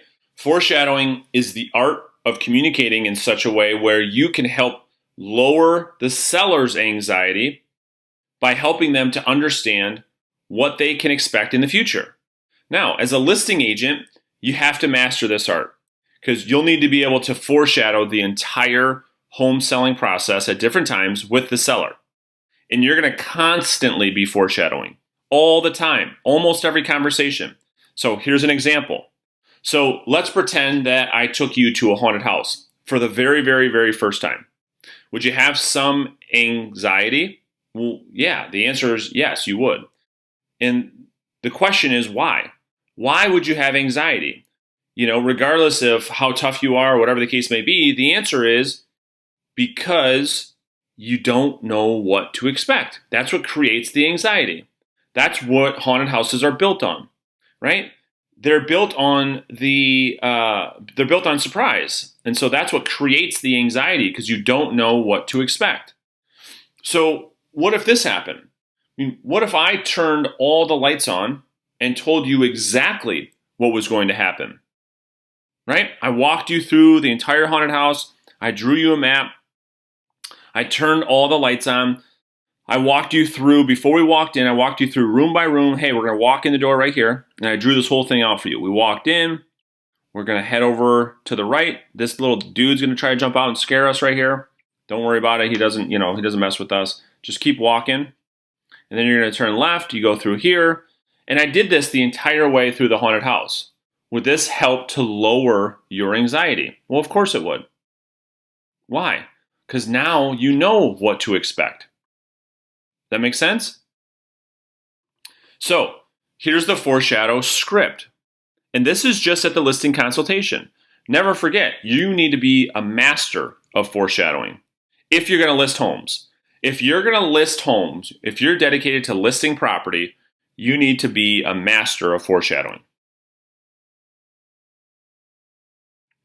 So let me pull this up and I'm going to go through the foreshadow script.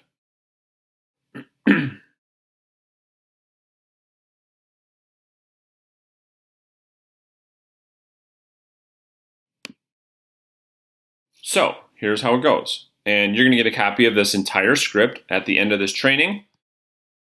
So part 2, the foreshadow. So like I mentioned before, and as you know, selling this home is going to have a ton of moving pieces, and the process is going to have its ups and downs. I mean, that's the reality of selling. And so I'd like to clarify something before we start. If we end up working together, I assume, and if I'm wrong, please tell me, but I assume that you want me to tell you the absolute truth and shoot you straight more than you want me to get you to try and like me, right? You want me to be more straightforward, more so than you want me to try and convince you to list your home with me. Am I right? And they say, yeah, I mean, that's really what we're looking for. So you need to be able to master that line, okay? Because it's very, very powerful. And they say, yep, that's right. All right, perfect. Now, if you end up liking me later, that's just a bonus. But listen, I mean, if we both think it makes sense to work together, my goal is that when it's all done, that a few things happen. That you look back over the experience and say, wow, Brandon, you did everything you said. You and your team were great. You communicated at a high level, and this was a great experience.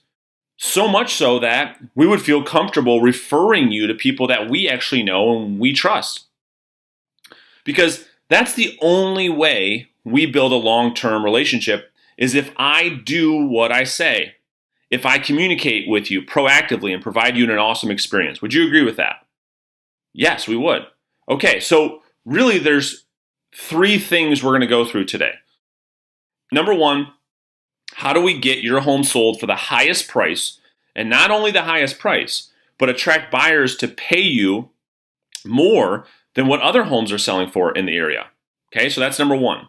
Number 2 is when the home does sell, how do we ensure that you net in your pocket the most money net bottom line? And then the last thing is, after we go through my plan of action, we can discuss whether or not it makes sense for us to work together. Does all that sound fair?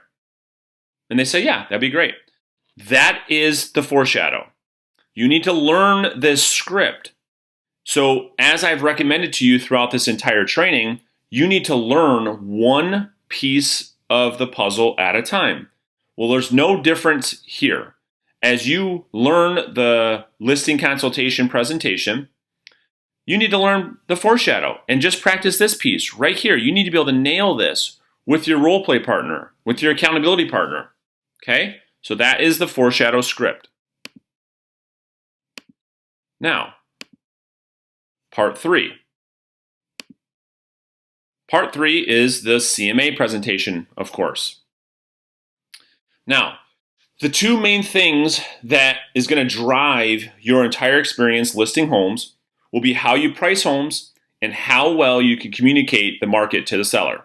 Those will be the 2 driving factors on how well you can list property. Okay? So this is your opportunity to teach versus sell the seller, okay, on understanding the market and pricing. And so the CMA presentation is all built on teaching, training. That's what it's built on. So this is going to show you, right, how to show your seller that you're the expert.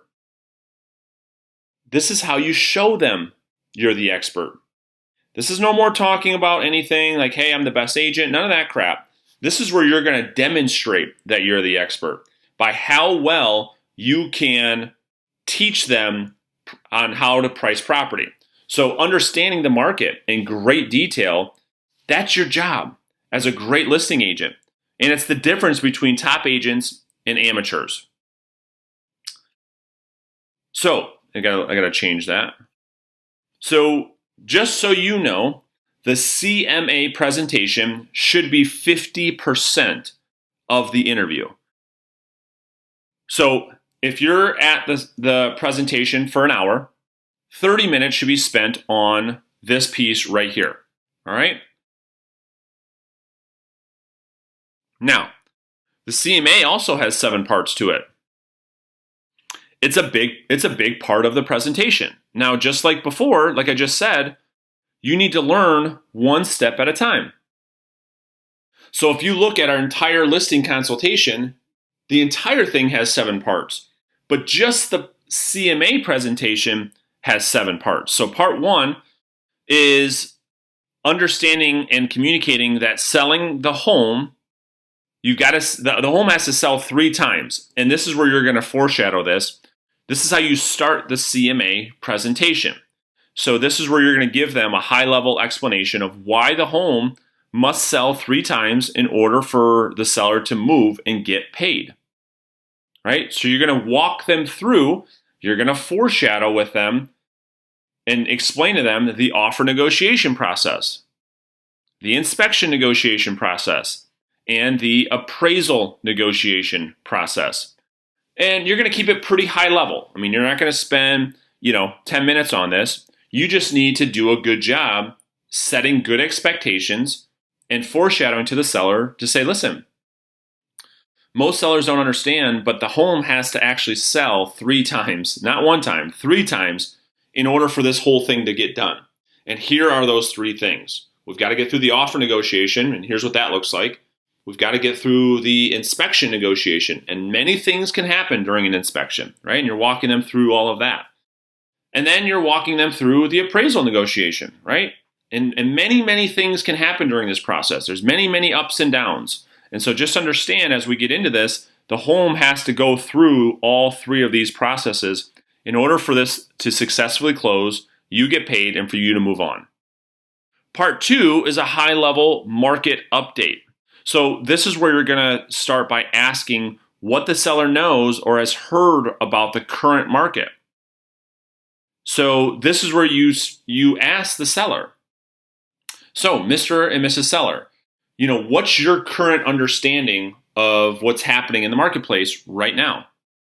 Okay, because then you'll quickly explain the current market conditions. You'll understand what they know or what they don't know. You'll know how much you'll have to help them understand, or sometimes the sellers are very in tune with what's happening, and that will help you even more. So again, this is another foreshadow. You're always foreshadowing. Is it a buyer's market? Is it a seller's market? Is it neutral? What's timing like? What are interest rates like? What's happening in the marketplace? And this is what you need to be an expert at. Okay, so you need to be constantly previewing properties. You need to be constantly, you need to constantly be in the game to understand. Right now it's very much so a shifting market. Well, what does that mean? That means houses aren't selling in 2 days anymore with 15 offers. That means that it's taking a little bit longer for homes to sell. Well, why? Well, because interest rates are rising and this and that, and you're just explaining the current market conditions. And it's just high level. You're not going down a whole hour-and-a-half dissertation on, the market update. This isn't a speech, right? So keep it high level. Part 3. Now, this is a big one. The days on market presentation. So this is like the seller and the potential buyer example, right? So this is where you're explaining that to them and helping the seller. You're changing roles here. Okay, so you're putting the seller into a potential buyer example and telling them that, hey, let's take this house as an example and pretend that you're the buyer. And if you were to walk through this property as a buyer and the days on market was low and you wanted this house, well, what would it take for you to get this property? Well, you'd have to submit a high offer if the days on market is low, and vice versa, right? If you walk through this property and this house has been on the market for 9 months, well, then you have a lot more negotiation powers, and you're walking them through that. It's really, really important that they understand how days on market pretty much drives this entire experience. So it's the best opportunity to get the highest offer with the best terms when you're new to the market. The seller needs to know that, and it's your job to train them on that. And so then you gain agreement on not going over the average days on market, ADOM, average days on market. Well, what does that mean? Well, once you get through the days on market presentation, you're going to gain their agreement by saying, Now you can see how important it is that we don't sit on the market for more than 45 days, because every house in this neighborhood is selling within 45 days or less. And if we sit on the market for longer than 45 days, well, what could happen? Now we go back to reverse Socratic selling. We ask them, what could happen? Well, you know what? Like you said earlier, maybe we end up getting a lower price, or maybe we end up becoming that stale listing that people think something's wrong with the house or that it's overpriced. That's exactly right.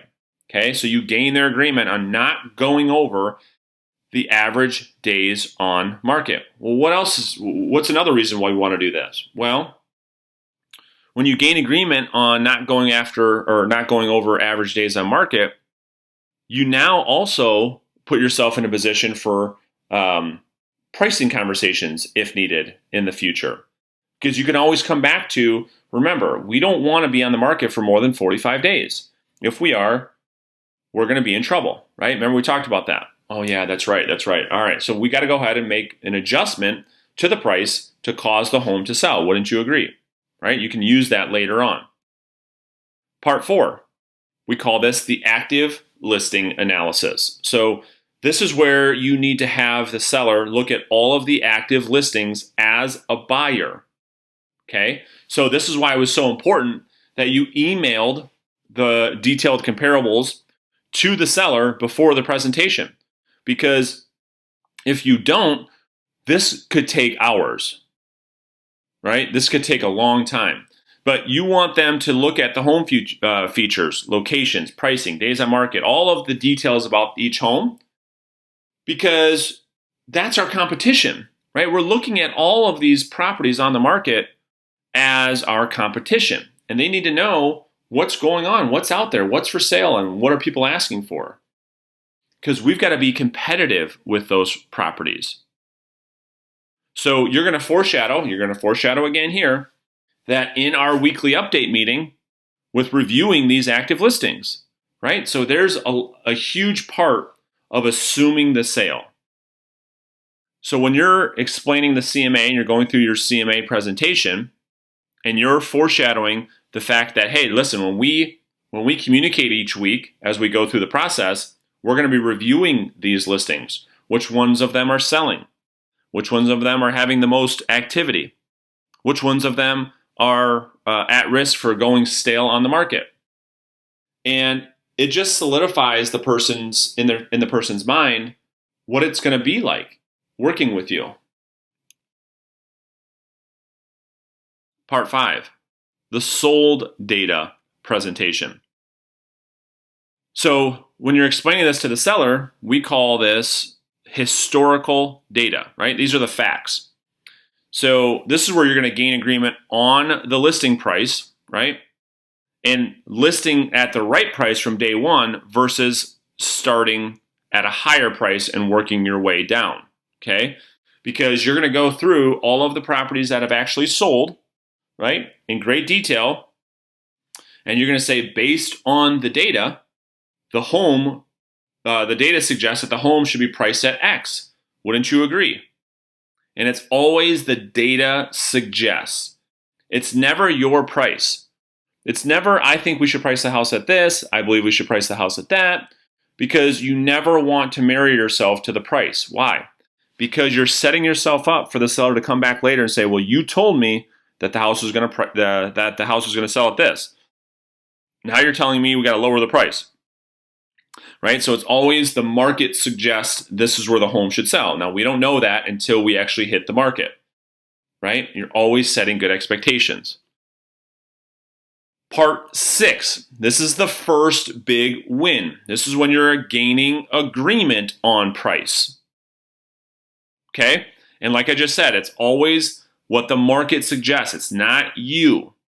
You are not setting the price. You need to be very, very clear on that. If a seller says, well, I talked to another agent that said the price is higher. Well, that's interesting because agents don't set prices. And that's how you respond to that. Agents do not determine home prices. The market determines prices of homes, not agents. And if an agent tries to communicate that differently to you, you should be very concerned that they're trying to buy your listing. Well, what does that mean? That means that they're trying to tell you that the house is going to sell for more than it really is, in hopes that you're going to list your home with them based on a false expectation. That's what it means to buy a listing. And then you always give a range and then gain agreement. So based on the market suggests the home should sell between 150 and 160. Wouldn't you agree? Gain agreement. Yep, you know what, Brandon? We agree with you. Based on everything you just showed us, I would agree. Huge part, part 7. Part 7 is what we call the 1 of 3 play. This is one of the biggest moments in the entire listing process. This is where you're going to foreshadow and set expectations probably at the highest level here. And this is going to help you get price adjustments in the future if needed without ever having to ask for one. All right, so let me jump into the 1 of 3 script and how this should sound. So again, this part of the presentation is where you're really trying to set awesome expectations early on, letting the person know what to expect, and so that you get out in front of potential issues later on. And the 1 of 3 play is one of the greatest opportunities we have to do just that. So here's what it sounds like. So, Mrs. Seller, really 1 of 3 things will happen when we hit the market. And when we hit the market at this price, we're going to have absolute clarity as to where we stand in the marketplace. We'll never have to wonder or guess what's going on based on, what I'm going to walk you through right now. So, the first thing that could happen is that we hit the market, get tons of interest in showings right away, and it drives a great offer, which is what we want. Okay? Now, the second thing that could happen is we get that same amount of traffic. We get the same amount of showings. We get a ton of people interested in the home, but no one takes action or writes an offer. Okay? This simply means that the market is requesting a small adjustment in price. Does that make sense? Okay, so we get a lot of traffic, tons of people through the home, but nobody takes any action. No one writes an offer. It's just the market's way of responding, saying, hey, you know what? You're probably off on price, a little bit. So we would make a small adjustment in price, and we would expect offers to come in. Make sense? Awesome. Now, the last thing, and this is really important that we are fully on the same page here. The last thing that can happen is if we hit the market at this price, and we get absolutely no interest or showings at all, this is the market's way of giving us feedback that we've completely missed on price and the buyers do not see value in what we have to offer at our current price. Now, if this happens, which I don't think it will, but if it happens, we need to act as quickly as possible, adjust the price back into where the market is asking us to be, so that we don't end up being on the market for way longer than necessary, risking our chances of getting the most for the home. Now, does that make sense? Okay, perfect. And so this is what all of you guys and girls need to be doing every time you agree on a price, okay? So you close on price, you go through the 1 of 3. Anytime pricing comes up, and you guys agree on a price, you need to get right into the 1 of 3 play. Now, part 4, the value proposition presentation. So this is a big one, right? This is the tangible thing that gives people a specific reason why they should do business with you, right? And you've got to do it has to do all of the following things, okay? So here's what a value proposition must do. Number 1, it has to transfer the risk from the seller to you as the agent, okay? Because that's one thing you're going to want to talk about all the time. You want to transfer the risk from the seller to you, okay? That's how you get people to take action, sign a contract, move forward.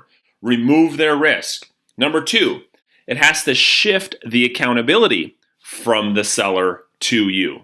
Okay? And this is how you're going to communicate this. And number 3, it has to clearly differentiate you from all the other agents that they may be speaking with or considering hiring to sell their property. Okay?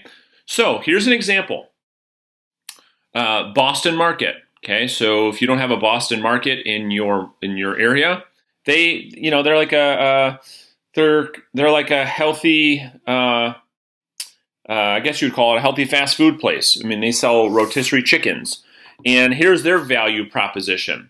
Their value proposition is no added hormones or steroids, fresh, never frozen, no antibiotics or stimulant growth. All natural chicken, no MSG, gluten-free.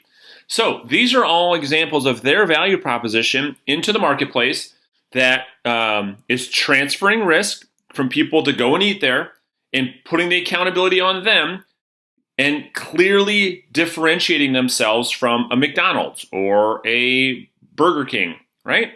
And these are their value propositions. So this is an example of what those would be.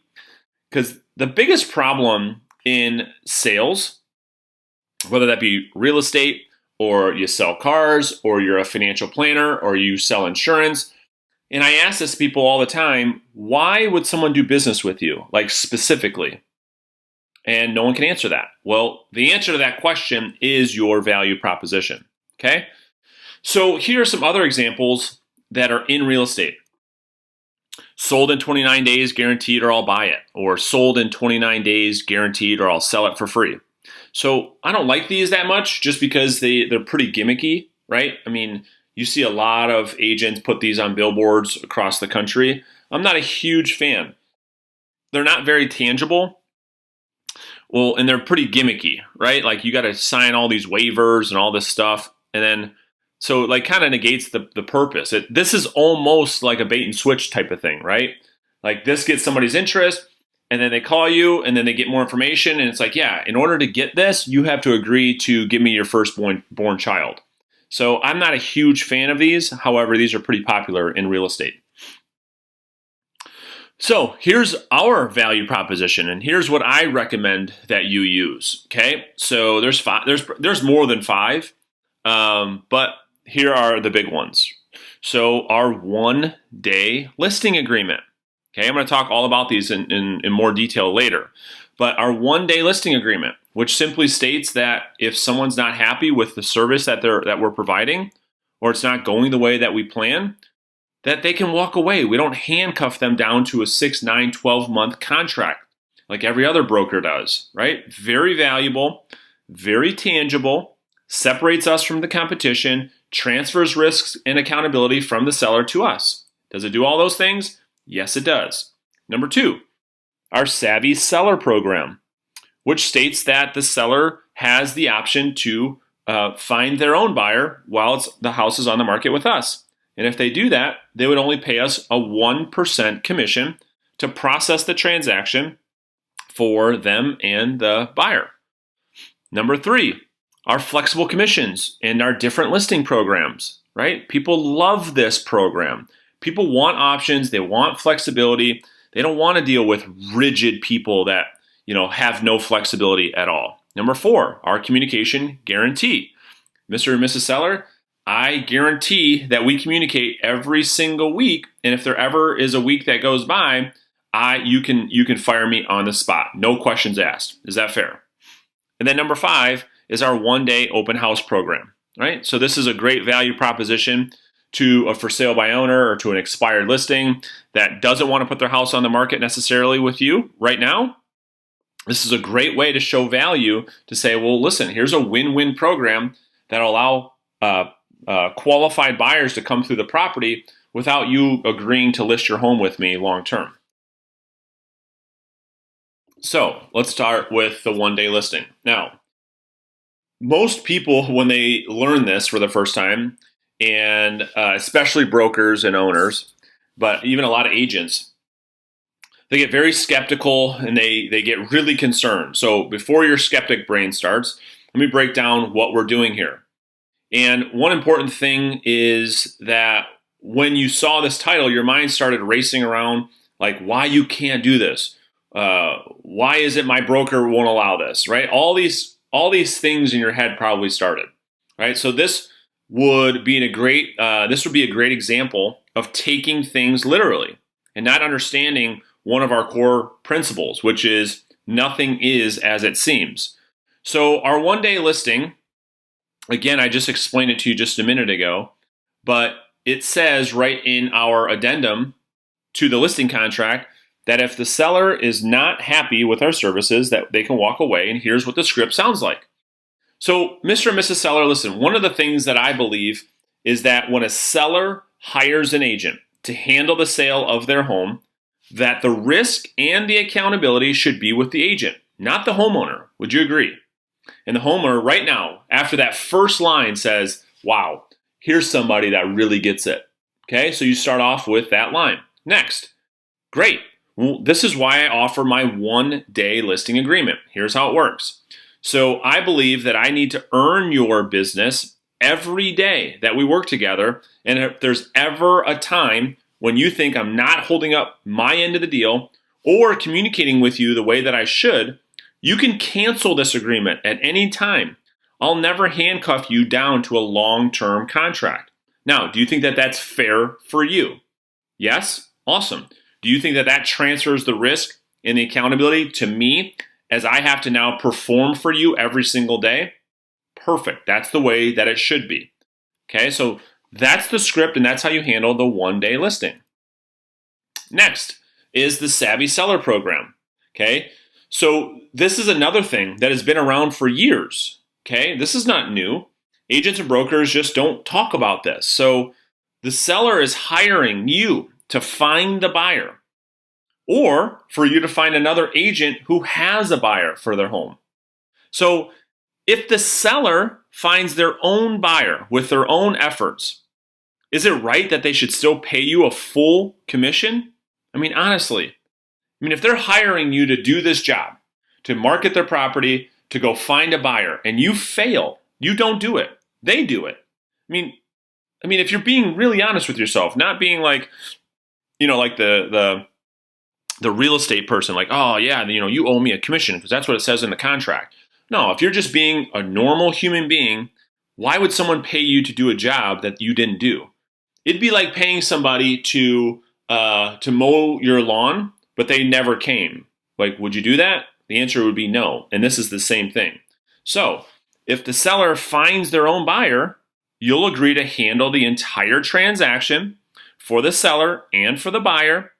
And the seller will agree in the contract to pay you 1% of the sales price. It's a win-win. So this is a great program for sale by owners, right? They would love this program. Even so, with this program, we offer to handle the entire thing for the seller and for the buyer who has no agent. We'll process this entire thing. The addendums, the contracts, the disclosures, the inspection process, we're coordinating the appraisal, we're coordinating the entire mortgage process, we're doing all of those things. Now, listen, don't worry, because this situation will probably never happen to you. And if it does, you still get paid 1% to cover your expenses. Like maybe you've invested in professional photos, maybe you've done some different things. You still get paid 1%, but chances are this never happens. This has only happened to me once or twice in my whole career. Most people that I talk to, most brokers that I've shown this to that got really nervous, I've asked them, well, how many times has this happened to you? How many times have you listed a property and the seller comes to you and says, hey, I found the fully qualified buyer?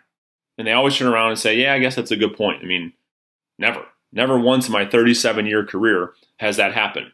So we offer this to, again, transfer risk, transfer accountability, and give the seller a tangible reason why they should do business with us versus other agents.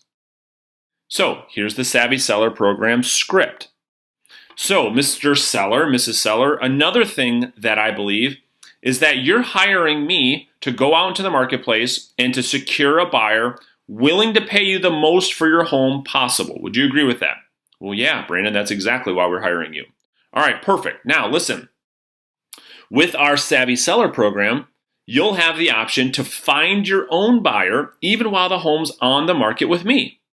Now, the likelihood of this happening isn't very high. However, if you do, I'll process the entire transaction for you and the buyer. So that's going to include the contracts, the addendums, the disclosures, inspections, the appraisals, the entire mortgage process. I'll make sure that the transaction gets to the closing table, and we would only charge 1% of the sales price. Now, do you believe that this is fair for you? Well, yeah, Brandon, that's awesome. All right, cool.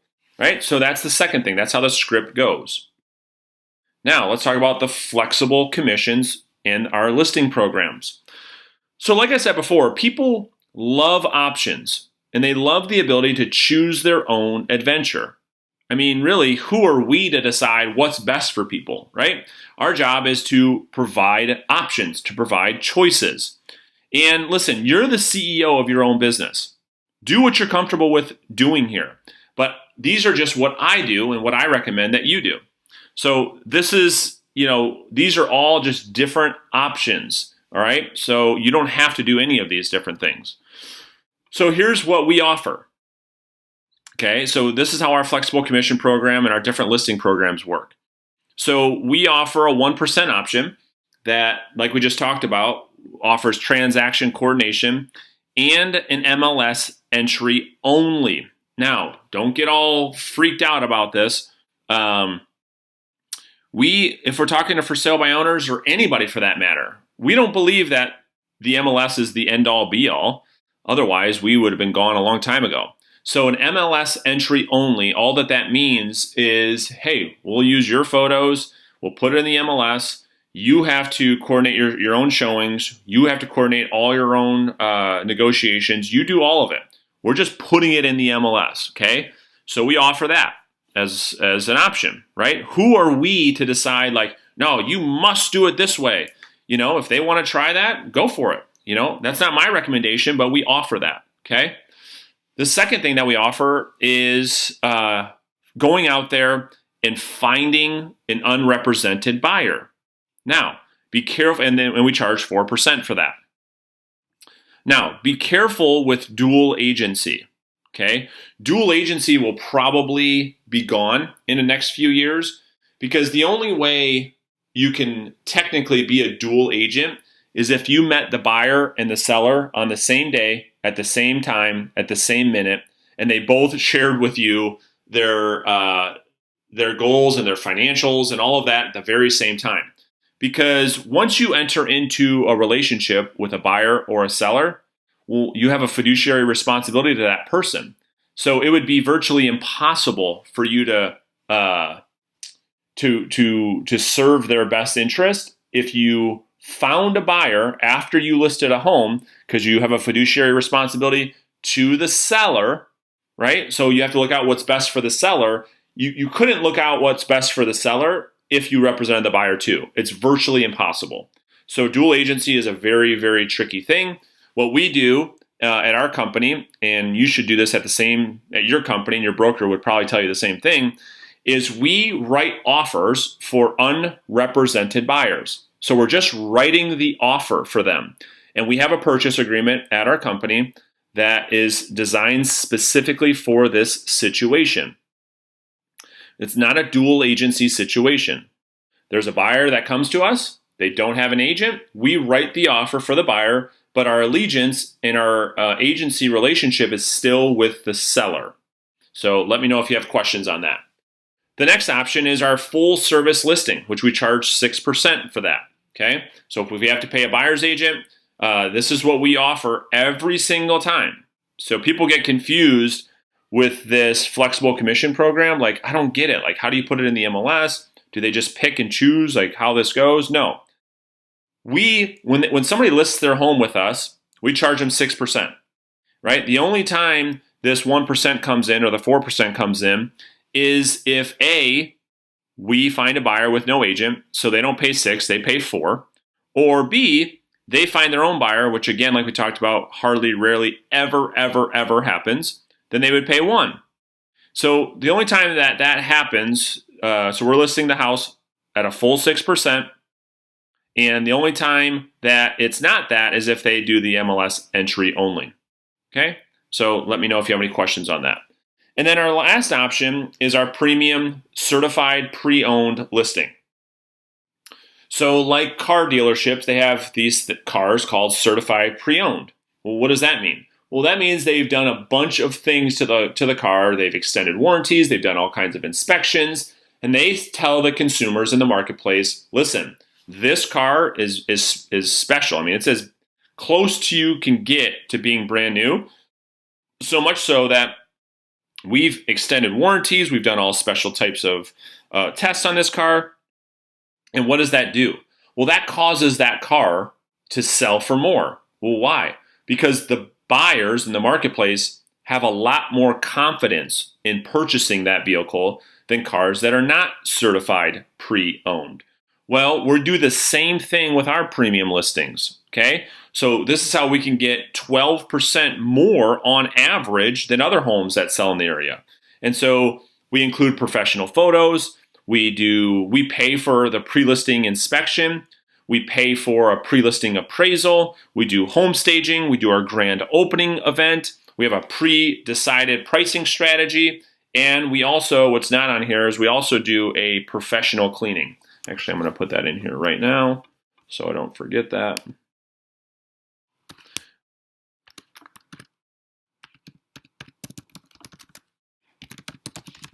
We pay for a professional cleaning for our client's house. So we do all of those things. Oh, you know what? And there's one more thing in here too. So we also include a home warranty. All right. So let me save that.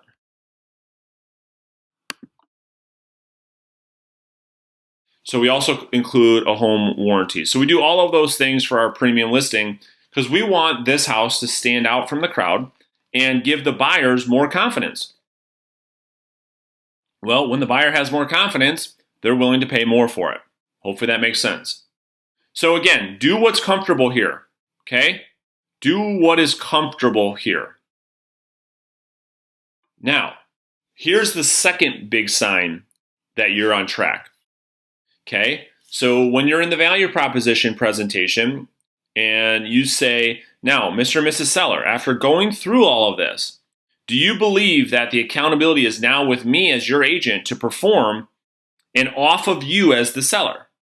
And they say, yeah, I mean, all that sounds amazing. I mean, we've never seen anything like that before. And you say, great. And do you think everything I've laid out is fair? I mean, for you. And they say, yeah, I mean, this sounds really, really good. So that's the second big signal that things are going your way. You know what I mean? Like, you should feel really good at this point. The first one was agreeing on price, right? So that's the first big signal. You and the seller go through the CMA presentation. You agree on price. That's the first big one. Well, the second big one is you explain our value proposition and you gain agreement there too. They say, yeah, this all sounds awesome.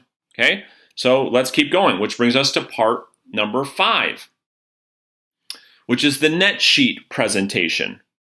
Okay, so I can't believe how many times I see agents go to interview for the job of selling someone's home and they don't have a net sheet. Like, they don't have any numbers. I'm like, I don't understand how that's even possible. Like, how you could go to someone's home and think that you're not going to talk about numbers. It just doesn't make any sense.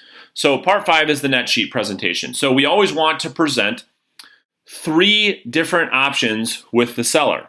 Okay. Why do we do this? Well, we want to set a good expectation. Okay. We don't know, we're not fortune tellers. We don't know exactly where that house is going to sell. So we give them a high price, which is usually the seller's number. We give them a medium price, which is usually our recommendation. And then we give them a low price, okay, which is worst case scenario. And we just want to keep it high level. And we want to explain to them, hey, here are your worst case scenario numbers. So you're going to want to include the following. You're going to want to include sales price, mortgage payoff, commission, transfer tax, title, and the brokerage charge. Okay, so keep in mind, this is another thing that you always want to keep in mind when you're explaining the numbers, that the seller is going to get refunded the property taxes that they've already paid, which makes things even better. Okay, now depending on your state, that could be different, but for a lot of states, that taxes, they're going to get prorated taxes paid for by the buyer, tax prorations. So all the property taxes that they've paid on the home in advance will get refunded back to them, which just helps their net bottom line. So here is an example of the net sheet, okay? And this is how this should go. So we've got our scenario 1, we've got a scenario 2, scenario 3, okay? So we've got their mortgage, their transfer tax, title, listing fee, buyer agent fee, because we're talking about worst case scenario, not best case scenario. Whatever, so that's the total charges. We've got a broker administration fee. We charge $4.95 on all of our transactions. And then it shows the seller's gain, seller expenses, seller's net. Now, your seller net sheet better have this on it. These figures are estimates only. Estimates only. You're estimating selling expenses, maybe more or less, okay? Maybe more or less. So make sure that they know that this is just an estimate, okay? So here's what I would say. So Mr. and Mrs. Seller.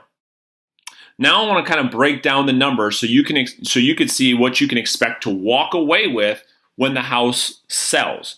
Now, I only want to talk about worst case scenario here. If things get better and we don't have to pay a buyer's agent, or we sell the house for more than we plan, of course things are going to look better. So I believe, and we agree, that we're going to put the property on the market at $225, right? All right, perfect. So you've got an existing mortgage payoff of $127. You've got a transfer tax, which is always 0.875% of the sales price. Okay, so that's how we come up with this number. Title is going to be right around $950 based on this sales price.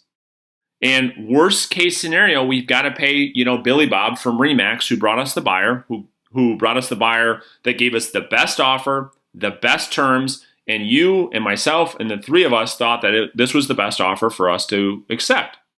So we accept that offer and we pay Billy Bob his 3% commission. Our company would have 3% commission. And then we charge, our broker charges $4.95 for every transaction. Why? 2 reasons. Number one, the broker is going to be responsible from a compliance standpoint to manage your file, the sale of your home, all the documents, all of the compliance with the state for 7 years, right? So they've got to do reporting. They've got to make sure that they process the transaction correctly, and they got to manage that. And it's a law for 7 years. So there's a cost, right? Of course, for people to do that. And then the other thing is we provide, the cool thing that we provide is a full-time transaction coordinator for you. So you're going to meet Jennifer. She's on our team, and we hired her to make sure that this process goes extremely well for you. Like her only job is to make sure that all of your questions are answered, that everything goes smoothly, that she's following up on everything. Like that's her only job. So we pay her per file, and that's what this fee goes towards. Does that make sense? Yeah, that makes sense, Brandon. I think that's pretty reasonable. All right, awesome. So if we sell the house at $225, and here are the expenses, you can expect to walk away with just over $81,000 in your pocket net bottom line. Now, my question is, worst case scenario, can you guys live with this number? And then I'm pointing at the number and I'm shaking my head up and down. And they say, yeah, you know what? I mean, we could live with that. And so that's the third sign that you're on track, right? If you get to the net sheet, you break down worst case scenario numbers, and the sellers look at you and say, yeah, you know what? We could live with that number. Well, that's number 3. You're still on track. Things are going great for you. So you can continue moving forward to part 6, which is your plan of action. All right, this is your plan of action. So this is where you're going to talk and walk the seller through your top 3 to 5 marketing strategies. You are not going to walk them through a 75-page marketing plan, okay? They don't want to hear it. They don't care. And you're going to bore them and lose the sale if you do this. Mark my words. There is going to be very few people that want to go through a 750-point marketing plan. I only want you talking about the things that matter most, okay? So of all the things that you do, you're only going to want to walk them through a high-level explanation of what it is that you think matters most. So for me, I talk about our professional photo shoot. I talk about our coming soon campaign and our grand opening event. So those are the three things that I talk about. I talk about why professional photos matter. It's the thing that because your first showing takes place online. So the same way that people shop for homes is the same way people are going to shop for your home. And based on what they see online will determine whether or not they come and see it in person. And the thing that determines that decision is the photos. So I make the argument that the photos, in addition to price, are like the two most important things. So I talk about the professional photos. Then I talk about our coming soon campaign. Well, Brandon, what's the coming soon campaign? The coming soon campaign is all the things that we do when we list a new home. So that would include things like our just listed calls. That includes things like our just listed postcards that get distributed throughout the entire marketplace. That means our reverse selling inside the MLS to let agents and buyers know that we have this house, it meets your criteria, it's something for you to consider, right? This is where we're letting our whole database of buyers know. This is when we're doing posts on social media. We're doing a bunch of different things to prepare for this property to hit the market. So I walk the seller through that in detail. And they're like, wow. Because most agents don't talk about that. And then I talk about our grand opening event.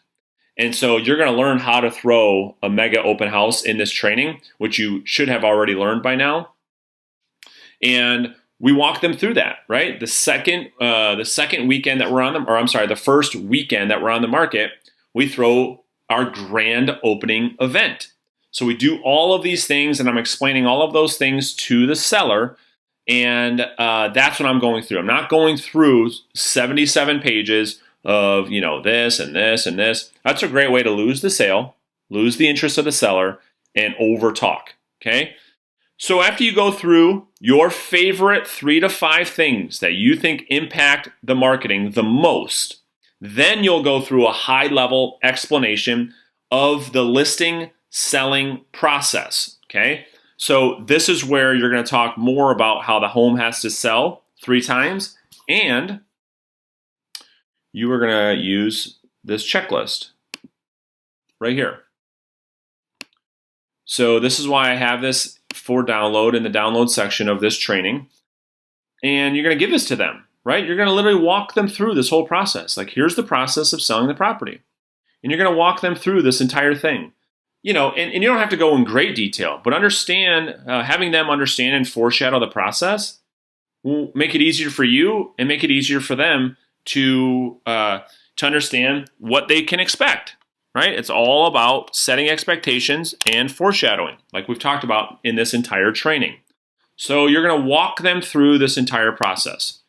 Now, once you do that, you confirm the photo shoot. This is so powerful. So this is before they sign a contract. You confirm a date and a time for the photo shoot.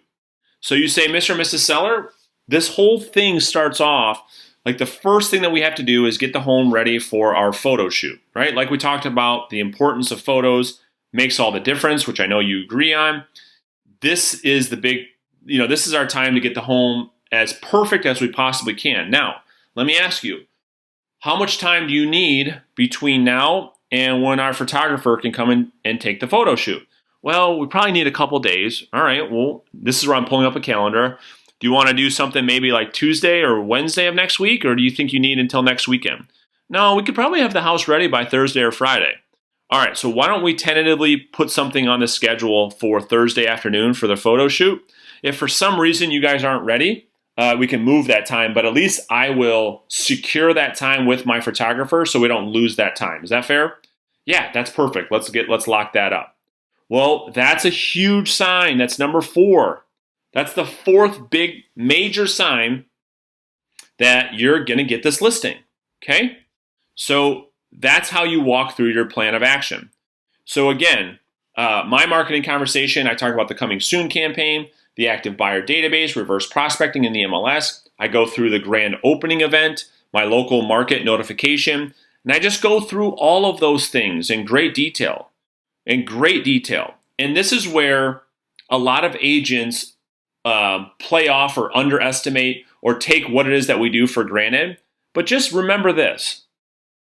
We do things and talk about things amongst agents that you probably think are not a big deal. But a seller hearing about reverse prospecting in the MLS for the first time, like, you could blow them away with that. You know what I mean? You could knock them off their seat with that. They've never heard that before. You're just so used to hearing it that you think it's not a big deal. You've got to get out of that mind. You've got to get out of your literal brain and get into and understand that this consumer has probably sold 2 houses in their entire existence on planet Earth, and they've never heard this before. So I got to get out of my own head and explain these things that seem little to me and make them a big deal to the seller. So you pick your top 3 to 5 things, okay? Professional photos, we talked about it, okay? And this is where you set that expectation. And so again, the script is, listen, everything starts with our professional photo shoot. You give them a short explanation of that. Now, typically, we get photos back and get the listing ready for you to review 2 to 3 days after the shoot. So when do you think you could have the house ready for photos? Right? You write down the date and time. And again, this is the 4th big sign that things are going your way. All right? Hopefully that makes sense. And then the process, right? I just kind of talked about that. This is when you're walking the seller through how showings work, how different things happen throughout the process, how offers will be negotiated. And this is where you're walking them through step by step. Here's what the process looks like through that checklist. And then you ask them, do you have any questions about any of this? Does all this make sense? Yeah, you know what, Brandon, that makes a lot of sense. And here's the big number 5. This will be the 5th biggest sign that things are moving forward. So listen, at this point, I'd feel comfortable working with you. And, as I see things, as you and I think, see the same things the same way. And I feel like we're on the same page. But before we move forward, what are your thoughts about working together? And you ask them, what are your thoughts about working together? At this point, I feel comfortable working with you as a client. Seems like we're on the same page. It seems like we see a lot of these things the same way. Seems like we're in agreement, but before we move forward, what are your thoughts about working together? Well, you know what? We feel good too. I mean, honey, you feel good? Yeah, Brandon, we feel really good. Boom. There it is. Number 5. You got it. Okay? And that right there, when you hear that, yeah, honey, this sounds good. I'm good to go. Then you've reached the ability to go through your listing paperwork presentation. And this is why I've included this picture. I mean, this is like the sun coming out, right? I mean, this is the greatest time ever. You're going to get the listing. And so here's all the paperwork that you need to go through. Okay, there might be more for your brokerage or your company, but you're going to get the value proposition addendum signed. You're going to get your seller's disclosure statement signed, your exclusive right to sell, your personal property worksheet, the seller homework, right, that we talked about earlier. You should have a new client intake form, just like a doctor, just like an attorney, where you have your client's phone numbers and emails and birth dates and address and all these different information that you would want on a new client. And then you need to understand each document in great detail and be able to explain it in great detail. This is not the time for you to fumble, right? If you get to a document and you're like, oh, let me see that. What does that thing say? I mean, you could get in your own way of not getting the listing when you've gotten this far. If you show signs of uncertainty during the contract period, right? And you will freak out the seller if you don't know what your own agreements say, okay? So now we're at the end of this training, and like I promised, I was gonna do a complete listing script role play, okay? So let me go ahead and pull up the script, and I'm gonna do an entire role play of the entire script. And again, this script is right beneath this video for download in the download sections of this training. So let's jump into it. So this picks up, this is the 7-part listing process after the home tour, okay? So, let me get this. All right, so listen, Mr. and Mrs. Seller, we're gonna go through a lot, but before we really jump into this too deep, I'd like to make sure that I'm on the same page. Can you help walk me through, your best case scenario with this move and the sale of the home? Awesome. So just to make sure I'm on the same page, really best case scenario for you guys is making sure that the home gets sold in the right amount of time to get you guys in a position to make the move to go south. Did I hear all that right? Perfect. Makes total sense. And ideally, when would you like for all of this to happen? Got it. Now, just so I understand, and because, obviously this is an awesome home and the area is great, is it an option for you to just stay here and not sell at all? I see. And with all the moving pieces to selling a home and making a big move like this, what would you say is your biggest concern right now? Yeah, that makes a lot of sense. Obviously getting the most that you can for the house is important. And so, the market's going to dictate how this thing progresses, but I get it that your biggest concern right now is getting the amount of money that you need to make this move. Is that right? Got it. So listen, like I mentioned before, and as you know, selling the home is going to have a ton of moving parts to it, right? The process is going to have its ups and its downs. And I'd like to clarify something before we start. And that is, if we end up working together, I'm going to assume, and if I'm wrong, please tell me, but I'm going to assume that you want me to tell you the absolute truth and shoot you straight more than you want me to try and get you to like me and convince you to list your home. Am I right? Okay, perfect. Now listen, if you end up liking me later, that's a bonus, of course, but I'm not concerned with that right now. Now listen, if we both think it makes sense to work together, my goal is that when it's all done, when we're sitting at the closing table, when we're sitting at that title company, face to face, belly to belly, that you look back on the experience and say, wow, Brandon, you did everything you said, your team was awesome, you communicated at a high level, and this was a great experience. So much so that, we probably feel comfortable referring you to people that we know. That's what I want you to say. Because really, that's the only way we build a long-term relationship is if I do what I say, communicate with you proactively, and provide you an awesome experience. Wouldn't you agree? Okay, so listen, there's really 3 things that we're going to go through today. Number 1 is how do we get your home sold for the absolute highest price? And number 2 is when the home actually does sell, how do we ensure that you net the most money in your pocket, net bottom line, when the house actually sells? And then the last thing that we're going to cover today is we're going to go through my plan of action, like what it is that we're going to do to sell the property. And then we can discuss whether or not it makes sense for us to work together. Does all that sound fair? Perfect. So let's start off with understanding the market and your pricing strategy because, the home has to sell 3 times in order for you to actually get paid. And so having the right pricing strategy will dictate whether you and I will be in control of that process or the buyer will be in the control of that process. And so here's what I mean when I say the home has to sell 3 times. Of course, we have to get the home marketed and on the market and go out and find a buyer to give us an offer. Okay, so that's the first sale. Going back and forth and negotiating an offer to a point where you say, yep, I can live with this. This is a great offer. Let's go ahead, Brandon, and move forward. Well, the next sale that happens is the inspection process, okay? So most of the time, the buyer's going to want to do some due diligence on your home before moving forward and closing, which is pretty normal. And so there's many things that can come from an inspection, right? The buyers could ask for repairs. The buyers could ask for money off the price. The buyers could walk away, and you could do the same thing. So that's the second time that your home's going to have to sell in order for us to actually move forward.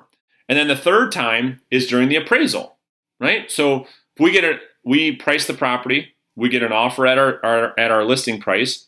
We have to get a bank. We've got to get an appraiser to agree with that price in order for us to move forward. Does all that make sense? Perfect. Now, the first thing to understand is the current market conditions, right? So let me ask you this. What have you heard about the market right now? Got it. Yeah, the market right now is, for the first time in really the last 5 years, has started to shift for the first time. Well, what does that mean? Well, unlike the last 3, 4, 5 years where homes are selling in 24 hours with multiple offers, homes are taking longer to sell. They don't sell so fast. Interest rates are rising for the first time in a long time. So all of these things are causing the market to slow down. Okay, does that make sense? Awesome. Now, with that, every decision we make about pricing is going to be driven off market's timing, which I'll show you how long it's going to take us to find the buyer for your home. So let's just pretend for a second, and I'm going to show you how this works right now. So let's just pretend that we put your house on the market, but you're the buyer, okay? So you don't own the home, you're not the seller, this house is on the market, and you buy this house all over again. And let's pretend that we walk through this property and it's been on the market for 2 days. Okay, makes sense so far? Perfect. So we walk through it on the second day, and you turn around and say, Brandon, I want this house. This is the house for us. We love this house. What do we need to do to get this house? What do you think I'm going to turn around and say to you? That's right. I'm going to turn around and tell you that we've got to be pretty aggressive with our offer in order to get the seller to accept our offer because they've only been on the market for 2 days. That makes sense, right? Yeah, all right, perfect. Now, what if we walk through this home and the house has been on the market for 4.5 months and you say, we want the house? Then what do you think I'm going to turn around and say? That's right. Now we're going to have a little bit more negotiating power because the urgency isn't as high, right? Obviously, the house, it's only taking 37 days to sell homes in this area on average. This house has been on the market for 4.5 months. Well, that tells us that, we've got a lot more leverage. Now, does all of that make sense? Perfect. So with that, our timing goal is 37 days, right? We want to get on the market and accept an offer with 37 days or less. Okay? So if we go over that number, we start to lose leverage and run the risk of becoming what we call a stale listing. That's where people may wonder, is that house something wrong with that house, or is that house overpriced? And we can never let that happen. Would you agree? Awesome. So the next thing that we need to understand is our current competition, right? We call this an active listing analysis. And here's how it works. So we'll go through each home currently on the market and we'll have our first debate, right? And our first debate will be, deciding objectively whether we should be priced higher or lower based on all these homes' features and benefits. Are you ready? Awesome. So each week at our listing update, so when we communicate with you, which I'm going to communicate with you every single week, every Friday, you and I are going to be on the phone, and I do all of my weekly updates between 1 p.m. and 3 p.m. every Friday. So you can expect to hear from me at that time. And when I call you, I'm going to update you on these properties, right? I'm going to tell you what's going on with them. Have they accepted an offer? Have they not? How many showings are they getting? What's happening? So that's what you can expect moving forward. Now let's go through the historical data, which is way more important. This data tells us what has already happened and what buyers are willing to pay for homes in the area. So these are the facts. These are not debatable, unfortunately. These are just the facts, okay?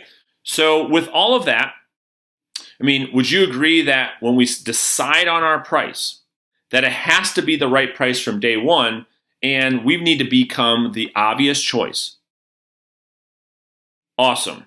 And with that, I mean, the market is suggesting that the home should be priced at somewhere between $275,000 and $290,000. Wouldn't you agree? Perfect. Now, here's something that I'll go through up front to, again, make sure that we're always on the same page and that I protect your experience selling this home. So really, there's one of three things that will happen when we hit the market. You know, the first thing that can happen when we price the house at $279,000 is we get a lot of traffic, a lot of showings, and we drive an awesome offer, okay? That's the first thing that can happen right away within the first couple of days or the first couple of weeks. And that's what you and I want, right? We want a great offer and we want it now, right? So that's the first thing that can happen. You know, now the second thing that could happen is that we hit the market, we get a ton of traffic, we get a ton of showings, but no offers. No buyers are actually taking action and putting together a legal contract. This simply means that the market's asking us to make a small adjustment in price so that they can go ahead and move forward with an offer. Does that make sense? Awesome. And then the third thing that can happen, worst case scenario, we go on the market at $280,000 and we get no showings, no interest, nobody interested in the property. This simply means, and we have to accept the fact that the market's giving us feedback that we've completely missed on pricing, that the buyers out there don't see any value in what we have to offer. Does all of that make sense? I want to make sure, because this is really, really critical, that you and I are on the same page here. Does all of that make sense? Now, anytime a seller looks at hiring an agent to handle this obviously massive process of getting your home sold, I really believe that the seller takes a huge risk. Why? Well, because they don't really know what they're getting, you know, and what they can believe that the agent's saying, right? And so I've designed a program to transfer all of the risk and the accountability off of you for making that decision as a seller and on to me to perform, which is the way it should be. Wouldn't you agree? Awesome. So there's really a couple things I want to walk you through that we do to ensure that, you know, if we decide to work together today, that you don't have any risk. Like, you should feel really comfortable and confident making that decision today. And it's based on these things. Number one is our 1-day listing agreement. Simply put, we have to earn your business every single day. Now, unlike most agents that I've seen in the marketplace, they want you to sign a 6, 9, 12-month agreement, regardless of how they perform. They want to lock you down to that agreement. Well, we don't believe it should be that way. We believe that if there's ever a day that comes by that you're not happy with what I'm providing or what my team's providing, that you can fire us literally at any time. I mean, you think that that's fair for you? Perfect. The next thing is our communication guarantee.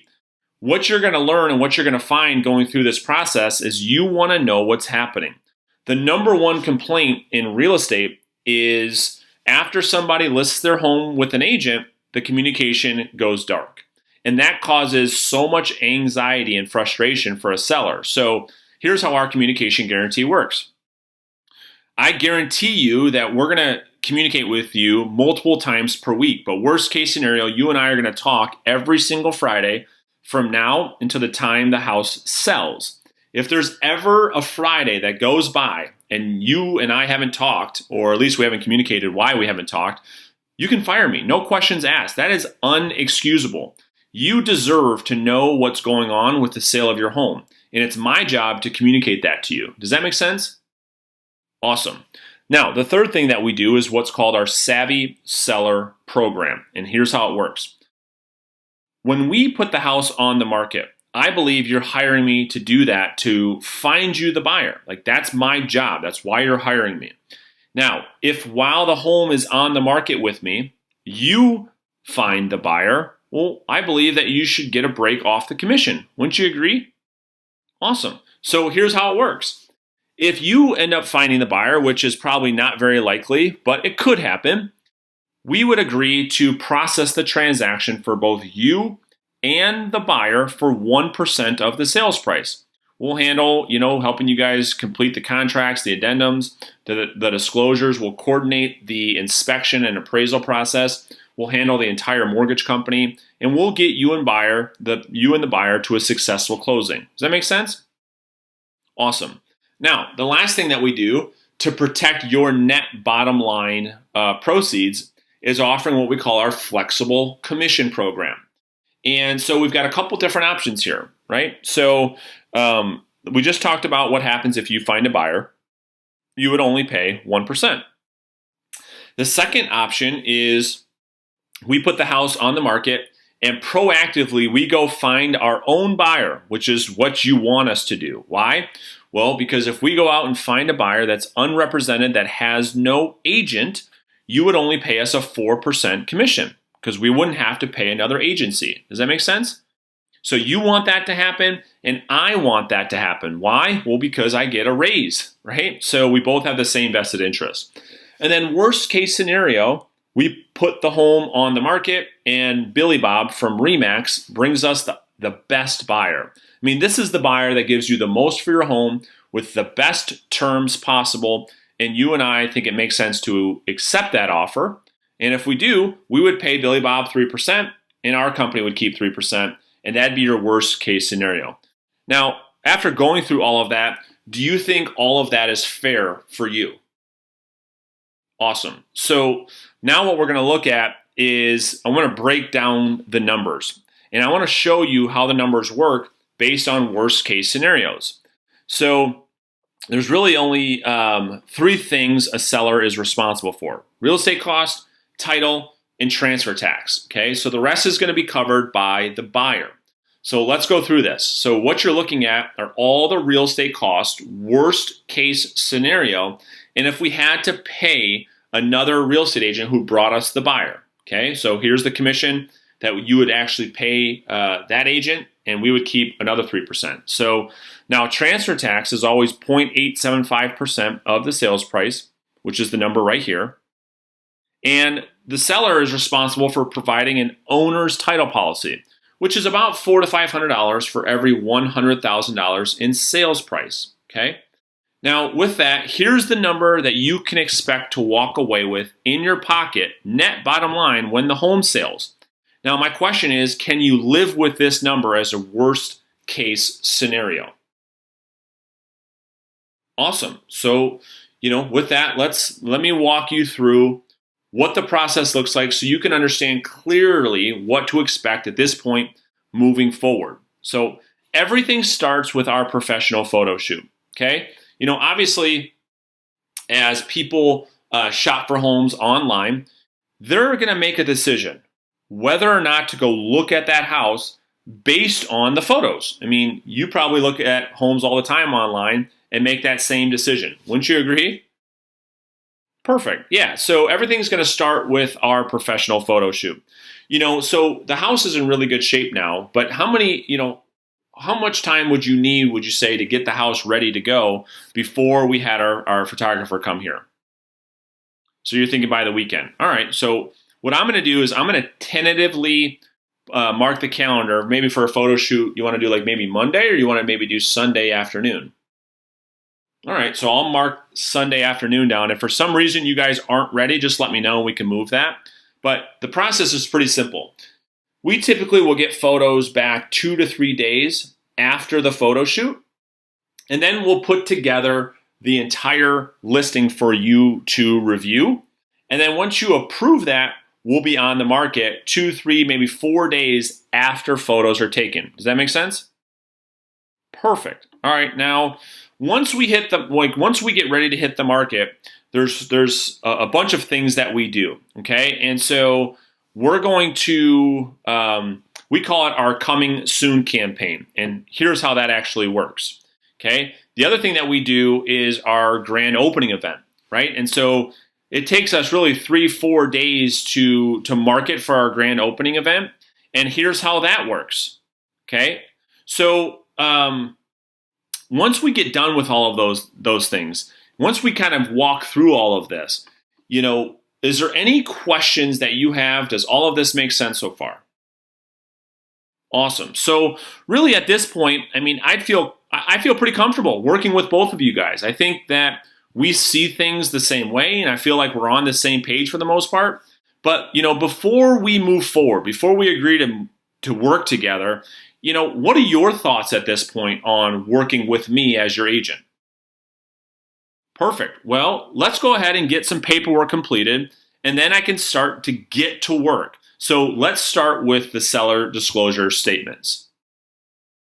And there you have it. So I just went through the entire listing consultation role play. And there are parts of that I didn't go through, in great detail because everyone's process is different. Okay. And so if you ever want to, you can ask me questions about that in the future. But there is the full listing consultation, right? We just went through that whole thing in great detail so that you can be in a position to perform when it matters. Everything that we do, everything that you learn, everything that I teach you is all building up for this moment where you go and meet with somebody face to face and you present your case as to why they should list their home with you. So now you should be able to do that. And here's what's next. So like I always recommend, you need to learn one section of this presentation at a time. So don't go and try to learn or role play and learn the entire 7-step process. Learn one section at a time and then practice that one section with your role play partner, right? Write out the words verbatim over and over and over again. What you heard today, those are Brandon's words. Those are my words. So you need to put this into your words. And how you do that is writing those out verbatim, okay? Now, you should be able to come on video with me, role play the entire presentation with me in front of everyone and nail it. Now, until then, you gotta keep practicing. You gotta keep practicing each part of the presentation.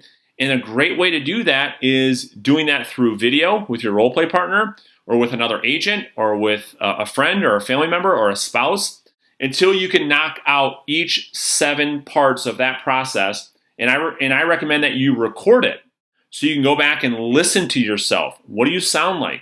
What parts do you want to change? This is your craft. This is like you being a musician or an artist or an athlete. Like this is our craft and you need to master this craft. So that's it for this training. I appreciate you guys watching and we'll talk to you guys real soon. So Essie, listen, I think that you have a great piece of property here. We talked about a couple of things I think that you'll want to address and get taken care of. But overall, I think you're going to have really no problems with us getting this sold. But, before we jump really into too much right now, I want to try to understand better from your point of view your main goals with making the move and maybe what's on your mind about selling that maybe you're concerned about. But, walk me through the plans of selling. Well, I want to get a 1-story, just 6 upstairs, and same area. I'm thinking, I know how hard it is to find properties right now.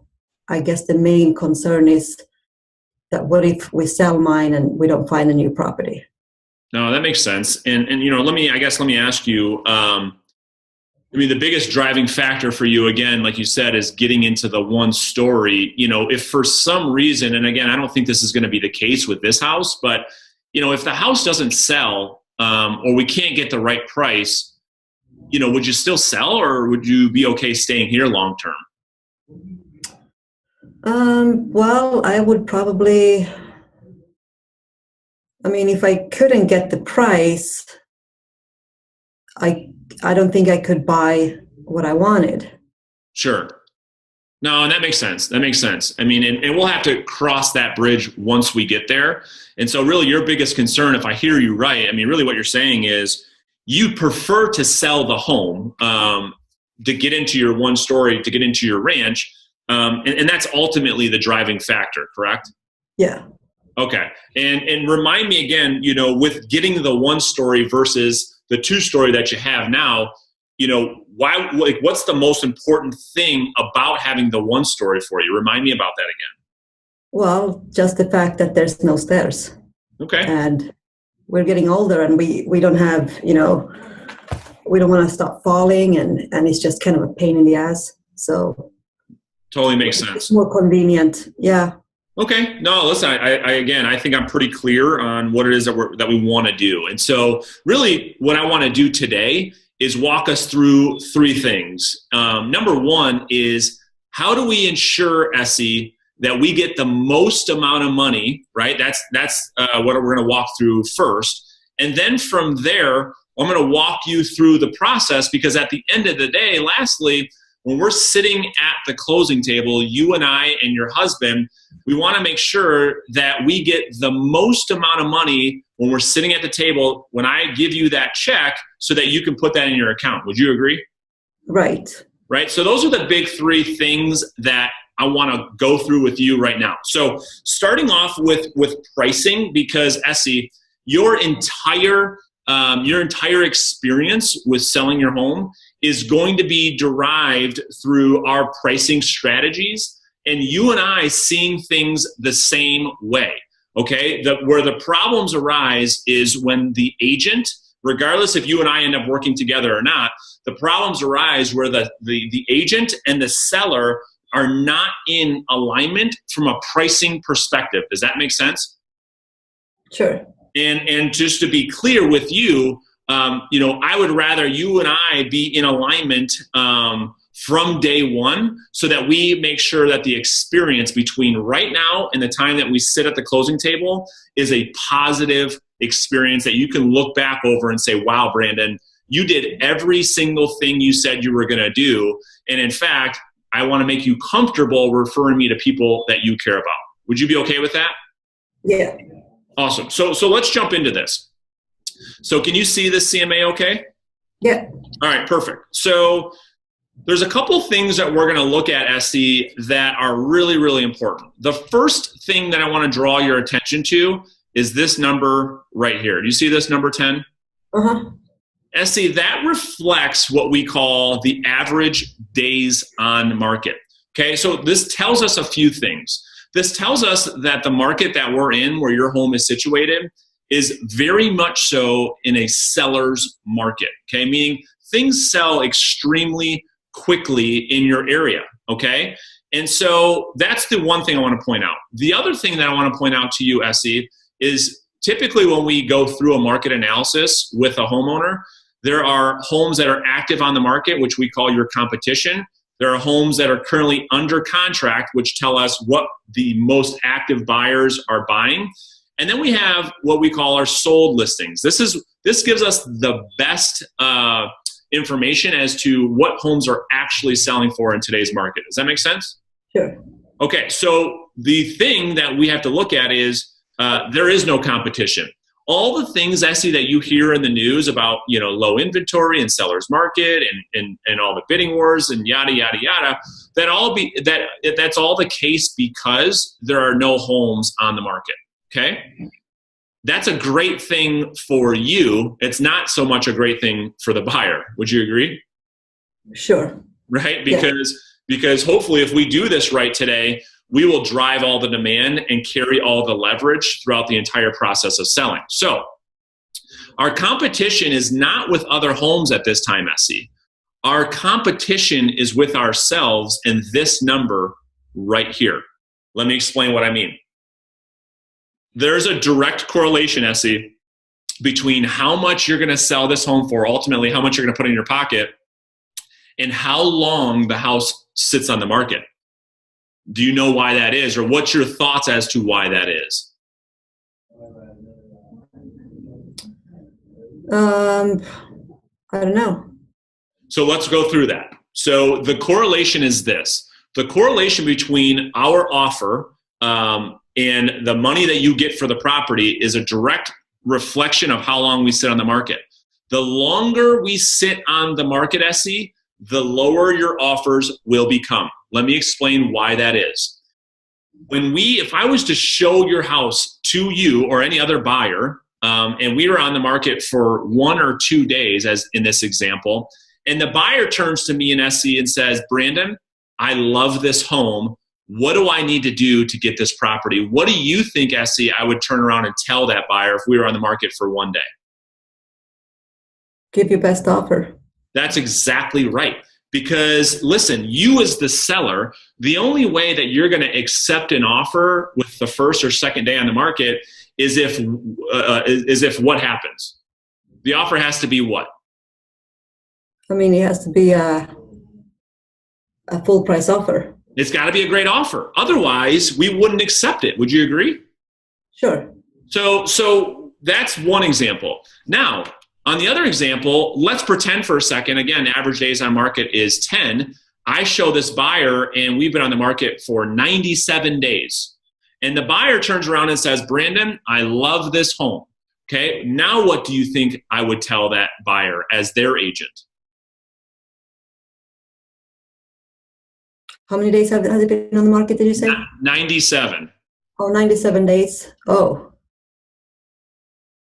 Nobody wants it. You got it. You're exactly right, SC. You just hit the nail on the head. Nobody wants it. Something's wrong with it. It's overpriced. There is no other buyer competition. Nobody wants it. And if that's the case, do you think offers are going to reflect that when we start getting offers in? Yeah. Yeah. They're going to start, they won't be as strong. And so with all that being said, what you and I need to do, the importance of you and I seeing this thing completely in alignment today and pricing the property right from day one is critical. No longer is it the days where you want to list it high and then go down over time.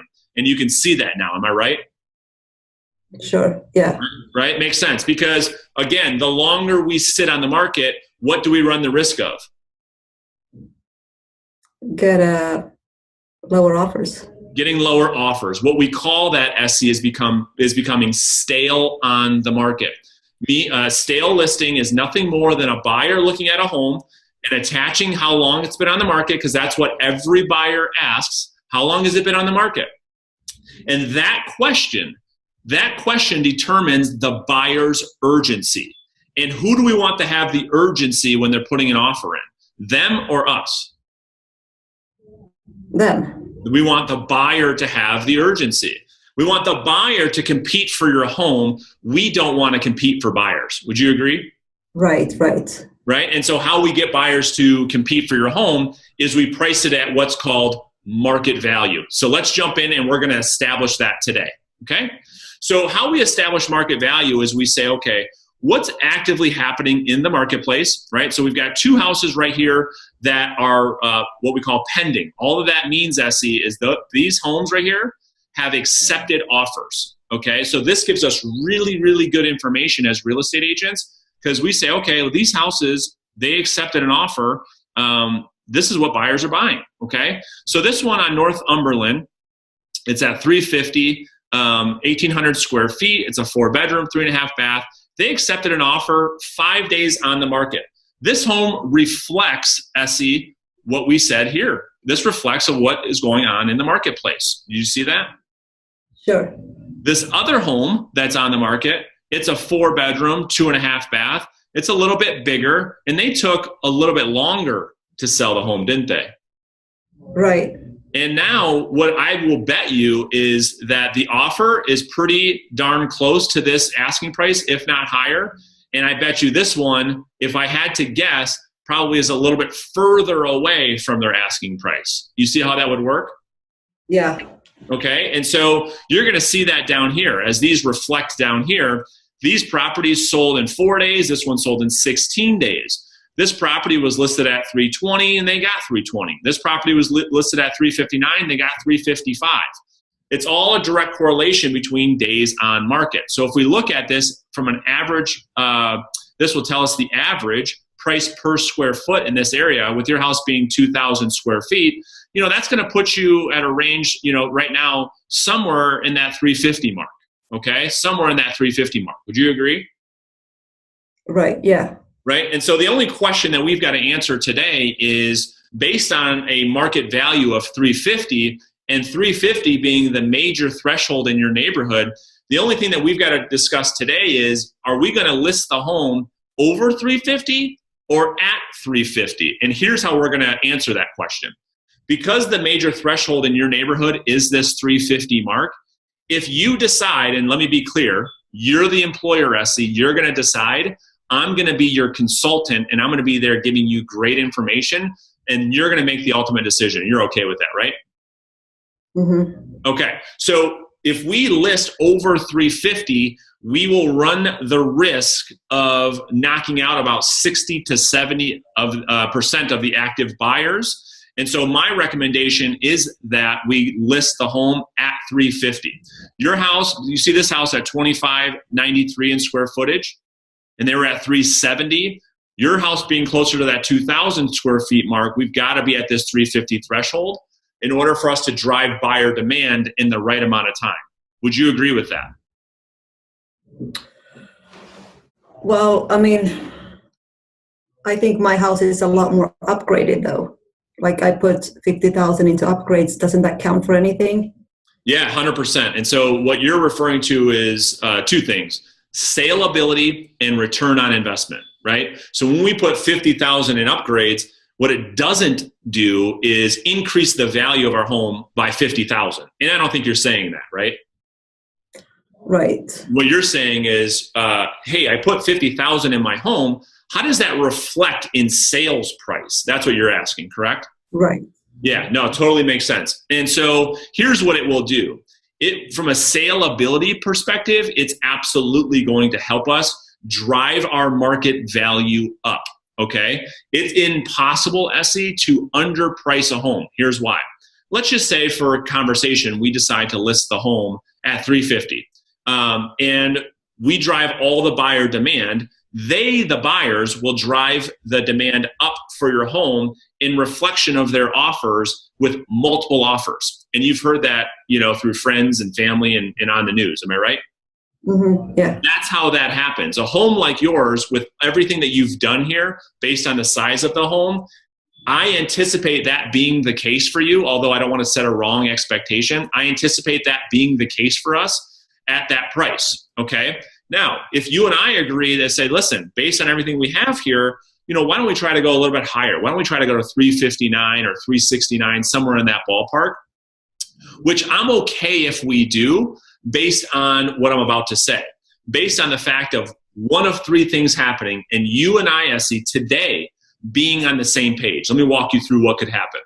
Regardless of what price you decide to put the house on the market at, I'm okay with, because what we're looking for is immediate traffic and an offer, a great offer within the first week, which is what you want, correct? Mm-hmm. So that's the first thing that can happen. The second thing that could happen, Essie, is we hit the market, we get all of the activity that we're looking for, and we sit on the market for 2 or 3 weeks with all these showings, but no buyer takes action. No buyer writes a legal contract and submits an offer to me. And if that's the case, what do you think we need to do? Lower the price? Possibly. And I don't disagree, but that could be an option. We may need to do an adjustment to price to increase the buyer's urgency, because what are we protecting against? And never forget this. What are we protecting against? Days on market. Days on market. That's what we're protecting against. We cannot afford for your house to be sitting on the market for 30, 40, 50, 60 days, can we? No. And because if we do, what could happen to us? We get lower offers. That's right. And so the third thing that could happen is we go on the market at whatever price you and I agree on, and we get zero interest. Nobody comes to the home. We get no showings. And if that's the case, you and I will probably agree that we've just missed on pricing, right? Right. So based on kind of what we're talking about here, from a pricing perspective, and again, you and I are we see this the same way. What do you believe is the right price as far as what you're comfortable with going on the market at? Well, I'm thinking 355. Okay. No, I think that's fair. I mean, if we were at 355, I think that puts us right in line with where we need to be. So 355, I'm okay with that. Are you okay with that? Yeah. Okay, perfect. So we'll go at 355. So now what I want to do is kind of walk you through, again, if we decide to work together, there's really three things that I've done to remove the risk, Essie, that you would take hiring somebody like me, which I think is important, and then shifting all of the accountability onto me, not you, right? You would agree that the accountability should be with the agent in which you hire as the employee and not you. Am I right? Yeah. Right? And so here's some of the things that I've done to do that, because the number one complaint in our industry, just so that you know, is, listen, I hired this agent and I never hear from them again. And there's so many horror stories, right? And so that's why I believe that we should never have any long-term contract, meaning I have to perform every single day, because with my easy exit listing agreement, it simply states, Essie, that if you're not happy or you don't believe that I'm doing what I promised I would do for you, we can walk our separate ways. Do you think that that's fair, how we've set that up for you? Yeah. Okay, so any questions on how that works? No? No. Okay, so that's number one. Number two is what we call our Savvy Seller Program. Essentially, it allows you, Essie, and I'm one of the only brokers that I know of here that allows you to do this, because again, I just believe that if you and I decide that we're gonna partner up and get this home sold, that we've gotta work as a team and it's gotta be a win-win. Would you agree? Sure. I mean, otherwise we shouldn't be working together, right? Right. Right? And so with our Savvy Seller Program, this allows you to market the home on your own and allows you to find your own buyer. And I want you to have all the ways to attract the right buyer, so we get the most for the home, which is what you and I both want. Am I right? Right, sure. Right? And so this agreement simply allows you to market the property while I'm marketing the property, and so that both of you have the freedom and the flexibility to find the best buyer. Now, if that happens, which brings me into my flexible commission program, you would only pay me a 1% commission to act as what we call a transaction coordinator. All of that means is I would handle the contracts, addendums, disclosures, title, appraisal. I'd handle the entire transaction on behalf of you and the seller. Does that make sense? Makes sense. Okay. Do you think that that's fair for you? Yeah. Okay, perfect. So there's two other ways that we can sell the home, which are much more probable, right? But we don't know. We don't know right now. The other way that we could sell the home is if what's called dual agency. All that means, Essie, is I put the home on the market as your agent, and I'm marketing this to all the buyers that are in the marketplace. And what ends up happening is, on a dual agency situation, I attract the buyer. There's only one agent, and that agent is me. And if that's the case, you're going to save 2%, and you would only pay a 4% commission. Does that make sense? Yeah. Okay, and worst case scenario, if you know, let's just call Jilly from Remax brings us the buyer, we would pay Jilly 3%, her 3% commission, my company would keep 3%, and it'd be your standard 6%. Now, when you look at these three things, do you believe that they transfer the risk between you to me? Mm-hmm. Do you believe? Yeah. Okay, good. Do you believe the accountability is with me to produce results, not you? Yeah. Okay, good. And you believe all this is fair? Very fair. I've never heard this before. Well, good. I'm glad that you feel that way. All right, perfect. No, that sounds good. So what I'm going to do is I'm going to walk you through. Let's look at the numbers, right? I think that's important as we move forward to kind of see how the numbers break down. What I've looked at here for us today is three scenarios, okay? I looked at what happens if the property sells at 350, 340, or 330, which is kind of in the ballpark of where I believe the house will sell, okay? In Michigan, the seller is only responsible for three things: tax, transfer tax, title, and real estate commissions that we just kind of walked through, okay? So if you and I talked about selling the property at 350 or 355, here's how this would break down. You'd have your transfer tax, you'd have your title policy, your real estate commissions. You'd end up putting somewhere in the neighborhood of $330,000 in your pocket, worst case scenario. And if that were be the case, Essie, could you live with that? Yeah. You're okay with that? Okay, perfect. So let's do this. Let me walk you through kind of what the process would look like if, again, you and I today agree that it makes sense for us to move forward. So the first thing that's the most important, and I think you would agree, is any and all buyers are going to make the decision whether or not to go and look at your home based off what they see online. Would you agree? Yeah.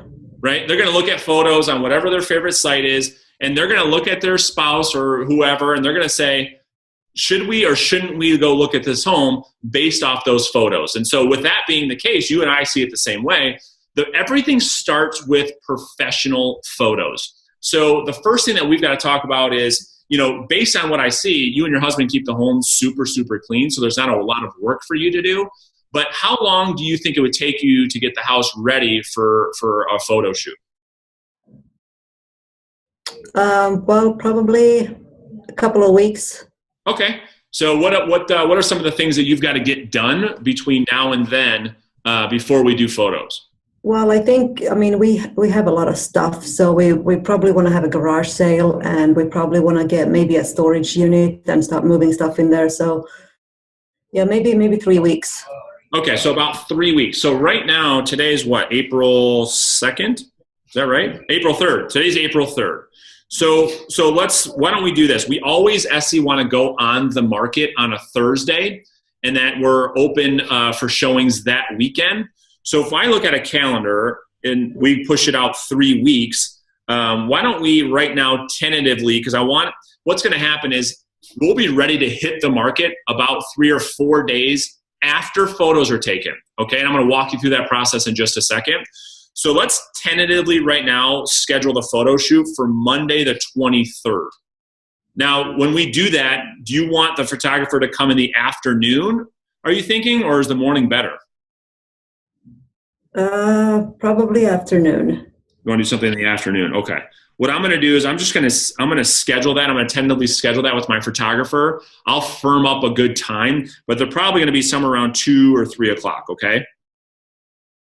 Once I firm that up, I'll send you a calendar invite so you don't forget, but I'll be updating you the entire time. And so we'll tentatively plan on getting photos done on the 23rd.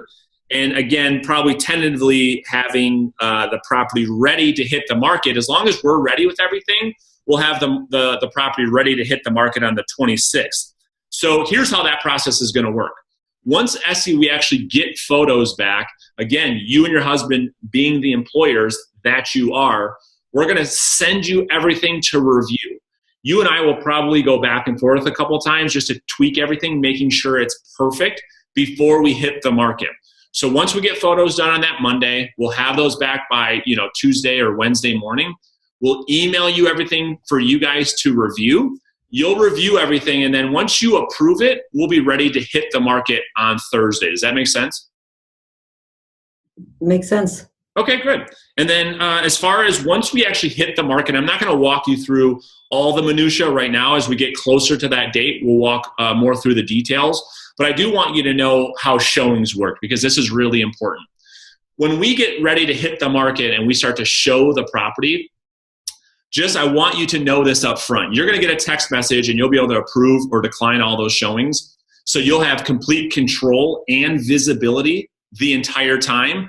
However, I want you to know that I am personally pre-qualifying every showing before they step foot through your property. I don't believe that we should just let any type of stranger in your home. Would you agree with that? Sure, yeah. Right? It just makes sense. I want to make sure that the people that are seeing your home have the actual ability to actually purchase the home, which I think you'll be okay with, correct? Right. Right? So that's how that whole entire process will work. Now, is there any other questions that you think you have right now before we get started?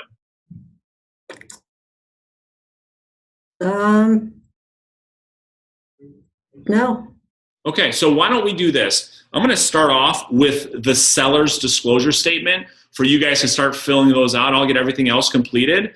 And then listen, again, as we go down this path, the goal is for us to completely be and see things the same way. And my job is to make sure that you're always kept in the loop so that your anxiety and frustration with selling this home, getting into your new home, is as minimal as possible. Does that make sense, Essie? Yeah.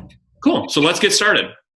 Congratulations, you've made it to step 7. I'm happy you're here. Step 7 is all about getting your listing sold. Now that you've done all the hard work, you've got somebody to agree to do business with you, you've set the right expectations, now it's all about getting the property sold. And so in this step, in step 7, the final step of this training, you're gonna learn just that. How to negotiate offers, how to present offers, how to set great expectations, how to adjust the price when the price needs adjusting. You're gonna learn all of that and more. So with that being said, let's get to it.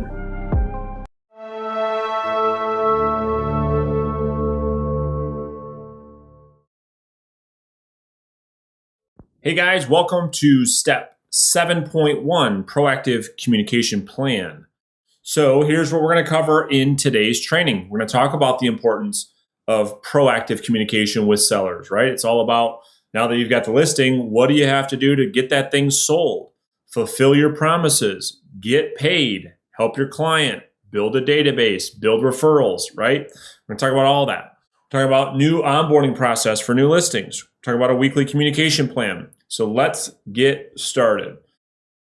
Proactive communication. Understand this, that the number one consumer complaint about real estate agents, there's so many surveys on this, is that we just don't communicate after the home's listed.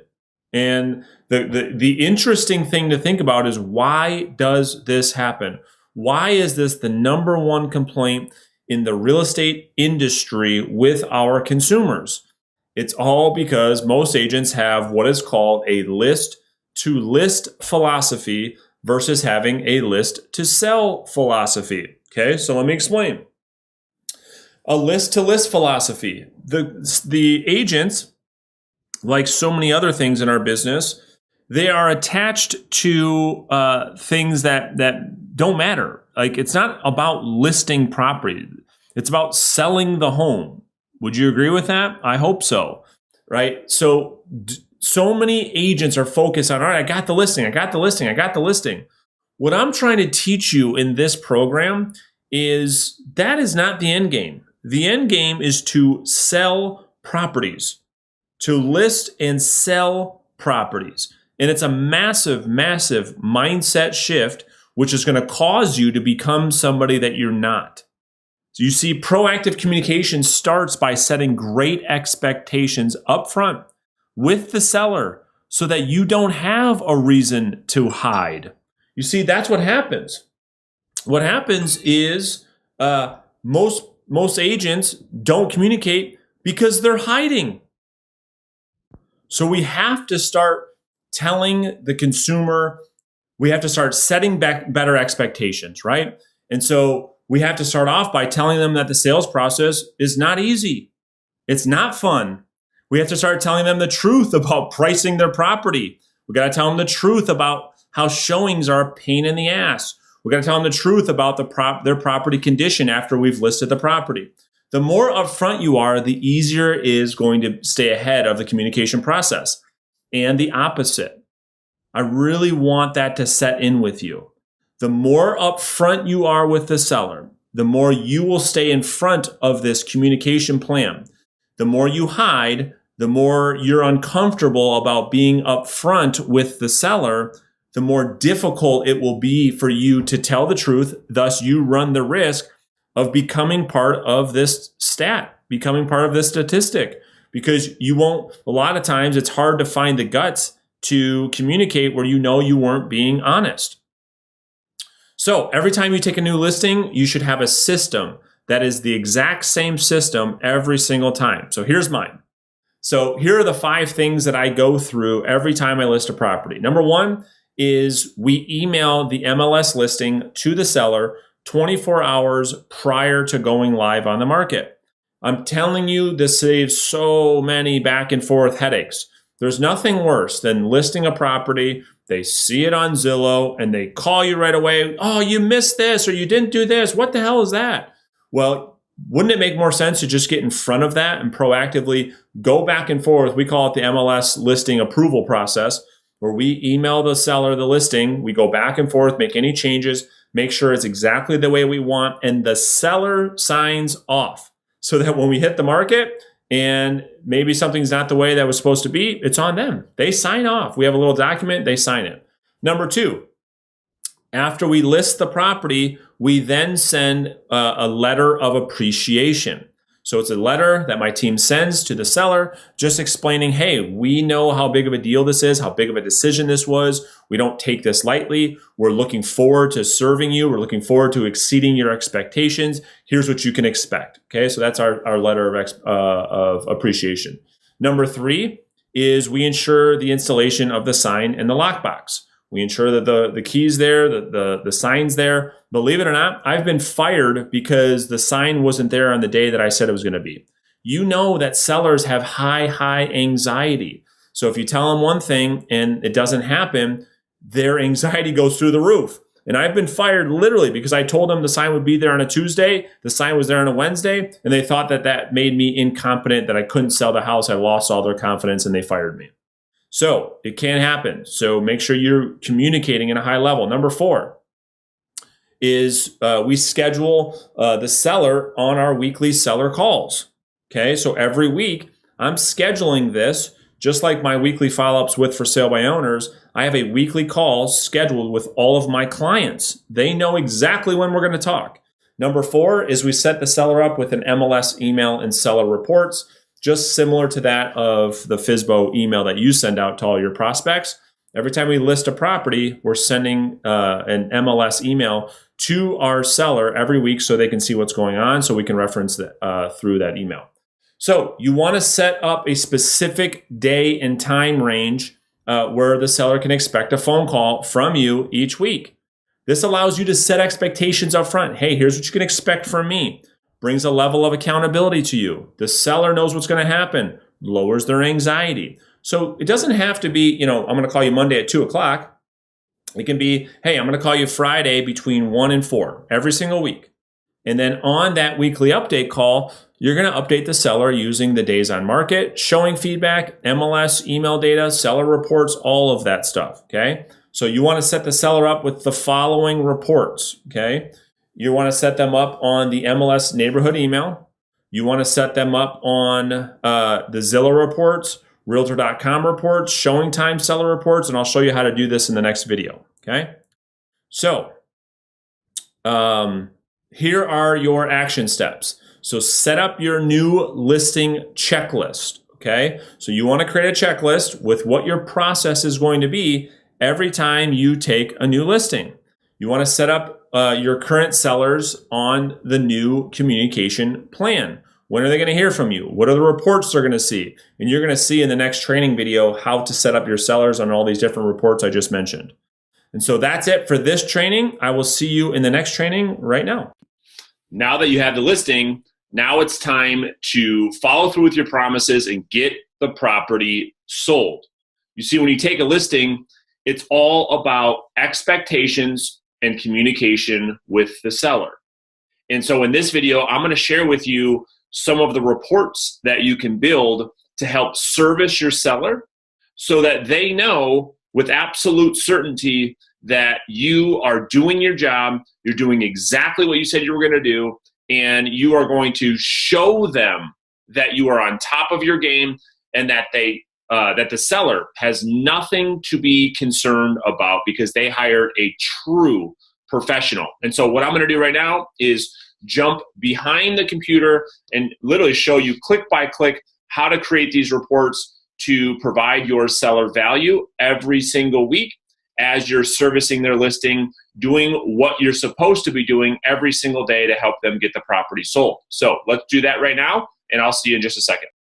Okay, so let me start off by sharing with you how I create a seller report in my MLS. And so your MLS may be a little bit different than this, but if you need help, I'm sure someone in your office or at your MLS customer service can help you through this.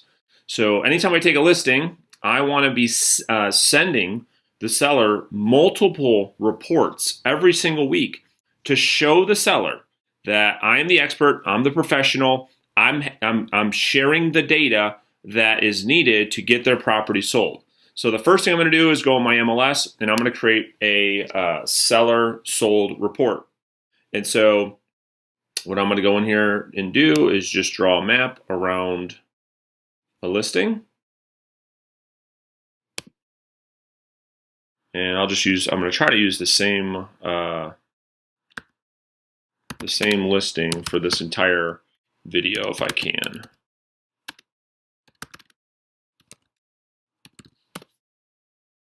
Okay. So what I'm going to do is simply, let me go down here. This is where my listing is at.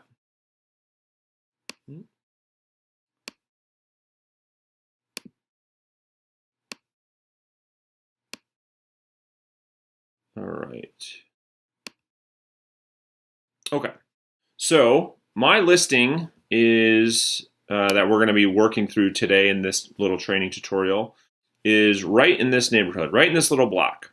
Okay. So what I want to do is I just want to draw a map around this neighborhood.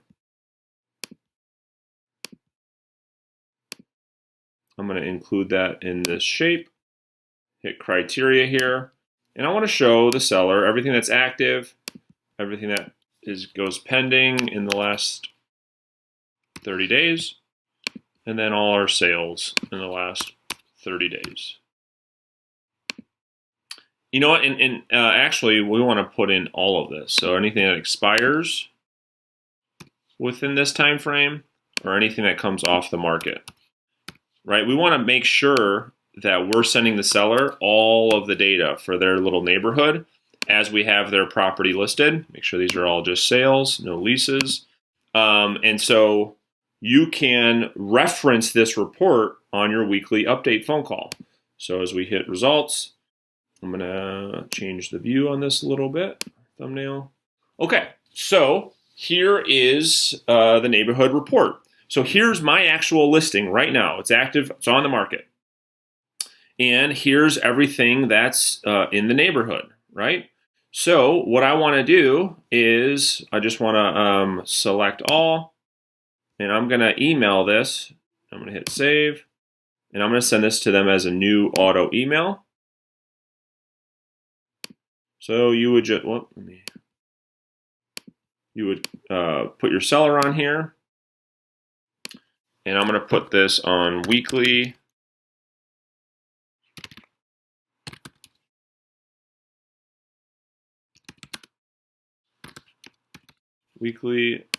neighborhood report.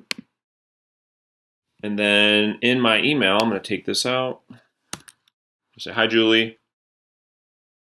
This report will show you everything that is happening in real time with your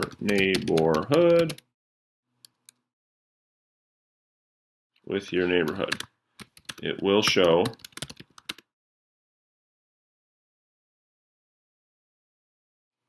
other listings as they come on the market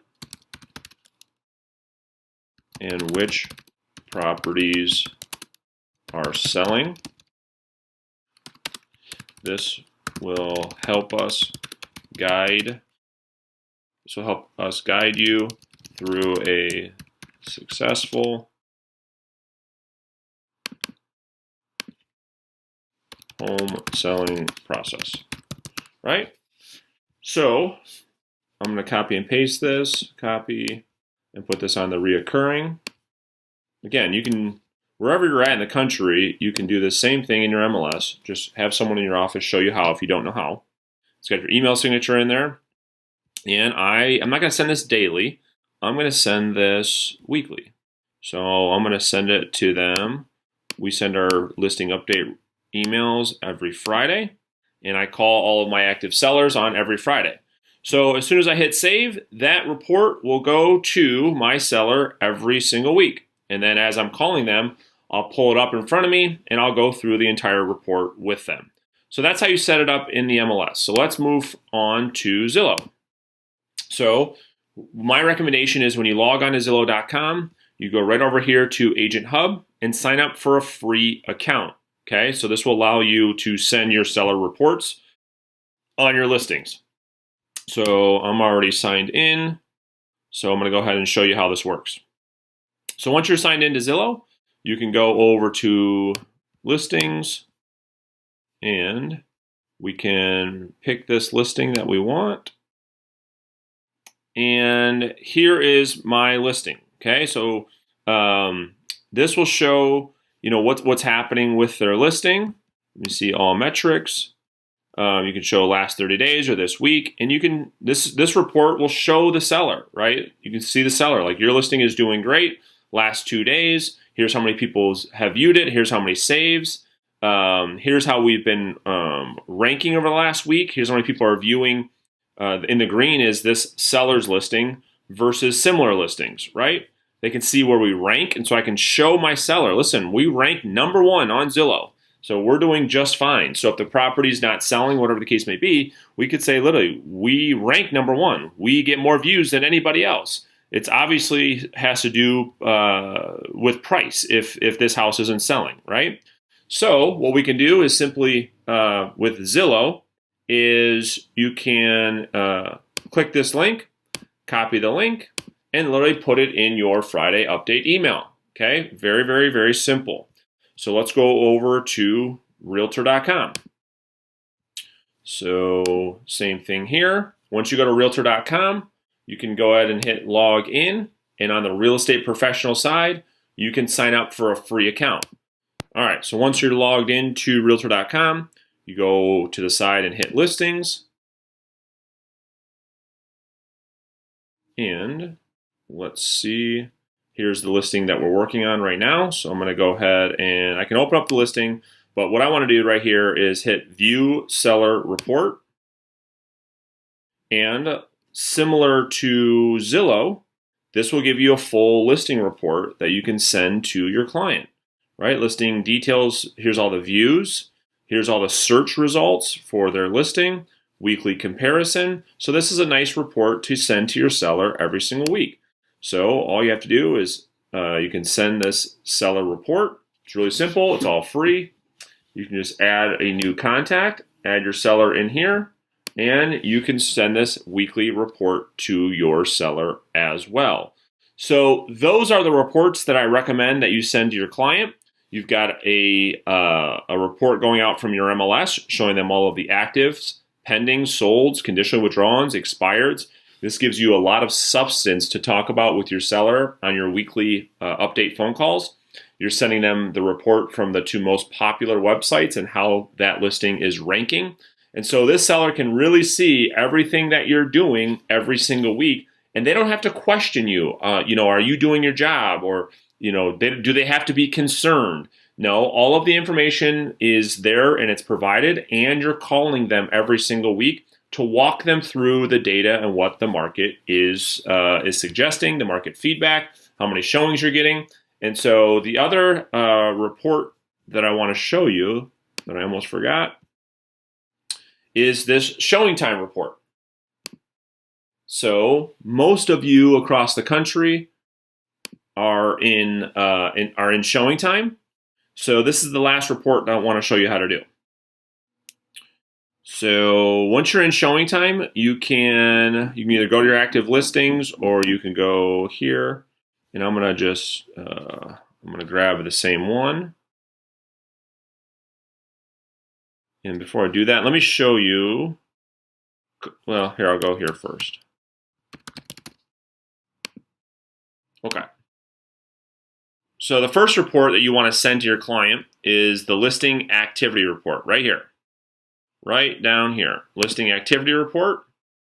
And this will show you, and show your seller, more importantly, what's going on with all of the showings, right? How many showings they're having, information about, total number of showings, last 30 days, all of the feedback reports. This gives them all the specific feedback. This shows them the entire details about their listing, and you can email this report right to the seller right out of showing time. So that's one report. Now, let me go even a layer deeper.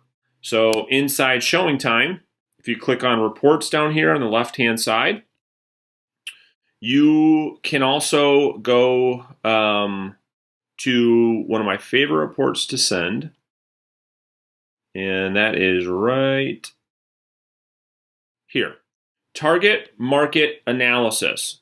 So if you open up this report, you can also share with the seller, as an example, how many showings the market is getting based on price point. So let's just say your house is listed at 175,000. You can show them, okay, let's look at price ranges between 150 and 250, and you could show them. You could say, okay, let's go 150 to 250, and you could say, this is for the last 30 days.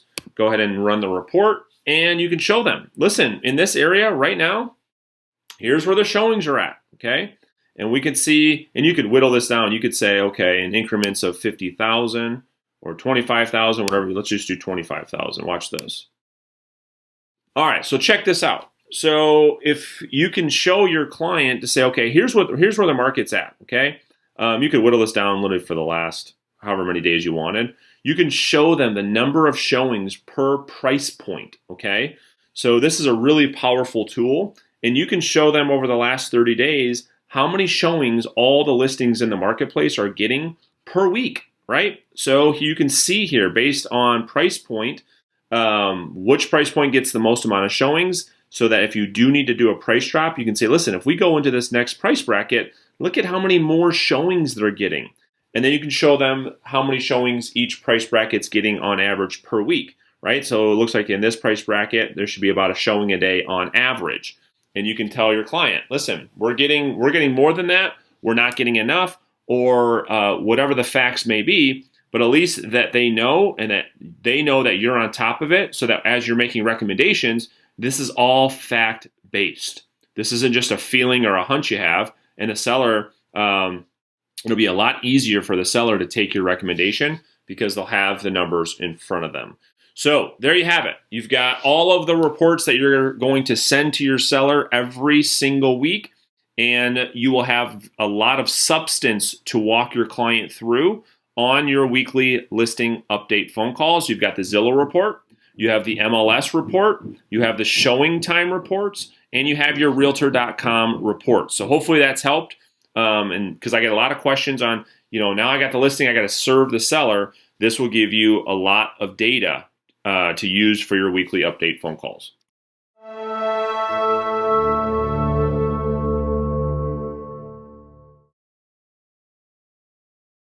Hey guys, welcome to step 7.3, price reductions. So here's what we're going to cover. We're going to talk about when it's time to adjust the price. And just so you know, we adjust prices. We don't lower prices, okay?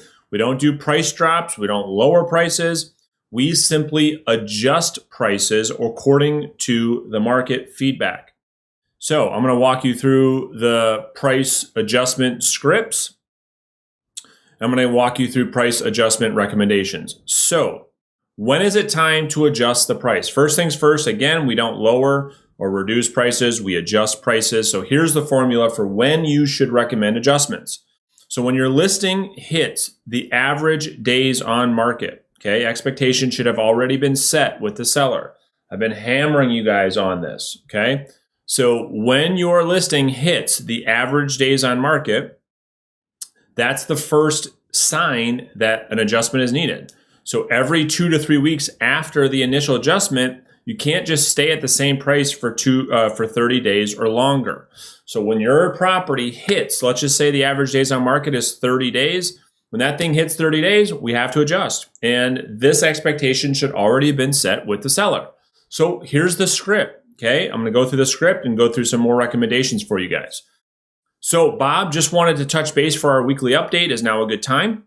Great. So remember when we first put the home on the market, and I explained one of three things would occur after the home hits the market. Okay, perfect. Now, based on the feedback and the time we've been on the market, my recommendation is that we adjust our pricing strategy immediately so that we don't run the risk of becoming stale on the market and potentially losing thousands of dollars. Wouldn't you agree? So, I referenced this earlier in the training, but I want to adjust prices based on bracketing, okay? So that's the script. That's what you say to the seller. And then they're going to say, sure, well, what's your recommendation? Or based on, tell me more, And so this is the information you're going to have to share. So you're going to have to explain that buyers typically search for homes in $25,000 brackets. You and everybody else on planet Earth does not go on websites, search for homes from $107,000 to $126,744. It's not what they do. They type in, 150 to 175, 250 to 275, 250 to 300, 300 to 400. It's always in $25,000 brackets. So we need to take this into consideration when we make our recommendation to the seller. And no, I'm not saying to adjust the price by $25,000. Let me show you. So if a home is listed for $259,900, here's where the home is currently positioned, okay? The home is positioned in two brackets. One is the bracket between $250,000 and $300,000. That's one bracket. The other bracket is $250,000 to $275,000. However, no buyers from $2 to $250,000, $225,000 to $250,000 even know this home exists, right? None of them even seeing these on any of their searches, any of their MLS portals. They're not seeing they're not seeing this property that's priced at $250,990. So my recommendation is that we adjust the price to $250,000 on the nose. Why? Well, we would get the benefit of all the brackets in this range. Because if you go to $249,990, what do you lose? Well, you lose the bracket from $225,000 to $250,000, $200,000 to $250,000, $250,000 to $275,000, $250,000 to $300,000. You have to price at $250,000 on the nose. So this strategic strategy will help you sell your listings a lot faster, because I never want you, there's two takeaways here, okay? I never want you to price a property ending in the following numbers. One is $49,900. None of your listings should ever end in $49,900 or $99,900. Why? Well, based on bracketing, if you price the property $100 more, you get to reap the benefit of the next bracket up, right? So as an example, like people list properties all the time at $249,900, all the time. So they're going to be, they would be in these two, whoops, let me go back. They would be in these two brackets. They'd be at $200 to $250. Those buyers would see that property and they'd be in a bracket at $225 to $250. Well, what about the bracket right above that? $250 to $275. What about all those buyers that are looking at properties $250 to $275 and $250 to $300? They don't even know this house exists. So if you price the property at $250 even, you just doubled the amount of exposure for this property. And this is what you have to explain to your sellers. Hopefully this makes sense. If you need more clarification on this, let me know, because it's really, really critical if you're going to be a listing agent that you understand price bracketing. So if you have questions, come to one of our weekly Q&As or just tag me in our Facebook page, in our Facebook group. So that's it for this training. I'll see you in the next training right now.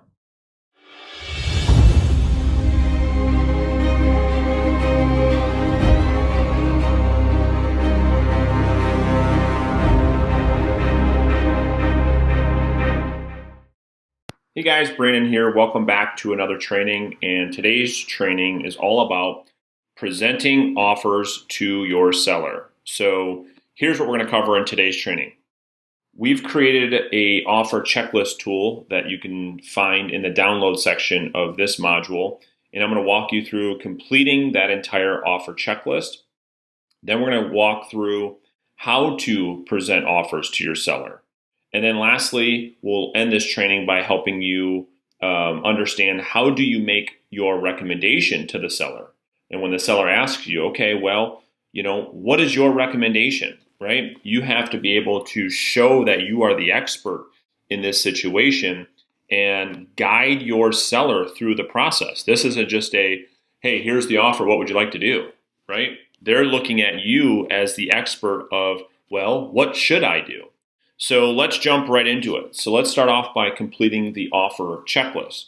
Number one, when you receive an offer in your email from a buyer's agent, you want to either print it or download it on your computer so you have it right next to you so it's easy for you to complete this offer checklist. Number two, then you want to complete your offer checklist completely so that the information is clear for you to present to the seller.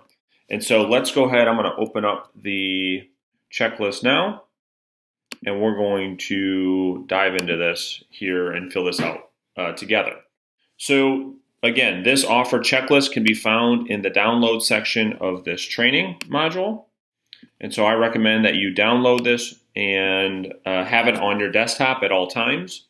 And so what I've done is create a checklist that should flow with most of the purchase agreements out there, right? And so what we're looking to do is to pull the information from the purchase contract. We're looking for the details and we're putting it into this offer checklist so that this checklist is very, very clear. The information that needs to be presented is very, very clear, and you don't get confused yourself. So simply what you want to do is take the information from the purchase contract and enter it into this checklist. So the personal property, they want the playscape.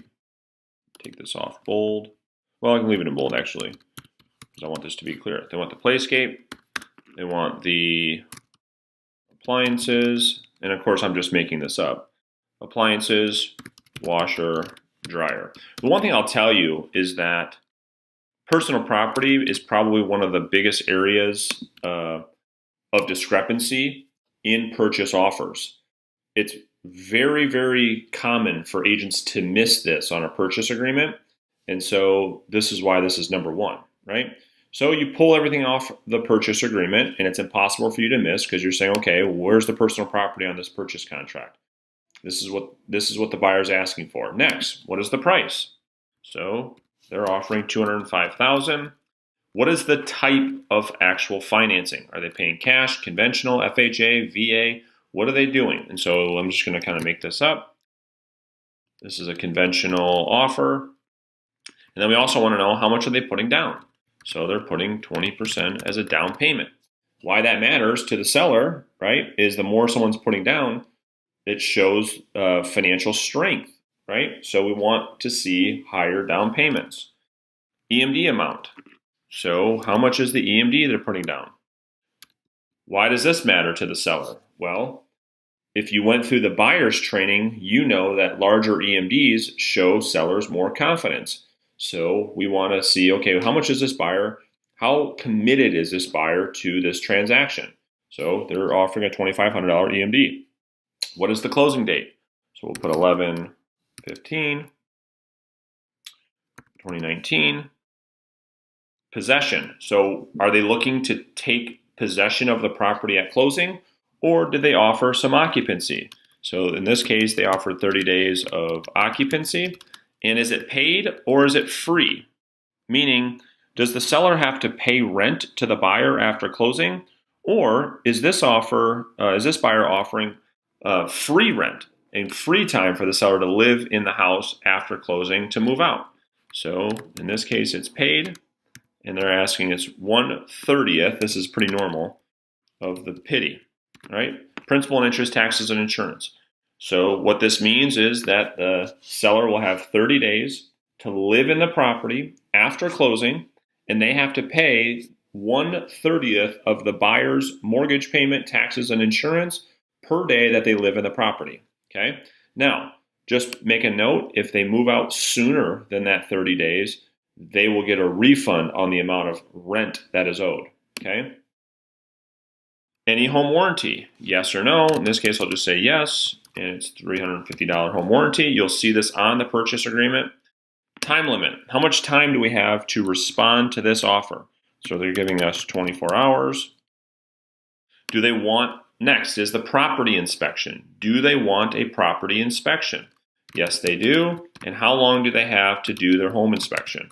So most contracts will call for a 7-day property inspection contingency. So you want to put that in there. And then this last section in the offer checklist is really important. It says other terms and conditions. At the bottom of most purchase contracts, there'll be a section for other terms and conditions. And you want to make sure you don't miss this section. This is where a lot of buyers will tell you, is this contingent on selling a home? Does the buyer asking for some type of seller concession? And you need to note that. So here, the buyer's asking for a 3% seller concession, right?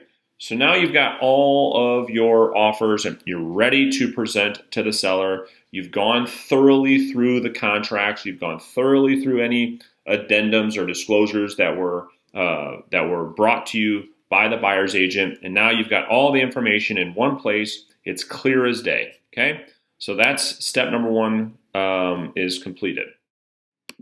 So step number two, is talking about, okay, now I've got the information, Brandon. How do I present the information to the seller? So number one, you always want to schedule a time to speak with the seller. Never just randomly call your seller and say, hey, I've got an offer. You're going to catch them off guard, and more so of the time, you're going to play the chase game, right? You call them, leave a voicemail, and they call you back, they leave a voicemail. It just becomes very, very stressful for the seller. You want to either email them or text them to say, hey, I've got good news. We received an offer. When is a good time to talk? This way, it's really, really simple for both of you. And you can jump on a call at a scheduled time. So don't ever, ever try to catch your seller off guard by presenting an offer to them at some random time. Number two, you want to email the seller this offer checklist right before your scheduled call, not before.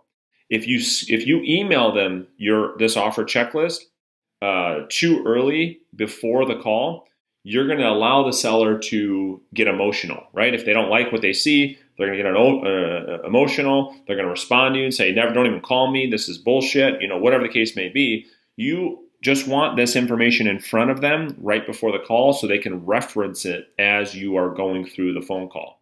So don't email this too early before calling your client. Number three, you then, once you get on the call, you want to foreshadow to the seller on the call how the process is going to work. And so here's what I say when I talk to a seller. Mr. Seller, here's how the process is going to work. I emailed you all the details about the offer that should be in your inbox now. And what I want to do is explain the entire offer, all of the details, and then we can discuss how we'd like to respond to the offer, and then I'll give you my recommendation. If it makes sense, we can accept the offer, we can send the buyer a counteroffer, or we have the right to decline the offer, right? Whatever makes the most sense. And so that's kind of what you want to say to the seller. And then you can explain each part of the offer, right? And so as you go through your offer, you're just explaining each part, right? And just like the checklist, just like you filled out that checklist, all you're doing is simply communicating what the offer was, okay? Now, let's talk about making your recommendation to the seller. After you've gone through all the information, understand that all offers are good news, and that is what you have to communicate to your seller, right? The other thing is that the first offer in is usually the best, and here's why. As I've talked to you probably numerous times about days on market and the importance of days on market, the faster a homeowner gets an offer of being on the market, that offer typically reflects that days on time, right? So the shorter a house is on the market, the higher the offers will be, and vice versa, right? The longer the house sits on the market, the lower the offers will become. So typically what I communicate to the seller is, our first offer in, because of what I just explained around days on market, the first offer in is typically the best. And the reason I do this is a lot of sellers have the tendency to want to wait, right? Let's just see if we can get something better. Well, that mindset in selling homes is some of the worst advice you could possibly give a seller because of what we know. And what we know is the longer a house sits on the market, the lower the offers become, because the lower urgency the buyers have, right? The seller starts to lose leverage. So all of those things have to be taken into consideration. So once you've gone through the entire offer and the details, you want to see if the seller has any questions or needs any clarification on any piece of the offer. You then want to get your seller's initial thoughts and reaction to the offer before getting into your recommendation, okay? And so after you explain, you simply ask, Mr. and Mrs. Seller, do you have any questions? Do you need me to clarify any part of the offer? Nope, it totally makes sense. Okay, good. Now, let me ask you this. What are your initial thoughts on the offer? And you want to hear them out. Oh, we like it, we hate it. Well, I don't know about this. We're thinking, that's probably too low, or that's great. Whatever they say, doesn't matter. Your recommendation is going to be based off of three things. How long the house has been on the market, or the days on market, right? Overall interest on the property, and seller motivation, okay? Again, if your client's house has been on the market for a long, long period of time, your recommendation to a seller is to really probably want to work with this offer, right? In any shape or way that you can. Getting that, because your job is to help that seller get the property sold. If your client's house and your listing is only new to the market, then you guys can be more aggressive in your recommendation and your negotiations with the other agent. So that's how days on market affect your recommendation. Have we been on the market for a short time or long time? Next, what's the overall interest in the property, right? If you have a bunch of interest in the home, well, maybe you call for a highest and best situation, where you go back to all of the agents that are interested in the property and give them all a time limit to say, hey, in the next 24 hours, we need all of your highest offers. And this is where you can have all of the buyers bidding on the house and getting into a bidding war, right? If the overall interest on the property is low or zero, now your recommendation to the seller is, hey, obviously we don't have a lot to work with. We need to work with this offer to see how much they're willing to pay for this property. And then lastly is the seller motivation. If you have a highly motivated seller, your recommendation to them is to work with offers that come in that make sense for them, of course. A non-motivated seller, your recommendation can be more passive because they have more time on their side, right? So those are the three things you need to take into consideration before making your recommendation. Now, once you and the seller have decided on how to respond to the offer, you will then need to communicate that response to the buyer's agent, okay? So you can email the response, or you can make any changes to the original purchase agreement in Transaction Desk, have your client sign and email it to the buyer's agent. That's the preferred method. But just know many agents negotiate verbally until they have a final agreement, and then they go ahead and get the offer signed. So once you have the final agreement and it's everyone's on the same page, the seller will then need to sign the final version of the purchase agreement and any additional supporting documents to make the offer official. Now, depending on the purchase agreement, the property should no longer be shown and be marked pending in the MLS once all of the agreements have been signed by both the buyer and the seller. The only time you're not going to mark this property pending or take it off the MLS or no longer show it is if it was part of the agreement that the seller gets to continue to show the property for backup offers during the inspection period or something like that. But the rule of thumb is that once you accept an offer, once you sign the agreements, that property should be then taken off the market, marked pending in the MLS. And then once everything's done, a copy of the fully signed purchase agreement should then be sent to the buyer's lender and the title company when you order title to initiate the closing process. So here are the downloads for this training. In the download section, you're going to have that full offer checklist that we just completed together. And if you have any questions about how to present offers to your seller or what certain terms mean, make sure that you attend one of our weekly Q&As. That's it for this training. We'll see you on the next training really soon.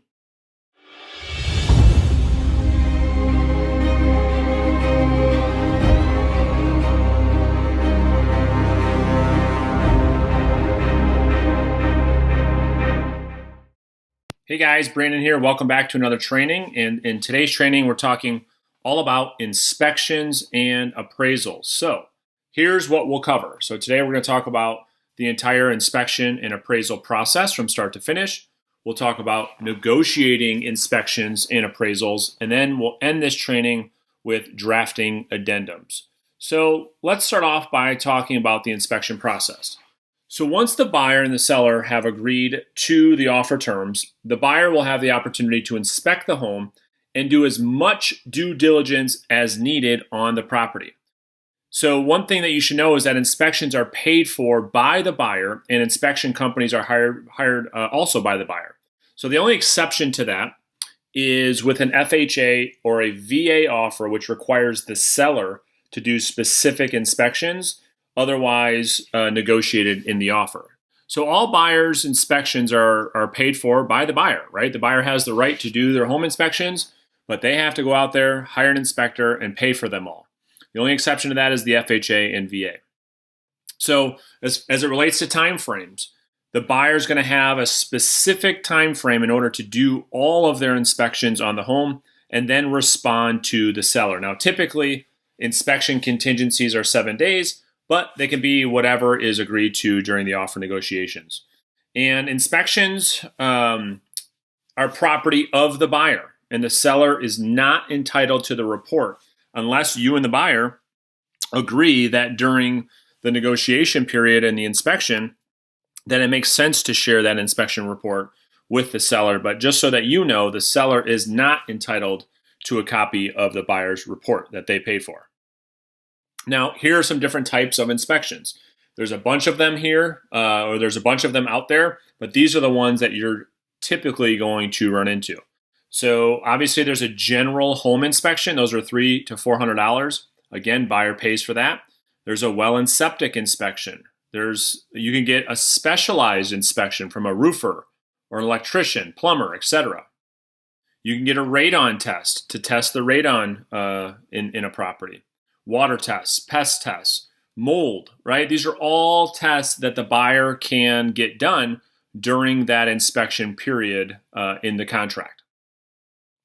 So here are the possible outcomes. Once the buyer has completed all their inspections, they did all the reports, there are multiple outcomes that can happen. And here's just a quick note. It's extremely rare, just so that you know, to go through an inspection where nothing was wrong with the house. So don't be alarmed at your first inspection when the inspector finds things wrong with the home. It's completely normal. A lot of agents go to their first inspection, find out there's something wrong with the house and totally freak out, and they freak out their buyer when really that's actually pretty normal. That's exactly what we expect to have happen. So here's what can happen after the buyer has their home inspections. The buyer can request any of the following or any combination of the following. Obviously, they can do nothing. They can go through the inspection and find that there's a bunch of little things that they're not too worried about, and they can continue to move forward with the purchase of their new home, which is the best case scenario. Number two, they can find things that the home is in need of, repairs. Maybe it needs, maybe it needs new windows, or maybe it needs this, maybe it needs that. And they say, listen, we're fine purchasing the home, but we want to do so under a new price. So they can ask the seller to reduce their price, and the buyer will take responsibility for any necessary repairs as an outcome of the inspection. Number three, in that same scenario, instead of asking for a price reduction, the buyer can ask for a seller concession so that the seller gets less money at closing. That money goes to the buyer, and the buyer can use those funds for inspections after the home is closed. And then lastly, they can ask the seller to do repairs, right? So if there's repairs that are needed, they cannot ask for any reduction in price. They don't have to ask for a concession. They can simply ask the seller to fix it. Now, after requests have been made and you and the buyer have discussed options and the buyer has decided what they want to ask for, you'll have to draft an addendum that will be sent to the listing agent, and I'm going to show you how to do that at the end of this training. So here's another note. Typically, when it comes, when the home is in need of repairs, we like to negotiate a concession for the buyer rather than having the seller do repairs or a price reduction, and here's why. So if the buyer does home inspections and you find XYZ wrong with the house, but the buyer's still okay, they still want to move forward with the home, and they don't want to walk away for any reason, there wasn't anything major that was wrong, then we like to get a concession from the seller, which is true cash in the buyer's pocket. So how that happens is we keep the price the same, but just like a seller concession, we can negotiate and say, okay, we want $1,000, $2,000, $3,000 as a seller concession. And then what ends up happening is the buyer then brings $3,000 or whatever was agreed to. They bring that less to the table, right? So as an example of that, if the buyer right now is bringing $10,000 to closing, through the inspection, they negotiate a $3,000 concession. Now they only have to bring $7,000 to closing. So it's real, tangible money that the buyer gets, and now they can use that money after closing on the new home to use for any necessary repairs that they want. So waiting for the seller to respond. Sellers are not obligated to do anything as a result of the buyer's inspection and has options just like the buyer, right? So just like the buyer can do their home inspection and walk away for whatever reason they want, if a buyer asks the seller for repairs, reduction, or concession, the seller doesn't have to do anything. They can say, nope, we're good. We'd like to walk away as well. Let's walk our separate ways. We'll put the house back on the market. They can do that. So here's all of the things the seller can do. They can, just like I said, they can do nothing. They can say, nope, I'm not doing anything. I'm walking away. They can agree to the buyer's new terms. They can come back with a new proposal. And then once terms have been agreed on, buyer and seller will then sign that addendum.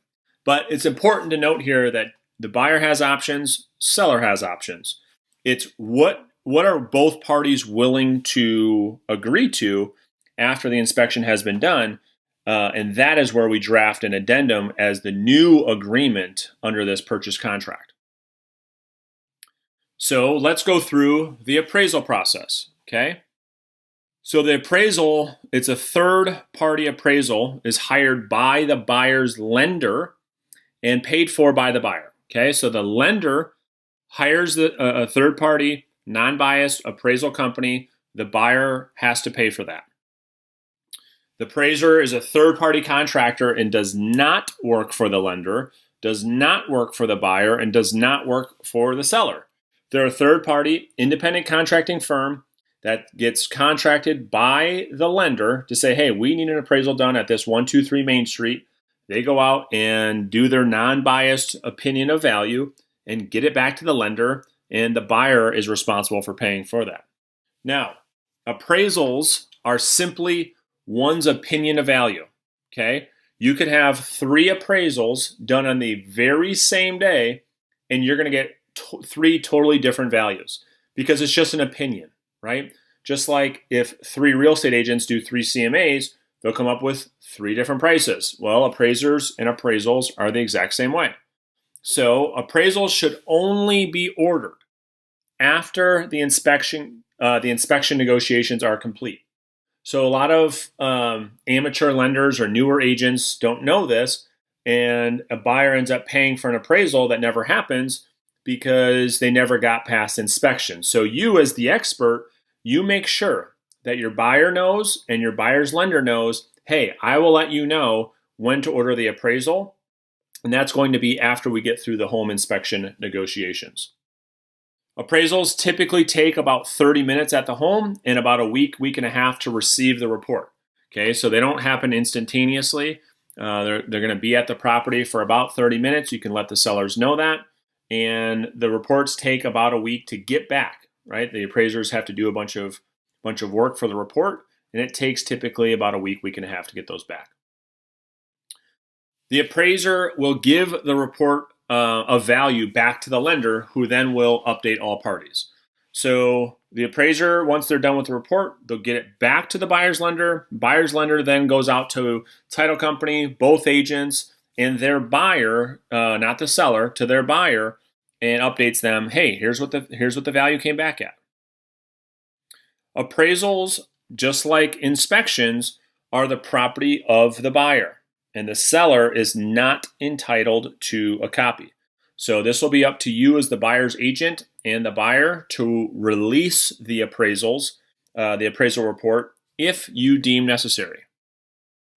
So different types of appraisals. You've got drive-by appraisals, where the appraiser, based on the quality of the home and the quality of the reporting they have, are only required to just drive by the house, make sure everything's on the up and up. They don't even have to go in. That's one option. The next option is a conventional, when the buyer's getting a conventional loan and the appraiser goes to the home 20, 30 minutes and goes through the process that we just talked about. There's something called a PIW, or a property inspection waiver.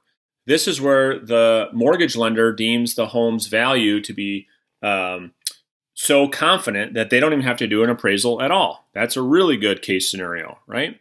There's an FHA inspection, an FHA appraisal that is a lot more intensive. They're looking at things from a property condition standpoint in addition to property value. And the same thing goes for the VA. So anytime you have a buyer that's getting an FHA mortgage or a VA mortgage, you have to make sure that the home's condition is in good shape. There's no peeling paint. There's no handrails missing. These are all things that would be flagged by an FHA or a VA appraiser. So here are the outcomes of an appraisal. The property can appraise for the purchase price. This is what we see most of the time. You agree, your buyer agrees to pay $200,000 for a house. Property appraises at $200,000. All is good. We keep moving forward. Number two, the appraisal can come in higher than the purchase price. And if that happens, there's nothing to do here. Excuse me. We keep moving forward. Buyer ends up getting a good deal, right? Seller doesn't get to come back and say, oh, I want to sell the house for more money. Nope. Doesn't happen that way. Now, the appraisal can come in lower than the purchase price. This is what requires a renegotiation if this happens. So what happens if the appraisal comes in low? Most purchase agreements have an appraisal contingency, which requires the home to appraise for the purchase price. If it does not, the buyer and seller now both have options, and renegotiations must take place. So here are the options. Number one, the seller can agree to lower the price to the appraised amount, right? House sold at $200,000, house appraises for $190,000, and the seller says, you know what, that's fine, I get it, I'll lower the price to $190,000. They lower the price. Number two, the buyer can agree to cover the difference. Hey, I agreed to pay $200,000. The seller won't budge. Now the buyer has to cover that $10,000 swing and pay the difference. Number three, if the buyer and seller can agree, both parties can walk away from the deal. So if you cannot come to a new agreement here, this is the third big milestone in the purchase transaction. If the house appraises lower than the purchase price and the buyer and seller can't agree, both parties have the option to walk away.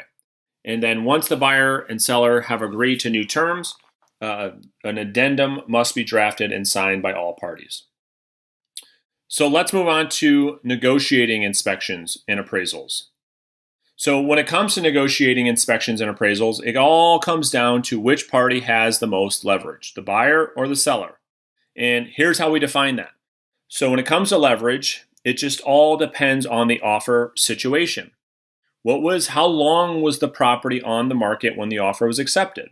If the offer was accepted when the house was new to the market, the leverage is going to go with the seller, right? Because the seller is going to say, no, I'm holding pretty firm on this because we were only on the market for 1 or 2 days. We probably could have got something as good or better if we would have held out.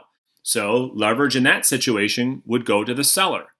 Now, if the house was on the market for months and months and months and months, now the buyer has more leverage and the seller's probably more willing to negotiate. Okay, so that's how it relates to leverage when it comes to days on market. And then the next piece is, what was the overall interest on the property? Okay, so these are the two things you got to look at. When it comes to interest, when you put the offer in on the property, were there multiple offers where you had to fight and compete to get that offer accepted? Well, if the answer to that is yes, then obviously the seller has all the leverage during the inspection and appraisal negotiation. Why? Because there were so many other people that wanted the house. If you're the seller, if you're the listing agent and a buyer's agent's coming back to you wanting to negotiate on these two things, you guys can simply say no. We have 6 other people that have either waived inspection contingencies or willing to do more than what you guys are willing to do. So we're not bending at all. On the other hand, if there was zero interest in the property, then the leverage will go back to the buyer and the seller would be forced to probably have a little bit more flexibility when it comes to inspections and appraisals. So let's talk, and let me show you actually how to draft addendums. So, excuse me. I'm going to go ahead and pull up RealComp, and I'm going to go ahead and open up Transaction Desk.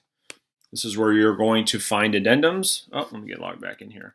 So what's going to happen is once you get through inspection and appraisals, just like we talked about in the training, and a new agreement has been reached, the buyer and seller will both sign an addendum. Why can I not launch RealComp right now? All right. And I'm going to show you how to do that right now.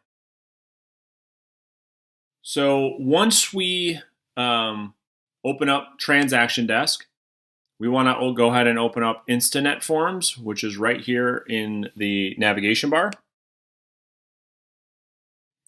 And in the search field right here, I just like to type in addendum, hit enter. And my favorite one to use is right here from the Detroit Association of Realtors.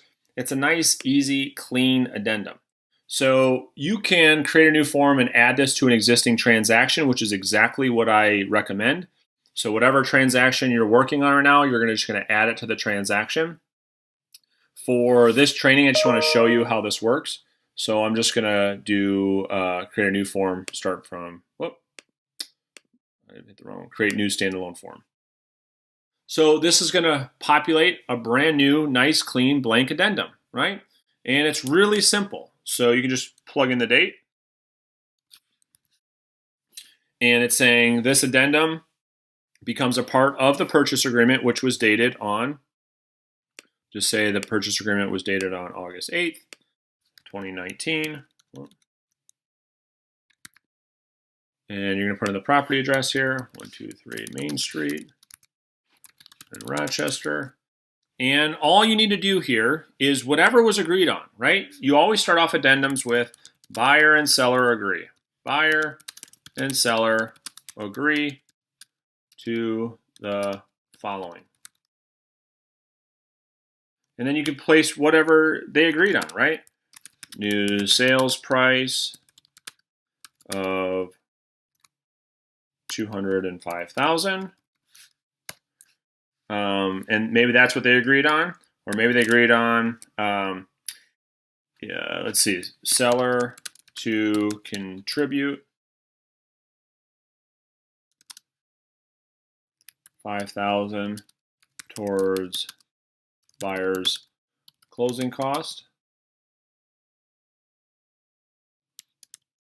And so those two things, you'd get the buyer and seller to sign, you witness it, and then this document would need to go to the buyer's lender and title companies because everyone's going to need to change numbers. Now, what happens if you negotiate repairs and it's not a dollar figure? This is the time where it would not have to go to the buyer's lender or title company. This would just be a part of the real estate transaction, okay? So anytime you negotiate repairs, doesn't go to buyer, doesn't go to lender, doesn't go to title company. When it revolves numbers, it needs to go to the buyer's lender and title companies. Hopefully that makes sense. So if you have repairs, buyer and seller agree to the following. Seller to replace windows, right? Whatever you agreed on. Seller to replace roof. have your people sign it and date it. And now this is part of the transaction where the sellers would have to do these things before closing. And then at the end of all of your addendums, you always put all other terms to remain the same. Boom. That's how you draft a document. You can go ahead and go through the AuthentiSign process right here by getting your clients to sign it. So that's it for this training. Hopefully this makes a lot of sense. If you have questions on how to negotiate an inspection or an appraisal, be sure to join one of our weekly Q&As. Other than that, we'll see you on the next training really soon. And to take your real estate business even farther, if you really, really are serious about growing your business, this next video is really going to help you.